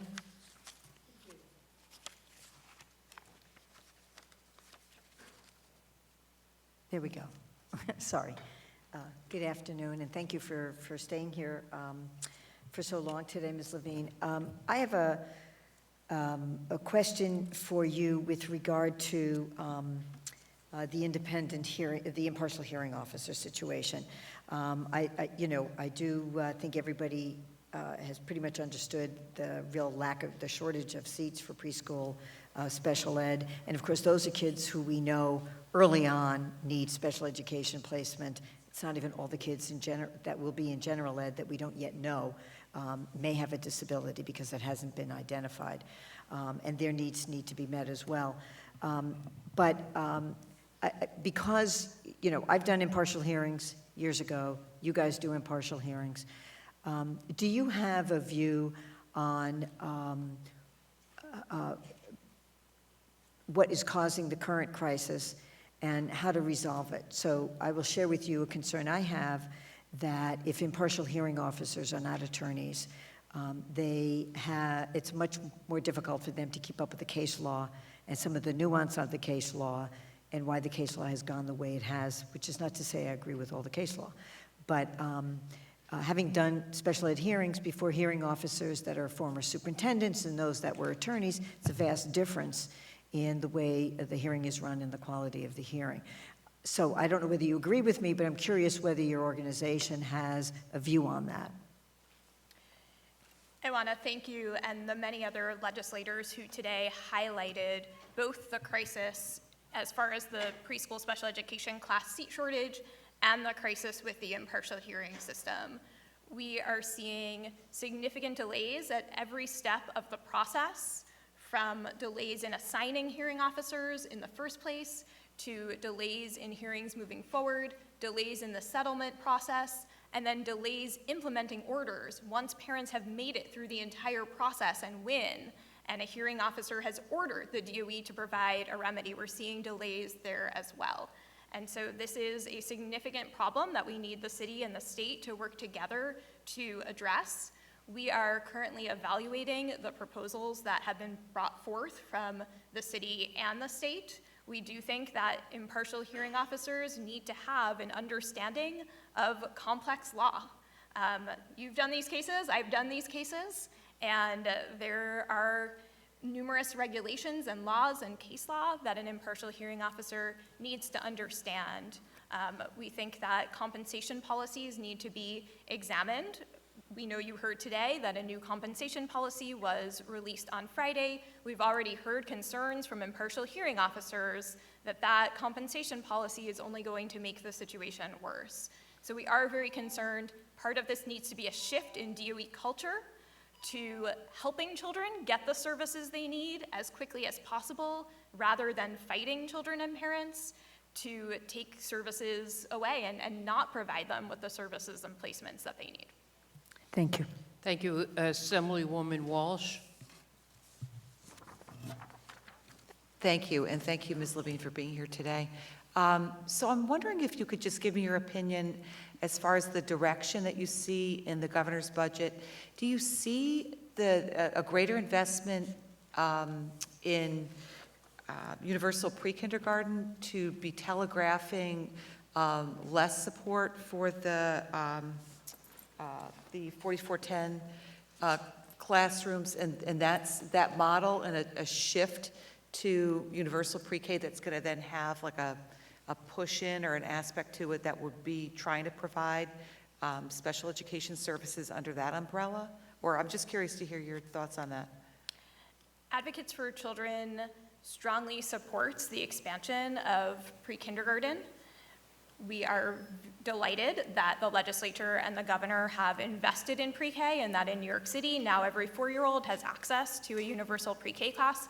All of the research shows that those programs work, and many preschoolers with disabilities are able to get their services in pre-kindergarten classes. And so we definitely support those programs. At the same time, we know that there is a significant number of preschoolers with disabilities for whom pre-K is not appropriate. They need a smaller class. They need a full-time special education teacher. They need specialization. And they may be able to move into a less restrictive environment later on as they go into kindergarten and their later years, but they need that intensive support for preschool. Preschool special education is not an option. It's mandatory, it's a right, so the state has a lot of choices when it comes to expanding early childhood education. The state does not have a choice about whether or not to provide a preschool special education class to every child whose individualized education program requires one. That's a matter of federal and state law, and the state is currently in violation. So it's really got to be, you've got to have both options available. And, you know, that's the way I read it as well. But I appreciate your perspective. Thank you. Thank you. Thank you. I believe that's all the questions we have. Thank you for being here. Next, we have the New York Library Association, Brianna McNee. McMahon. You correct me. The light and the hours. Then followed by New York State Parent Teachers Association, followed by New York Association for Public Transportation. Good evening, everyone. I'm Brianna McNamee, and I serve as the Director of Government Relations and Advocacy for the New York Library Association. I want to thank you all for providing me the opportunity today to testify on behalf of our state's local, public, school, academic libraries, and library systems, and the more than 10 million New Yorkers who hold library cards.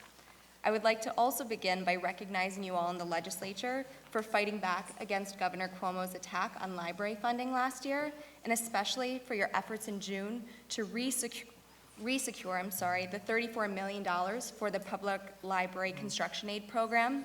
Your support for this program in particular is changing communities and neighborhoods where needs are greater than available economic resources, and we are incredibly appreciative of your efforts.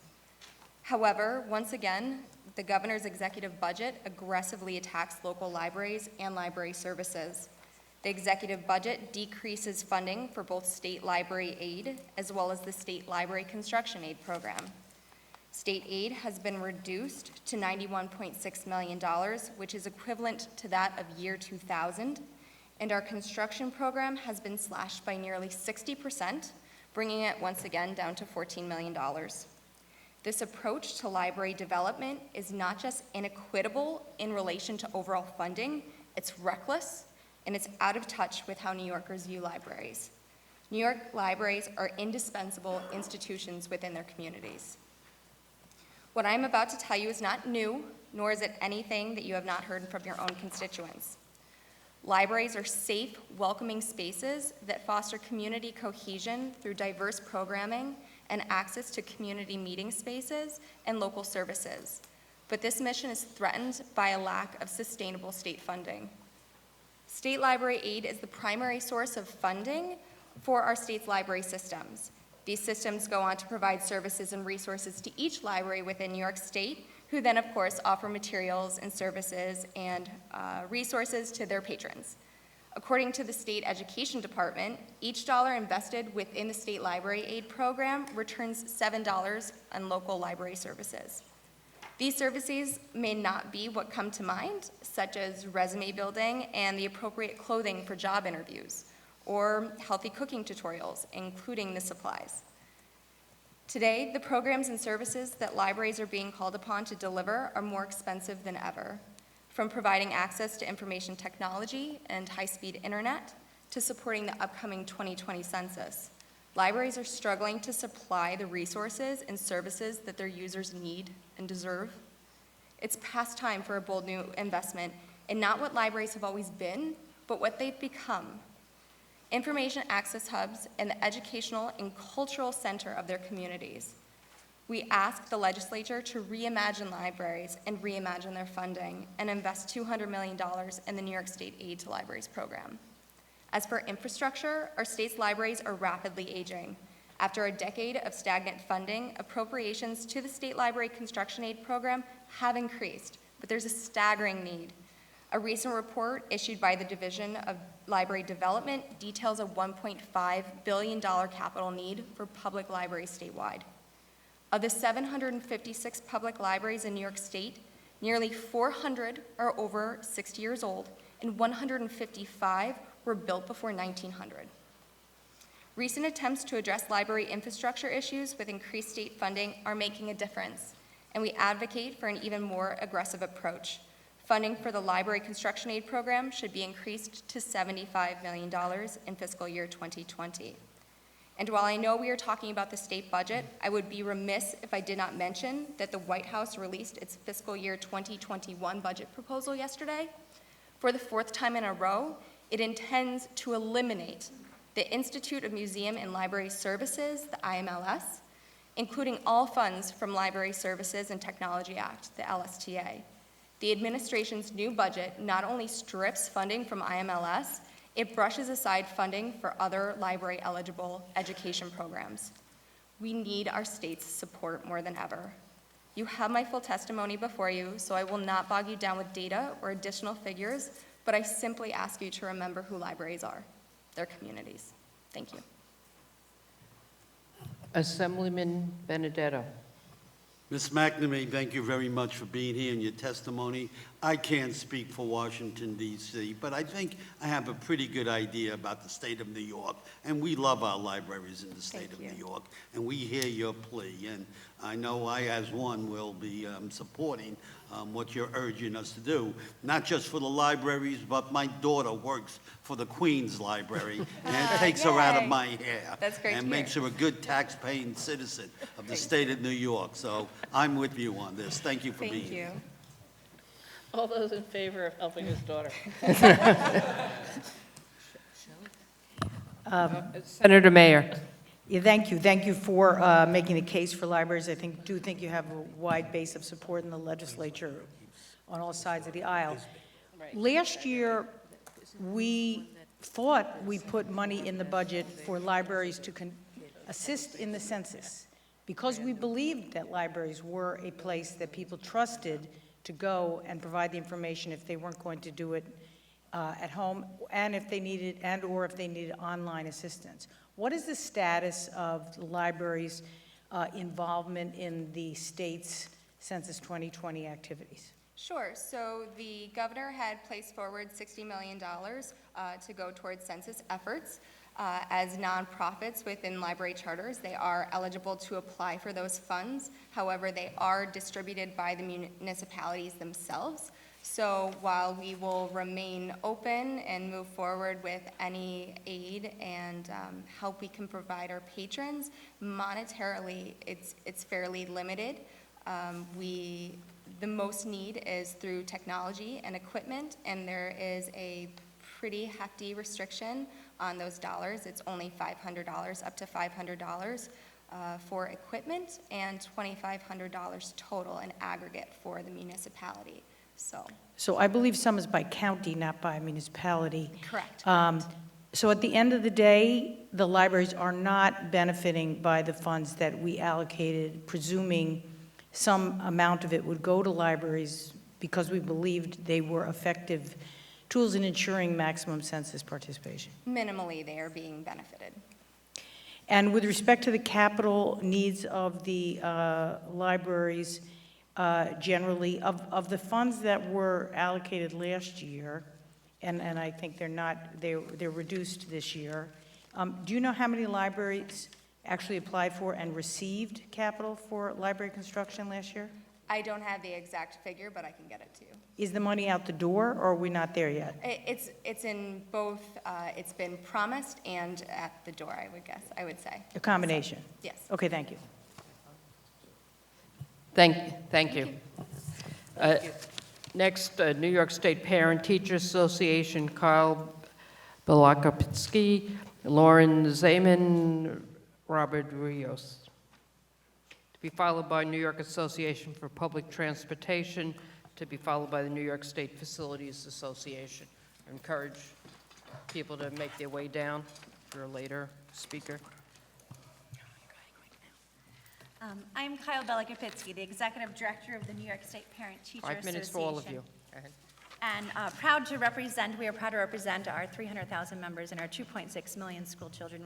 With me today is our state president, Lori Zaman, and the Yonkers Council of PTA President, Roberto Rijos. We have submitted our testimony, and we'd like to thank you all for being here still.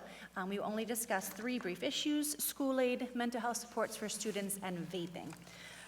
First, we all know that our students' needs are changing. Each and every day they face new obstacles to success: homelessness, poverty, mental health, language, and learning barriers, and yet our schools continue to support every child as they grow to successful citizens. It is our job to ensure that every child, no matter their zip code, race, religion, ethnicity, socioeconomic status, sexual orientation, or gender identity, is fully supported. Lori?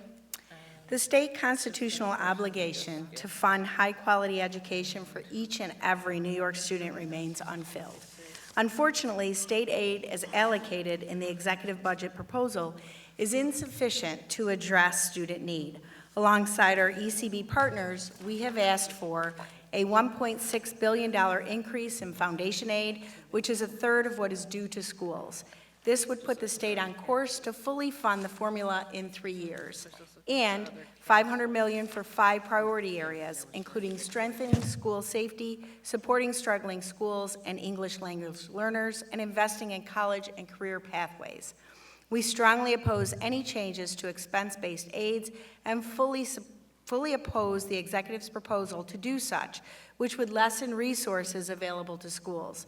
Expense-based aids are a critical and necessary funding stream for many schools, especially since many school buildings are old and in dire need of repair. Replacing outdated school buses, repairing plumbing and heating, and updating equipment is absolutely necessary, as schools have deferred these and other expenses to save programs and direct services for students. These expenses are essential, not selective, and must continue to be fully funded. Further, we must continue to hold harmless for school districts with declining enrollment and continue to oppose any cost shifts to school districts.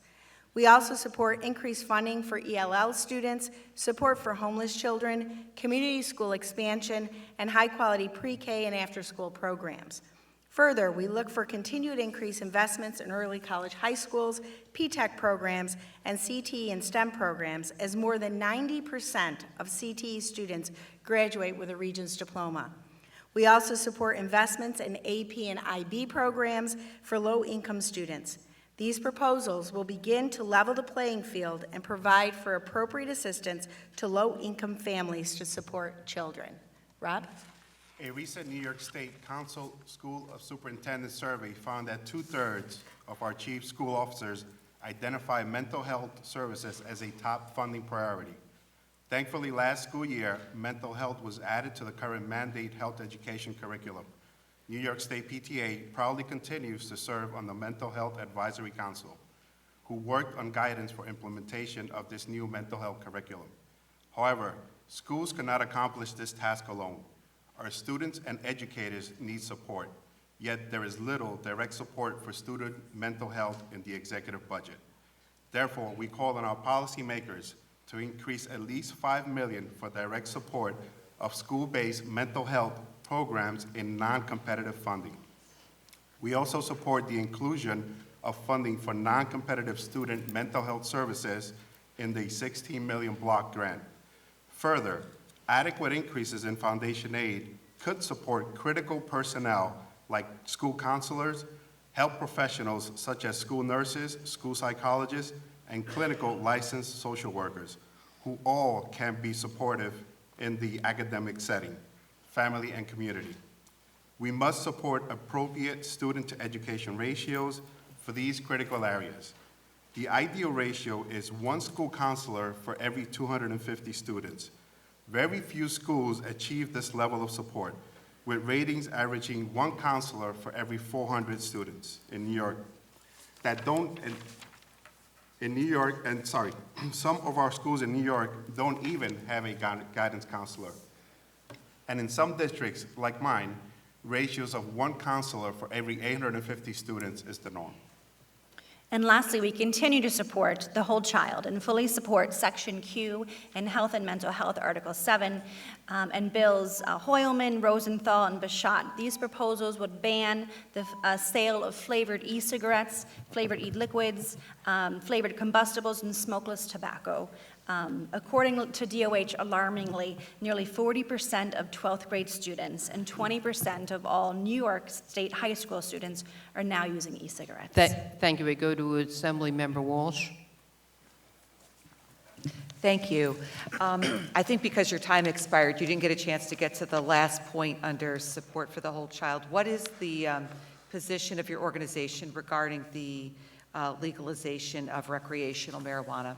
We are opposed to that proposal. And could you please explain why that is? Sure, we feel that the legalization of recreational marijuana would harm our children. What we've seen in data from Washington and Colorado and other states that have legalized shows that there are increased rates of both driving under the influence, fatalities, both increased rates of children in urgent care and hospital settings, and the AAA study that just came out on January 30th concluded the same. Very good, thank you. Thank you, Senator Shelley Mayer. Well, thank you for staying so long, and thank you particularly to Rob, who was here on behalf of Yonkers all this time. Thank you for your advocacy. You mentioned that Yonkers has 1 school counselor for every 850 students, and the ideal ratio is 1 for every 250. If the foundation aid formula was fully funded, and if Yonkers could meet its funding shortfall, is it possible for it to get to the 1 per 250 number? If the foundation aid formula was fully funded at the request of $2.1 billion along with SED, I believe we can achieve those ratios. Okay. And the other question I had is on the issue of cannabis, where you oppose the legalization of recreational marijuana. Is that based largely on the experience in Colorado from the school community, or is that independent of the school community's response? So interestingly, that position has been a New York State PTA position since 1982. So our membership had voted in 1982 to oppose that proposal, and we just renewed through our membership at a vote in November to continue that proposal. We review resolutions, as we call them, every 7 years. In review of this past November, in current research, we've looked at all of the states that have legalized, including Massachusetts and Washington, working with partners. We just have met yesterday with the State Sheriff's Association, the Chiefs of Police, the Mental Health Association, the County County Health Officials, the Rural Schools Association, the business officials, have all come out in opposition because of the concerns. Thank you. Assemblyman Ra. Thank you.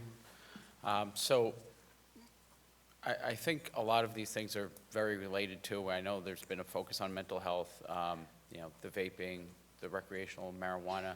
So can you talk a little bit about, how in funding that mental health, which I think we all know is needed, but also providing supports for those, students who have started using vape or other substances to help break that addiction to it, to improve their health. I'll share 2 brief stories. I had testified before the Albany County Legislature a few months ago on their vaping ban that unfortunately failed. That afternoon, my office sent to my cell phone one of our members from a local school district here in Albany County. She was crying on the phone, And she said, Kyle, I need your help. And I said, of course, what do you need? She said, I'm at Albany Medical Center with my 4th grade child.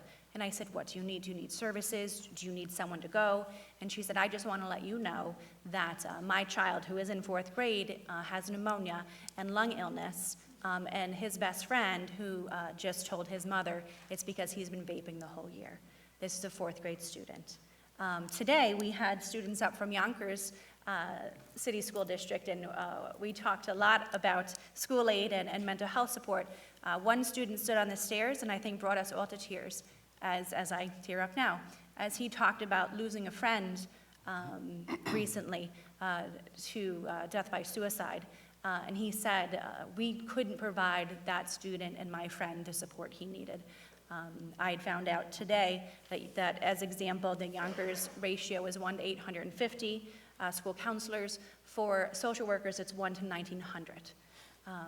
And the average school counselor is 1 to 400 in New York State. We have some school districts with no school counselors, no licensed social workers, and no nurses. We are failing our students if we don't really put mental health and their mental health at the forefront. We are so thankful because we know each and every one of you believe the same thing. We're so thankful and hopeful that we can add significant money to this budget because there really is nothing for mental health of students. Oh, thank you. And again, thank you to all of you for the advocacy on behalf of New York's children. Thank you. We go to Assemblywoman Hindman. Hi, it's How are good to you? see you, Kyle. Good to see you, too. So correct me if I'm wrong, you still aren't permitted to be in New York City. Correct, but I promise we are working on that. So that is really the only city in New York State that we are prohibited from working with their parents because of chancellor regulations. We had a number of conversations with then Chancellor Farina and her senior staff, and we're transitioning that over to the new chancellor. And what are those conversations like with the new chancellor? I think they're beginning. Okay. We will I promise to keep you in the loop as your colleagues. Thank you. Also, when you talk about, like my colleagues just asked you about the recreational marijuana, do you talk to your colleagues downstate about that? And what are those conversations like? We have. I think one thing that we felt strongly about last year, and we were very pleased that the decriminalization occurred. We knew that there were abhorrent social justice issues with criminalization of low-level marijuana offenses, so we were pleased to see that happen. We've spoken with members from downstate, Long Island, Buffalo, the North Country. We do have, of course, continued concerns about implementation in other states, what that's going to look like here, law enforcement concerns. For instance, every single law enforcement dog would have to be retired immediately, and those types of concerns. There's not a good test for marijuana impairment now. Law enforcement has to spend a significant amount of time training what they call DREs, or drug resistant enforcement officers. And more importantly, what we see in just like tobacco and just like vaping in the other states, we're talking about THC-infused lollipops and gummy bears and flavors and things that are not marketed towards adults. We're very concerned about that. We have, you all know, a heroin and opioid epidemic now. We have a vaping epidemic now. What we know are children are, we have Tobacco 21, and congratulations to each of you, because that was a huge feat last year. We're doing so many positive things to protect children, and we know children are vaping still, even though it's Tobacco 21. We know children are drinking still, even though alcohol is 21. I just cannot understand from our association's perspective, on behalf of our members, that that's the way to go right now. Thank you. Thank you. Thank you all for being here. Thank you very much. Is David Christopher in the room? Perhaps not, because has not checked in, unless you're standing. Oh, okay. I'm the next. You get one demerit for not checking in at the No, top. I'm not David. Oh, okay. Fred Bring it along for you. Okay, New York State Facilities Association, Fred. Colbell. Thank you. Well, it's Fred Kelbel, but, Anyway, I thank you all for hanging in. We've been hanging in all day, too, and then it's a marathon, and I've spent my time wisely. I took all my written testimony, condensed it to a couple of notes here, so we can go through this. First of all, I want to thank you for last year supporting and working with us, both the Senate and the Assembly, to pass legislation that staggered the building condition survey. And I think the important thing about that more than anything else is it demonstrates how we can overcome some unintended consequences in laws when we work together and we talk to each other and we advocate together. And it's implemented now, it's gonna happen, it's gonna make some differences for all of us. And we in the New York State School Facilities Association look forward to working with all of you in any school building issue, legislation. You know, if we get it right the first time, it's a lot easier. Second, expense-based aid. You know, one of the things that's different, I've done this for many years. A lot of people talked about facilities today. That's very unusual, you know.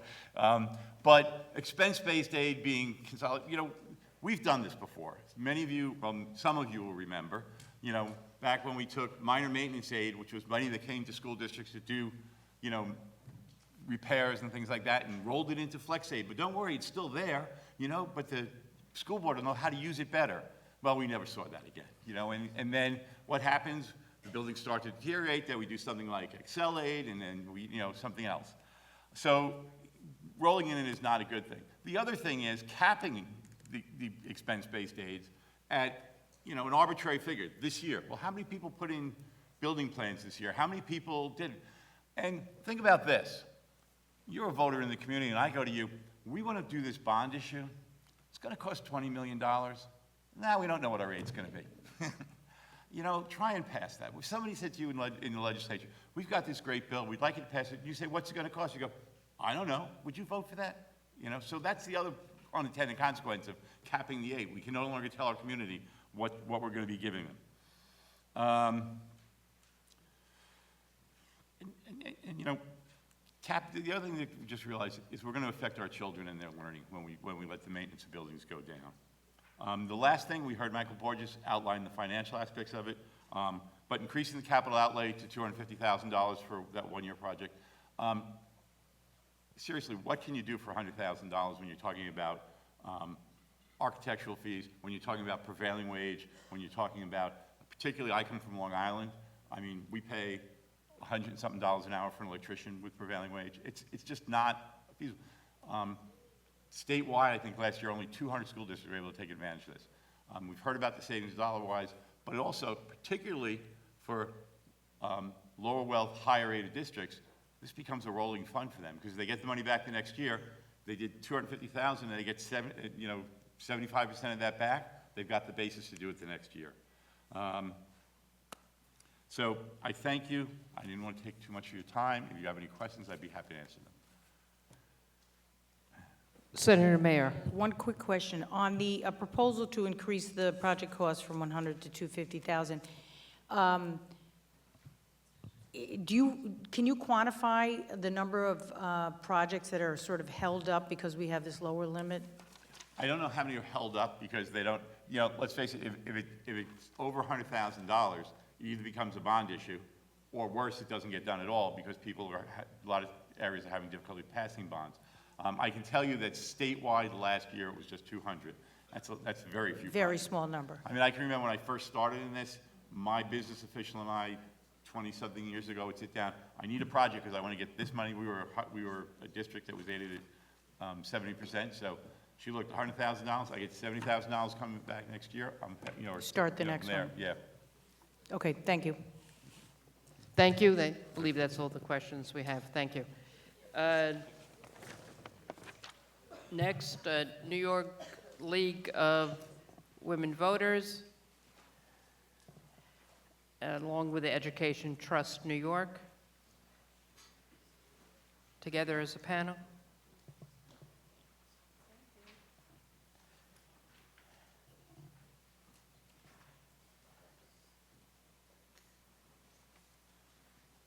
Hi there. You want to go first? Okay. Hi. Good evening.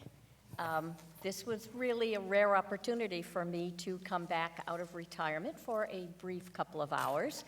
As you can see, I am not Dr. Marion Bott.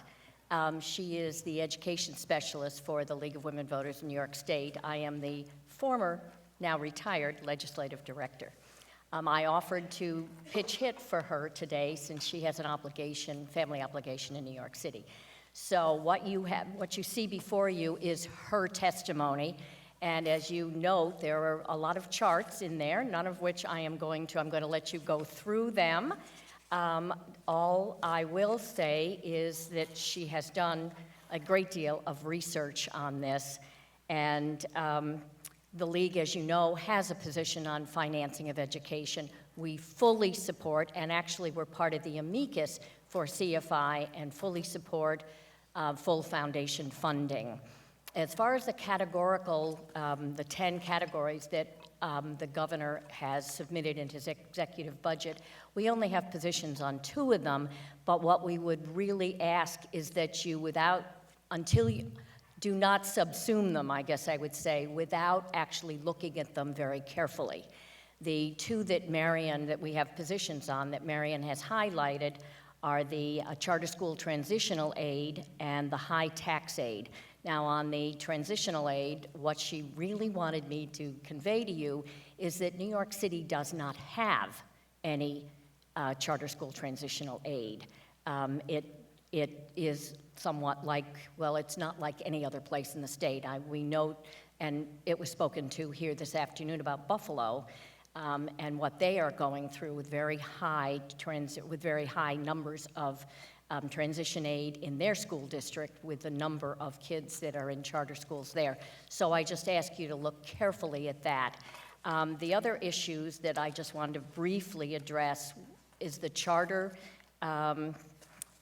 school renewal. I was here 22 years ago when we did the charter school legislation. I believe it was in exchange for a pay raise for our legislators back in the dark of the night back then. Yes, Helene was here, she knows. It is time to revisit that and to propagate legislation that will look at the skimming that goes on in the charter school arena, where particularly in these areas where there are a lot of public school students who go into the charter schools, they skim, and the students with disabilities or with English language learners end up back in the public school district because they skim them. I think it's time, or the League really firmly believes, it's time to readdress legislation to deal with that issue. And the only other issue that I wanted to really just touch on is an issue that I started doing back in 1992 when we lobbied the regents on public school vouchers. That looks as though it may be raising its ugly head again at the national level. And so here in New York, I think, and the League has a very set position on no classroom aid to private schools. And apparently this STEM education is now being considered for an increase in funding. We consider that to be classroom aid, and therefore it is a bright line that we are drawing that would say that's a line you do not cross into funding private schools with public funds. So I just have one other thing to address, perhaps something I heard from Mr. Benedetto this afternoon and Mr. Ra, dealing with, which you will hear a lot more about tomorrow, well, maybe not this panel, but our deputy director will be addressing funding for early voting. I would just tell you that if early voting, whether it's the presidential primary or any of the legislative primaries that will happen this year, early voting should alleviate the problems with the school teachers taking all this time off. The problem is going to come if these early voting sites are fully funded. So you can kill several birds with one stone, increase the funding for early voting. That would certainly make a difference in many, many different areas, whether they're nurses or whether they're physicians or teachers. Being able to do early voting will alleviate some of the workplace hardships that many voters find. So with that said, just one more thing. Oh, I'm out of time. Just one more thing. I sit here after probably 42 years, and for the first time, I am addressing a chair of the Education Committee, Madam Chair, a chair of the Senate Finance, Madam Chair, and chair of the Assembly Ways and Means, Madam Chair. In the 100th year of women getting, and Mr. Benedetto, who's, yes, you're the token. We've often been told to be tokens, so you're the token. But in the 100th year of women getting the right to vote, this is truly inspiring that I get to sit before 3 chairwomen. So thank you very much. Thank you, Barbara. Ian? Good evening. Thank you, chairpersons and honorable members of the legislature, for the opportunity to offer this testimony. My name is Ian Rosenblum, and I serve as the executive director of the Education Trust New York, a statewide policy and advocacy organization dedicated to educational equity. Our work is data-centered and conducted in close partnership with civil rights, education, parent, and business groups. The legislature and executive continue to make important strides in addressing educational equity, and we're grateful for your leadership and commitment. In our written testimony, we highlight 3 of the executive budget proposals: early college high school funding increase, additional funding for pre-kindergarten in high-need school districts, and transparency in school-level funding, all of which we think are important, and I'd be happy to answer any questions about. I wanted to take the limited time, though, to focus on 3 additional issues that we hope the legislature chooses to prioritize. First, improving equitable access to advanced courses. Access to gatekeeper and advanced courses in middle and high school is essential to prepare all students for college, careers, and civic engagement. Our data reveal that in a wide range of advanced courses like physics, calculus, advanced placement and international baccalaureate courses, computer science, advanced foreign language, and music, New York's education system is on average twice as likely to enroll white students and students who are not low income as their Black and Latino peers and their peers who are low income. This is both because students who are low income and Black and Latino students are less likely to attend school where these courses are offered, and because even when they do attend schools that have these courses, they are less likely to be given access. We and our partners in the New York Equity Coalition have proposed 4 policy solutions to address this crisis in 2020. To focus on just one, our research found that school districts put in place unnecessary and inequitable barriers to advanced courses that disproportionately impact historically underserved groups of students. To solve this, we believe the state should enable automatic enrollment in the next available advanced course for students who demonstrate readiness using one of multiple measures. Families would always have the right to decline. Other states have enacted their own automatic enrollment policies and are seeing powerful early results in both student participation and success. Assembly Bill 9697 and Senate Bill 7600 include this provision, as well as another important provision on improved information for parents and students, and would have a dramatic impact. Second, ending the overuse of exclusionary discipline. In 2017-18, schools suspended Black students at more than 5 times the rate of white students in New York City and more than 4 times the rate of white students outside of New York City. Schools must take steps to support all students in the classroom, not push them out of it, and we believe this is an important state policy and investment issue. We strongly support the solutions and not suspensions legislation. And third, improving educator diversity. All students should have access to educators who are well-prepared, supported, and diverse. In the 2018-19 school year, 56% of students in New York State were students of color, compared to 18% of teachers. Nearly 10% of Black and Latino students were enrolled in schools with no same race or same ethnicity teachers. In addition, nearly 350,000 white students attended schools without a single teacher of color. A comprehensive educator diversity agenda should address preparation, recruitment, and retention. We strongly agree with the Board of Regents' request for an additional $3 million to expand the Teacher Opportunity Corps 2 program. Thank you again for this opportunity to appear before you. Thank you. We go to Assemblyman Benedetto for a question. Thank you, Madam Chairman. Ms. Bartoletti, thank you for your testimony. You mentioned in your testimony about us re-looking at the whole authorization of charter schools. And you said in particular about the skimming. Yes. Okay, well, over the years, and I am certainly no cheerleader for the charter schools, but over the years, I've heard this charge, but I've never seen evidence that it does happen. You make a charge here. Do you have evidence that this is indeed happening? I think probably I could refer you to Mrs. Bott, who would love to come and spend some time with you. She has seen this, and I'm just looking here to see if in her testimony it actually does talk about it. But we have an instrument that unfortunately we didn't have the resources to use. It was developed probably 18 years ago, shortly after the charter school bill went into effect, or law went into effect.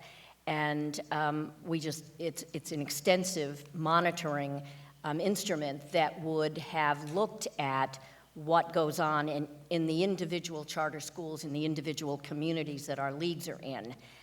We have had several evidence from, and Marion, I'm sure, would be able to document that for you, from our local leagues that talk about students that, particularly, I believe from Marion, you would hear in New York City, that there are numbers of students that actually go into the charter schools, and for one reason or another, they are sent back to the public school because there aren't the resources, particularly if they're not English language ready, or if they have some disability, could be and I shouldn't say simple, could be as noted as dyslexia or any other learning disabilities. But these children get, as Marion, I think, actually quoted to me, they become tug of wars.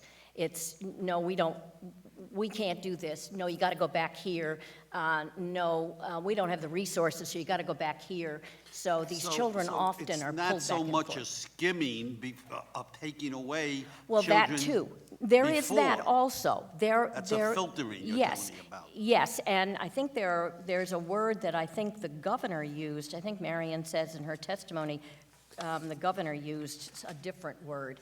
But these kids get shuffled around because the charter has to keep up certain scores, test scores. And so in order to do that, they do not appear, I should use the word appear, to want children who are not proficient. Please, I'll be very interested in seeing that. Yes, I will. Thank you. Mrs. Bott will come see you. Thank you. You're very welcome. Always good to see you, Barbara. Thank you for being here. Good to see you, too. Yeah. Thank you. Sorry. Next, we have New York Immigration Coalition, Jamala Jamil, to be followed by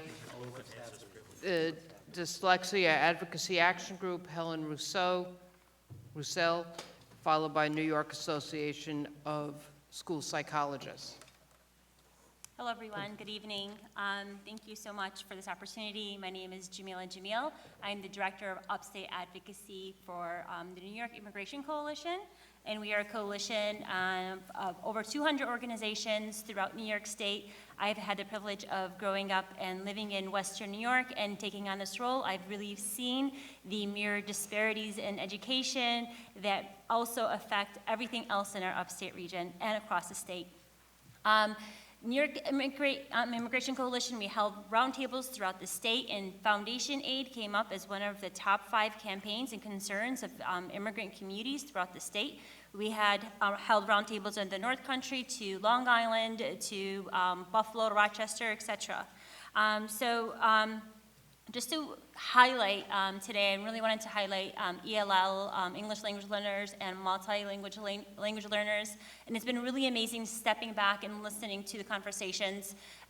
There's a complex issue across the board, mental health to everything from our communities and graduation rates, et cetera. And these disparities hit multiple communities just in different ways. I really appreciated Mr. Little's from the Rural School Association, highlighting rural areas, because they mirror a lot of urban areas also. And these are the communities that we directly work with, and I just wanted to really highlight that this is a statewide concern and issue.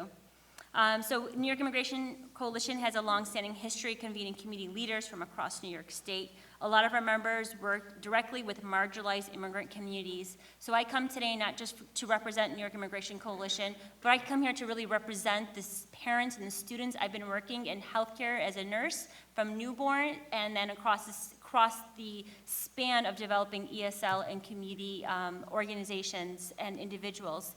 What I've seen is that education is the core for health, core for our communities to have good economic development, to actually, when we do invest, people are prepared. And the rise in the upstate Rust Belt specifically, and alongside across the state, when we have ELL and MLL learners not having the adequate services and the education, it really impacts us all, but also impacts the families that have came here. Because in their mind, they're here for survival. I've survived, I got here, I found a home, but now it's time to thrive. And when you're in survival mode, it's really hard to shift into thriving. So they don't have the capacity to come here to be advocates. And so I just want to really acknowledge that I'm here today more so to represent all those voices that do not have the English language capacity to come here and speak. So I just really wanted to echo that. We are, New York Immigration Coalition leads and New York affirms. We wanted to find solutions. It's not about coming here and saying we need more money. We need to fully fund foundation aid. We understand that the voices also need to be part of the solution. So part of New York affirms, it's a recently formed coalition that brings New York State advocates alongside educators and administrators. We meet, and this is, again, we've highlighted key things. As active and committed immigrant rights groups and community-based organizations serving immigrant learners and their families in New York, we urge that state leaders to fully fund the original foundation aid formula. We are greatly worried about educational resource disparities because we know firsthand how inadequate resources have shortchanged our ELL communities. Collectively, we implore the state to stop shortchanging our immigrant communities and ELL learners, students who speak a language other than English at home and qualify to receive assistance to learn English. You only know what you know, and when you have parents who do not speak the English language, it limits them to even knowing what resources are out there for their students. They don't know how to advocate. They don't know how to fill applications for their own children. And this is really why you see the disparity rates and the dropout rates, which has New York Public Schools $3.8 billion, is what's owed in foundation aid. While the foundation aid formula was created to address resource disparities, 71% of the money owed to school districts with 40% or more Black and Latinx hamstringed districts in meeting their educational obligations to serve all students. The foundation aid is not only important to comprehensively serve New York ELLs, but to capture the holistic needs of our immigrant communities. According to the Migrant Policy Institute, nearly 1 in 4 New Yorkers is an immigrant, 1 in 4. And 2 out of the 5 school-aged children have at least 1 or more foreign-born parents. Moreover, immigrant families and ELL learners are racially, economically, and academically diverse, representing 10% of New York State student population. I'm done. Thank you. Senator Mayer. One, thank you very much for staying and making sure the voice of the immigrant community is heard in this conversation. I appreciate that. I also am very happy that you raised the issue of adult literacy education, which has not been discussed today. The executive budget reduces the amount allocated to it. You point out that it's the only source of funding that requires at least 50% of students in community-based English classes be at the beginning level of English literacy. And my experience is that these programs are the programs of choice for new immigrants who are super anxious to learn English. Yes. And that if we cut this funding, it really impairs their ability to get jobs because they don't speak enough English to work outside the home. More so, even more, I worked with developing an ELL program at a community organization, and the biggest things was, I want to learn English so I can go to the doctors and take my children to school. Like, they just wanted to communicate. Part B is there's a huge fear of those who are immigrants that live in our nation generally, within our state even more so. It's in your face 24 hours a day that you are not wanted, that if you're not a citizen, if you do not speak the language, then you are something that people should fear. And that is something that's so ingrained in the immigrant communities that doesn't allow them. So being able to speak the language effectively allows you to participate in the community. And I just wanted to really echo that's more than just economic development. It's the essence of who we are, of New Yorkers, that we empower people. We won't be sitting here anymore. We won't have the amount of advocacy that has to happen. Surprises me that we are all intellectual individuals. We have the capacity, we have the money. The solution is empowering people, and education is that empowerment. No, I totally Sorry. agree. I think, no, point well taken. But I just would encourage you to ensure there are other voices on this adult literacy education funding besides yours, because we went through a whole day today, and it may have been in people's written testimony, but no one brought it up, and it's absolutely critical that we fight hard for this funding. So thank you for doing that. Thank you. I also just want to thank you and highlight the point that you were bringing to us this late in the day is the entire history of the state of New York and much of this country, where my grandparents came, they didn't speak any English. The fact that they were able to learn English as they were raising their children meant they not only could participate in the community, they could go to school, participate as parents for their children, and participate in the economic opportunities that, of course, almost everyone who's here comes here for. So you were making a plea that shouldn't have to be made, because if we remember history, we remember that's exactly the basis for the success of every community who has ever come to this country. So thank you for being here with us tonight. Thank you all. Thank you. Thank you for being here. So next, thank you. Next, we have Dyslexia Advocacy Action Group, Helen Roussel, followed by New York Association of School Psychologists, followed by a panel, New York State Council of Catholic School Superintendents, and the Aguda Israel of America. Hello. Hi, my name's Helen Roussel, and thank you all so much for your service, and it's really great to be here. I'm really nervous, and Don't be nervous. I'm representing Dyslexia Advocacy Action Group, which is a 501c3 organization. What we do is we run support groups for parents, we organize teacher training, and support schools to implement the science of reading in their schools so that children actually have the tools to learn how to read. 33 states have literacy legislations already, but New York doesn't have any laws. And states like Mississippi and Louisiana, just 2 years later, just 2 years after their legislations have been written into law, are seeing huge amounts of progress. So they have the science of reading literacy laws, and 2 years later, they are already seeing huge amounts of progress. More children in these states, whether they have dyslexia or not, are learning how to read as a result. In New York, in 2019, according to the Department of Education, more than half of general education students in 8th grade, that's 52% of young teenagers who speak English as a first language, struggle to read. Of those, nearly a quarter are functionally illiterate.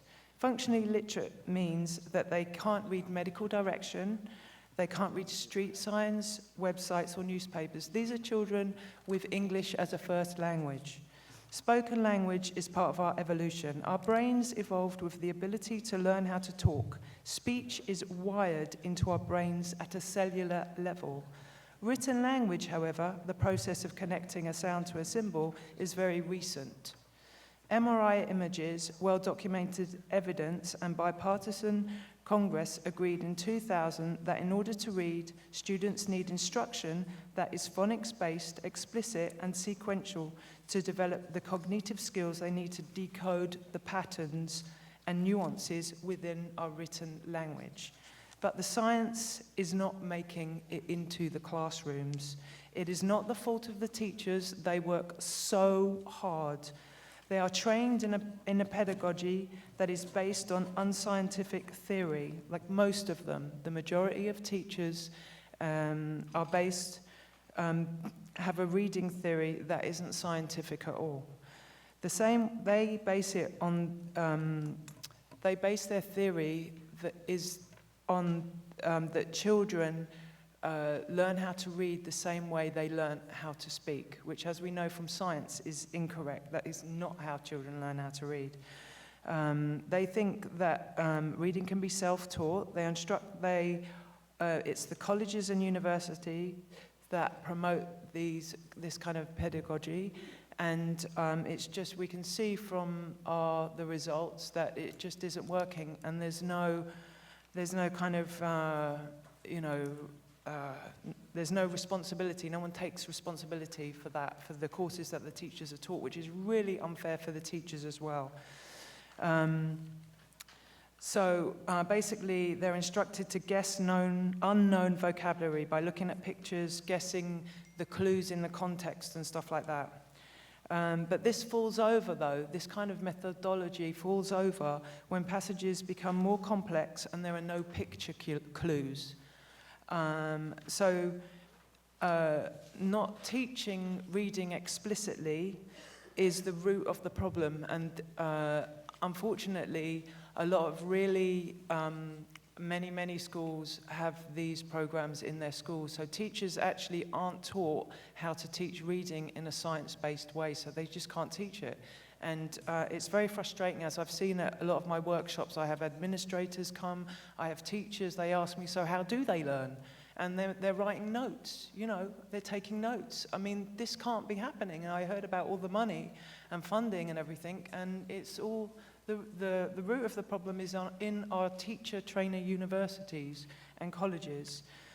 Through advocacy, I've helped children and teenagers who have suffered untreated dyslexia for years at their public schools. Most have never received any explicit instruction. The majority have been in crisis, with derailed confidence and years of lost education impacting their mental health and self-esteem. It's a huge mental health issue. And some of them, when they finally get remediation, they ask, well, why didn't somebody just tell me that? Why didn't somebody tell me that years ago?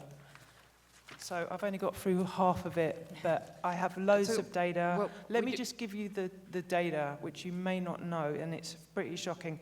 80% of school dropouts can't read. 80% of youths before courts can't read. 70 to 85% of people in prison can't read. 48% of people in prison have dyslexia, and 3 out of 4 people on welfare can't read. And I know you guys really want to help the situation, and I'm saying there is a huge crisis in New York, and actually nationally, but some states have already adopted legislations, but it's a big cultural issue. Thank you. We have a question for you, so Yeah. maybe some more. Assemblyman Benedetto.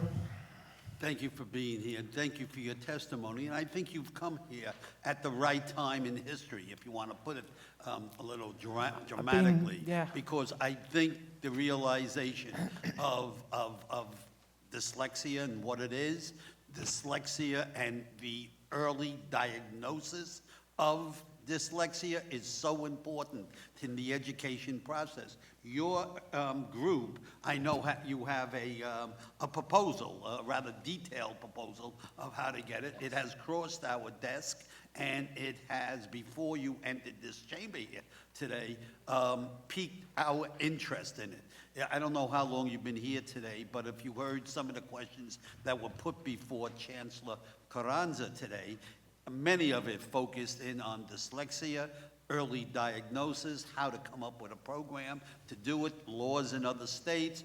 We are getting there, and I am very interested in your proposal and would like sometime in the future to sit down and discuss it as we are trying to move ahead in this particular area for the benefit of all the kids and all the challenges that dyslexia Great, because has. what it will do, what I was going to say actually is the way to save money on this as well, because there's a ridiculous amount of money that gets spent, and the bureaucracy of getting a child into special education. And on the second, I think, or third page, there's actually a policy that New York, that schools use to stop children from getting evaluated. So if they are underprivileged children, you actually don't even have to evaluate them.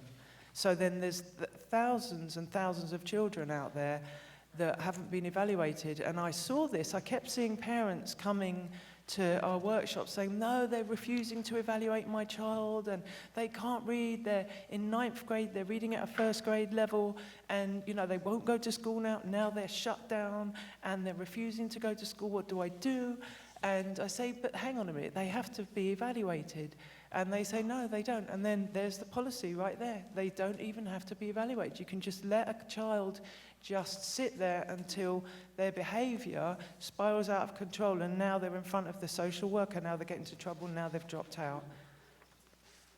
And there's a way, if you just like all this screening stuff, all you have to do is ask the parent, has anyone had any reading issues in your family? There's a screener right there, free, it's just a question. And you can see almost pretty much straight away when a kid is going to struggle if you start teaching phonics in your classroom. And then you can get those children into a small group and just remediate them in small groups. You don't have to refer them to special education. They can just be remediated right there in small groups. And then they'll never need an IEP. Thank you for being here and staying here to this point. Thank you. Okay. Next, we have the New York Association of School Psychologists, Kelly Kaki, followed by New York State Council Catholic School Superintendents, followed by the Good Israel, and followed by Westchester Putnam School Board Association. Please. Good evening. I appreciate the opportunity to join you tonight to provide testimony. My name is Kelly Cassie. I am a New York State certified school psychologist. I serve on the executive board of the New York Association of School Psychologists. I'm also a practitioner. I work in the Newburgh Enlarged City School District, and I provide services on a daily basis to 500 elementary students. I wanted to join you tonight to talk about the important work of school psychologists. Each day, I work with students providing mental health services, conducting evaluations, responding to crisis, and consulting with teachers and parents. My typical day might include providing counseling services, assessing for suicidal ideation and risk, helping parents access community supports, taking part in developing intervention plans for students, and consulting with teachers on how to better meet student needs. In addition, I facilitate building-wide supportive programs for my students, such as positive behavior interventions and supports programs, a weekend food backpack program, and I also conduct push-in social skills lessons in classrooms. School psychologists are uniquely trained in both education and psychology, and our work is important in the educational and emotional functioning and outcomes of our students, where we focus on both prevention and intervention. Our training not only includes expertise in assessment, but also in providing therapy to students and consultation with teachers and parents. Additionally, we also have training in program evaluation. All these skills are necessary in providing comprehensive educational and mental health services to our students, as well as collaborating with various stakeholders both in and outside of schools. As Senator Mayer said earlier today, we need more direct mental health services in our schools, more funding directed to school-employed clinicians, such as school psychologists, would allow more service provision to students outside the special education system. Given the specific skill set of school psychologists, I believe we are an invaluable resource who can provide significant contributions in establishing mental health professional learning communities in our schools. I also believe that given our specific training and skills, school psychologists should be included in the Master Teacher and Counselor Awards. While it is laudable to encourage high schoolers to pursue professions in the mental health field, direct services are necessary now to meet immediate needs. The licensure of school psychologists would also enable us to work outside of schools and infuse trained and experienced practitioners to provide needed mental health services in the community. Schools have become the de facto mental health providers for children, and school psychologists interface daily with students who require emotional support through therapy and crisis response. Additionally, we also provide training and consultation to both teachers and parents in relation to student mental health needs. Given the fact that we provide these necessary services on a daily basis, I request that the executive and the legislature recognize school psychologists as mental health providers and include us as key players in the state plans to address the mental health crisis in New York State. Thank you. Thank you. We don't have any questions at this time. Thank you for being here. Thank you. We have your written testimony. Next, we have James Cotrera, New York State Council Catholic School Superintendent, Rabbi Joachim Silber, Agudath Israel of America, as a panel. And a reminder, we have your, as we remind everybody, we have your written testimony, so summarize the key points. I think, Jim, you're first. Thank you very much. On behalf of the New York State Council of Catholic School Superintendents, I cannot overstate our gratitude on behalf of the Catholic school community to each of you, not only in your roles as chair and members of these education and fiscal committees, but as individual elected members, for your support of the numerous state-funded programs that benefit our Catholic schools and all religious and independent schools, and for your ongoing attention to the increasing needs that we face. I want to highlight just 6 of those needs.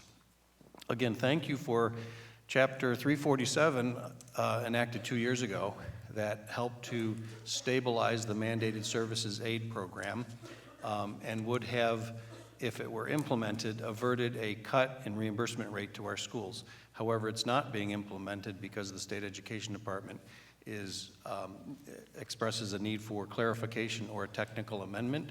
So our schools have endured a cut in their reimbursement rate, and we're urging you to work with the State Education Department to implement that technical amendment.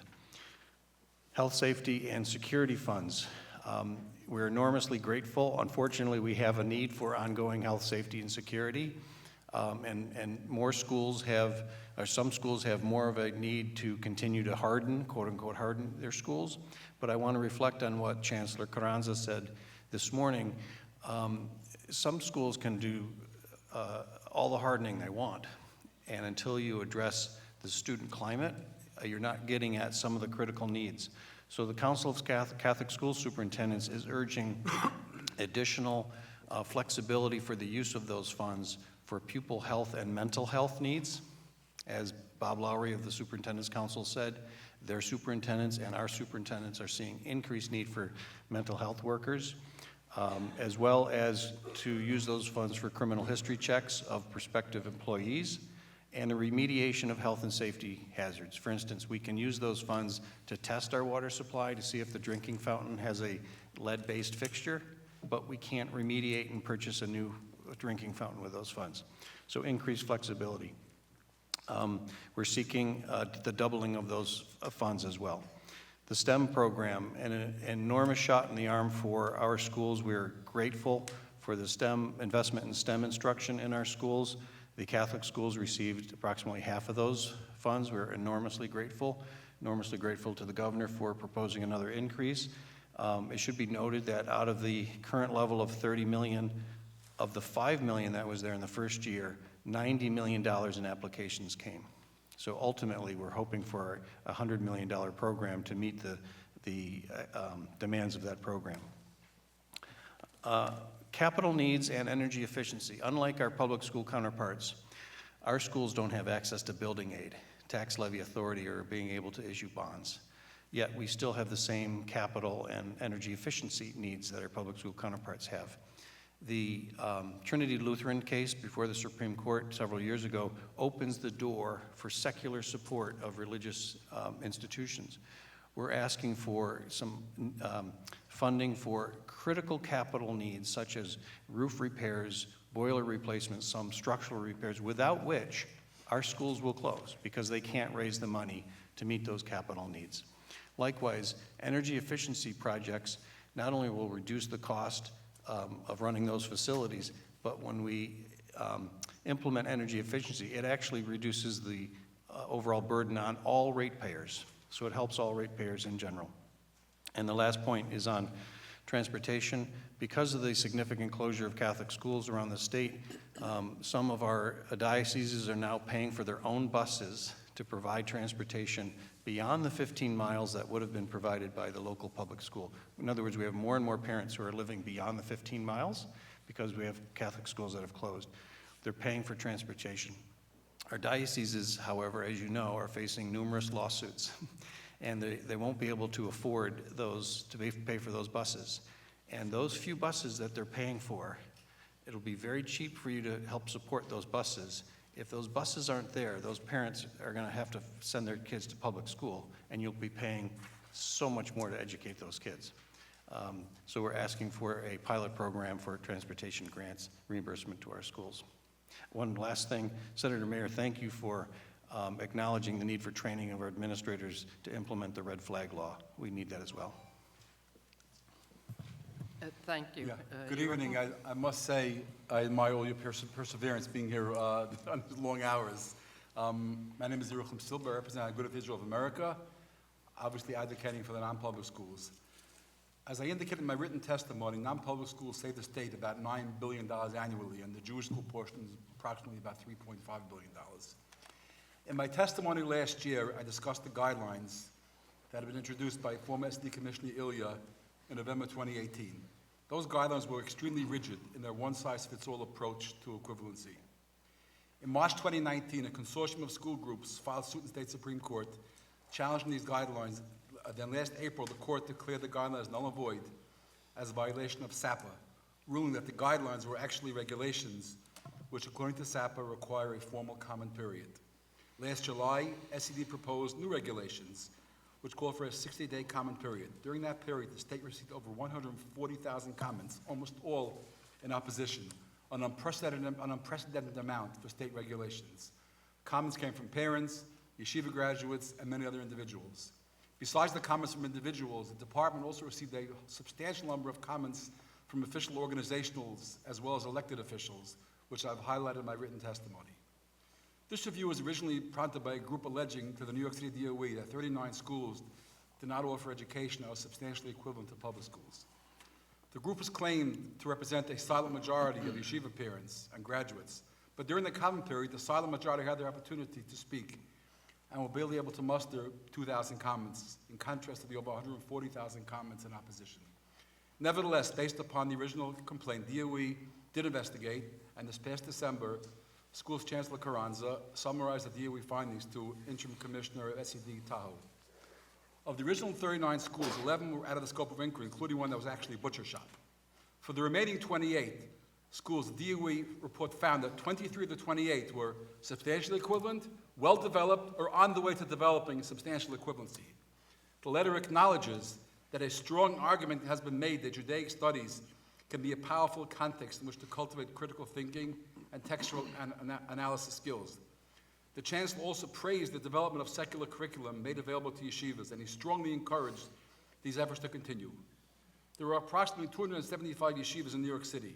The complainants identified presumably the weakest 39, of which only 28 were actually schools that fell into the category. And out of those 28, only 5 of them were found to be undeveloped and demonstrating or providing evidence of substantial equivalence. And so, honored members of the committees, I ask you, if the available data shows that less than 2% of yeshivas in New York City are undeveloped, is there a need to completely overhaul 1,800 private schools across New York State? Yesterday, the Board of Regents agreed to re-engage with stakeholders to find a common ground on this issue. We agree with that approach and stay ready to work with the regents and members of the legislature to find pathways that focus on real educational results. Please see my written testimony for details on this. On the issue of funding, really, Jim covered most of it, so I'm not going to really reiterate. I basically agree with everything he said. But let me say, contrary to what many imply, non-public schools receive virtually no funding for direct education, except for the small STEM grant. The vast majority is for mandated services or other ancillary services like security, school lunches, transportation, and the like. In my written testimony, I enumerate the funding requests, which our main ask this year include increased security funding and restoration of the immunization record-keeping mandate. Thank you again for this opportunity to testify, and we hope we can together achieve positive results for all school children across the state. Excuse me. Senator John Liu. Chair, thank you, Rabbi Silver, for your testimony, as always. Do you remain dissatisfied with what the SED is doing? I'm sorry, I didn't get the... Do you remain dissatisfied with what the State Education Department is doing? Well, right now, we don't know what they're doing. They announced yesterday they're going to re-engage stakeholders. We're willing and able to re-engage, and we'll see where the process goes. But we hope we can get together our educators, their educators, and really come to common grounds to find results that work for all. So you're not really happy where they are right now, because you're looking for common ground. Well, right now, they propose regulations. The regulation will not be implemented as proposed, and they're looking to re-engage with stakeholders. So we don't know where they are right now. We're hoping to work with them, to engage with them, to be part of that process and come to an agreement that we can all be satisfied with, both our schools, SED, members of the legislature, Board of Regents. That's our goal. Okay. Thank you, Rabbi. Mr. Coltrara? I don't think you testified about the substantial equivalency issue, did you? I did. I included it briefly in the written testimony under the title of SORIS, the State Office of Religious and Independent Schools. We believe that the authority for oversight of religious and independent schools rests solely with the State Education Department, not local school authorities. And the increased funding that we're asking for the SORIS office would help to allow them to carry out additional responsibilities, including the need for any substantial equivalency review that may be necessary. The Council of Catholic School Superintendents is grateful to the Board of Regents and the department in what appears to be a rejection of the department's earlier proposal, and we think they're going to change direction on those regulations, and we're glad that they're going to re-engage all stakeholders for the sake of not only the academic needs of all kids, but in respect of the independence of our schools. And so your council was also not particularly pleased with the initial draft? Not particularly pleased is an understatement. Okay. Really ticked off. It was a significant overreach, and is why our council filed the lawsuit. Okay. Thank you. Thank you, Madam Chair. Thank you. Assemblyman Otis? Briefly, and you actually maybe don't even need to comment on this, on the substantial equivalency original proposal, the perspective of the public school superintendents that I'm in contact with were uniformly against the program that had those superintendents going into private and parochial schools and providing an oversight function. And Jim, I would agree with your comment. It really, if there's something to be done, it's the job of SED, not getting local public school superintendents involved in this process. So you agree? You don't need to comment, but I wanted to get that on the record. Thank you. Thank you. Senator Kruger? Hi, good evening. Rabbi,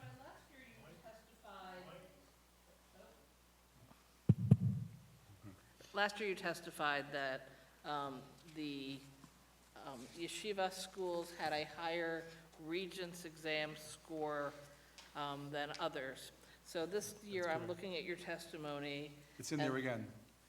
Sorry? It's in there again this year. So there are there are a total of 400 high schools that are yeshivas in New York State? I'm reading that it's Yes, 275 I in the believe so. city, 400 in the state. How many of them actually do Regents tests? I don't have the exact amount, but a significant number do the Regents. I had a group today, for example, of, I don't think anyone here, I had a group of 23 school representatives of 23 schools in the Long Island area All of them, they all provide Regents, almost all of them. So again, I don't have the exact number. I can provide that if you like. I can get that number. Yes, if you could get me the number of Regents of tests that your schools provide and the scores on those tests, that would be very appreciated. Okay, it may, I mean, I don't know how we have to go out for a FOIL request, but we will try to get it. We will try to get enough information. Thank you. Yes. Thank you. Thank you both for staying here so late. Thanks to you as well. Thank you. Next, we have the Westchester Putnam School Board Association and Administrators and Lower Hudson Education Coalition, all contained by Karen Bellinger.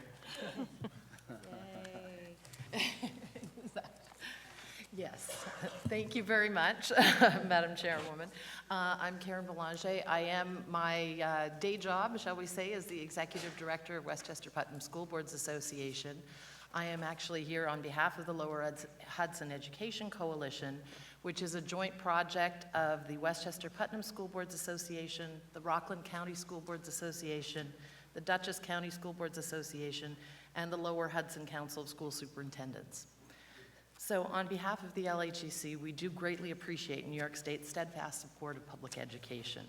Our schools play a critical role in the academic, arts, athletic, social, emotional, and civics learning of the young people throughout the state. We'd just like to bring your attention to some key public education issues related to the executive budget. So I will not repeat what many of my compatriots have said during the day about the lack of adequacy of funding in the state aid formula, both in foundation aid and in the total aid package that has been provided. I would just like you to note that this is, we are now living in an era where tax cap increases are limited, especially with the CPI base rate this year, starting the calculation of the formula at only 1.81%. It is very difficult for school districts to add funds from the tax levy, so the combination of low state aid and a tight tax levy cap will put school districts in a very difficult bind. Let me tell you a little bit about how, in particular, this is likely to affect our districts. Once again, we found that our region is targeted with limited increases.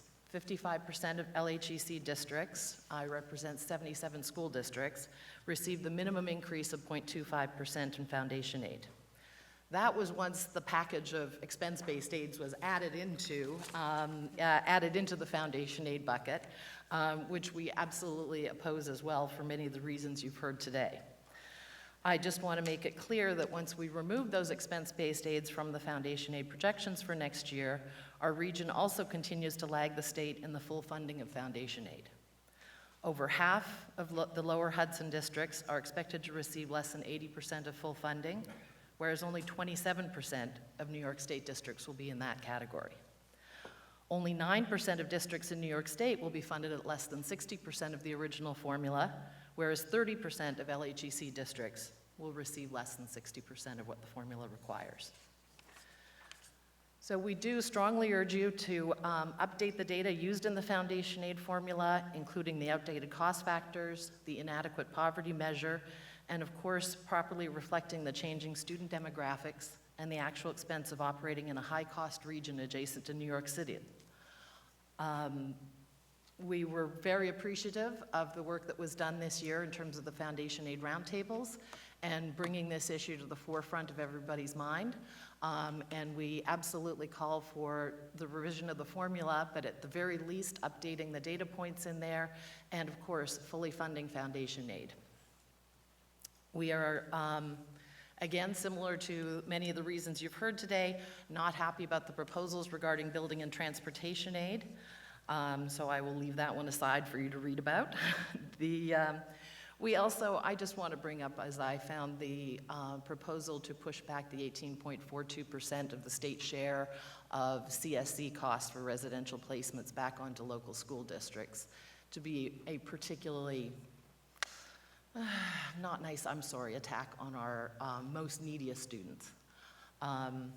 Speaking of our most neediest students, I represent 6 out of the 10 statewide special act school districts, and Senator Mayer brought up with the New York State School Boards Association earlier, but they are very much advocating to have some better more sensible rate setting process to be allowed to have reserve funds and a greater flexibility in the use of their funds. There are bills in front of you from Senator Mayer and Assemblyman Benedetto on both the issues of reserve funds and the use of interim plus rates, plus a bill that is in front of you from Senator Harcum and Assemblyman Abnati on the cost screens, the use of flexibility in the use of funds. I would urge you to look at them. I would urge you to pass them. And I would also note that they actually have no impact on the New York State budget, so you can absolutely vote for those with a clear conscience, knowing that it will cost you no additional funds. On behalf of all of our taxpayers who very heavily fund the districts in our area, I also want to say we are still suffering from the lack of the SALT deduction. We're not crazy about the changes in STAR, and we desperately need help with mental health funding for our student needs.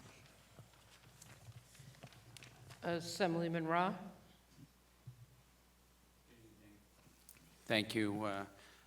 Just quickly, you mentioned it here about the BOCES aid, and one of my big concerns, our conference had done something called the Learn for Work Task Force during the fall, and we had some members who traveled around the state and heard from different BOCES superintendents, and they heard on Long Island something I've heard a number of times on Long Island about, frustrations from BOCES that not every kid who should go there necessarily gets to because of the cost. And I feel like that is going to be an increasing problem if this goes through, because would you agree that rolling this into the foundation formula has the potential to create really a disincentive for districts to send students to BOCES, even though that may be the best place for them to go? Absolutely. I think that we really have to look, in our area, we have everything from very small K through 8 districts right through the city of Yonkers. And so we find that not only do we have districts that send, special needs students to the BOCES, they send kids to the BOCES for career and technical education, but we also extensively, many of our districts use the regional information centers for technology support, a lot of professional development services that they provide for our members, and some of our smaller districts even use them for management services and operational services as well. So yes, this would be something that is absolutely devastating to our districts. And as I noted, is that given so many of our districts only receive a minimum increase in foundation aid, as soon as those aids are kind of plopped in there into that one bucket, if that bucket doesn't continue to grow along with the expenses of BOCES, it's going to make it very difficult. Thank you. Senator Mayer. Thank you, Karen, for waiting so long, and thank you for forming a new group that represents a broader geographic range of the school community. I think it's very effective. You're one of the few people today, again, to talk about the changes in the SALT deduction, which greatly affects our district, our county, the highest tax county in the country, I believe, in terms of property tax. In light of the fact that that requires a federal change, it's not likely with this current U.S. Senate we're going to get that done.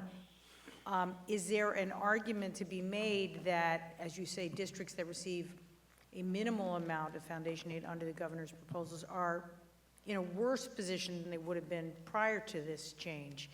Because they really cannot charge people that have homes anymore who thought they were going to have be able to deduct their property tax. I think that's absolutely correct. We've been very worried. Fortunately, we managed to pass all of our budgets last year. But given the taxpayers only have the opportunity to vote on one budget, and it's their school district budget, we've been extremely worried about that. We took a look at the property taxes in Westchester County at the time in 2017,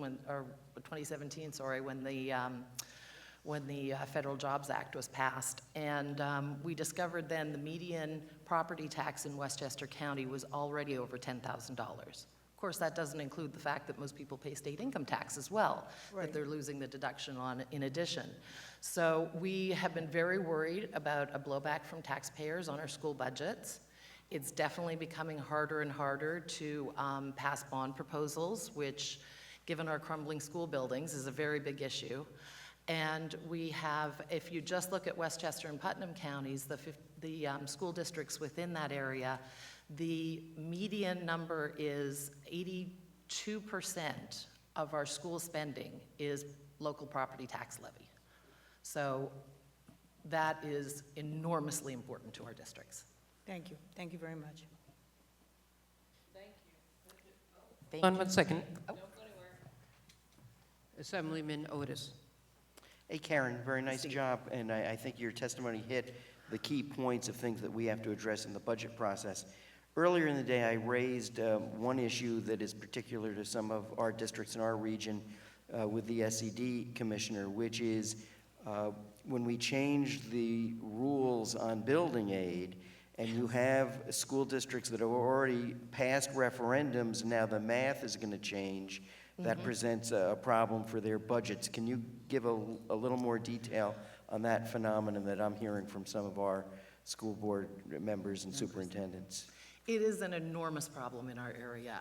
Once again, we sort of are hit with a double whammy when it comes to this. First of all, there's we don't know what we're going to wind up paying. We can't tell or explain to our taxpayers exactly what we're going to get back. Not only that, we have obviously the problem of some fairly old buildings. We have a lot of security needs and a lot of need to upgrade our buildings to make sure that we have vestibule entrances, all the safe and secure things that we want to make sure our kids have, and proper wiring to be able to allow computers. The part of it that particularly is going to hit our region, because many of our districts, I would say the majority of our districts, are going to be at or close to the minimum building aid ratio. So the reduction of a minimum building aid ratio down from 10% down to 5% is going to absolutely hit quite a number of districts in the lower Hudson area. We're considered, even districts that are in many ways, I would say, very needy, can still be considered to be at least of average needs when it comes to the formula, because we have a lot of property wealth. It's not necessarily that our taxpayers are able to pay more out of their growth in income, which may not be there, but we're considered to be low to average needs pretty much throughout the area because of the property wealth that we're sitting on. But that doesn't really help our taxpayers in terms of paying the bills and in terms of, all of a sudden ponying up 95% of a building project as opposed to 90 or somewhat less. Thank you, Karen, good job. Thank you for being here. Thank you very much. Next, we have New York State Community Schools Network, followed by Teach My Kid to Read, followed by YFED.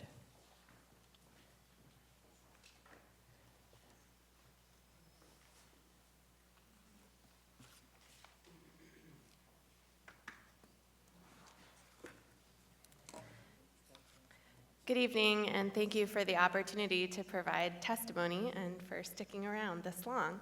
I'm Allie Leidy. I'm the Associate Executive Director at the New York State Network for Youth Success, and we are the backbone organization for the New York State Community Schools Network.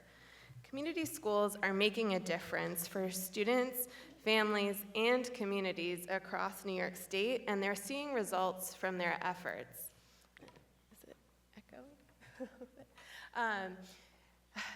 The Chancellor already spoke about the study by the RAND Corporation of the New York City Community Schools. The New York State Community Schools Network also did a survey of some of our members, so I wanted to highlight a few results that we've seen from them. JHS 292 in Brooklyn has seen decreases in suspensions. In 2016, they had 65, and in 2017, they had only 7. That was after implementing a restorative justice program and working intentionally with the whole school leadership team on improving school culture. East EPO, upper and lower schools in Rochester have also seen decreases in suspension. In 2014-15, they had over 2,000. In 2018-19, they had only 330. And they have also seen improvement in chronic absenteeism rates. In 2014-15, they had a chronic absenteeism rate of around 21%, which has now decreased to 15%. Port Richmond High School in Staten Island has seen a recent reduction in suspensions and has seen an 81% improvement in chronic absence rates in their seniors. They have also seen a decrease in their crisis events and attribute that to their mental health counseling program. And the list goes on, and there are many other highlights in my written testimony as well. We are asking that the state increase investments in the community school strategy to maintain the $250 million in existing community school funding and support the additional $50 million in community schools set aside, and to add an additional $100 million in a new community schools categorical aid to adequately fund and sustain community schools statewide. These new funds will allow school districts to develop quality community schools, to strengthen and enhance their work, and to sustain successful community schools. The community school strategy has been shown to be effective for increasing student achievement in New York, and we should increase the investment in this strategy. Furthermore, the vast majority of educators didn't actually have an opportunity to study the community schools strategy when they were in formal education. So we need to make sure to support them in implementing this strategy as effectively as possible. Even though that's the case, the state education department has less than one full-time equivalent dedicated to community schools. Outside of that, we have 3 technical assistance centers, which each are only funded for 2 staff members for wide regions of the state that they cover. A small investment of only $650,000 to increase the technical assistance center funding would go a long way in meeting the current need. That would allow each technical assistance center to hire another dedicated staff member to enhance existing capacity for on-site technical assistance and coaching, and allow for one additional statewide convening for all community school directors or district representatives to come together across the state and network and learn from each other. This will also provide principals, superintendents, and district administrators with vital on-site technical assistance and capacity building support, which will be more effective and efficient to ensure that schools are successful in their community schools efforts. Finally, increasing this funding would allow for the creation of an 8.5% set aside for department administration to increase staff capacity and support. And there are highlights in the written testimony that I've provided of the work that the technical assistance centers have done thus far throughout the state. Finally, the community schools strategy relies on integration of needed support, such as after-school and summer programs, pre-K, and school-based health centers, and I've highlighted asks for each of those things in collaboration with our partners at the Network for Youth Success, Winning Beginning New York, and the New York School-Based Health Alliance in the written testimony. Thank you. Thank you. There are no questions from the members. Thank You for your testimony here today. Teach My Kid to Read, Marion Waldman, Executive Director.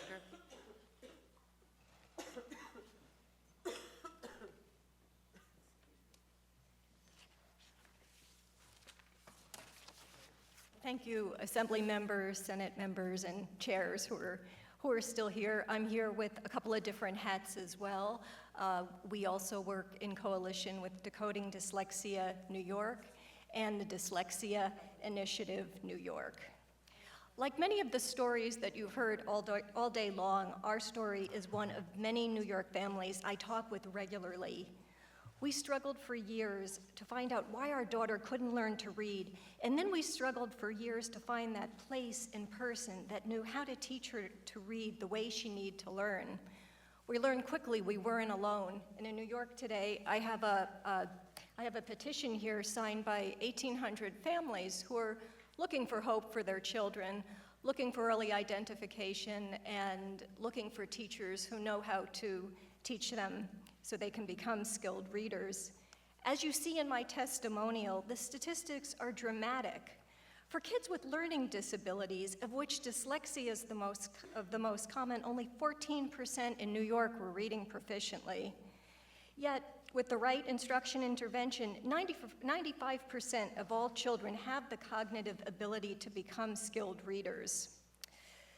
My journey is a little bit different in that I took a turn and started a 501c3 so that I could come up with strategic, widespread community literacy initiatives working primarily through the public libraries to provide parents, librarians, and anyone interested in literacy education with professional development and tools to help all children, including those with dyslexia, learn the foundational skills essential for all children to learn to read. We offer families and caregivers options when the school can't help and the expense of tutors is out of the question. And quite frankly, we offer a bit of joy and hope in a very sobering area. There are 6 bills introduced this session that strive to tackle ways to help more children at risk of reading issues get identified early and to require teachers to receive training in ways that benefit all children, especially with dyslexia, learn to read. For more children to get the help they need before they struggle, please support legislation put forth by Simon, Brooks, and Carroll. Children must be identified early. We've heard that over and over today, when the instruction and interventions have the most impact, and maybe they won't go into special education, and before they miss critical instruction and begin to lose pace with their peers. School districts are currently required to universally screen all children for at risk for not meeting grade level expectations in reading. These same screeners can be analyzed to look for and identify the risk factors commonly found in dyslexic children. The same programs that work best for dyslexic children also prove successful for all struggling and beginning readers. Unfortunately, as we heard, some teacher education programs provide few opportunities for future teachers to learn the science of reading or receive training in evidence-based strategies that adequately prepare them to teach reading, especially to struggling readers. To improve opportunities for teacher training and provide more options for specialized interventions, we request support for legislation put forth by Brooks, Carroll, and Jackson, and Carroll to provide children with reading issues like dyslexia who are not demonstrating progress in a traditional school setting with opportunity to access specialized schools that cater to children with reading issues. I'm going to jump ahead. You have my testimonial about some of the statistics in New York City. But what I want to say, probably the most important, that ties into all of the mental health discussions we've been hearing is I am here to speak on behalf of all families, educators, and especially all the children children and adults whose lives have been irrevocably affected in the quest to learn to read. Children with dyslexia often feel deep frustration and embarrassment, which can lead to anxiety and withdrawal from social activities. 1 out of 4 Americans suffer from mental health issues each year. However, adults and young people with learning disabilities, such as dyslexia, are 46% more likely to attempt suicide. Those of us who started advocating for stronger policies for children with reading issues like dyslexia when our children were young now have older children with emotional and mental health issues based on the shame, anxiety, and stress of not learning to read, and I'll say it over and over, probably the most heartbreaking, the loss of joy. The time to act is now, with New York City poised to implement sound evidence-based literacy instruction and support in early grades. It's time to take the next step and provide interventions and support for all students. I'll just jump ahead. Let's take action quickly on behalf of all families. Teach our kids to read. Thank you for being here and staying to almost the end. We just about hit the 10-hour mark. Our final, actually, I think we have, our final witness from Yafed, Naftali Moster.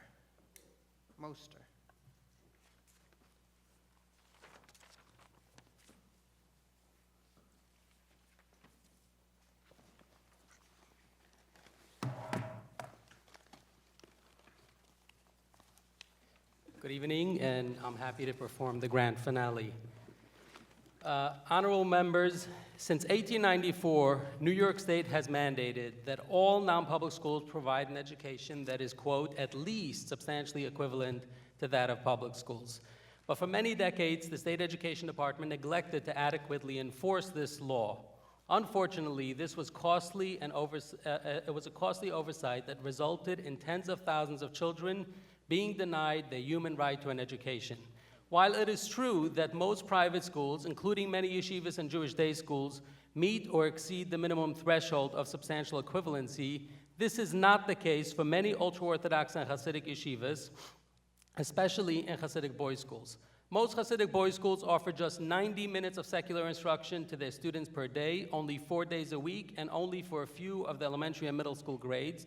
The secular education usually consists of just English and arithmetic.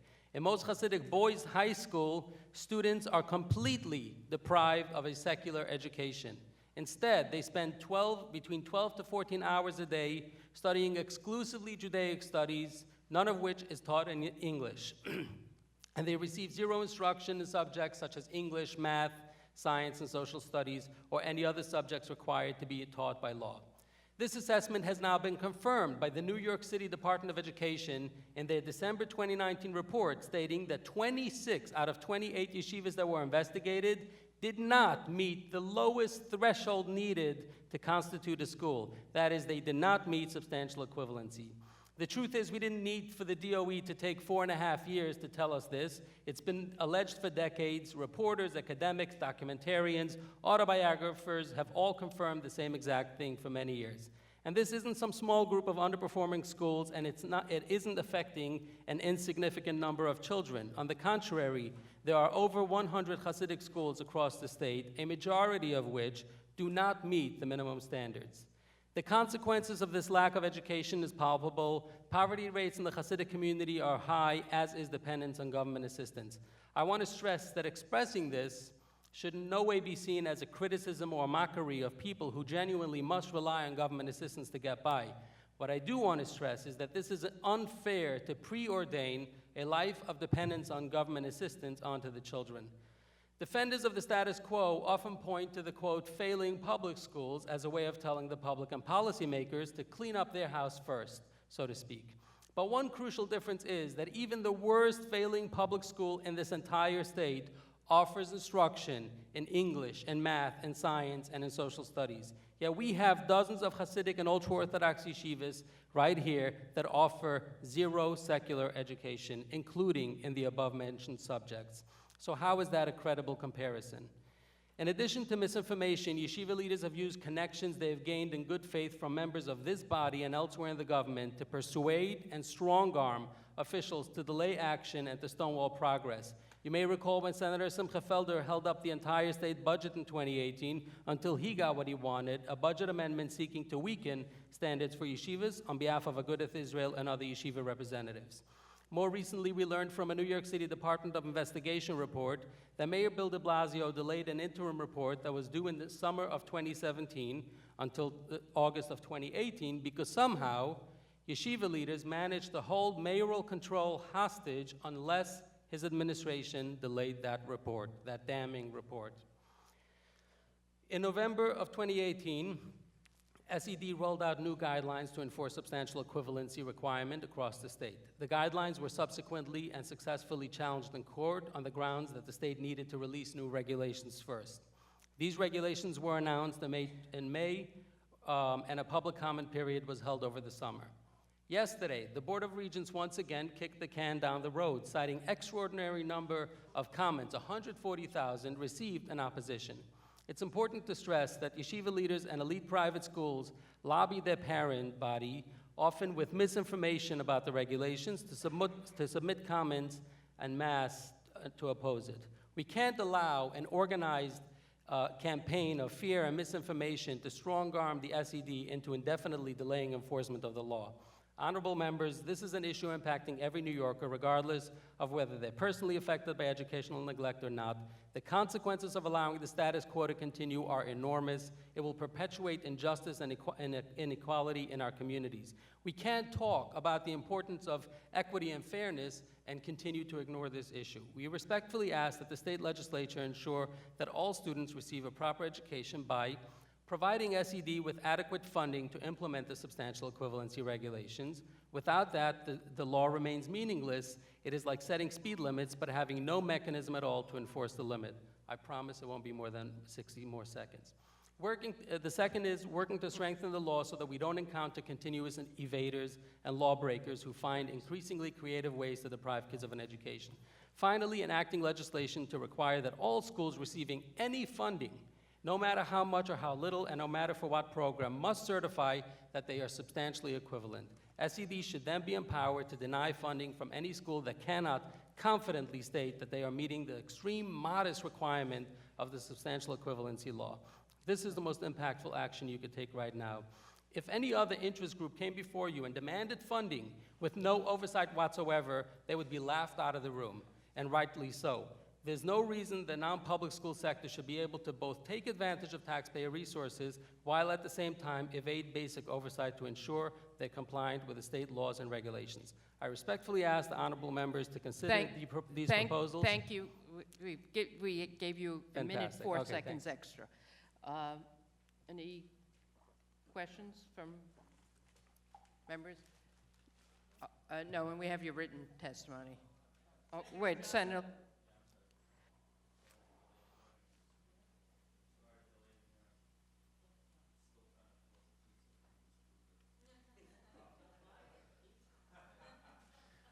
I appreciate your testimony. Where do you think SED stands on this? I think SED, if they're empowered to do so, they would once and for all enforce the law. But as I said, there are lots of special interests out there that are seeking every single way to undermine it. I overheard a little bit of the previous testimony. What'd you think about their initial proposal? The initial proposal as guidelines or as regulations? Initially, they released it as guidelines, and then they basically transfer the same thing into regulations. I personally believe they're fine. And I know there's a lot of rhetoric against it, but I should point out this intrusive measure involves once every 5 years going in to see if schools are compliant and requiring that they provide documentation. How any other sector... So you didn't have any issues with their first proposal? We had some minor issues which could have been worked out within minutes, but that wasn't the big issue here. The main reason for this delay has to do with the fact that they were trying to appease Catholic schools, private elite schools, and more recently, the 140,000 commons. Thank you. Thank you, Madam Chair. Thank you. So this concludes the education hearing. Tomorrow at 9:30, we will be reconvening for the public protection hearing, and hopefully we won't be breaking so far our record time. So look forward to seeing people tomorrow morning, 9:30. Senator Krueger?